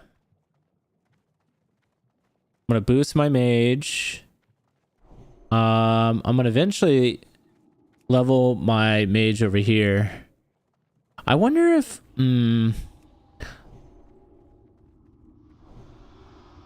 I might transfer this dude to my main account. Maybe. Ah, fuck. I don't know. I don't know. Not sure. Still on the fence.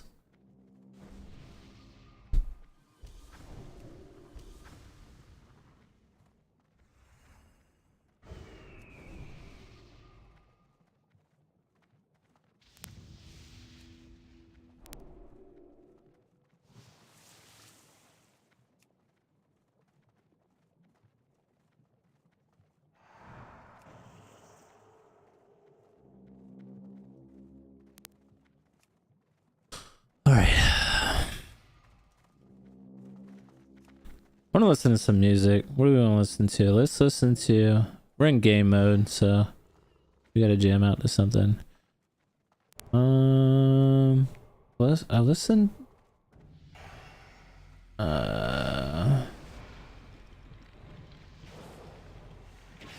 What? Best dungeon in WoW history. Right. I mean, that's pretty much it. Classes were just better in WoW. Okay, I can't get to my body plat, so.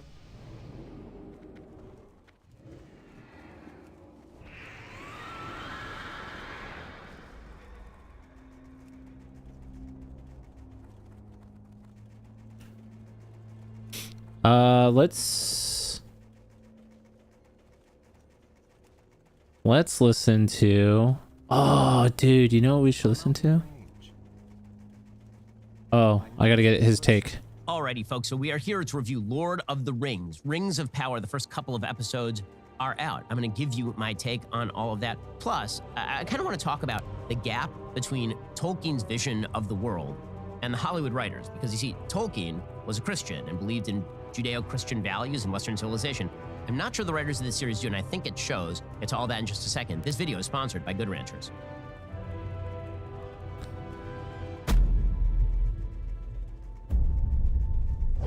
Lord of the Rings, Rings of Power. So, I don't know why they're doing this in the first place. The original series is amazing. I take it as one movie that is my favorite series of films. The TV show from Amazon cost somewhere between $750 million and $1 billion. Wow. And let us just say it is not as good as the original, at least so far as we can see right now. I'm not saying it's the worst thing I've ever seen. All I'm saying is why. I want to begin from the beginning. The original Lord of the Rings is a masterpiece, and it starts as a masterpiece. The opener is a prologue. If you go back to the original Lord of the Rings, the original prologue is really well written. It is Galadriel in a voiceover telling you the entire story of what leads up to Frodo Baggins finding the ring at Bilbo's house. And it gives you the entire story, and it does it in about 6 minutes. Here's a little bit of a taste of that so you can hear what a good prologue sounds like. Yes. It began with the forging of the great rings. 3 were given to the elves, immortal, wisest, and fairest of all beings. 7 to the dwarf lords, great miners and craftsmen of the mountain halls. And 9 rings were gifted to the race of men who, above all else, desire power. The Dark Lord Sauron forged in secret a master ring to control all others. What a noob! And into this ring, he poured his cruelty, his malice, and his will to dominate all life. One ring To rule them all. Okay, so in the first few minutes of the films, you have the entire moral battle set up. Everything is laid out in chronological fashion. In the original prologue, you have the good guys, you have the bad guys, and you have the great temptation. Because obviously, this prologue ends with Isildur not actually giving up the ring and throwing it into the fire, instead taking it. And that, of course, leads to all the events of the Lord of the Rings trilogy. Okay, that's what a good prologue sounds like. But most of all, you have all the messages, right? You have all the themes laid out in the first 5 minutes of what will be like a 9-hour trilogy. You have all the sort of major races that have been introduced. You have the bad guy who's been introduced. Right after this, of course, you get this incredible battle scene where Sauron is just blowing people out of the water with his mace. He's just destroying people. Now, by contrast, I bring you the Lord of the Rings, Rings of Power prologue. And again, we're going to start from the beginning here. So the way the prologue is told is really confusing. She starts off by saying that, you know, in the olden days, there was light, but there was no sun, something like that, which, okay, sure. And then she explains that there was a dark force, Morgoth, that attacked Valinor, and they had to leave Valinor, and then they went over to Middle-earth, and they had this big battle. And then they say that they kind of vanquished the power, but not really. But then Sauron takes over, but you don't know who Sauron is. And then Sauron's people are all over, and then they think they win, but she's still chasing him down. Like, none of it is chronological. None of it really makes a lot of sense. It's just poorly written. You don't know what the stakes are. You don't really know what makes Sauron and Morgoth bad other than they're dark and they don't like light or something. Then we get to the actual characters. So Galadriel in the original Lord of the Rings is almost this heavenly figure who's in control of enormous power and who has to turn down the power in order to allow for the possibility of a victory over Sauron. And this really creepy scene in the first Lord of the Rings, Fellowship of the Ring. where she confronts Frodo and he offers her the ring essentially, and she is very tempted by it, and she talks about, instead of a lord, you will have a dark queen. You remember that whole scene? That's really interesting. I'll tell you what's not so interesting is turning Galadriel into basically Éowyn. She's basically Éowyn, right? She's a person who is embittered by the fact that her brother was killed by Sauron, and she is just running around chasing Sauron. And for some reason, other people don't believe that Sauron is still out there. She's the only one who believes Sauron is still out there. I'm still confused as to why that is, since they're pretty obvious signs that he's still out there. Fine, so you want to change your character? I'm even okay with that. Galadriel is a good fighter, whatever. You know, you have in the original series, Liv Tyler's character who can fight. You have Éowyn who can fight. So the idea of women fighting in the Lord of the Rings universe is not totally crazy. But, you know, the men don't all have to be wildly incompetent. It'd be good if some of these guys knew how to fight. So here is Galadriel fighting, and apparently the men are very bad at fighting. The men are just kind of standing around. Like, I don't even know what that guy's doing. That one is like, I'm just gonna hit it with a torch.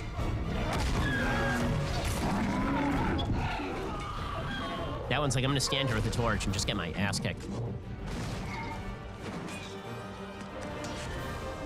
Okay, he just threw her with a sword. So that's a pretty strong sword. Carries a lot of weight. Okay. And she single-handedly takes on the troll. So this troll is now taking out like 10 elves, but she's taking on single-handedly. All right, again.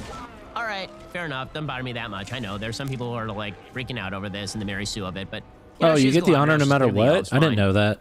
It's a change in her character, but I guess she's driven by revenge against Sauron. And so I suppose maybe they're setting it up for, is she driven by the right motivation? But it's not really clear why what she's doing is bad or what the conflict is exactly. We'll get to more on this in just 1 second. First, Americans are worried.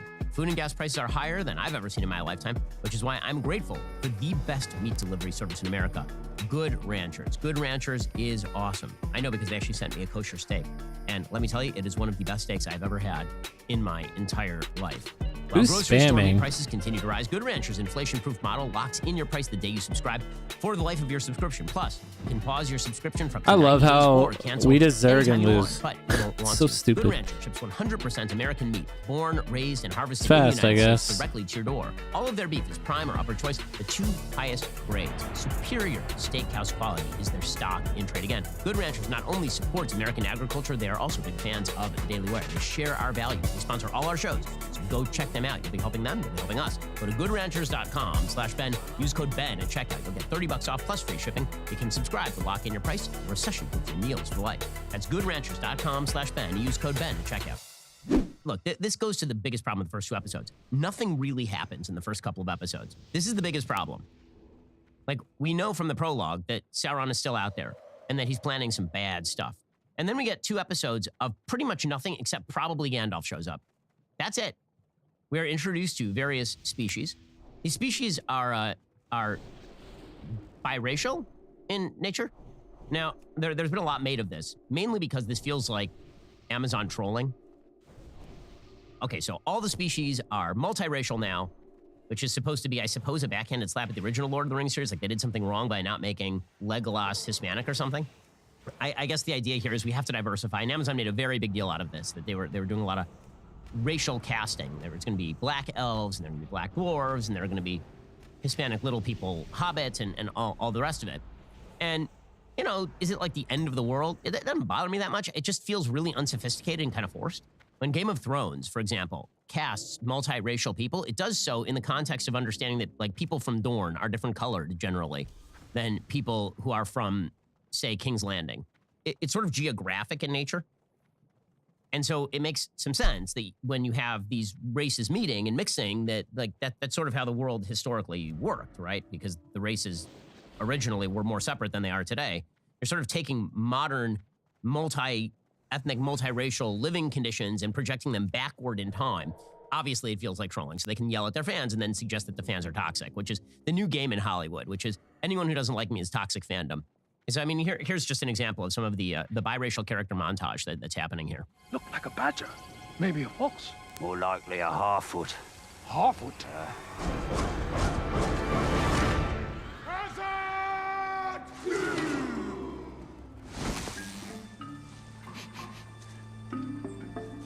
It also is slightly confusing in terms of some of the family relationships, because you're not really sure who's a parent or an uncle of various people. Among the Harfoots, for example, it's unclear to me. There's one character who is someone online correctly called Female Frodo. I think that there's a character who appears to be black, who is, I think, her mom. I'm not sure, might be an aunt. Like, not totally clear. So it sort of makes you ask questions that normally you wouldn't ask, just because, like, why would you?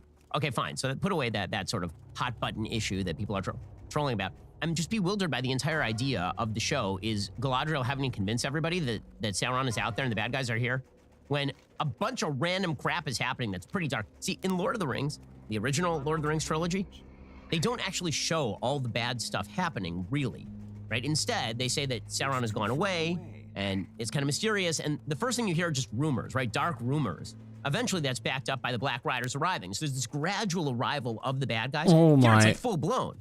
You've got entire cities that are on fire. You have leaves turning black. You have wolves that they're are gonna just back randomly up. hanging out in your briar patches or whatever. Again, there's so much goodwill with the Lord of the Rings franchise. There's so much there that people want to love. You got to give us some characters we actually care about. I literally cannot tell you the name of any character in this show other than the ones I already knew from Lord of the Rings. I can't tell you, and I watched 2 episodes. The bottom line of Lord of the Rings, the original Lord of the Rings, the moral core of the story is what matters. What is the moral core of this story? What exactly is being fought over or fought against? Or is it just that Sauron is a big baddie who's kind of dark and scary because he's big and dark and scary? There has to be some sort of moral component underlying. Like, every line in the original Lord of the Rings is freighted with that. You have that whole conversation between Gandalf and Frodo in Fellowship. When Frodo is in the mines of Moria with Gandalf, and he says, I wish I didn't have to deal with this. I wish none of this had ever happened to me. And Gandalf says, so do I. So do all who live to see such times, but that's not for them to decide. All we have to decide is what to do with the time that is given us. That is a statement of deep Judeo-Christian morality. And I've heard nothing like that in the writing of the show so far. Because the further they stray away from Tolkien and the more they decide to just make a basic fantasy series with none of the original moral components, the more the series feels like it lacks it. So maybe they pick it up, maybe they fix it. Or maybe the actual divide in the new Lord of the Rings is the divide between a writer who is writing about Judeo-Christian morality and Western civilization, and a group of people who are doing the writing now who don't know the first thing about those things. And so they're writing it without any reference to that moral system. They're writing sort of basic Hollywood tropes into an extraordinarily expensive series. And I'll give it more time. I'm happy to watch future episodes and see if they are able to pick it up. But I gotta say, when fans say they are underwhelmed, I get it. When Amazon decides to silence all of the critics, because they're really doing this, they're banning people from leaving reviews because so many of the reviews are negative. That is not a sign of Amazon's moral strength. It's a sign of the weakness of the product.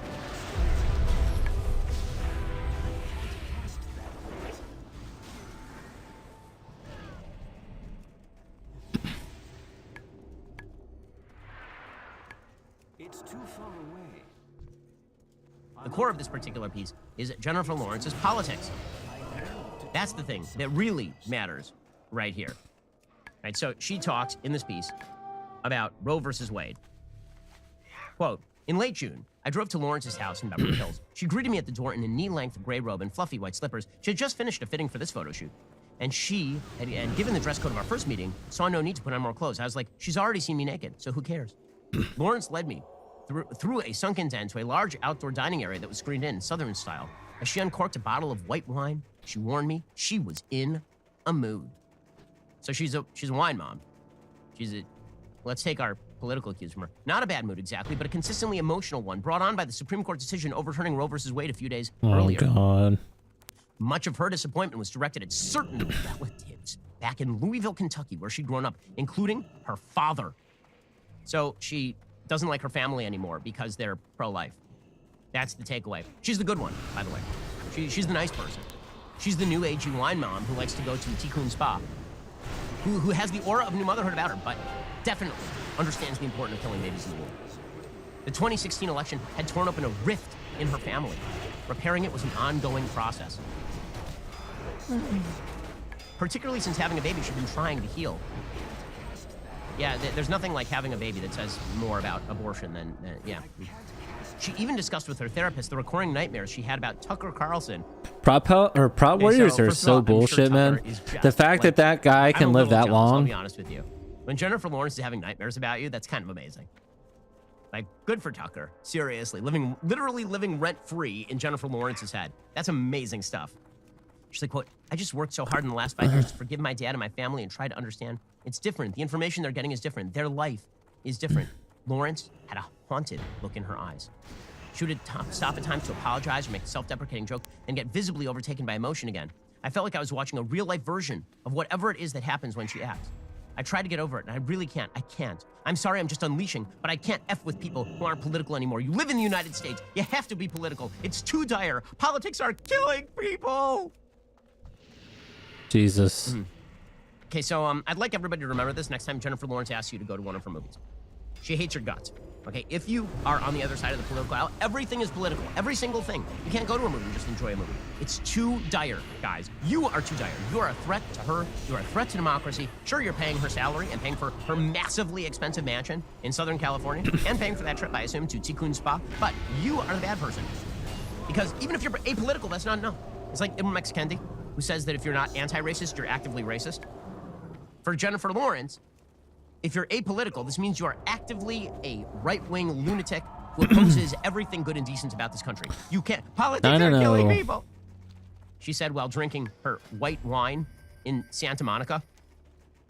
Honestly, the gap between the lives these people live and the actual "they're killing us" rhetoric is so astonishingly large. I remember one time I went to, I'm going to name drop right now. I went to lunch with David Mamet. Oh, sorry, I dropped something. It was a name. Sorry. So I went to lunch with David Mamet, and we were in Santa Monica at one of these places. And we were surrounded by a bunch of people, like the richest people in America, all sitting there in the middle of the day. It was like 11 o'clock in the morning. People were drinking wine, having steak. And I wasn't eating anything, of course, because it wasn't a kosher restaurant. I was just having like a Coke.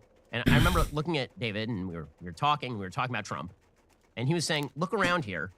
All these people believe that they're at existential risk of Donald Trump, that he's going to like burst through that door like a big giant orange, just murder them with an axe or something. And I was like, well, if they really believe that, would they be sitting here at 11 o'clock on a Tuesday morning sipping white wine? But that's Jennifer Lawrence, right? She's so threatened that she's sitting there with a reporter from Vogue in a sunlit gazebo talking about how difficult her life is. It's so politics are killing me.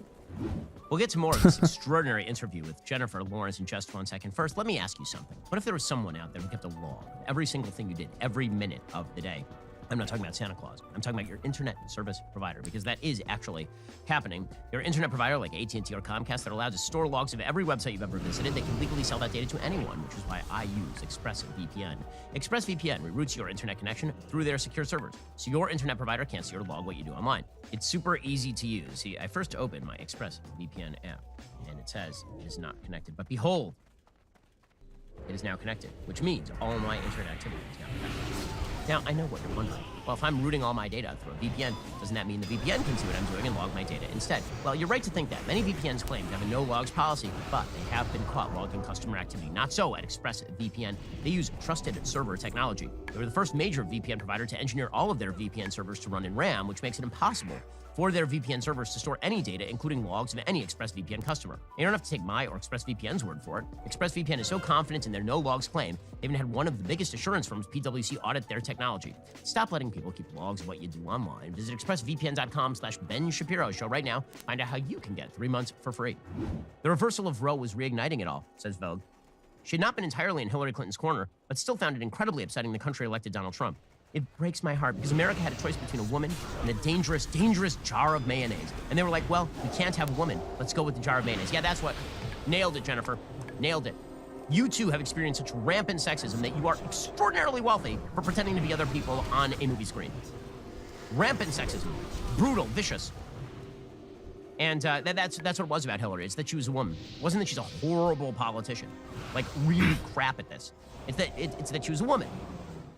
And now, thanks to Supreme Court justices appointed by that dangerous jar of mayonnaise, the unthinkable had happened. I don't want to disparage my family, says Jennifer Lawrence, but I know that a lot of people are in a similar situation with their families. How could you raise a daughter from birth and believe she doesn't deserve equality?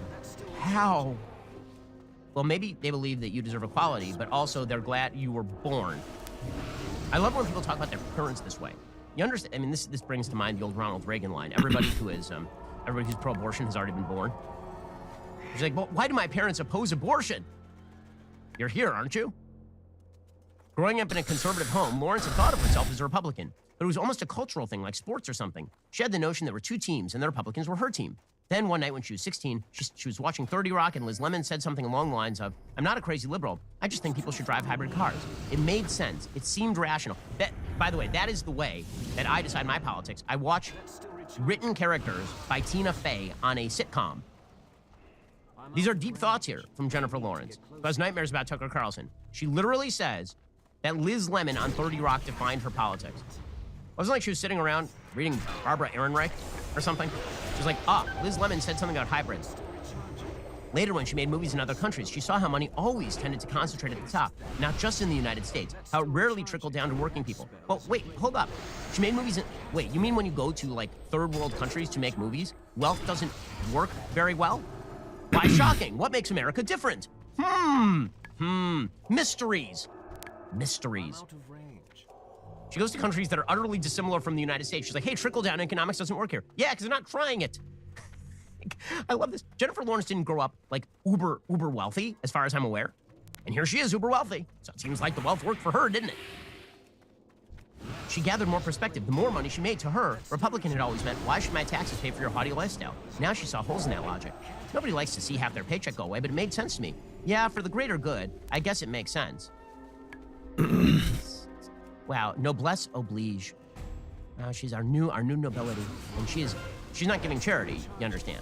I assume, but she's doing it through taxes. That's and everybody has to pay the taxes to pay for garbage government programs that are utterly inefficient. Just as the professional inevitably mixed with the personal inevitably mixed with the political. The persistent pay gap between her and her male co-stars, for example. Oh my Pictures computers in god. 2014 revealed Lawrence's compensation for American Hustle had been considerably less than that of her male co-stars. Oh, you mean like Christian Bale? The biggest star in Hollywood? No. You shock me, madam. More recently, Vanity Fair reported she earned $5 million less than Leonardo DiCaprio for Don't Look Up. Wow. You mean then Leonardo DiCaprio, the biggest star of the last 30 years in Hollywood, you earned less than he did? Pay gap. Clear. She's suffering, guys. Down at that Tikkun spa, being slapped with leaves or some such. True suffering in America. She knows all actors at her level are overpaid, but the discrepancy is still bothersome. It reflects the pay gap between men and women writ large, and it delivers the same insult. Quote, it doesn't matter how much I do. I'm still not going to get paid as much as that guy because of my vagina?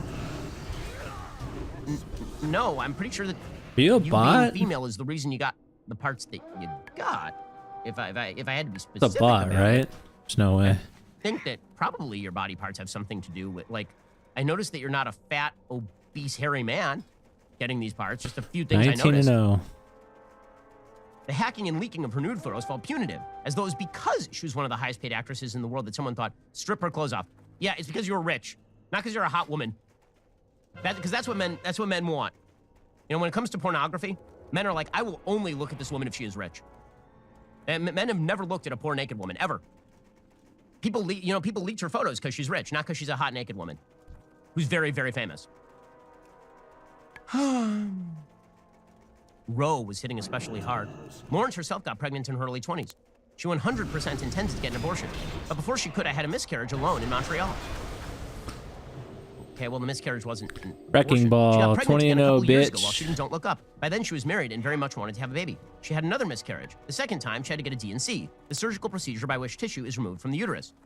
To imagine children and 18-year-olds in any sort of situation with limited options was simply too much to bear. Even more so now that she does have a baby. Oh, I remember a million times thinking my about it while I was pregnant, God. thinking about the things happening to my body. And I had a great pregnancy. I had a very fortunate pregnancy, but every single second of my life was different. And it would occur to me sometimes, what if I was forced to do this? You know, what's a thing that doesn't appear in that entire Oh line of my thinking? God. The baby that she has that apparently enriches her life. It's all about the changes to her body. By the way, a D&C after having a miscarriage is not an abortion by any standard of law or morality. And the fact that you intended to have an That's a abortion and you boosty had boy. a miscarriage, like, I don't even know why that's an example of a thing that Roe covers. How on earth could anyone have children and not want to restrict access to guns, she wants to know. Oh my God, this I'm raising a little boy who's going to go to school one day. Guns are the #1 cause of death for children in the United States, and people are still voting for politicians who receive money from the NRA. It blows my mind.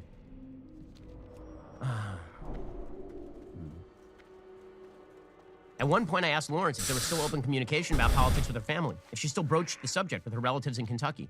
I broached the subject in the sense that I unleash text messages. Just boom, boom, boom, boom. They don't respond. And then I'll feel bad and send a picture of the baby. Yeah, maybe they decided to ignore you because you're obnoxious. And they'd rather talk to you about your baby who's not obnoxious. Just solid stuff here from our celebrity class. These are the people we should listen to. About morality, about politics. Yeah. Our elites. They are just the best. They are just the best. We're in a battle for the culture and for our values. Like and subscribe to help keep our videos on the front line of the fight and top of your feed.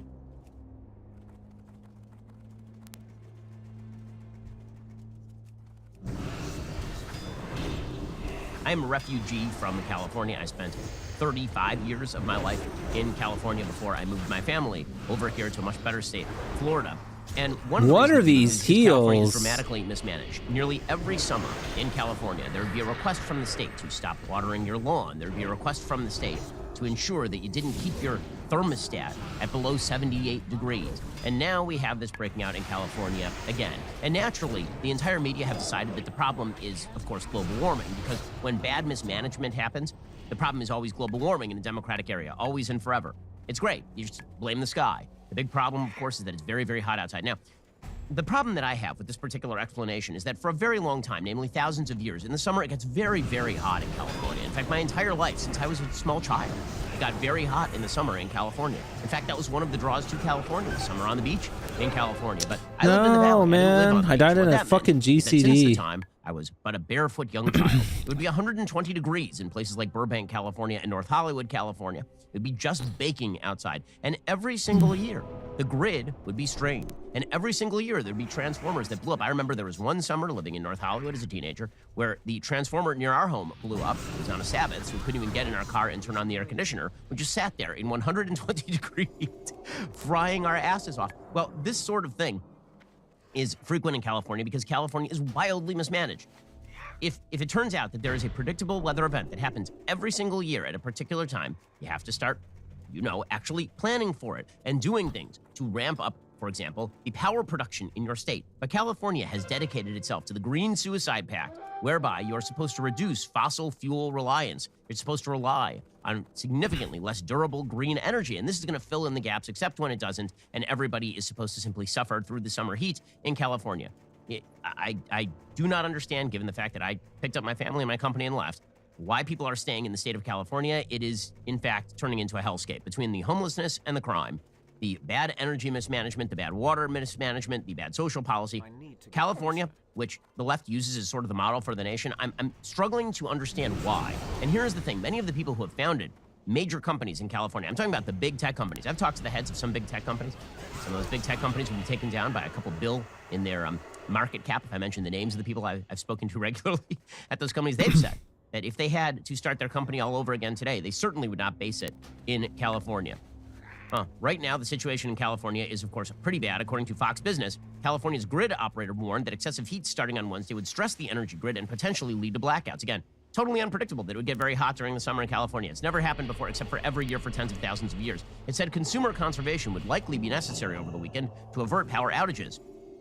According to that grid operator, starting tomorrow through Tuesday, California and the West are expecting extreme heat that is likely to strain the grid with increased energy demand. That's a especially over the lot holiday of weekend. alliance. It said that in many areas of the West, temperatures are expected to reach triple digits and to break records. They said in what's likely to be the most extensive heat wave in the West so far this year, temperatures in Northern California are expected to be 10 to 20 degrees warmer than normal through Tuesday, September 6th. In Southern California, temperatures are expected to be 10 to 18 degrees warmer than normal. Oh, you mean, well, I don't know what you mean by warmer than normal, like in a given year? Like is it 20 degrees hotter than it was last year, or is it 20 degrees hotter than it was, during the winter? Is it 20 degrees hotter than it was 50 years ago or 100 years ago? Like, what are we talking about here? The California Independent System Operator said it's taking measures to bring all available energy resources online, and that restricted maintenance operations have been issued from Wednesday through September 6th from noon to 10 p.m. every single day due to high loads and temperatures across the state. On Monday, the peak load for electricity was projected to be the highest of the year, exceeding 48,000 megawatts. Officials will ask Californians not to charge electric vehicles if conditions worsen. Remember, electric Don't vehicles think we're going gonna to survive the problem this. is, electric vehicles really strain the grid. In fact, you know how much electric vehicles strain the grid, right? You're plugging them into the electric grid, and they take an enormous amount of energy. by the way, that energy is largely produced by fossil fuels. So this is the great irony of electric vehicles. You're actually being subsidized by the state to a certain extent. That's way too by many. Fossil fuel use Fuck in the that. state, right? Your electric grid is powered by fossil fuels. You then plug your car into the fossil fuel powered electric grid, and then you don't have to pay for oil. So there's that. In fact, if all of the public transport in places like California were to move electric, the grid could not stand it. It would blow up the grid. This is a serious problem. It's why there are tech companies in places like Israel that are trying to figure out how to recharge electric vehicles as they run down the road. And they're actually trying to figure out how to use the energy from friction with the road to actually recharge the cars as they move, for example. Something like that, because the electric grid, people forget that when you plug the car into the wall, that actually is powered by the same grid that is powering everything else. This message comes after California regulators moved last week to require all new vehicles in the state to run on electricity by 2035. So we've got a strained electric grid, and so you're gonna have to turn off your air conditioner. Also, they are now trying to incentivize every single person in the state of California to move toward an electric vehicle, which will break the electric grid. They're gonna need to build more electric grid. They're gonna need to up the amount of power generated by the electric grid, but they are refusing to use the actual measures that you would use to increase the power, because all of that stuff, in order to be fuel efficient, is going to actually have to be carbon. So there ain't no way to escape this trap, guys. Green energy is just not energy efficient. Green energy just doesn't pay for itself. Green energy is extremely expensive. It is certainly not as reliable. Wind and solar are not nearly as reliable as things like coal, as nuclear, as natural gas, as oil, right? All of the carbon-based fossil fuels are the things that you're still relying on in order to make your green move, your supposed green move. Which means that the green vehicles are actually masking the underlying problem again, as always.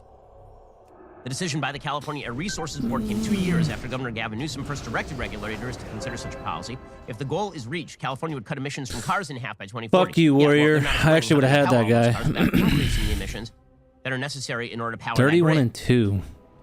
Should grid conditions deteriorate, the ISO may issue a series of emergency notifications to prepare the public for possible energy shortages. In fact, there are already energy shortages last night in Alameda as well as in Palo Alto. So glad to see all of the tech companies feeling it first. Again, the California Independent System Operator is basically acknowledging they just don't have the power to do this. Elliot Mainzer, the CEO of ISO, said in a video, quote, "I know this has been a very long heat wave, and we're not asking you to do even more. But please stick with us and don't use any more power than is absolutely necessary." Late on Tuesday afternoon, solar power was supplying about a fifth of the state's power demand. Where's the other 4/5 coming from? Would that be the nasty, terrible sources of energy that you guys have been reducing for years on end? If demand for power exhausts the grid's electric reserves, the ISO said it would instruct utility to start imposing rotating outages, the first time the state has taken such a measure since a brutal heat wave in August 2020. Wow, I mean, that's a really long time. No, it's not. That's like 2 years ago, guys. Remember that time 2 years ago that you blew it? And now you're doing it now? By the way, the reason that this didn't happen during 2021 is because, again, in the middle of the COVID pandemic, there were just a lot more people who were staying home. Maybe it wasn't quite as hot, but even then it strained the power grid. It's amazing. So this is the state that we're supposed to imitate. And according to the left, California is the leader. Gavin Newsom is trying to propose himself as a possible alternative to Joe Biden in 2024 should the old man fall down on the stairs or something. And so Gavin Newsom made an announcement yesterday that it's time for everybody to do their part. He'll be over at the French Laundry enjoying the food and the air conditioning. Everyone has to do their part to help step up for just a few more days. Individuals, the state, industries, business, all doing their part to help reduce strain on the grid. Now here's specifically what you can do. In the early morning hours, particularly tomorrow and the next day or so, pre-cool your home.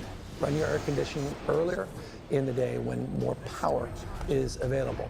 And we encourage you to close your windows and blinds to keep your home cool as well. And today and tomorrow afternoon after 4 p.m., in particular 4 p.m., please turn your thermostat up to 78 degrees or higher and avoid to the extent possible using any really large appliances. Right, stop using your microwave. No washer and dryer at like 8 p.m. And you know it's a great lifestyle. California, where freedom happened, according to Gavin Newsom. He cut an entire commercial that he ran in Florida about how freedom's happening in California. I noticed that it isn't, which is why I don't live there anymore. He also tweeted out, California, we're now in a flex alert. What does that mean? We need to conserve as much energy as possible during this record-breaking 34 and 2, man, and I'm losing. Before. Here's what to do until 9 p.m. tonight. Set thermostats to 78. Turn off unnecessary lights. Avoid using large appliances. Turn off unnecessary lights. So sit in the dark, in the heat, and enjoy your freedom, California. Representative Eric Swalwell, who apparently did not tweet this from the bed of a Chinese spy. He tweeted, quote, "It's time to rally, California. We all need to do our part to help avoid power outages this week. Before 4 p.m., pre-cool your home." By the way, if everybody does that, they're going to have a flex alert at 4 p.m. If everybody blasts that air conditioner as hard as they can at 3 p.m., they're going to have another flex alert. After 4 p.m., avoid use of major appliances. Turn your thermostat to 78 or higher. 78 or higher. My goodness. Ugh, that sounds terrible. You know what I kept my thermostat at here in Florida last night? 68 degrees. It was awesome. Let's keep the lights on, California, says Eric Swalwell. Let's keep the light on. I love the communitarian aspect of this. By the way, you'll pay for it. You'll pay for it through your taxes to not upgrade the grid.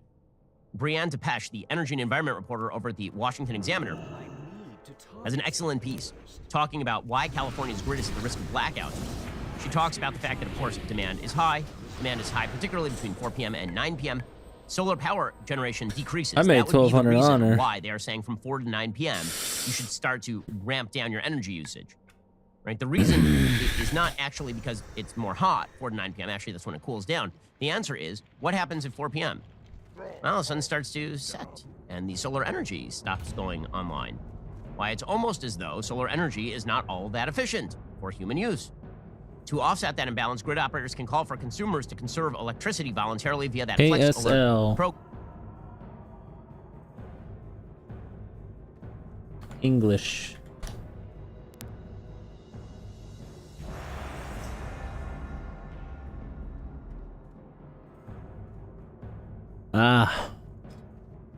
I know they filmed it because he talked about it. Just gotta find it. I could finish watching the one that's on there, I guess, but... Oh man, my fucking hand hurts. Turrets and mines, and you know, Terrans used to lose to this all the time. Terrans have become very good at dealing with this. One issue I found when you go for Arbiter play, especially when you go for full map, We are missing a lot of players. What the fuck? is you don't give yourself a lot of opportunities. Things are kind of hinged on like one recall. If it doesn't work, you're probably in a very bad position. And this is exactly what he's doing. He's doing 2 Stargate Arbiter, which means it's going to be like Templars with Storm, lots of Arbiters, lots of Goons, lots of Zealots. Kind of like we saw with the Speed Shuttles in Storm. You get them in the different order. In this case, you know, the Arbiters come first, the Templars come later. But this is not going to be easy, man, for either side. Yeah. Neither player really has a very straightforward road to victory. It seems like Mong is gearing up for a push.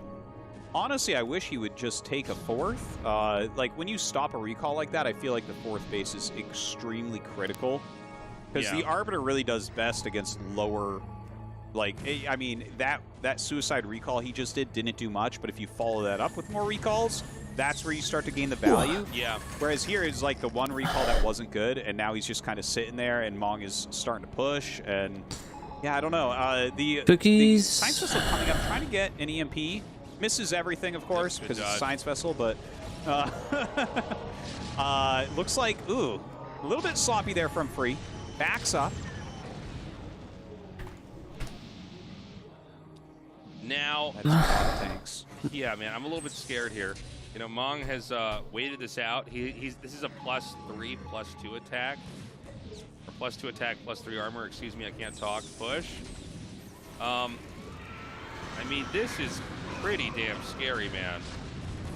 And this really makes you appreciate. Free has to do something else. Like, he can't just fight that in the center. That's not going to work. He doesn't have Psystorm or anything. It seems like he wants to, like, YOLO recall. This is, like, just not... Oh, yeah, that's so funny how that works. So, yeah, that's it started the spell. The energy doesn't deplete until the recall happens, but it has spent the energy. That if you think that doesn't make sense, you're right, but that's how that works inside the game. Yeah.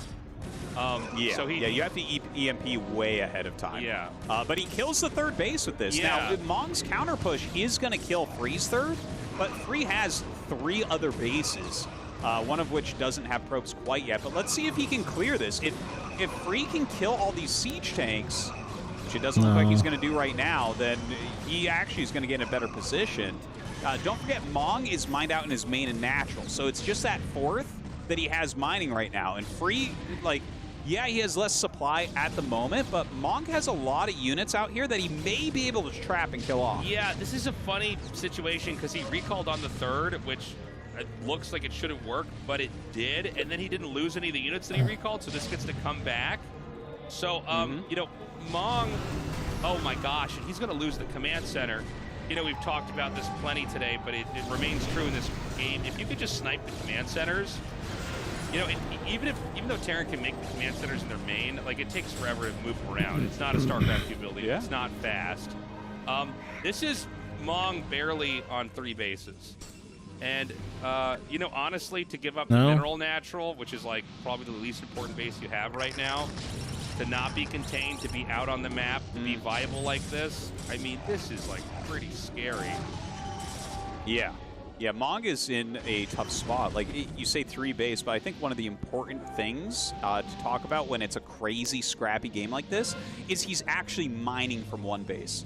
Terran is fine when they're upgraded like this as long as they're mining from 2 bases. When they're mining from 1, you basically can't refill anything.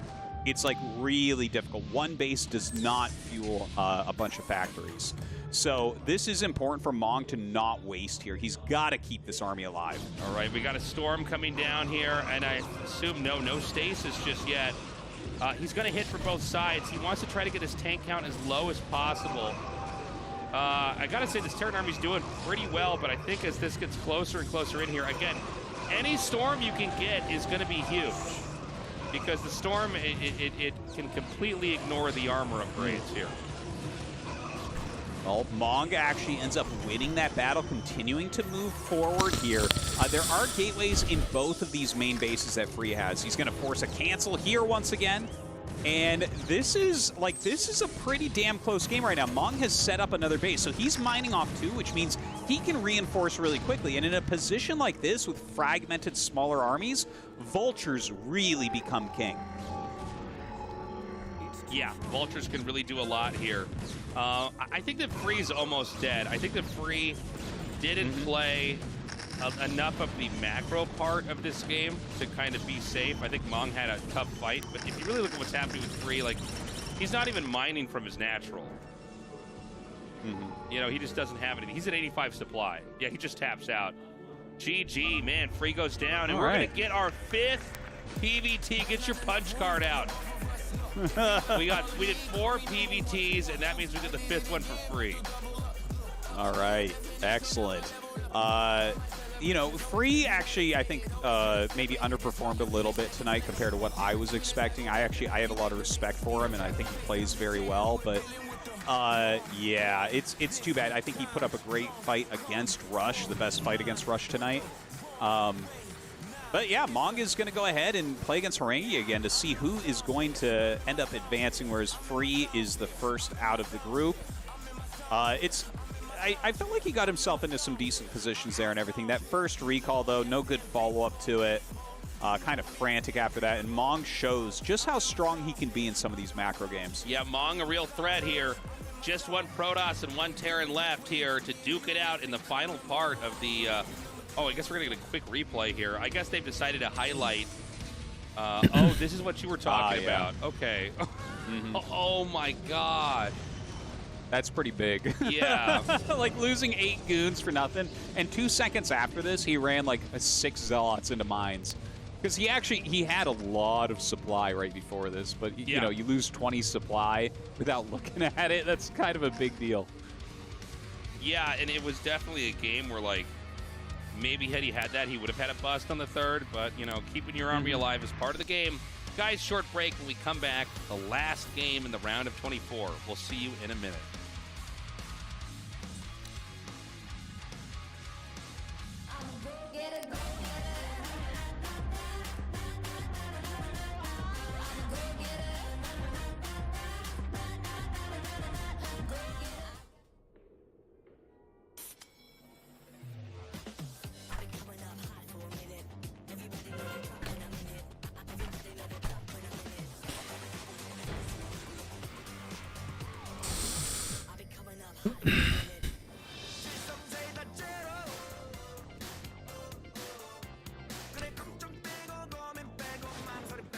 상큼함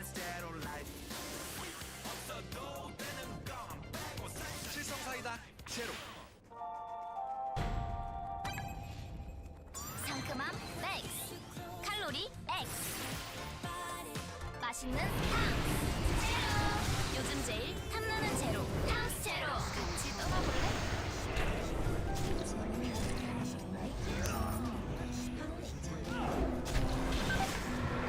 Come on, dude. That's so fucking annoying.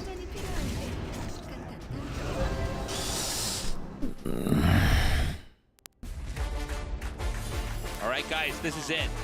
The round of 24 is going to end with this PvT.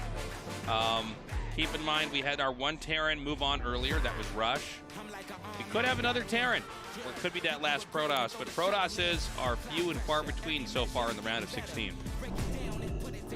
Yeah. Right now we have 2 more Zergs than Protoss players and 1 more Terran. So this will decide whether it looks very off or it's exactly even. That's always a funny thing too, because if it's off by 1 person as you get to the higher rounds, it looks super like one-sided, right? It's like if you have 4 Protoss but 6 Terran and 6 Zerg, you're like, damn. But if it's 5, 5, 6, you're like, oh wow, perfect. Yeah. But it's really a swing of 1 player. Yeah. But we're going to go into Vermeer here for our final map. This is a big macro map. So I think it's going to be a nice game between these two. Yeah, I think it's going to be another macro game. I don't think we're going to have anything cheesy or crazy. We could have Nexus first again. That seems to be what everybody likes to do in ASL right now. The map's 4 players. Let's find out if this game is one of them.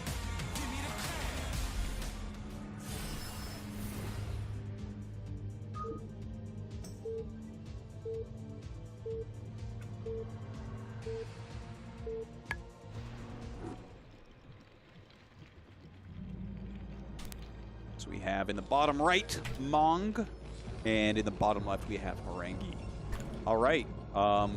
You know, Vermeer is just like our newest 4-player map that's like made to be semi-vanilla. It's like, it's a little bit bigger and more wide open than Polypoid for sure. It's definitely got some interesting terrain in the center. Like those ramps are the way that they play into things is really interesting. And then the little bridge that goes in the 3rd base as well gives kind of like some more routes that you can go through. So I feel like it's still not really mapped out how to play this map completely, but it definitely has a big map feel to it. Oh yeah, I feel like this is like about as big as maps can get. I mean, even just casting on it, I'm like, man, this just feels huge, right? Lots of bases that are tucked away.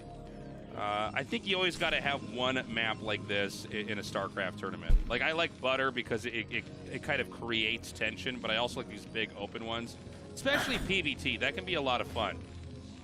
You know, to see what's going to happen here and how these guys will approach it. TVZ as well can be very exciting. 2 to 3 more AVs. It's kind of funny seeing the audience here in GSL, or I'm sorry, ASL, excuse me. And I'm starting to recognize some of the regulars. You know, we always have regulars that come by the studio. You know, some people are tourists. Some people, they have a favorite player. They come down and see him play. Other people, you know, they're like, look, man, you know, Tuesdays are my days off. I'll swing by here and watch the games. It just makes me happy to see this, you know, the people again in the studio. It's so cool. It really is. And, I mean, it makes me a little bit jealous, right? Like, I wish that I could go and just watch some live StarCraft. It's an amazing thing. But yeah, it's great to just see the fans come out. Look at the Boosty boys. Look at the Boosty boys. Look at the boosters. Taking a look at this game, Harangi not going for any sort of Nexus first, instead just teching Boosty boys. So that's what the directly for a gaseous expansion. gear really looks likes like builds for like this because again, he's such a macro-oriented player. All he wants to do is get that economy online so he can start pumping out his tanks and vultures. Yeah, Manga to just get that barracks and CC up. And I don't think we have a scouting probe out, right? No, we don't have any probe on the map at all here. No.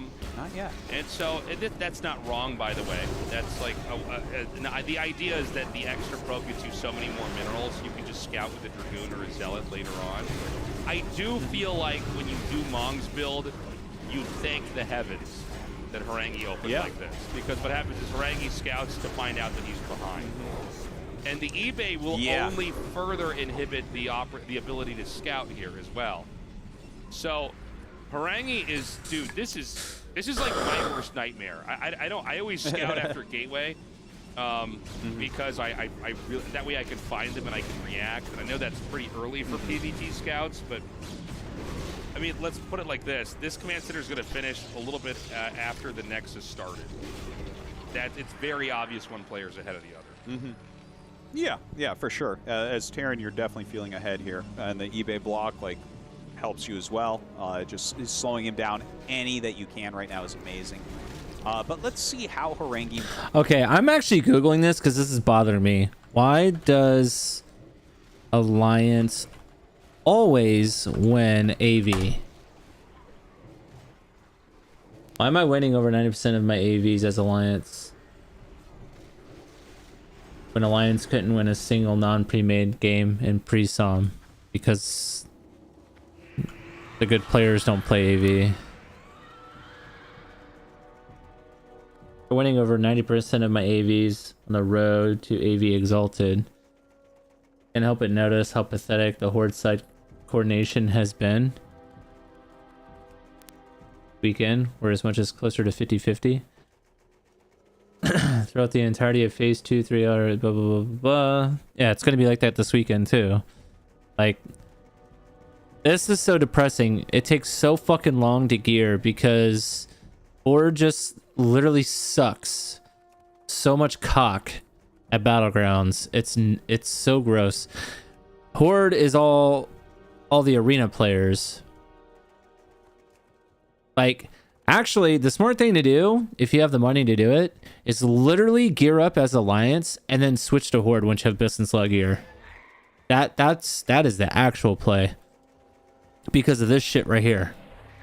Like, we're gonna Zug and lose. And I'm gonna prove it too. Actually, you know what? Fuck it. Let's Zug. Let's Zug to prove. I'll help Zug. Because every time I try to fucking kill anything, it doesn't do any. No, fuck that. I want honor. I want honor. Me helping Zug is not gonna do shit. I legit want honor. Come here. You're first. My first victim. Alright. Second victim. Alright. And then we'll get this guy up here because he thinks he's gonna cap this. Even if he does, I'm just gonna I'm gonna come up here and recap it. Actually, you can go ahead and do that. That's fine.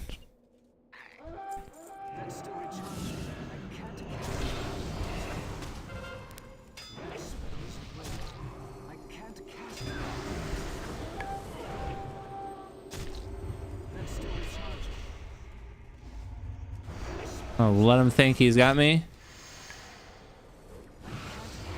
Ha! I didn't even need to.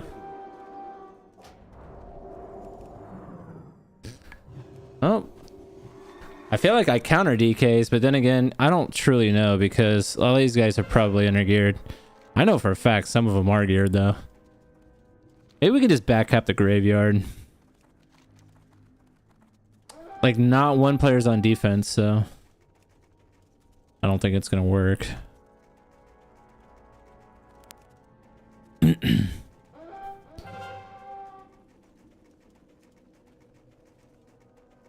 So stupid, man.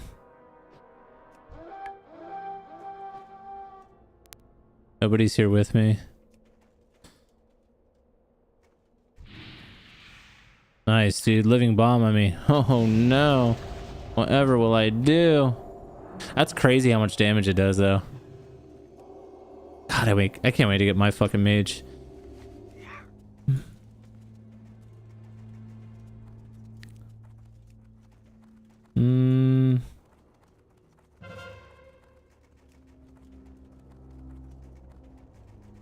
Cap this fucking graveyard.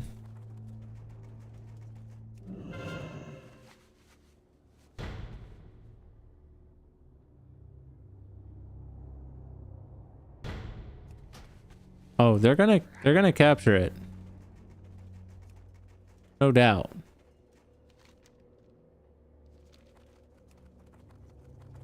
Oh, fuck me. I'm out. Later.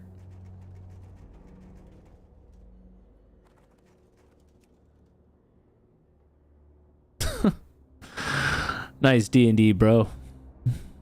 Got me.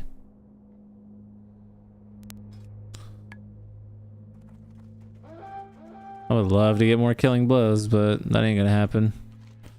We're all zugging. I'm out of range.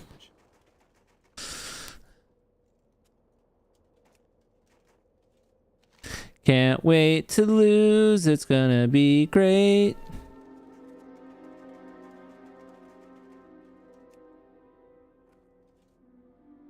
What?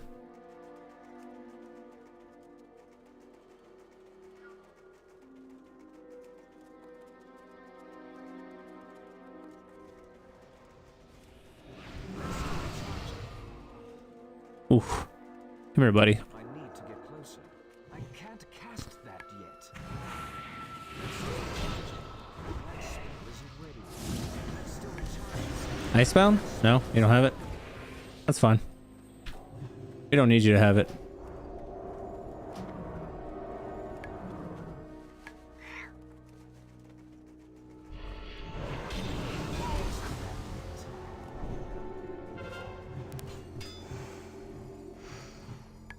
It's too far away. I need to get closer. That's still recharging.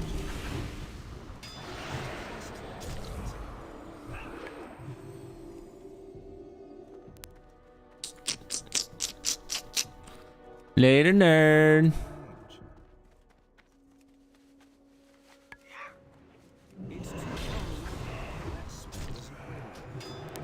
Oh, you might get me. I don't have any cooldowns. I don't have any damage.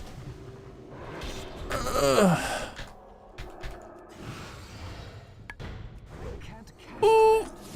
Oh, we get him here. Get fucked. Oh, now I die.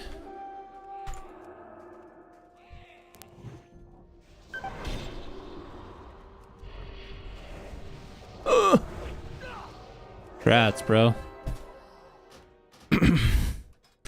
Rats, bro.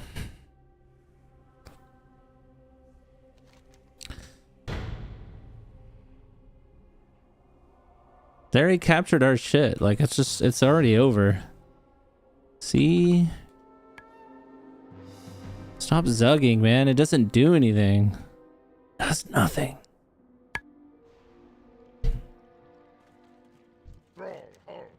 For the Horde.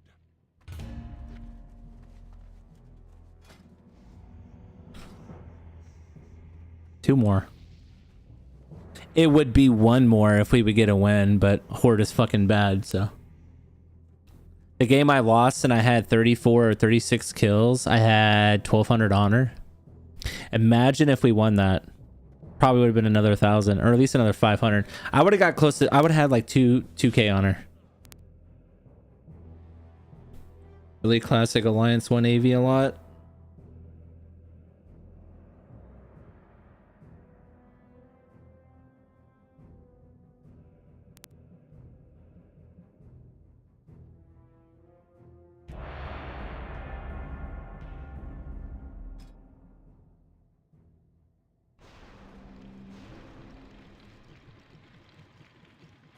I'm out of range. It's too far away.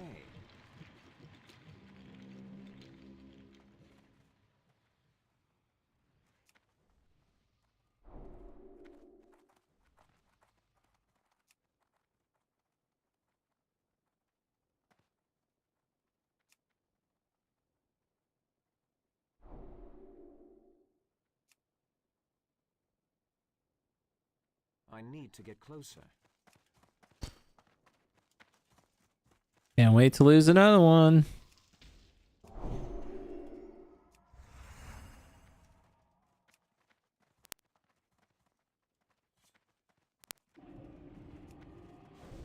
Man. Not as dope. Here's the problem, team. Nobody knows what Hulu Plus Live TV is. Yeah, it comes with over 75 live channels with sports like NFL games, plus Hulu's entire streaming library. Plus Disney Plus, plus ESPN Plus. What if we change the name? Give me something. No bad ideas. Let's go. Super Hulu. Bad idea. Hulu Bold. No. Hulu Plus Live TV Plus. Yeah, everybody's kind of doing the plus thing after the name. What if we call it Hulu Plus Live TV Plus Plus Plus? You're saying 3 pluses? That's what you're saying? That's dumb, but we're gonna go with it. That was not what I was expecting of them. I was expecting cross-realm, like arena and shit. Yeah. Hey, guys, quickly, someone go make it. Go make a character, guys. See if it works. We might have like a minute, like 5-10 minutes. That was 4.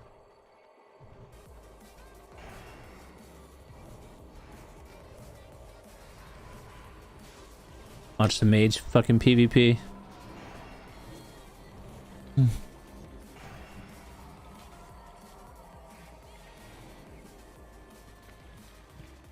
Sometimes I despise this fucking rally.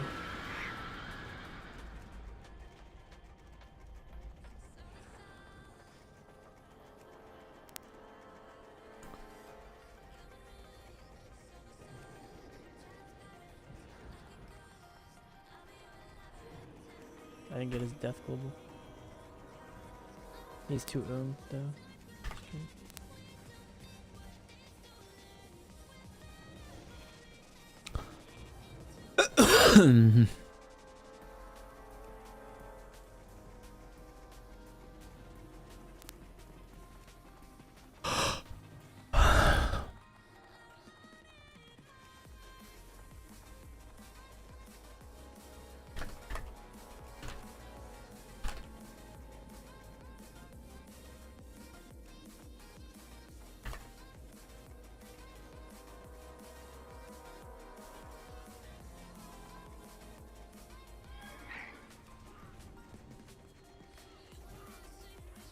It's too far away.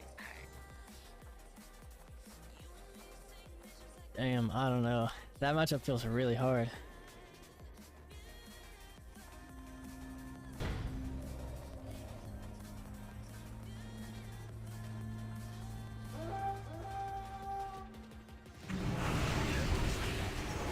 That spell is that's still recharging. Oh my god, 3,500?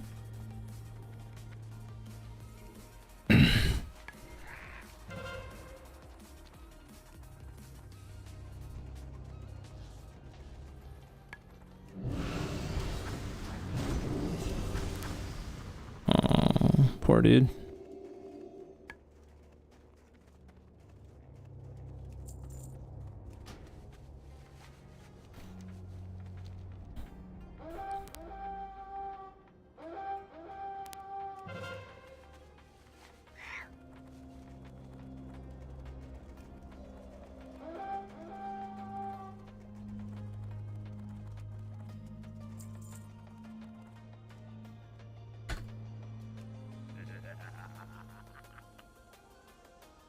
Did you guys see that when I was spell stealing the priest in the opener? Like 5 in a row, all resisted. What the fuck was that?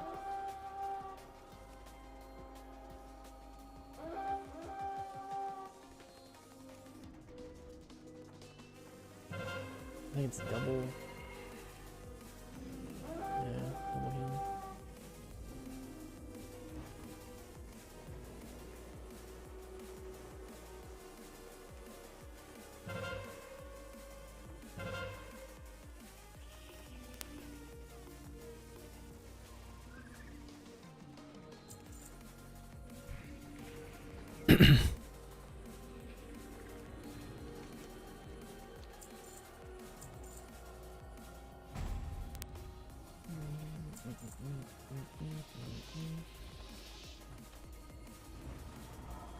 I just need to build up more of the spell.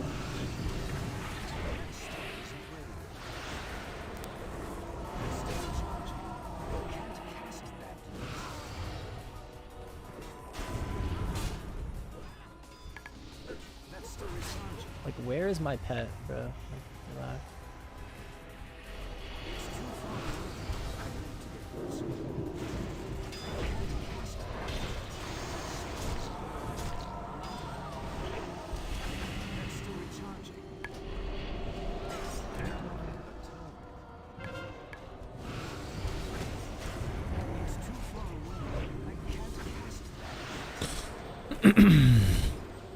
What do you know? Your boy's on top again.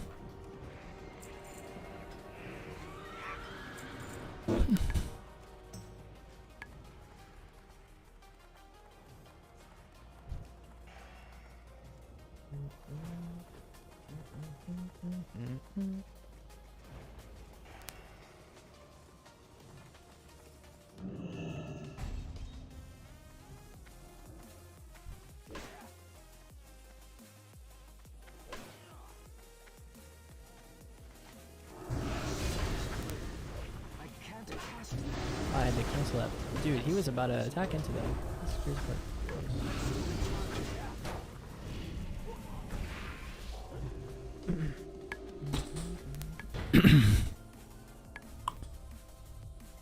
I need to get closer.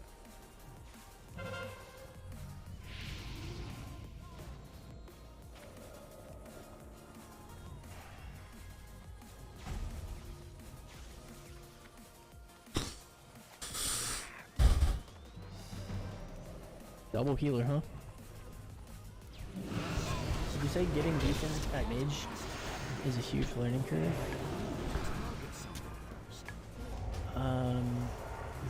I really don't want to play an unforgiving class.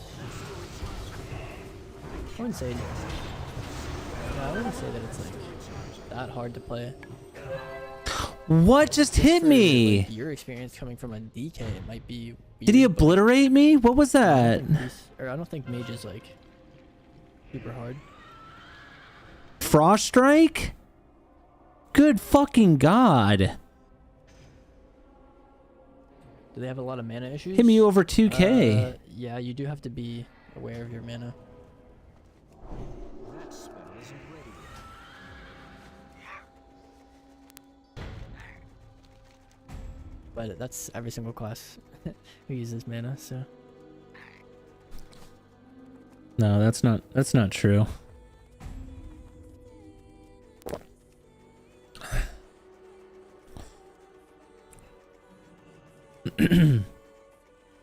I don't really have to worry about my. I mean, you don't really have mana problems anymore. It's far less.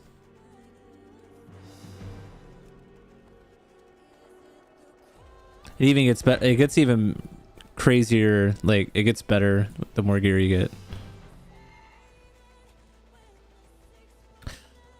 Rogue Warrior? That's a weird comp. Did they really push us back? That's insane, bro. Alright, come on. Let me kill you. Yeah, this is fine. Blind mist on specific.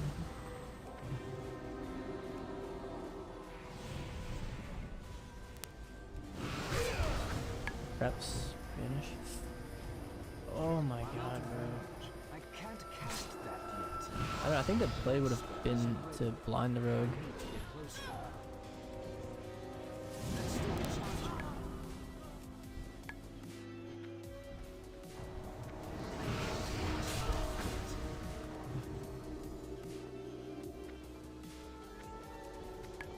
It's too far away.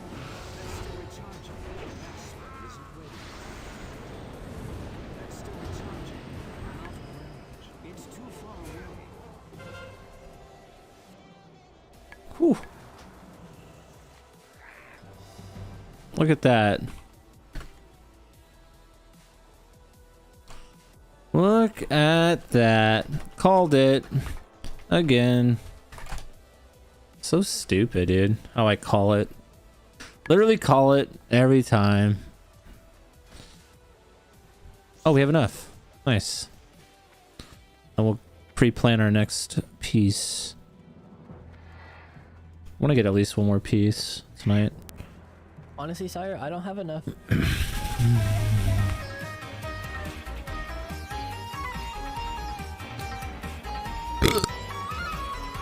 So one thing I realized is backcapping doesn't do anything. Because we're going to lose no matter what. This horde is bad. So...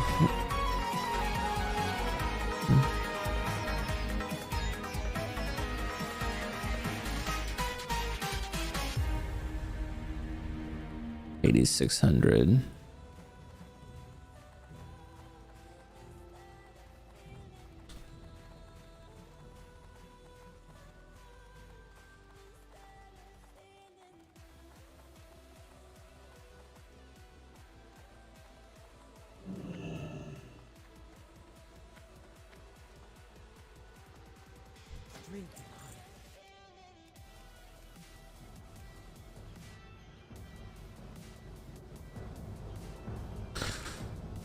All right. We got the belt yesterday. Now we need to get the boots, right? That's our next biggest piece. Then everything else is 5,700.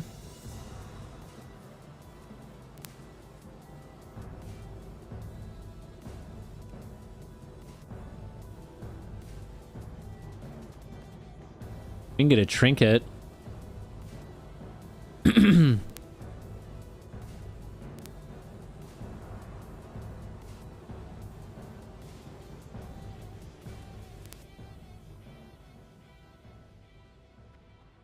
Why doesn't this have an item level on it?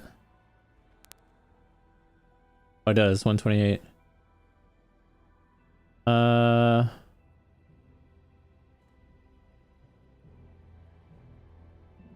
156.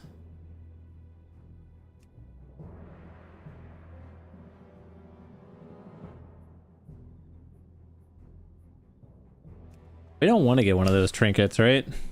They all suck.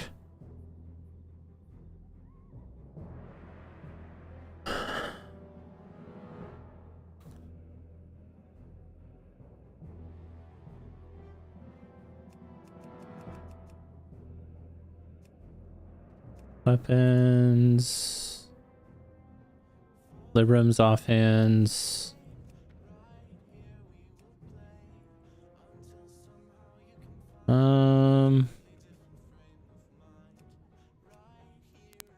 Let's get the boots. That's the most expensive piece. And it's probably going to be bracers, I would assume. Time is money, friend.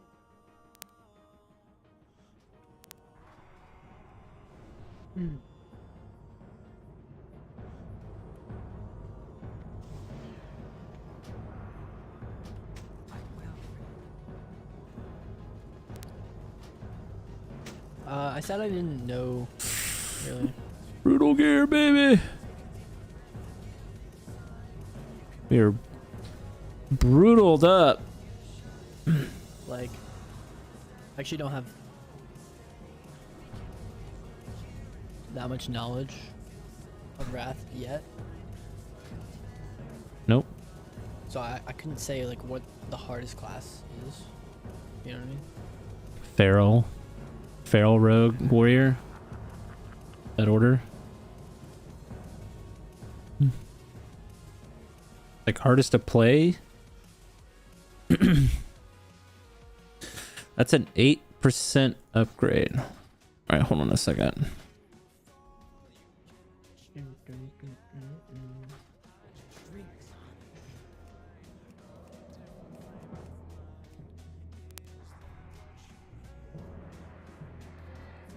Hmm. 20% upgrade. Yellow socket.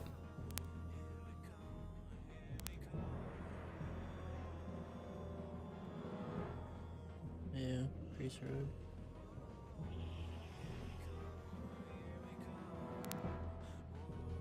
Crit, Resil, attack power.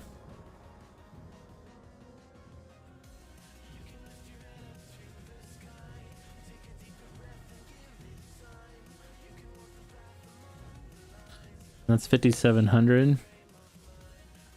Why does he have no buffs?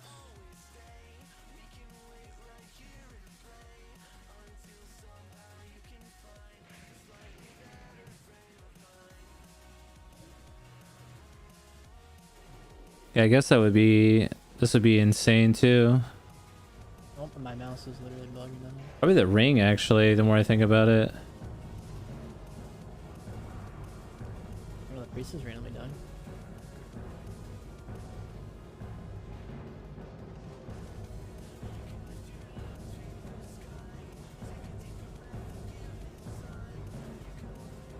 just dead. Yeah, I think we go ring and then we go neck. Yeah, ring neck. And then bracers, I guess. Oh, we didn't look at the See, he backs. saps him on the side of the tomb. I walk up to the side of the tomb, position myself a bit far, because I know the rogue is just spamming sap. And he's like tucked in this little micro corner, so my spell still doesn't go off instantly. Crit result, attack power, armor pen, gladiator's resolution. I'm assuming that's what we wear. You get Yeah. buffs? Okay, so you're... That's good. Yeah, it's definitely this. Well, then I should just CS you. It's pretty weak. Get that lead. We get that dead last. So we get back dead last.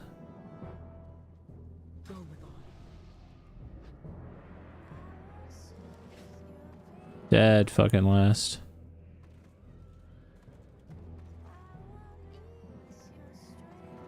At 9k health now, baby.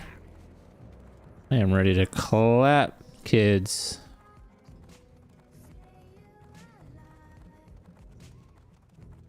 It's still... Yeah. Where's the barber at?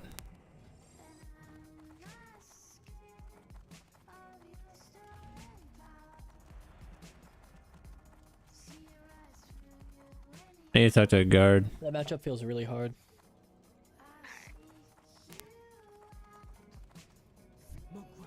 I'm out of range. Barber. I need to get closer. Clef of Shadow. What? Since when? That's fucking news. Oh shit. Funny.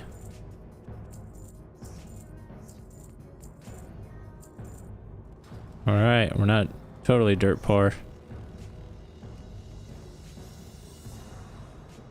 63 gold. Woo! I'm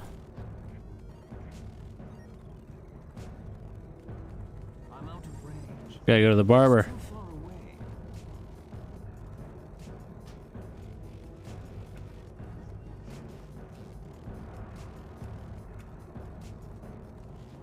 Have the helm on or off? That is the question. Oh, yeah, that's smart of you. We gotta change our hair if we're Like gonna that. take it off though. But I don't know at the same time, because... Hair color. Well, so if we're in voice and he says he clicked all his buffs out, I come out and I CS. I feel like I need to change my face too. I don't like my face. Less good, because then you've done the work for me. Oh, whoa, hey. Like double, like good and bad at the same time.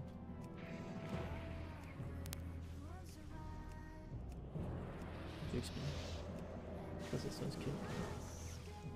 I guess that face.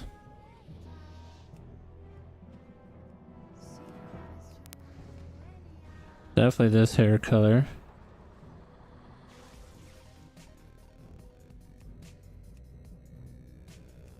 He was saying I should trinket Nova the sap, which I kind of agree with.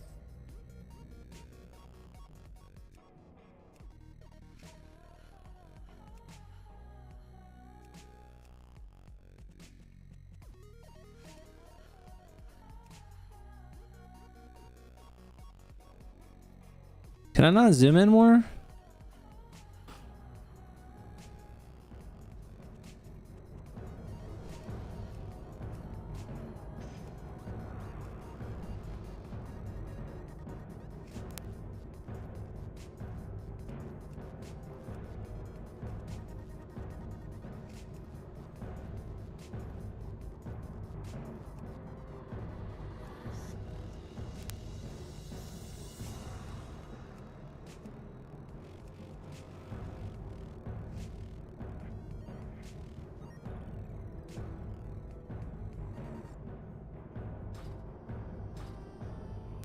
No.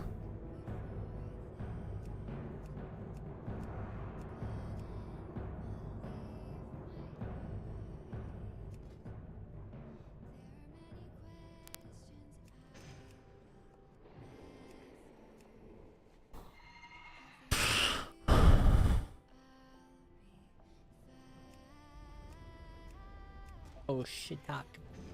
Mage armor.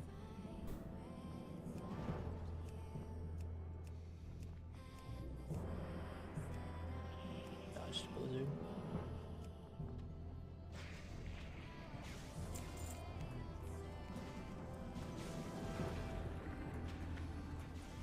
Black sheep. All right, that looks pretty cool.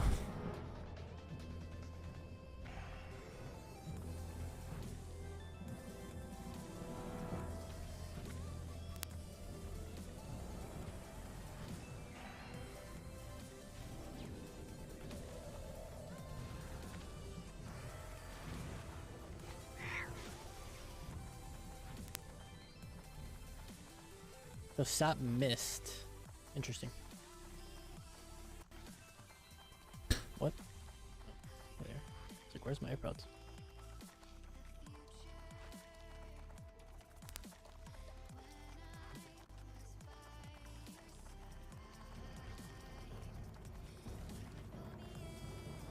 Saw the animation. It's like.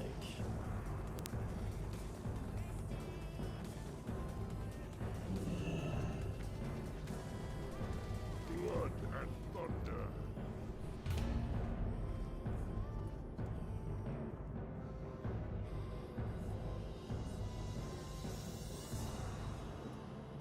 Dude, I cannot wait to have blanket CS.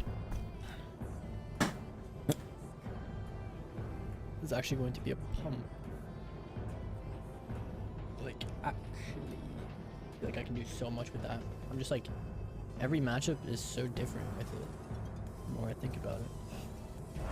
Try to arcane or fire? Nah, I'm pretty set on just learning frost, as it is the meta.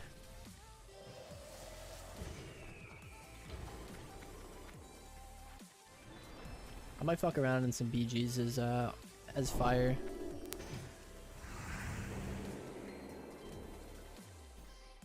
Just see what's up.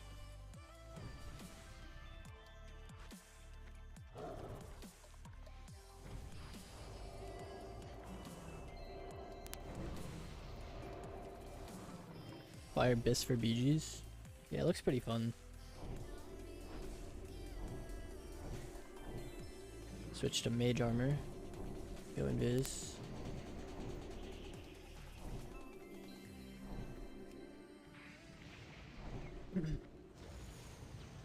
Mage trinkets. They're both spam purging me.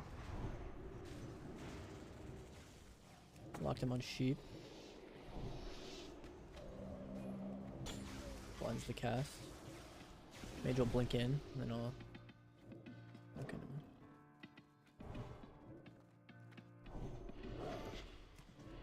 Living Bomb? Yeah, Living Bomb is insane.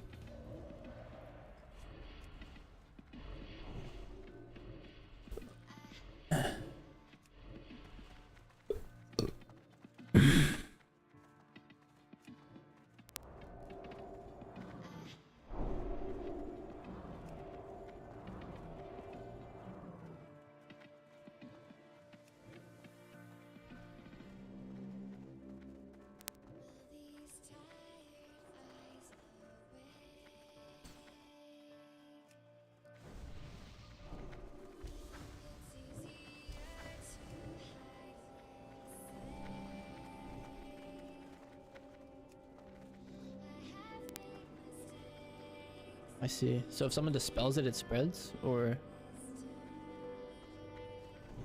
Yeah, spell pen is really good.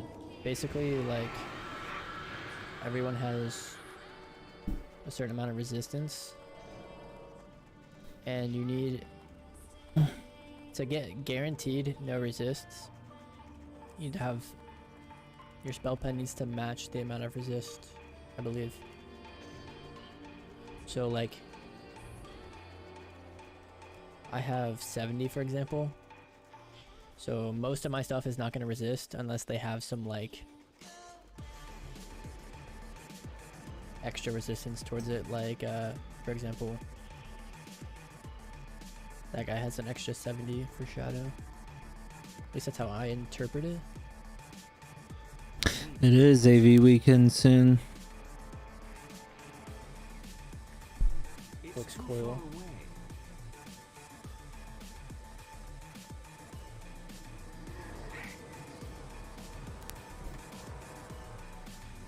I'm out of range.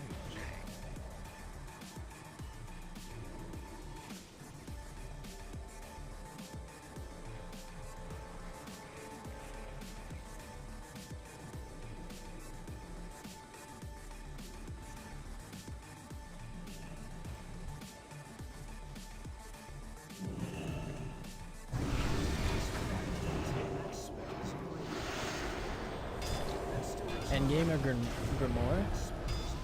Probably endgame, because you'll have enough spell pen from your other pieces that have it on there passively. Can we back up? If that makes any sense.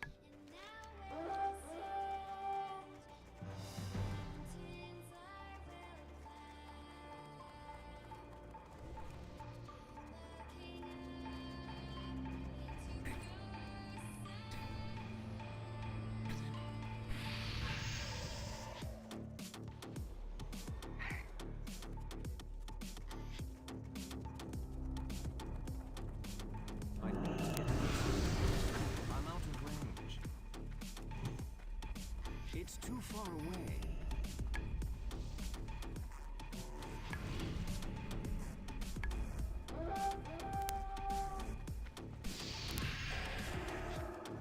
It explodes when you dispel. Sounds fun. Yeah, I might give it a shot later, doing some BGs or something.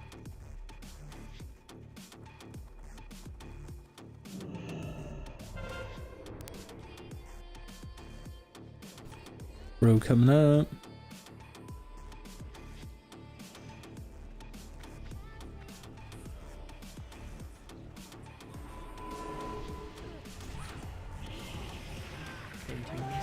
The mage armor, the MD. Actually, don't. The dodge MDs, he got me. That spell is ready.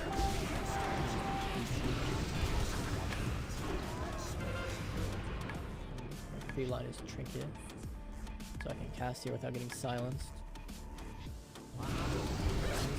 Silences me now. That's still recharging. I can't cast that. It's too far away. That spell isn't ready yet.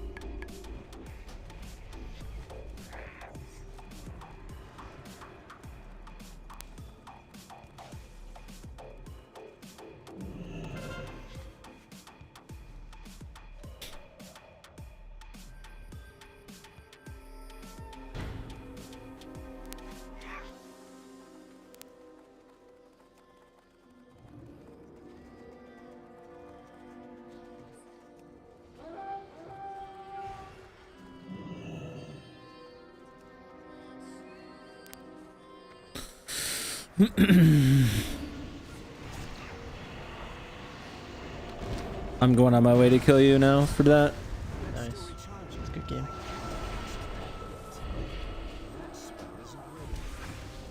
Fucking loser.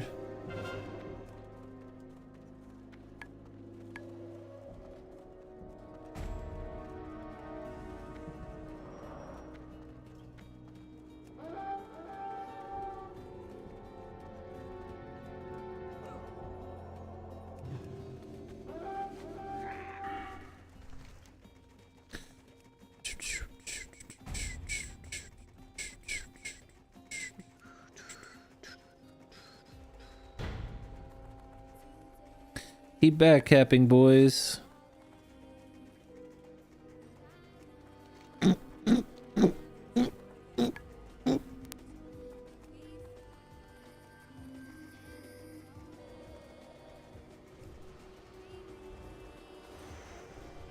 We actually might win. If we can wipe him. If we wipe him here, we can win.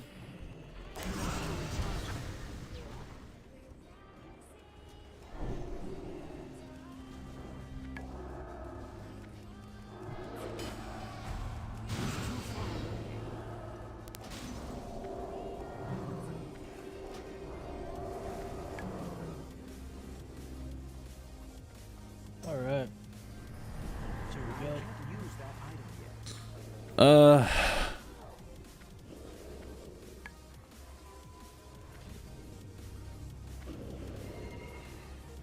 warrior druid. Oh, this is huge. This is Buys so buffs. huge. Huge. Huge.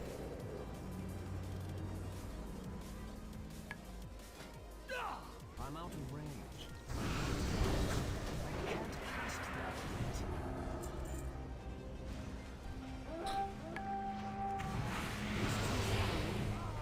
That's still recharging. I can't cast that yet. No, you motherfucker. It's not ready. I can't cast that yet. That spell isn't ready yet. We wiped him. I was gonna type stun DR and then wand kill. Wand and throw. But he left. It was warrior feral actually, it was kitty cleave. Not a warrior resto druid. It's fucking ginormous that we were able to back up. Like I had thought. We have a shot. See what people are saying on Twitter about the blue post. I'm curious. Which blue post? I need to get closer. What blue post? I'm out of range.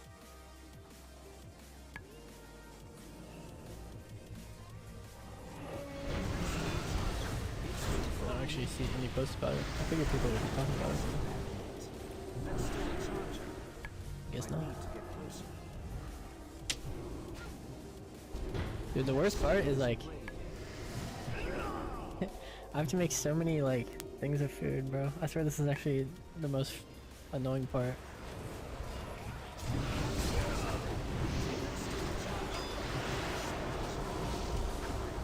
There was a blue post today about the it's warrior druid or not warrior but the other thing.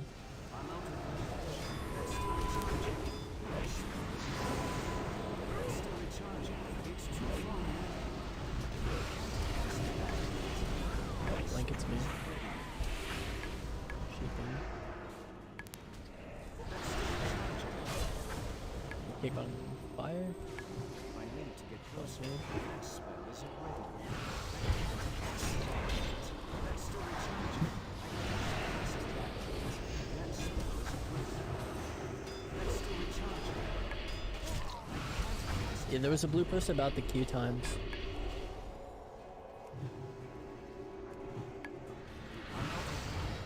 That spell isn't ready yet. That's still recharging. I can't cast that yet. That guy must have had no gear. I need to get closer. Because right now, that's kind of like the one thing that's like stopping everyone from just super duper enjoying Classic. Is that people get home from work or something, right? And there's just 20,000 people waiting to play. So you have to wait for like another 5 hours before you can play. It's pretty cool. That's still recharging. That spell Is he brutes or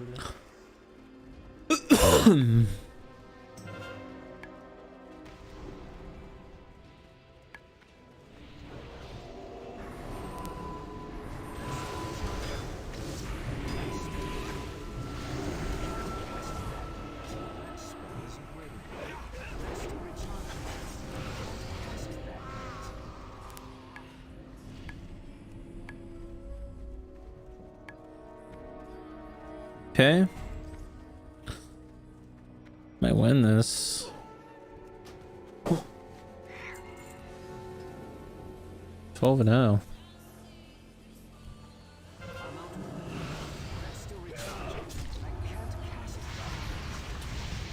Oh no. I have no heals. I pushed in way too hard. Fuck. I see rogues and I just get horny because I don't want them to do anything. I don't want them to play the game. This was this place, so.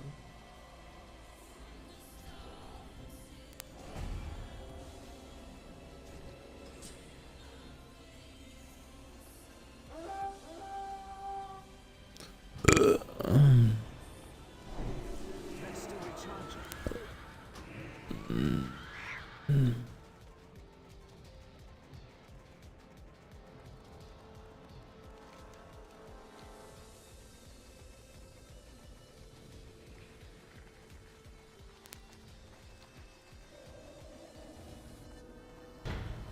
still I trying to wish we could get Zug, some, huh? like, healer DPS teams. Just people dying in the opener is like kind of unfortunate.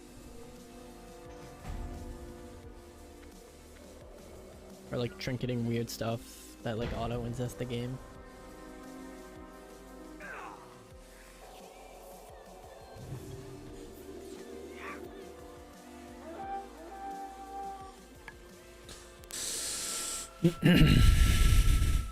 Getting hungry again.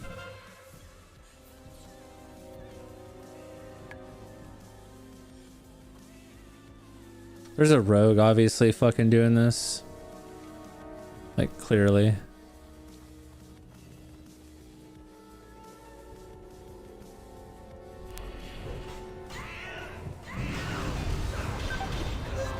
Jesus Christ. Okay.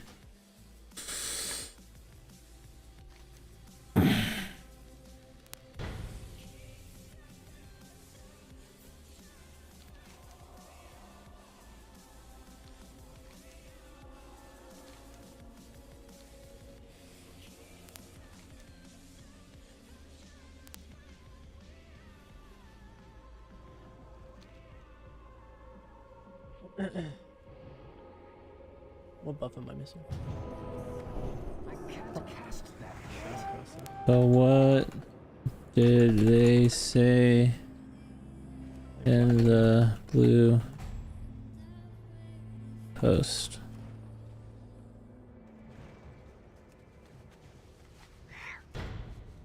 Oh, we fucking win. Holy fuck.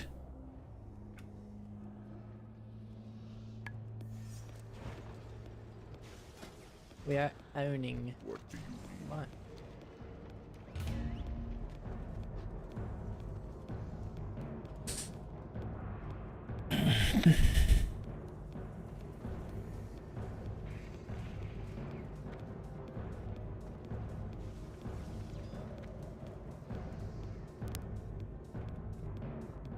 That was clean. What did they say in the blue post? They basically said, like, the gist of it is basically that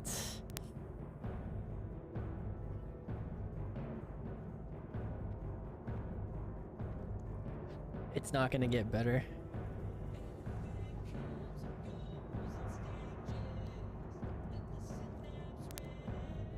Like, changing is the only option. Changing realms.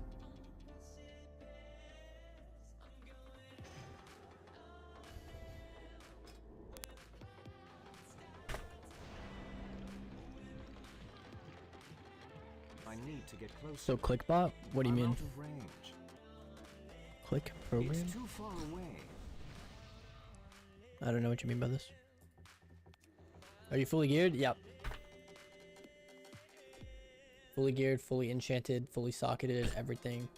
Only thing I'm missing is like the PvE shit, like. But I mean, obviously, we don't need to try hard that hard. I just wanted resilience, so I didn't die instantly. Oh yeah, the click program actually sounds insane. I was thinking about that. Something like that, similar.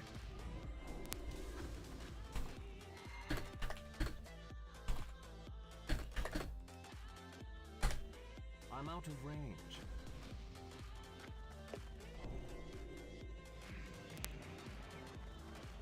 I missed my pet Nova because I'm fucking bad.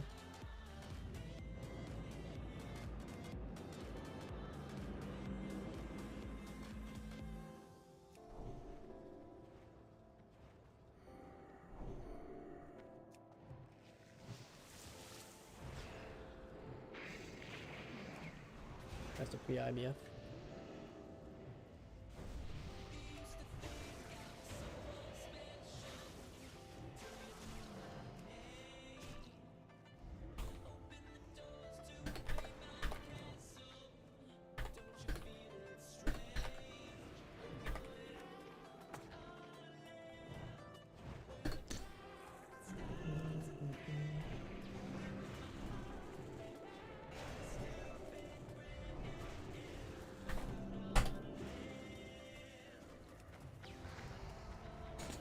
That was a good game.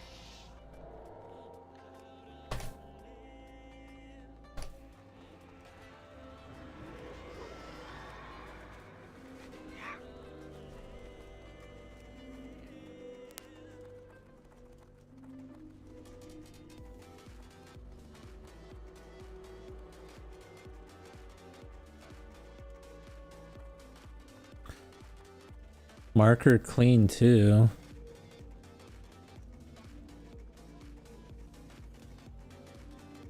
It's too far away.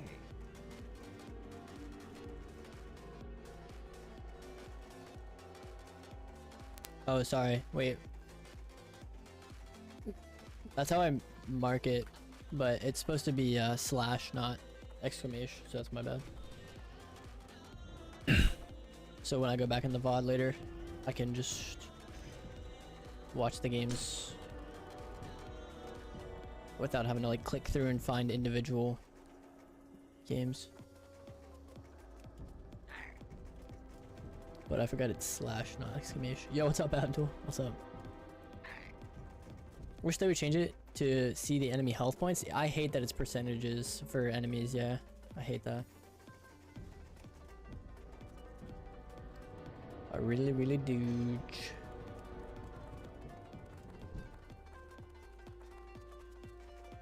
That's still recharging. Switch to... I can't cast that yet.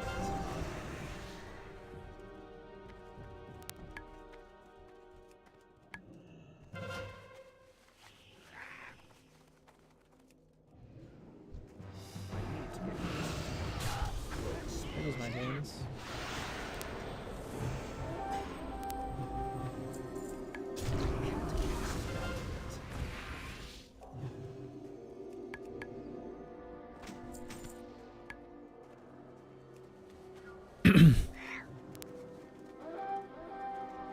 We zugging this game and losing? Oh, 1000%.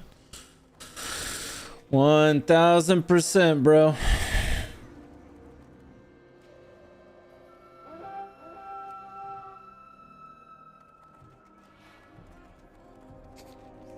Can't wait. Eroded? Hired in the airport? You're in the airport? Doing what? How's your day? Not bad, man. Yeah, we've been grinding today.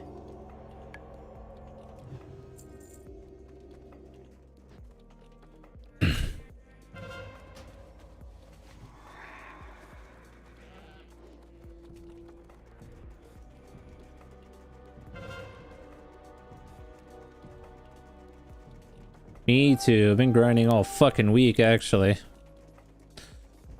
Well, boys, we're not winning this one. It's crazy, out of 20 AVs, I might win one, maybe. That's how fucking dog shit Horde is. Like, they don't even realize, like, this is an auto loss right here.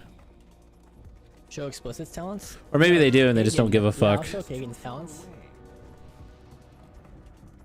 Which is probably what's really going on.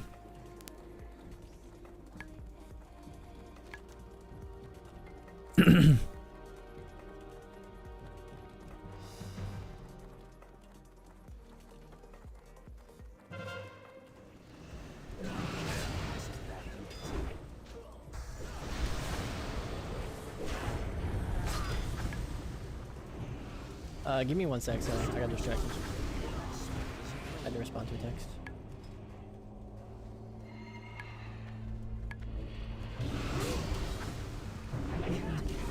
Can't tell what the other one is. Maybe... Dude, my dam is so insane.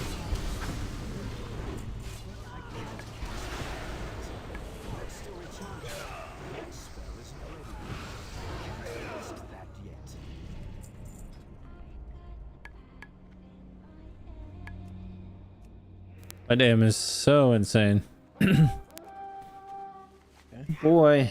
Might Trinket Nova next time. Stone Hearth in a minute. If they come to Icewing, we probably gonna lose it.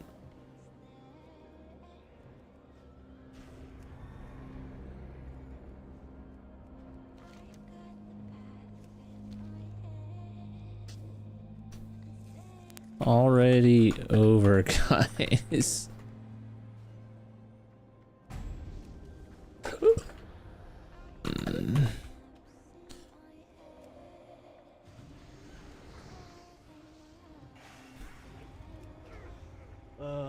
Ambush is so stupid.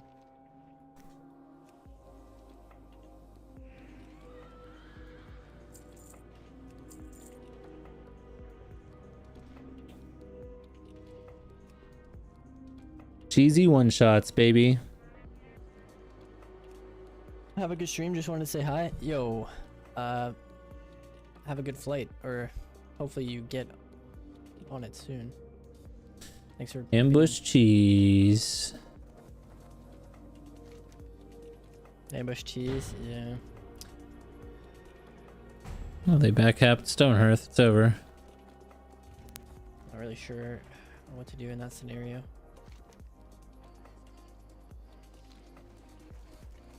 Nothing you can do. Let's go back.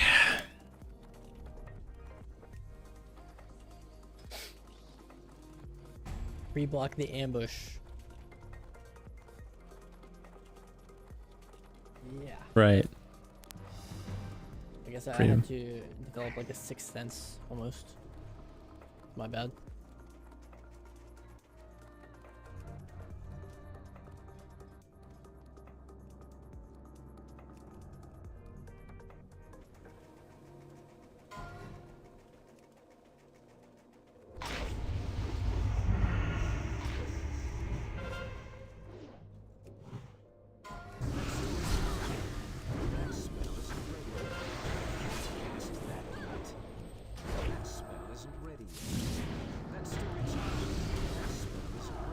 Yo, I got you, bro. That's still recharging. I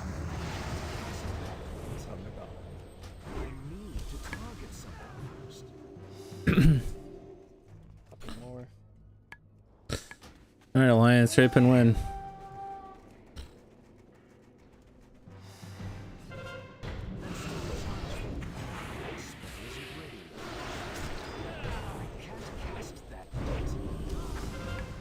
I think I just dodged an MV. Got to kill before the loss. Where are we at? 1500. Blankets made. Priest trinkets. Rogue is dead. Or the warlock is dead. Courtesy of ambush. How many yellow gems Yeah, it's do I balanced. have? Don't worry, bro. Got one. Don't you worry, Oh, my friend. blue gems. I have none. My gear doesn't give blue gems, so I don't know if I'll ever get the meta.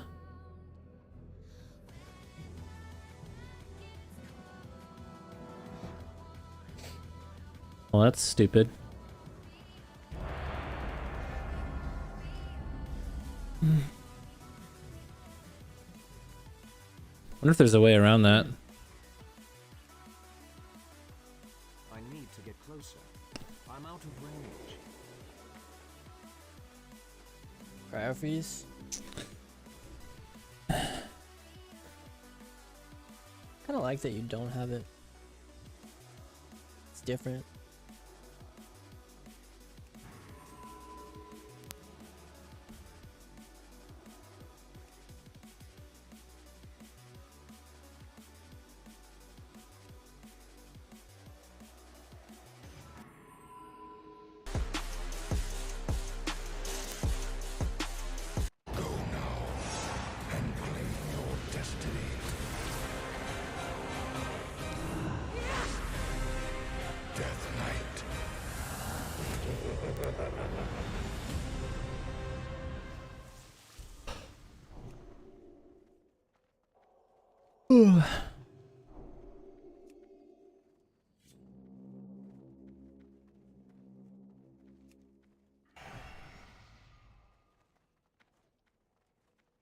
Is this a choke point here? Like, are we stuck here?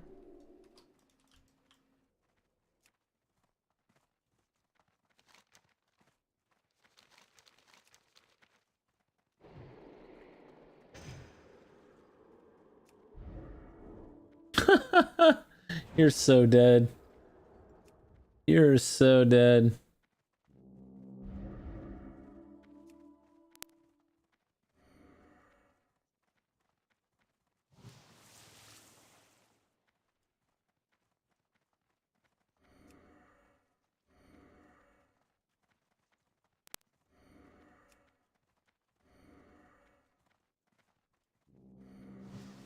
Is my headset messed up?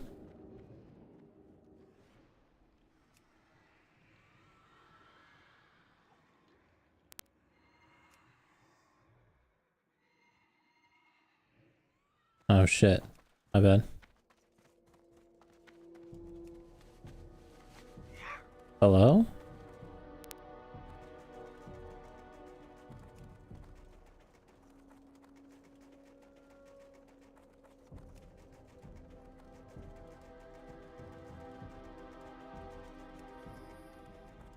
Dude, I think my headset is fucking messed up. Fuck. Actually. That's fine. I don't want to wear this one anyways. It's starting to bug me.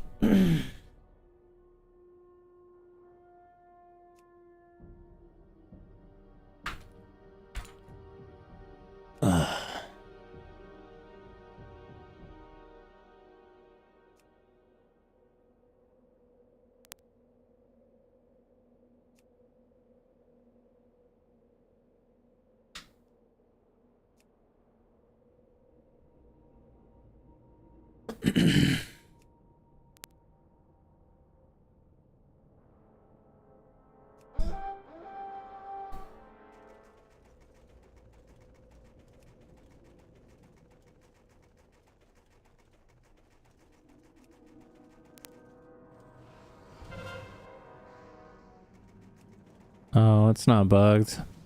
I muted the stream.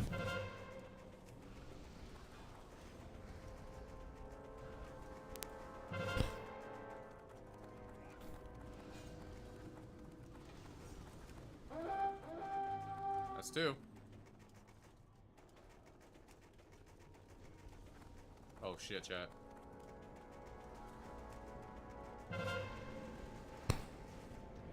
That's three.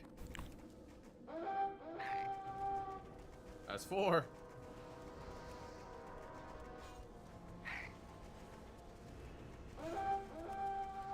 Fuck, I should have played hands there. It's kind of pumping. Merry Christmas, bitch. Did you not play with nameplates? No, no, dude. It's kind of shitting on them there, huh? Dude, we're so fucking farmed right now. We have literally no offense.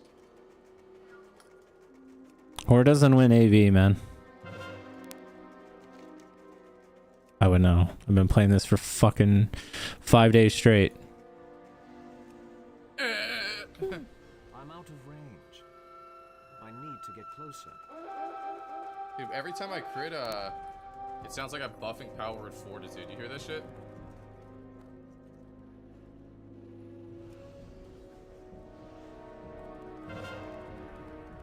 I'm out of range. Nasty. Yeah, I don't know if I can help myself, man. This is just so juicy. I need to get closer. So juicy. That disarm's just toxic. Dude, I didn't realize rogues actually had disarm yet. I know it was a wrath thing, but I guess. Oh god, we ain't killing that, dude. I guess they get it earlier than level 80.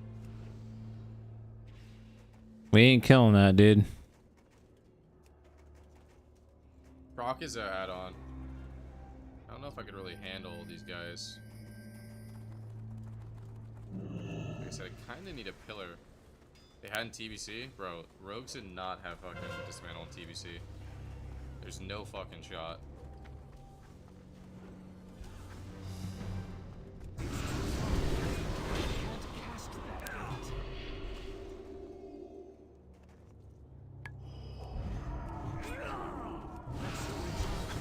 That spell isn't ready yet.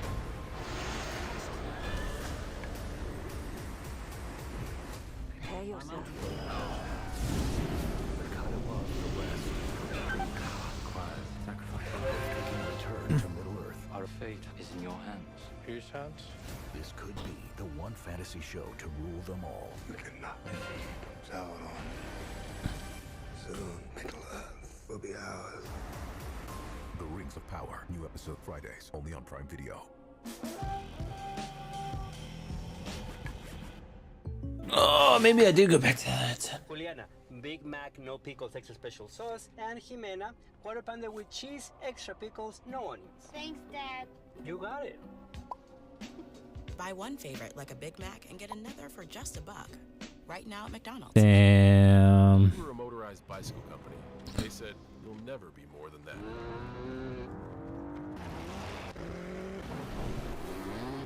What's the way say next?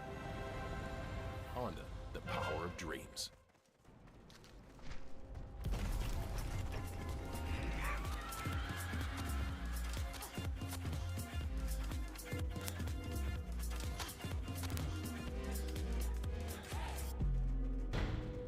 Aren't we? Oh yeah, we're fucked. Like, there's no chance we win this. No.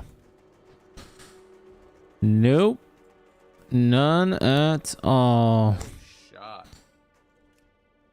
No shot. None of them pressed it. That's just embarrassing, man. Fucking embarrassing. If you want to 1v1 me, I'll fight you. But y'all don't know how to 1v1, so almost no point.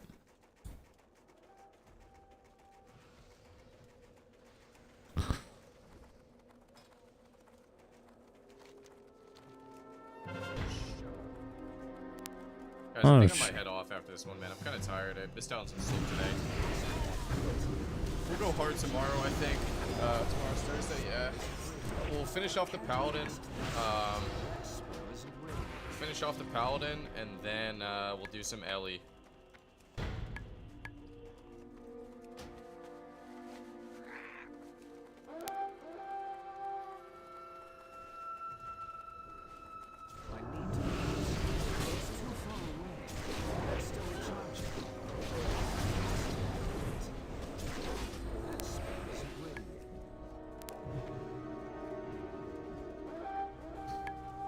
The honor cap's 75k. We're pretty close. We're pretty close.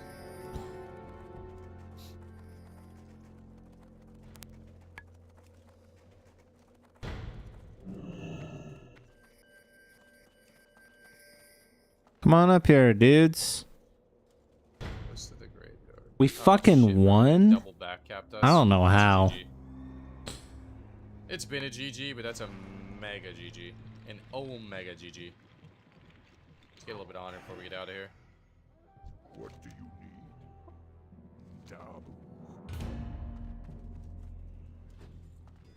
Omega GG. Holy fuck. I love just erasing people with wings, man. Oh. This guy's got some dog shit on. I love seeing people in the dog shit. Just a big old pile of it, dude. How's Divine Storm? Fucking great, man. What's red rotation? Use all your damaging buttons, man. I think your priority... I could be wrong about this. It feels like priority is Judge number 1. But it could be Divine Storm number 1.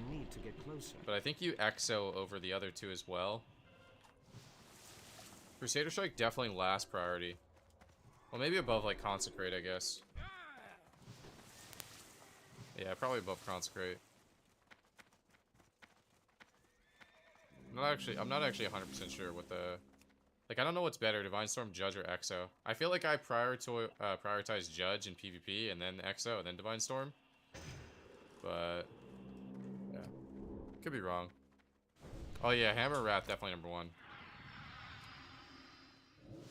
Dude, Crusader Strike cannot be high. Like, what? Crusader Strike literally just does less damage than Divine Storm and EXO. Like, why would it be higher prio? Does Judge put a D? Oh, Judge does put a debuff? Yeah. It's a lower CD. Yeah, I feel like, I don't know. just says it's lower CD, but why does that matter? Isn't that worse, or? I feel like you want to use your harder. You want to press it after judge. Hammer, EXO, judge, DS, CS. Yeah, that seems right. Makes sense to use lower CD last.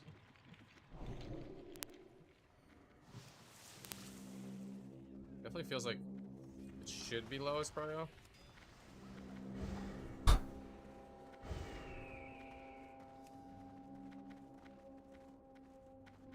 Bro, I'm watching. I've randomly tuned into med stream because my host about this. He's just dead in a Karazhan, dude. That's gonna be. It's gonna be a yikers.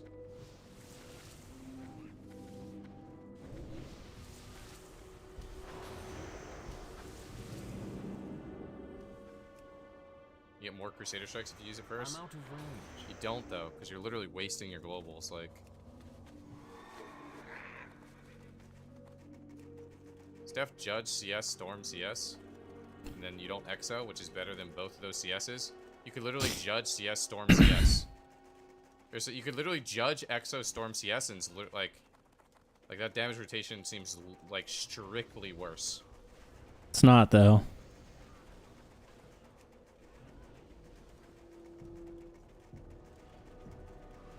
It's not. I mean, it's just gonna do less damage than using an exorcism, but I don't know.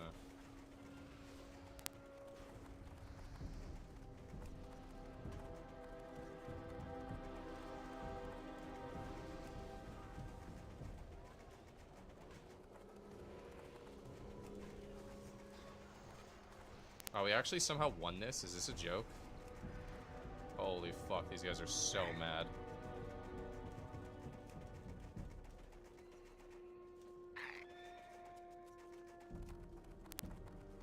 Guys, I'm gonna call GG's on that. My son just woke up anyway.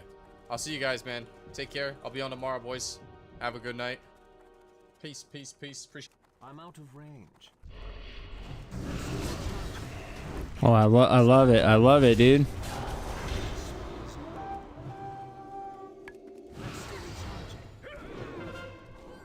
Can't cast that yet. That's still recharging. That spell isn't ready. Can't cast that. That's still recharging. That spell isn't ready. Cool. Where the fuck were my teammates at right there? Super dope. Glad I killed that one DK though.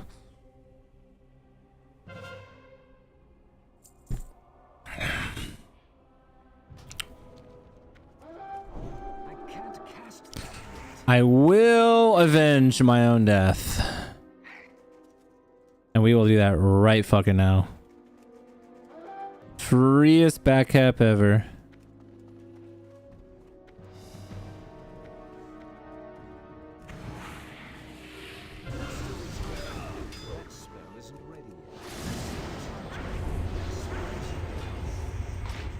Oh my god, why is there...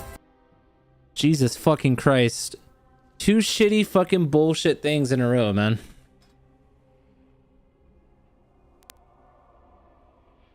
What is this crackling noise I keep hearing? I can't cast that yet. He wants to fight back against this because there's a lot of different ways. He's not getting range. He'll probably go directly into Robo. Yeah, there it is. And this will be a Reaver opening, almost certainly. And, I mean, from there, most likely a third base for Harangi. Like, yeah, you're a bit behind economically here, but you can kind of start to fight back. Oh, okay. Like, his probe was staying there long enough. I'm like, is he going to go DT drop? Like, what are we looking at here? Is he about to make a Citadel? No, he started range. The probe just was not shift-clicking back. I feel like we haven't had a lot of DT drops lately. That was a trend, though, for a while, was to basically go two-base DT drop. And it did force these Terrans to start making turrets, you know. Yeah, it's funny to watch stuff like that rotate in and rotate out. There was definitely like a 2 or 3 week period where it was super trendy. But not happening here, and I mean, I imagine that we're just going to see Mong go into likely an armory and an academy and everything, but I would really like to see him put on a little bit of pressure here. You know, he's been doing a lot of Vultra moves with these builds, but honestly, when your opponent's expansion is this late, I love the 3 tank pressures just to kind of walk out. Yeah. You know, figure out what he's doing, and that covers you to get some vultures out afterwards, anyways. Yeah, it's funny because from my perspective, that's what I hate the most is the 3 tanks and the vultures that come out. Yeah. Because then I go, all right, I got to be really honest right now. You know, I mean, because when you're behind with Protoss, there is a temptation to basically try to cheat with your tech. You know what I mean? Like, oh, maybe we can just go like 1 gate carrier, you know, or some of these builds they're not great, but it's like, well, I don't like this position, right? But oh my, pretty mild pressure coming out that works. I mean, you can come out and really punish them, and so yeah, I agree. Yeah.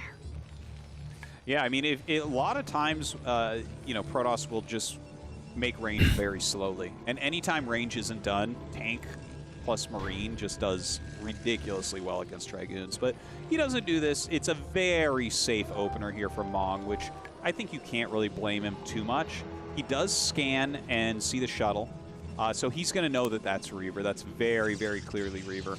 And he's already sieged. I mean, you can see how many vultures he's making. He's really loving these early game vultures. But he's already got an engineering bay. So he's going to be completely safe here. Like, just throw down some turrets. No problem at all blocking this Reaver drop coming in. Yeah, and the tank's far back enough, he might actually be able to just kill the bunker. Oh, man, good shot onto the vultures here. I love it. He does not kill the bunker. He's got to be careful, too. Oh, my God. That was kind of a funny moment there. It's funny offensive minds against Goon Reaver. Yeah, well, if you overstay your welcome, you can just lose that. It's also funny because the Dragoons all almost shot. It's like the blue pulse laser almost came out, and then it went back in their heads, or I don't know, however they fire that. Dude, this is awesome. This is actually really bad. These vultures are going to do a lot of damage here. I guess not as much as I thought. Wow, Gonna gear up a lot faster if this keeps up. The command center at 12 o'clock is going to be possibly the biggest thing that happened in this game. You can do this on maps that are this big, and you can do it in matchups that are not this one. I've told this. I think that. Sorry, go ahead. I was gonna say I think that this one is particularly brilliant. Yeah. Because he got his expansion up so much quicker. And went into vultures, which is giving him a little bit more map presence and a little bit more threat. And he's starting the 3rd command center in his main base. So when Harangi sees that, everything's going to look normal. So I think that in this exact position, this is the smartest hidden command center I think I have ever seen. Yeah, well, it's also brilliant because of the positions they're both in. They're both sharing the bottom. And keep in mind, Protoss tries to take the other 2 mains. There's just a high likelihood they won't check here. Yeah. Another map you can do this on, since we've all been stuck on the same maps and ladder forever, is Polyploid. If you're both in positions like this, if you just hide a base up there, I don't recommend people build this as a habit in ladder because you are gambling. I mean, it's fine if you're against a really good player, but if you do this all the time, it's just not a good way to learn. But I think it's a smart tournament play for sure. Totally. And I brought this story up before, but I think it's always worth pointing out.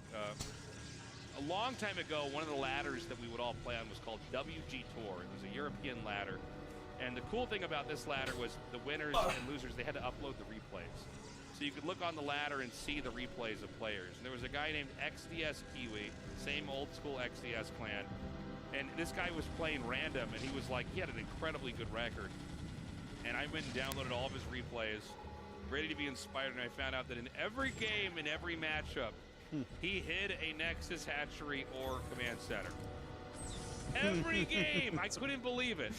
I was like, seriously, no one's going to check? And you know what? They didn't. And if they did, he was like kind of good. He'd like lift the command center off and like send his SCVs back and then win anyways. But I was like, this is insane. This man just hides stuff. And every time I see that, I think of XCS Kiwi. Yeah, that's it's kind of funny when someone bases their entire play off of that. I mean, that does not get you that far. Like, you'll do well in a ladder scenario, but you're right. Like, when people figure it out, it just it loses a lot of its power. and you certainly don't learn correctly on how to play in a more standard position. But look here, okay, the Reaver it's slowing everything down, but that's a lot of Goliaths. He does pick off the shuttle, and he's just, this looks like a very regular push into a third base. But having this base up at 12, like, Mong is gaining a huge advantage right now, because Harangi's looking at this, he's like, okay, I'm fine. Everything's good. Like, I have a lot of units, he's pushing into here. Yeah. Maybe I can't break it right now, but that's okay. You know, I can kind of contain him, but he's going to be in for quite a surprise, because Mong is going to skyrocket supply shortly. Well, he's going to try to bust this. Keep in mind that when he made that extra command center, he might not have as many factories as he normally should, so sometimes the bust works. The problem is that the Protoss is misled on how many bases there are when there's a free one at 12. So, I mean, the truth is he doesn't bust it. Now, he might be able to reload this and come back in again, but, you know, basically Mong has invested into a big lie in this game. And, you know, you're actually fine trading out and lifting the third CC, what they think is the third CC, over and over and over again. Slide sniffer. This base at 12 o'clock doesn't get found. Yeah, yeah, and Harangi right now, like, I mean, he's making headway. These moves are good. Like, he's killing a lot of SCVs. He's stopping mining at this base.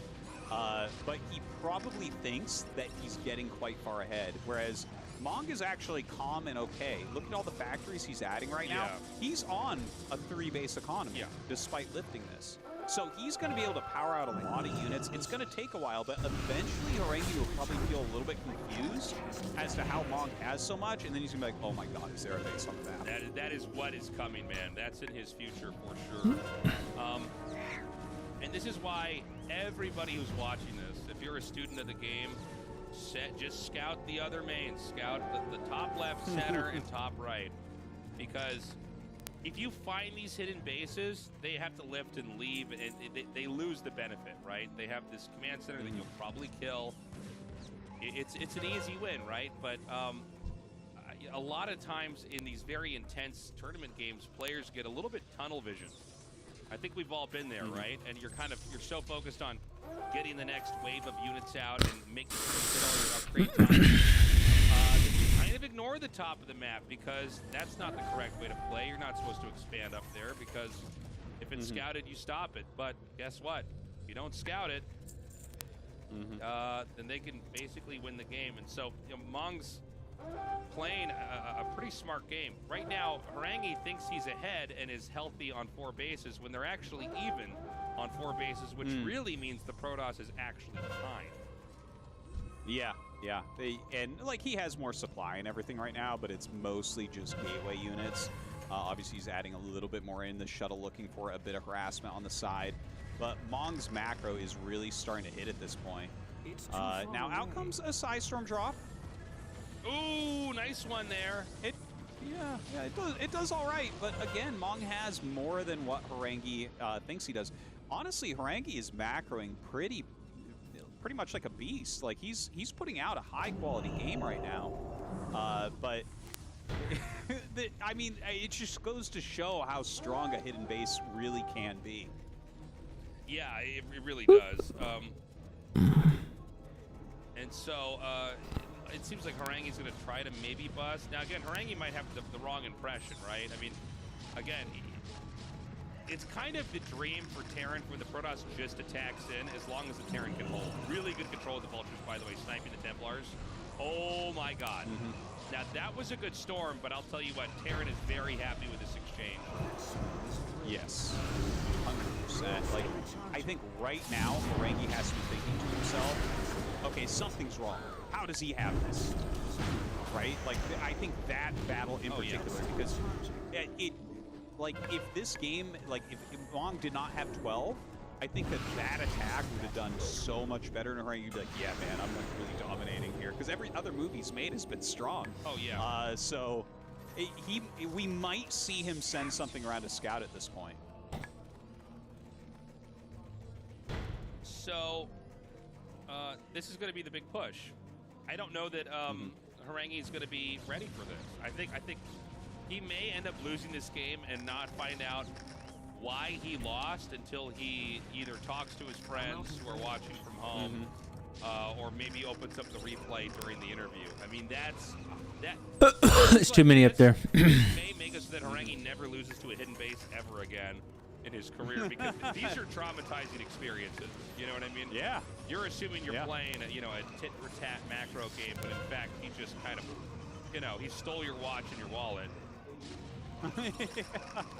You have no idea about that. Yeah. Like, look at this. Harangi really has macroed well. He's played a strong game, and Mong just has so much more than expected. That base fully mining for so long. Mong just rallying out on his 4 bases. And Harangi, I mean, he's trying to hold on here. Those are clump tanks, but unfortunately loses the High Templar to a Vulture snipe right there. Tanks continue to walk in, and it feels like this game is just about over. Yeah, I think we are certainly nearing the end here. It's kind of like what we talked about on Butter. The same circumstance is true in this case on this map, because all the gates are just in the bottom left. So he can just kind of abuse the fact that it's going to be coming from a bottleneck here. And even the stuff that wasn't getting encased inside the base is now coming down, and that's going to be killed off by the tanks and vultures. Another high tempo. Unfortunately, he does clear the tanks that were trying to attack into his 3rd base, but Mong landing a 5th right now. While Harangi is taking the top left, but he's just not able to make a big enough army to break out of here as of yet. And the rally of Mong is a little bit too quick, I think. There's just no real way for him to catch up. GG is called, and another Terran gonna advance to the round of 16 off the back of a very sneaky expansion. I'll also point out, I don't think Mong can do that hidden base again in this tournament. You put that information out there, every player looks at that and goes, okay, dude, I'll send an extra probe out on the map. But hey, man, a win is a win. Mong survives to the next stage, round of 16. Here we go, Mong. We're going to have an interview with him in a second. Randy and Freeman, they were Protoss tragedies today, I'll tell you. They started out both looking strong, and then they lost in some of the most frustrating ways that a Protoss player can lose. That's for sure. I think they both had great moments of play. Some mistakes here and there, but really this one, I think that the planning for that hidden base was honestly, Tastes like the smartest I've ever seen. With the very fast expansion, then also the Vultures, the mixture of those two, like having your base up first, it makes it harder for Protoss to follow how many minerals you should have, and then having the Vultures out in the map, like harassing and trading and stuff. Wow, really well thought out from Mong. I don't know, do I call it well-deserved or not? It was a smart move. It's a tournament. He moves on. He moves on, man. Let's go to that interview.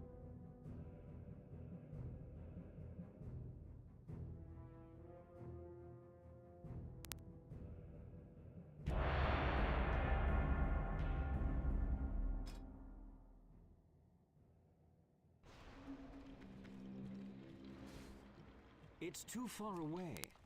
I need to get closer. I'm out of range.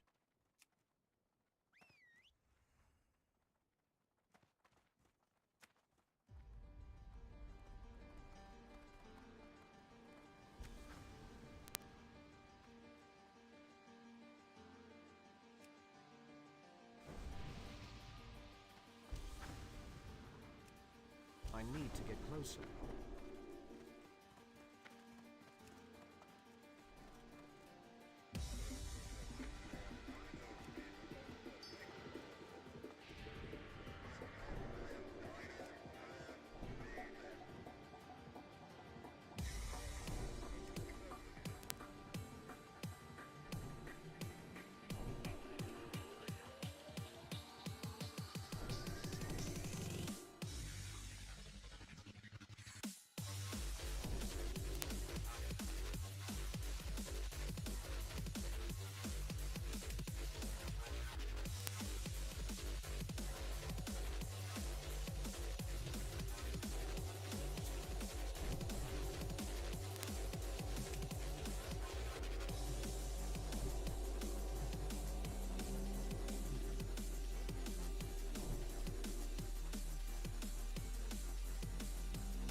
Oh man, who's laughing at who?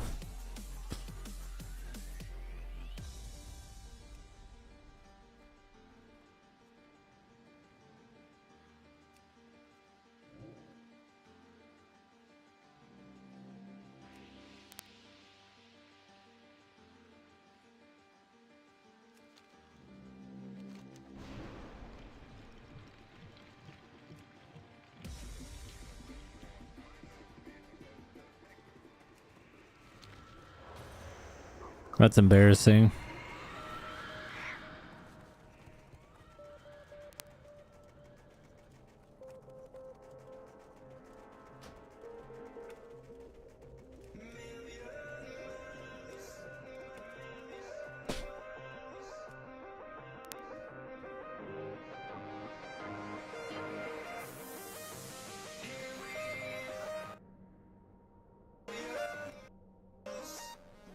It's too far away.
Poor dude.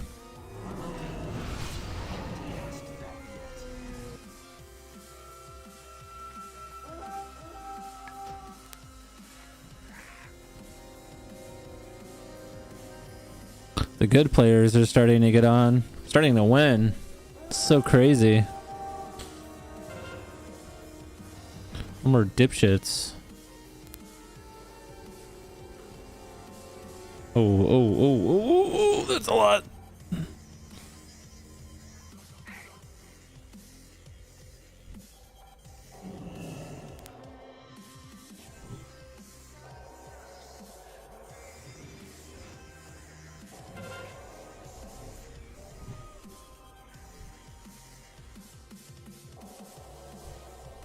It's too far away.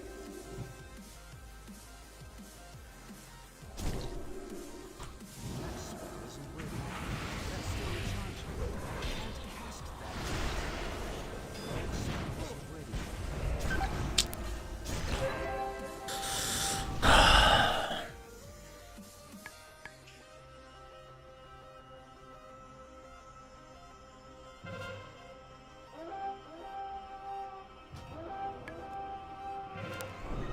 That's still recharging.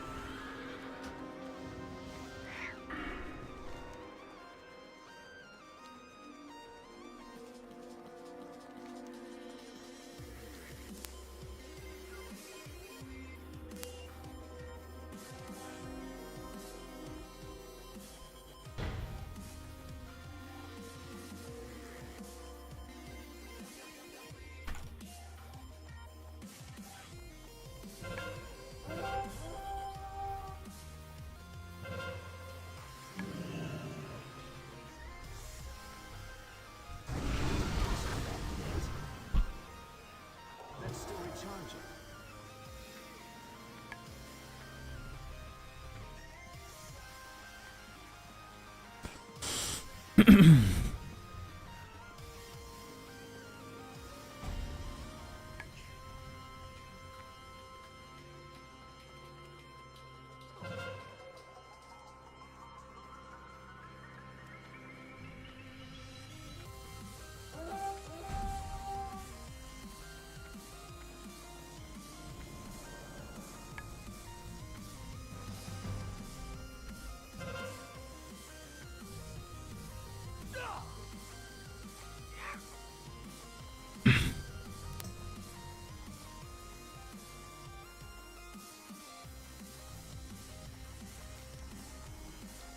Oh shit.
I got greedy.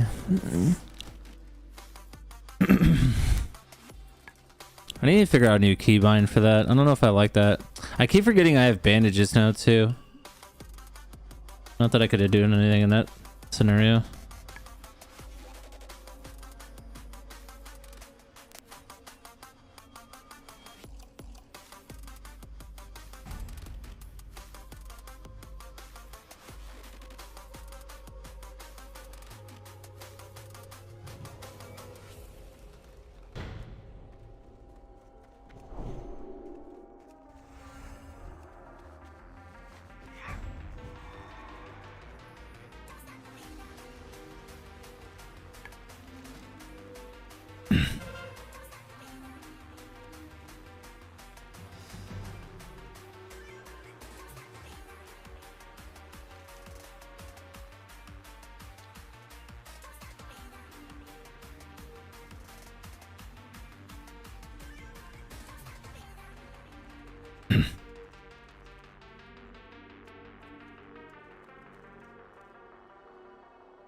Getting hungry.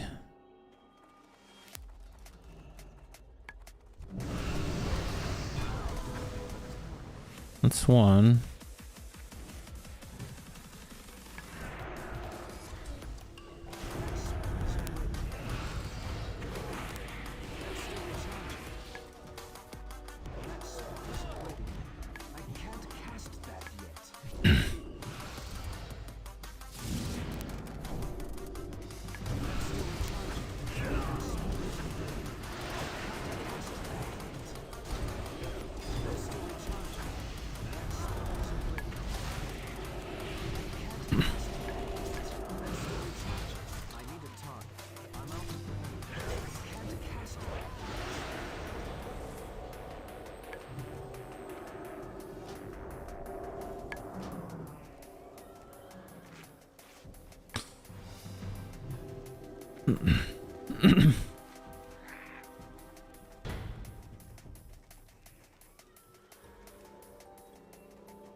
I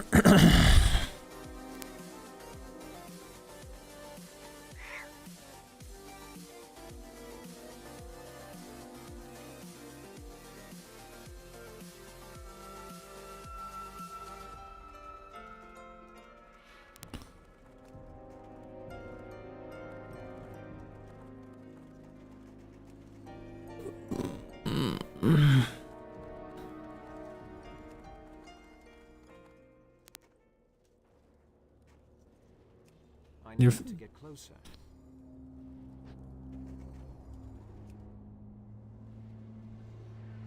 Dude, you're so dead. Welcome back. What number is it? Episode 22, right? Episode 22. 22 episodes of this beautiful podcast called Classified. Today, we're right smack dab in the middle of the deep dive, I think. Today's Shadow Priest, if you couldn't tell. I have a lovely professional gaming Shadow Priest with me. And then my boy Sark. So Sark, how are you doing, my friend? Doing well. Back.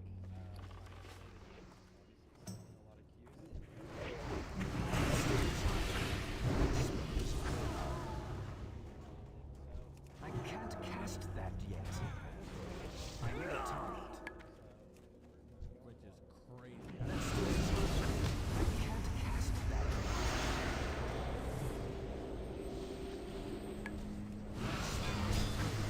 Let's still recharging.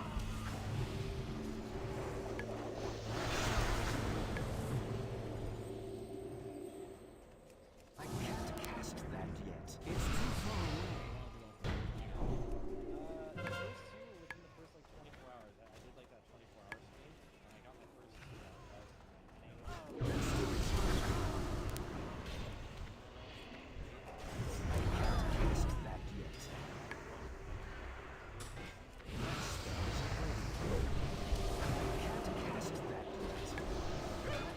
Isn't ready yet.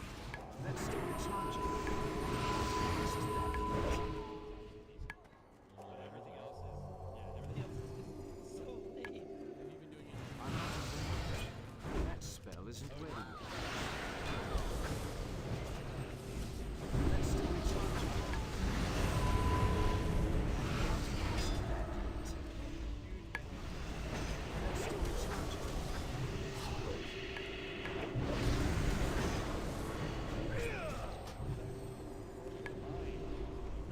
I need to get closer. That spell isn't ready. I can't cast that yet.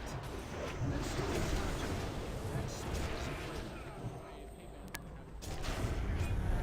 Let's still recharging. I'm out of range. That spell isn't ready.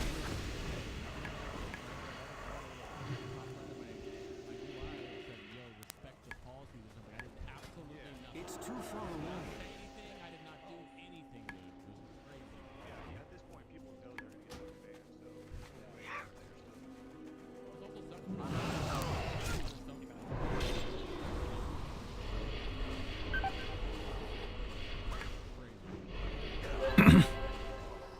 Y'all better fucking kill that guy, man. That's such bullshit.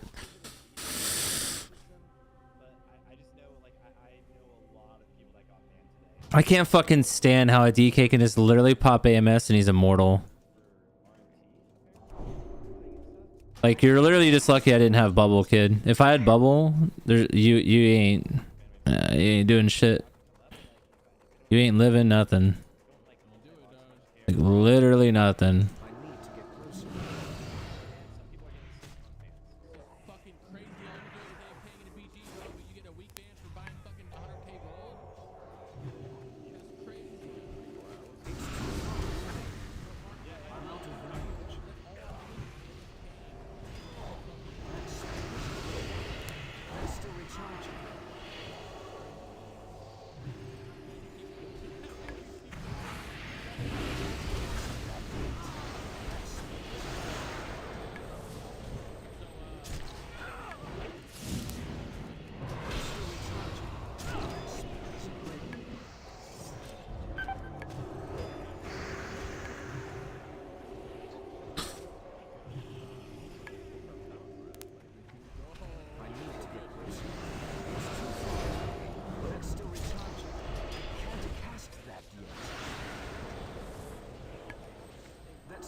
That spell isn't ready yet.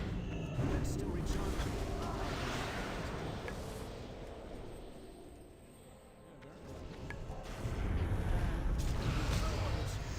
I can't cast that yet. That's still recharging. That spell isn't ready yet.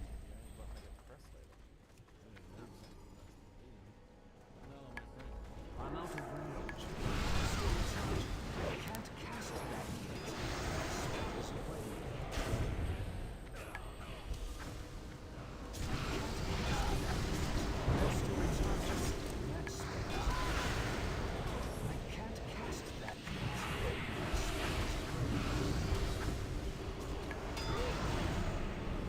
spell isn't ready. That's still recharging. I can't cast that yet. That's still recharging. I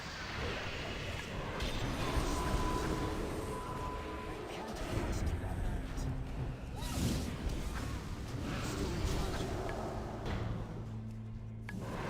cast that yet. That spell is too far away.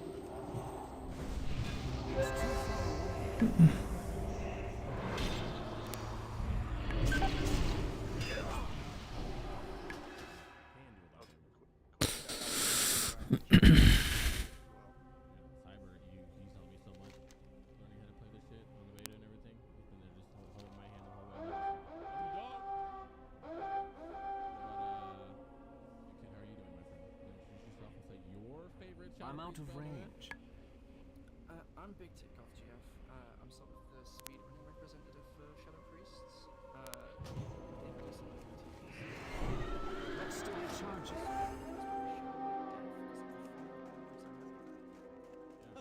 How many times have you killed me? I need to. I can't cast that yet. I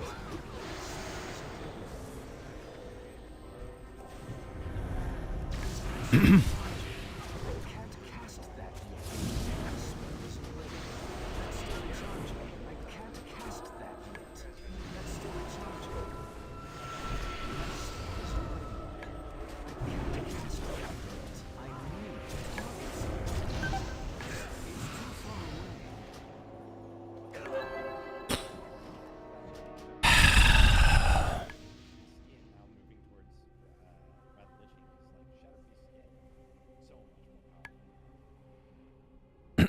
I thought arguably a TUC Shadow Priest is probably the hardest.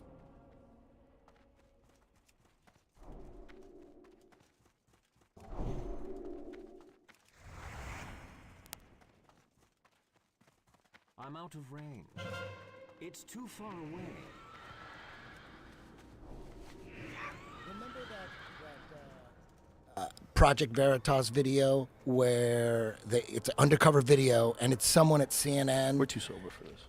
Someone at CNN is going, oh yeah, as soon as we're done with COVID, we're gonna hit climate change real hard. We're just gonna scare everybody with climate change. I thought once that got out, they were gonna pull the plug on the climate change push. I go, oh, now they can't do it. Look at these guys, they busted them. But they didn't give a shit. They moved forward. You know what I'm talking about, that clip?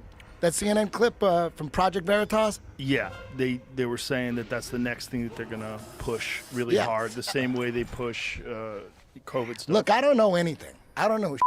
But I'm it's very suspicious that knowing that that's what they're gonna push, and they're gonna push it once COVID's done, they're gonna push climate change, and then you're seeing all this climate change being pushed, and then you listen to all the people pushing it. Nothing but demons pushing that. It's the same people. Listen to all the other they're saying. They're all saying it together, pushing it together, along with all the other bull.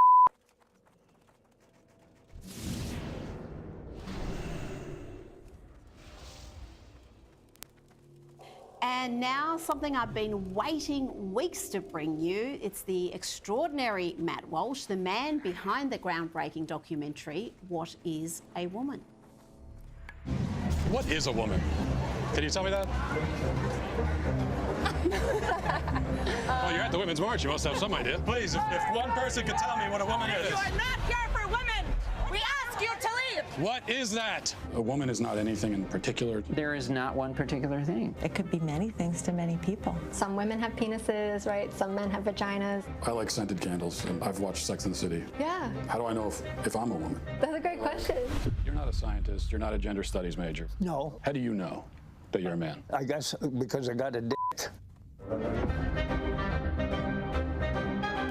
Can a man become a woman? I'm not a woman, so I can't really answer that. Women only know what women are. Are you a cat?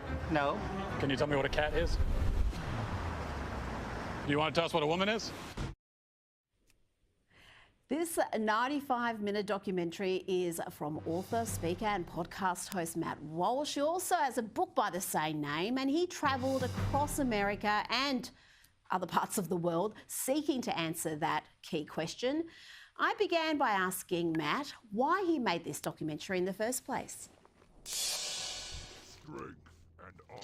Well, it starts with just recognizing that gender ideology is this pervasive, toxic influence in our culture across the world, across the Western world anyway, and also realizing that, you know, in spite of the fact that it's been so successful in claiming so many people's minds, it is really quite hollow at its core. And it seemed to me, you know, going back years, that just a couple of questions really bring down the whole house of cards, starting with the question, which is in the title of the movie, of course, what is a woman? If you can't define what the word woman is, then nothing that the gender ideologues say makes any sense. None of the claims that they make any sense if they can't define the term. And as we discovered filming the documentary, they certainly cannot define the term. No, they can't. Even women at the Women's March were completely baffled by that question and didn't feel confident committing an answer. Now, there is a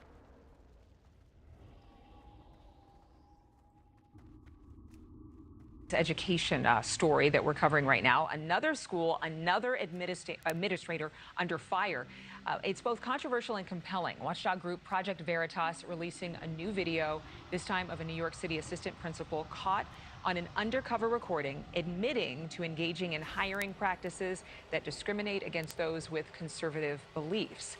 This comes after the organization, known for its controversial guerrilla journalism tactics, released 2 other videos recently, just in the past week, exposing bias in school administrations. News Nation has been reporting on these revelations coming from the administrative level. One video shows an assistant principal, this one in Connecticut, who was put on leave for expressing explicit bias against Catholics and anyone with conservative beliefs. The other clip shows the director of a New York City private school who says she is promoting a liberal agenda in her classrooms.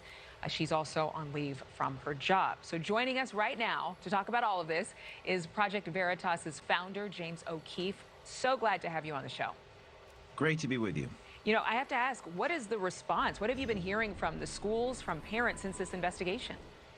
Well, we've seen 2 officials be put on leave, the assistant principal, as you mentioned, in Cobb Greenwich schools in Connecticut.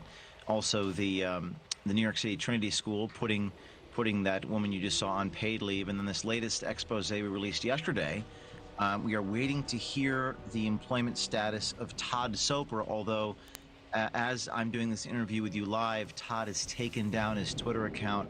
So the reaction has been swift. People are ashamed of what they're caught saying and doing, and frankly, what Project Veritas wants to see are these officials be open and honest about what they tell our journalists privately. How many of these videos are you planning to actually put out? And do you believe that this issue is systemic? Well, it's definitely systemic. We have more videos to come. We have undercover journalists in the field right now. After the Connecticut tape was released, we got hundreds of tips sent to us at veritastips@protonmail.com. There was a press conference outside the school. Many other people in Connecticut and New York are sending us things that we have to track down. So right as I speak, our journalists are in the field gathering more video evidence of what you have seen. And I have to ask, what's being done in terms of, like, what would you want to see happen as a result of this entire investigation? Well, first on the basic level, just be honest. Jeremy Boland told us in the video last week that he discriminates against Catholics, that we don't hire people over the age of 30. I want honesty. I want people to to be transparent about their curriculum, about their hiring practices, and about their agenda. And this is all very secret. That's why we're calling the video series The Secret Curriculum. It's not something that they're willing to be open about. I've also been attacked by the media. People are saying that you shouldn't use these hidden camera videos, you shouldn't use pretenses to get what. But the question for those media people is, what other way are we going to get this information? So this is an important type of investigative journalism. It's a very important issue. Mothers are very upset about what's happening to their children, and they have a right to know how they're being taught. And I have to ask, I mean, in terms of mothers and fathers of children, what can they do if they want to contact their school and find out transparently if there is an agenda? I mean, what kind of questions should they ask? They're not going to be able to put a hidden camera in their kid's backpack. Or maybe well, that's a really good point, and that's why organizations like Project Veritas are so essential in a democracy where we have to have access to real information. And thanks to the mothers in Connecticut, I mean, the Attorney General of Connecticut, William Tong, is now investigating. He launched a civil rights inquiry into what this assistant principal said. This is not a low-level official in Connecticut. This is the person tasked with all hiring in Greenwich, Connecticut. And now the Attorney General is investigating. Initially, William Tong attacked me and said this is, quote, vigilante journalism. I'm not sure what he meant by that. All journalism is vigilante in nature. And we need independent people to expose. So I would thank the mothers for contacting the state. And now we have this new tape. This is Assistant Principal Todd Soper, grade K through 4 assistant principal in neighborhood charter schools in New York City, has taken down his Twitter account, taken down his Instagram account, and we would like parents in that school to contact the school and say, what is this man's employment status? What does the school have to say about what he has said here to our journalists? All right, James O'Keefe, founder of Project Veritas, thank you so much for being with us. Obviously, a lot of people are not going to agree with the tactics, but when you see the videos and you hear what people are saying, it's sparking a real conversation about, again, if this is widespread or isolated. Thank you. Thank you.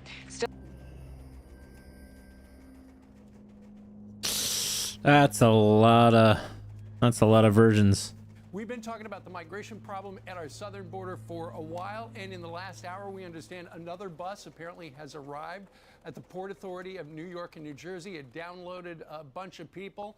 It sure looks like the buses that have been shipped from Texas at the expense of Texas Governor Abbott. $1,300 per person is what he's spending to send migrants to New York. When you look at the number of migrants bused so far by the governor, D.C. has got 7,700. Before this bus came in, New York City had 2,100, and Chicago just a little more than 150. And those numbers don't include the 2 buses that came in this morning. We had 2 that pulled into New York City, 81 people, 10 children. So one thing is pretty, finally, Mayor Adams sees what happened. Immediately he says it's barbaric, it's terrible. How could Governor Abbott do something so cool, so unkind? And then he realizes, wait, I'm a sanctuary city. Why should, maybe on some level, he realized, why should New York be exempt and Texas be susceptible? And then he watches all the attention go to the mayor of Chicago when she starts saying horrific things about the governor of Texas. So to his credit, the New York City Mayor Adams has sent a delegation down to see for himself what's happening at the border. I think he missed a great opportunity to go himself. Well, go with Abbott. But he said they had to go because Abbott was unresponsive. Well, but Abbott asked him to come down in the very beginning. They did. But one of the things, and here you can see the delegation from New York City in Eagle Pass, and in addition to looking at that now infamous scene under that bridge where our live reporters are, they also toured a temporary processing facility packed with 1,000 people. Now keep in mind, 1,000 people, some of them will be heading for New York City. And one of the reasons he sent the fact-finding mission down there was because we've heard that the conditions are inhuman on the buses, and we just want to make sure that people are not being tricked. So anyway, the mayor's office sent this statement out that said the Texas governor's office has been unresponsive and has turned this matter into a political sideshow. We've sent members down of the team down on a fact-finding mission to hear directly from folks on the ground along the southern border and get real answers we're not getting from Texas, including whether they are seeking asylum seekers to send New York City, even if they prefer to go elsewhere. If you need to find the facts. Here are the facts. The Joe Biden administration letting people in. Texas is going, we can't take care of all of them, so we're going to have to ship some people out. Any further questions? It's that simple. Well, Governor Abbott, his press secretary responded saying Governor Abbott's invitation is still open for Mayor Adams to come visit our southern border and see firsthand the devastating impacts of the Biden-made crisis on border towns smaller than an NYC borough, instead of sending his staffers on a secret trip to Texas. So if you don't stop, if you don't vote against this, if you see this and you're an American, and you're not outraged by this, and don't go to the vote and vote about this, we haven't seen nothing yet. They're going to come from everywhere around the world, because this is the one opportunity where the president has totally dropped the ball and letting everybody in, including drug offenders, sex offenders. We know about the illegal drugs pouring across the border. If there isn't a staunch rebuke at the box office, at the ballot box in November, we are doomed for the next 2 years. Karine Jean-Pierre says no one is walking across the border. Remember that? Also, that prompted Ted Cruz to act. Let's listen.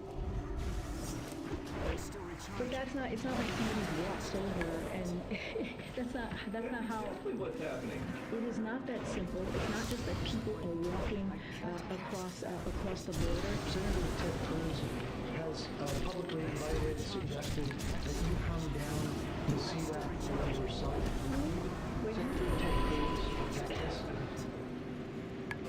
He's suggested that you come down and see for yourself whether migrants are actually crossing the border by foot.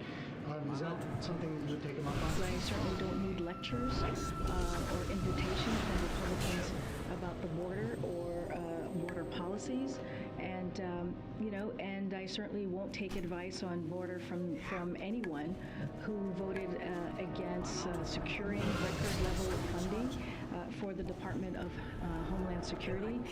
Go read that from her binder. Just like her boss, Yeah. she does not want to go down and see with her own two eyes people are actually walking across the border. Although the Border Patrol is saying don't try to swim across the river because the water, there's been a lot of rain and it's very perilous right now, and I think 10 or 12 people drowned last week. Don't do that. So she doesn't want to see it with her own two eyes, just like her boss, Joe Biden, who has never been to the southern border. He flew into the airport. He might have seen the area near the border through the rearview mirror of his motorcade. Right. She said, we don't take invitations I don't need an invitation from a Republican. I don't need to be lectured. Okay, Senator Ted Cruz responded. Listen. I'll tell you what, I'm going to give a challenge to Karine Jean-Pierre right now. Come to this border, spend 60 minutes, 1 hour, with me and the Border Patrol Union. We will encounter dozens, if not hundreds, of illegal immigrants coming across. And if we don't, let's bring the entire White House press corps. And one of two things will happen. If we don't encounter anyone, I'll stand up and say I was wrong. But when we encounter hundreds of people crossing, do you have the courage and integrity to stand in front of the press corps you're lying to and say, I lied to you? That's what an honest White House press secretary would say. The one thing that could change it, the buses are getting attention. In the beginning, 20 people on a bus in D.C., it looked like it was fizzling. Now everyone's getting on because the illegals are saying, I'd love to come to New York. I prefer to go to Chicago. I don't really necessarily want to sit in a small town in Texas that's overrun and doesn't want me there. The other thing that they could do, if there's anybody, a real estate person who owns a significant part of real estate in D.C., put it on a big screen. A live shot of what Bill Maloogian sees every day. We'll use our drone camera and just show it. And see if the president will somehow glance over, and other lawmakers glance over and see the hell that's happening right now at our border. See how concerned we should be about our own security, as well as the drugs that are pouring through. Feel what the Border Patrol is feeling on a daily basis. That's the only thing, if someone had some property near the White House and Congress that could just project what's going on in Texas and Arizona. And I think people want Biden to go visit. She's been invited to go visit now. They're commenting on the situation. She's saying they're not walking across the border, yet they're not down there. They're not watching. They're not going. President Biden's been in office for 2 years now as president, and he's yet to go down there. And it's such a major issue for every American and they're still not going down to witness it, but yet they're commenting on what's happening when they're not even down there to see it themselves. And Bill Malugin, our reporter, is down there saying they literally are walking across, and he shows pictures and video. And that's the point, Ainsley. Brandon, I don't think they need a Jumbotron across the street, because who knows if the president would actually look out and see it. All he's got to do is look at a television set, because Bill Malugin has those images every day. And you know why they are denying that there's a problem down on our southern border, this administration? Because it is an emergency. But they can't say it's an emergency, because they're saying the border is under control. Because if they say there's a problem, that would mean what they're doing is wrong. They like the way they're doing it. Unfortunately, for half the country, is according to the Pew poll, 48% say immigration is a major issue, and those images of people walking across the border are the major driver of that. He's got to lose the Hispanic vote. If he loses the Hispanic vote, even 50-50 is a major loss for Democrats. He'll realize he has to change for his own preservation. But they know if they say it's secure and they don't go down there, they can continue that message, because most of the channels are not going to show the video of them walking. It's totally irresponsible for them not to. It's all about national security. It's security in the Pew poll up at the top, and then just right and everything else.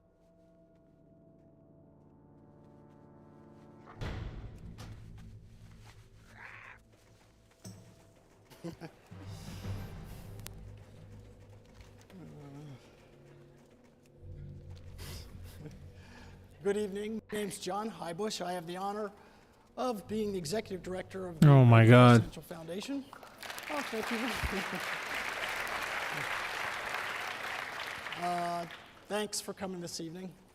In honor of our men and women who defend our freedom around the world, if you would please stand and join me for the Pledge of Allegiance. I pledge allegiance to the flag of the United States and to the republic for which it stands, one nation, under God, indivisible, with liberty and justice for all. Great. Please be seated.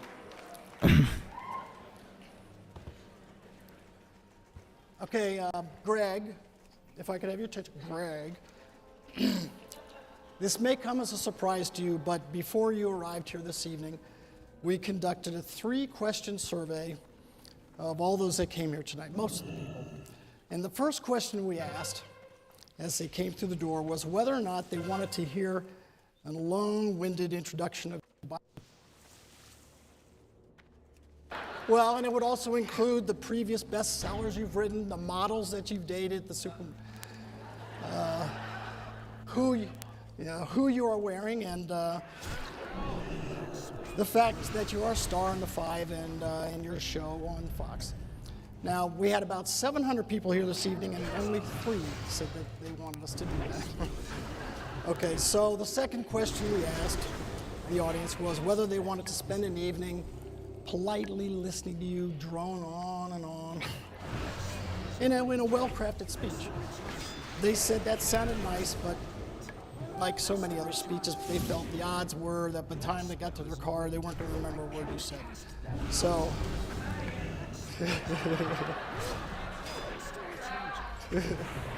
17 people voted for that. But when we asked the final question, that is, how many in the audience thought I should just take a seat, briefly interview you, and then let them ask the questions, well, we had 600 who voted for that. Great.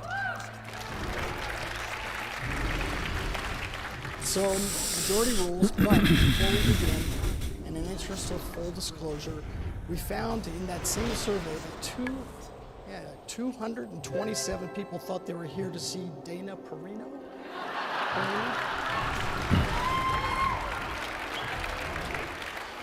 What are you going to do? Anyways, ladies and gentlemen, with no further ado, please welcome to the Reagan Library, Mr. Greg Gutfeld.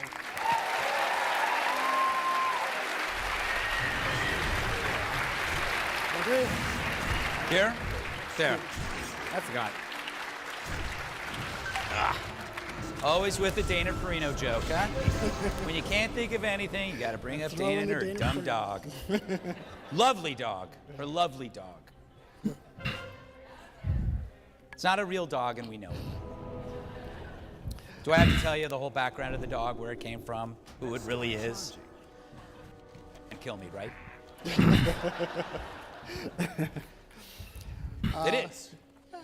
He has to shave every day before he does Fox and Friends. Hairy little man. All right, before we get into the book, it's inevitable. Somebody's going to ask, so I'm going to ask it anyways, is your take on what happened in Paris? Well, if you watch my show on Sunday nights, you realized it wasn't on last night. It was preempted. And, I spent the weekend basically in a ball of fury, as I always am, actually. Nothing was any different, and the attack made it worse. But I had written some monologue for my show, and the show was preempted, and I taped it anyway, but no one has seen it because it wasn't aired, except I think it was on Judge Janine. But it's, I don't know if anybody saw it, but I thought that I would just read you my monologue.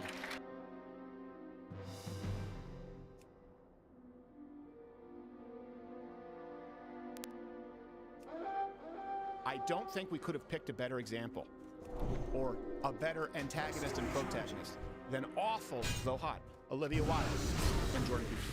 So, in an interview promoting a new movie, I have to read this quick. Don't Worry, Darling. So, director Olivia Wilde revealed that the antagonist was based on what she called an insane man, Jordan Peterson. So she was talking about, I guess, Chris Pine's character, and Olivia Wilde told Maggie Gyllenhaal, "Oh, I shudder when I see Maggie Gyllenhaal." So Olivia Wilde said, "We based that character on this insane man, Jordan Peterson, who is this pseudo-intellectual hero to the incel community. You know the incels? So not only are the attacks wrong, and I hate it when the left uses this argument where it doesn't apply, projection. Now let me be clear.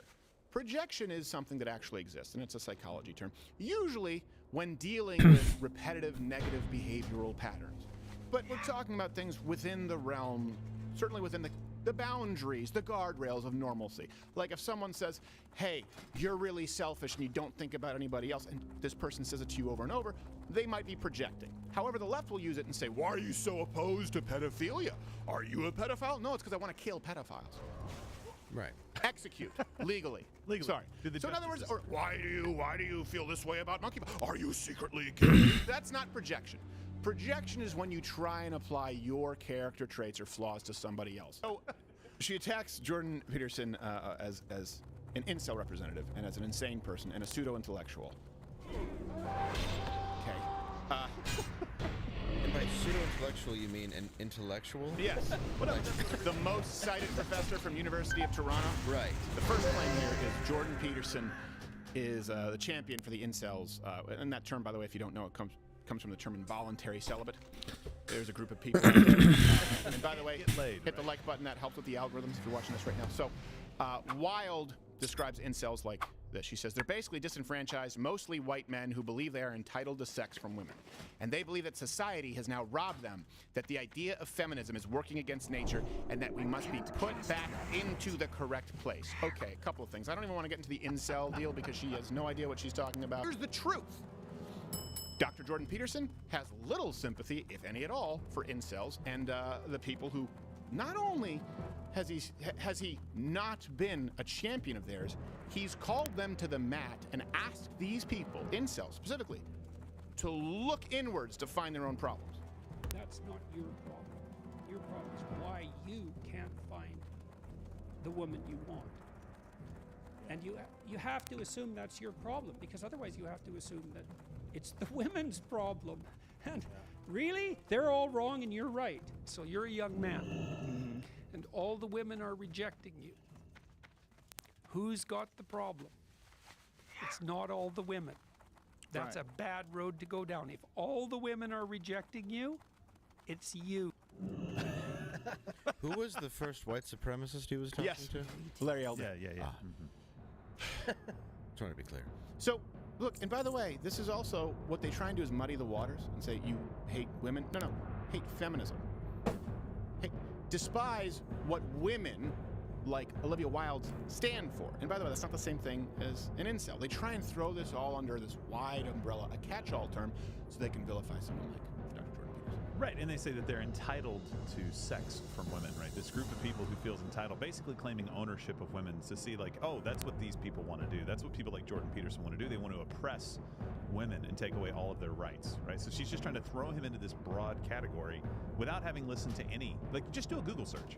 Just Google search what he's saying and say, is that true about Jordan Peterson? And you'll see. This is also Joe Rogan. It's not some random backwater station in Canada. It's the person you tried to have banned from Spotify. Yeah. That guy. There's another claim that Olivia Wilde makes.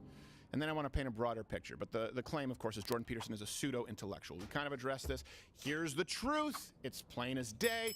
All references available at louderwithcrowder.com. I want to make sure that I read this correctly.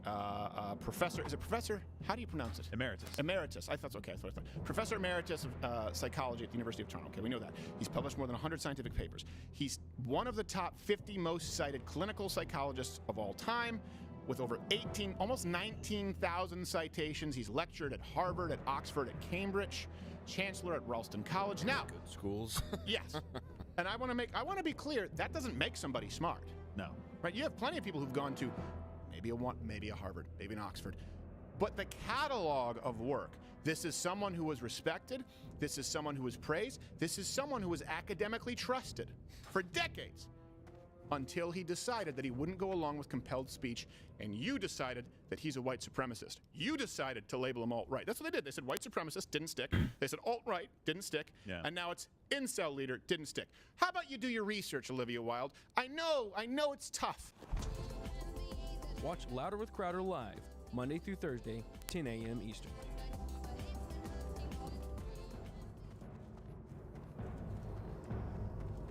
Four, 3, 2, 1. Boom, and we're live. 12 rules for life. So without reading this, so what you're saying is, that's what I like. There's only 12 things you need to know in life, right? That's it? Yeah, well, yeah. This interview that you just did with this woman, Kathy Newman, was that in the UK? It was Channel 4, UK. I just went, I felt bad, but I was also laughing. I went to her Twitter page to read, with each one of her tweets, no matter what she says, someone writes underneath it. So what you're saying is, and then some ridiculous, but by the way, your fans were mocking her, but I'm not getting this ring ever. Aggressively. I didn't read any rude things. Like there was no insults, or maybe a few insults, but there's no swears. It was just playful mocking of the interview that she did with you, because the interview was ridiculous. It was a ridiculous interview. I mean, I listened to it or watched it several times. I was like, this is so strange. It's like her determination to turn it into a conflict. It's one of the issues that I have with television shows. Yeah. Because they have a very limited amount of time, and they're trying to make things as salacious as possible. They want to have these sound bites, these clickbait sound bites.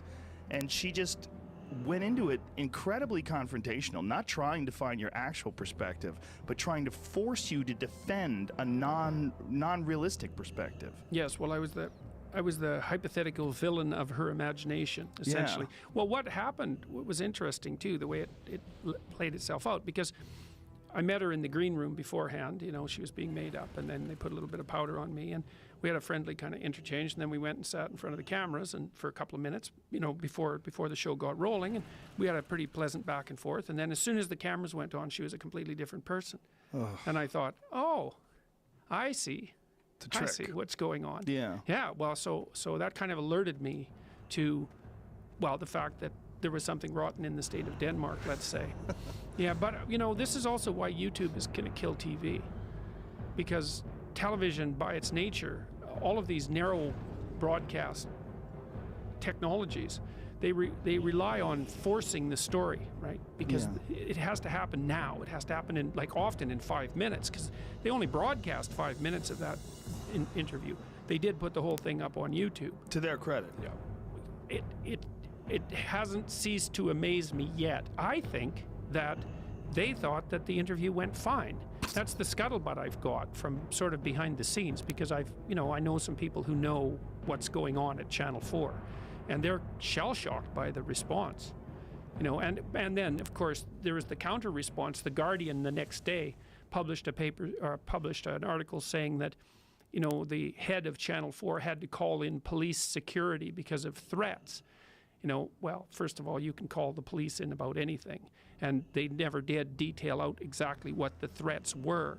You know, but then about 20 newspapers picked that up and went for the, well, Kathy Newman is now being harassed by an army of online trolls for doing nothing but doing her job, which, well, and then there was a backlash against that in the press. So it's been a, well, what do you say someone about took that? an audit of the actual interchanges that between fans and her, and there was way more negative ones coming your way.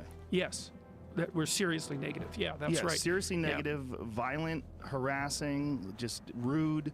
There were way more. Yeah. And no one picked up on that at all. It was all, the narrative was she's a victim. Yeah. Even though she was highly aggressive in this, but You know, I she's don't a like funny victim. It's not Yeah. like she's not successful. Yeah. You know, it's Well, that like was at what some was point you interesting. think you should have to hand in your victim card. I think like when you go to an Ivy League university, it's like right then and there. You Gotta get to hand hand it in. in. Yeah, because you don't get to be oppressor and oppressed at the same time. That's just too much. Well, one of the things that you pointed out was when you were talking about competition for very lucrative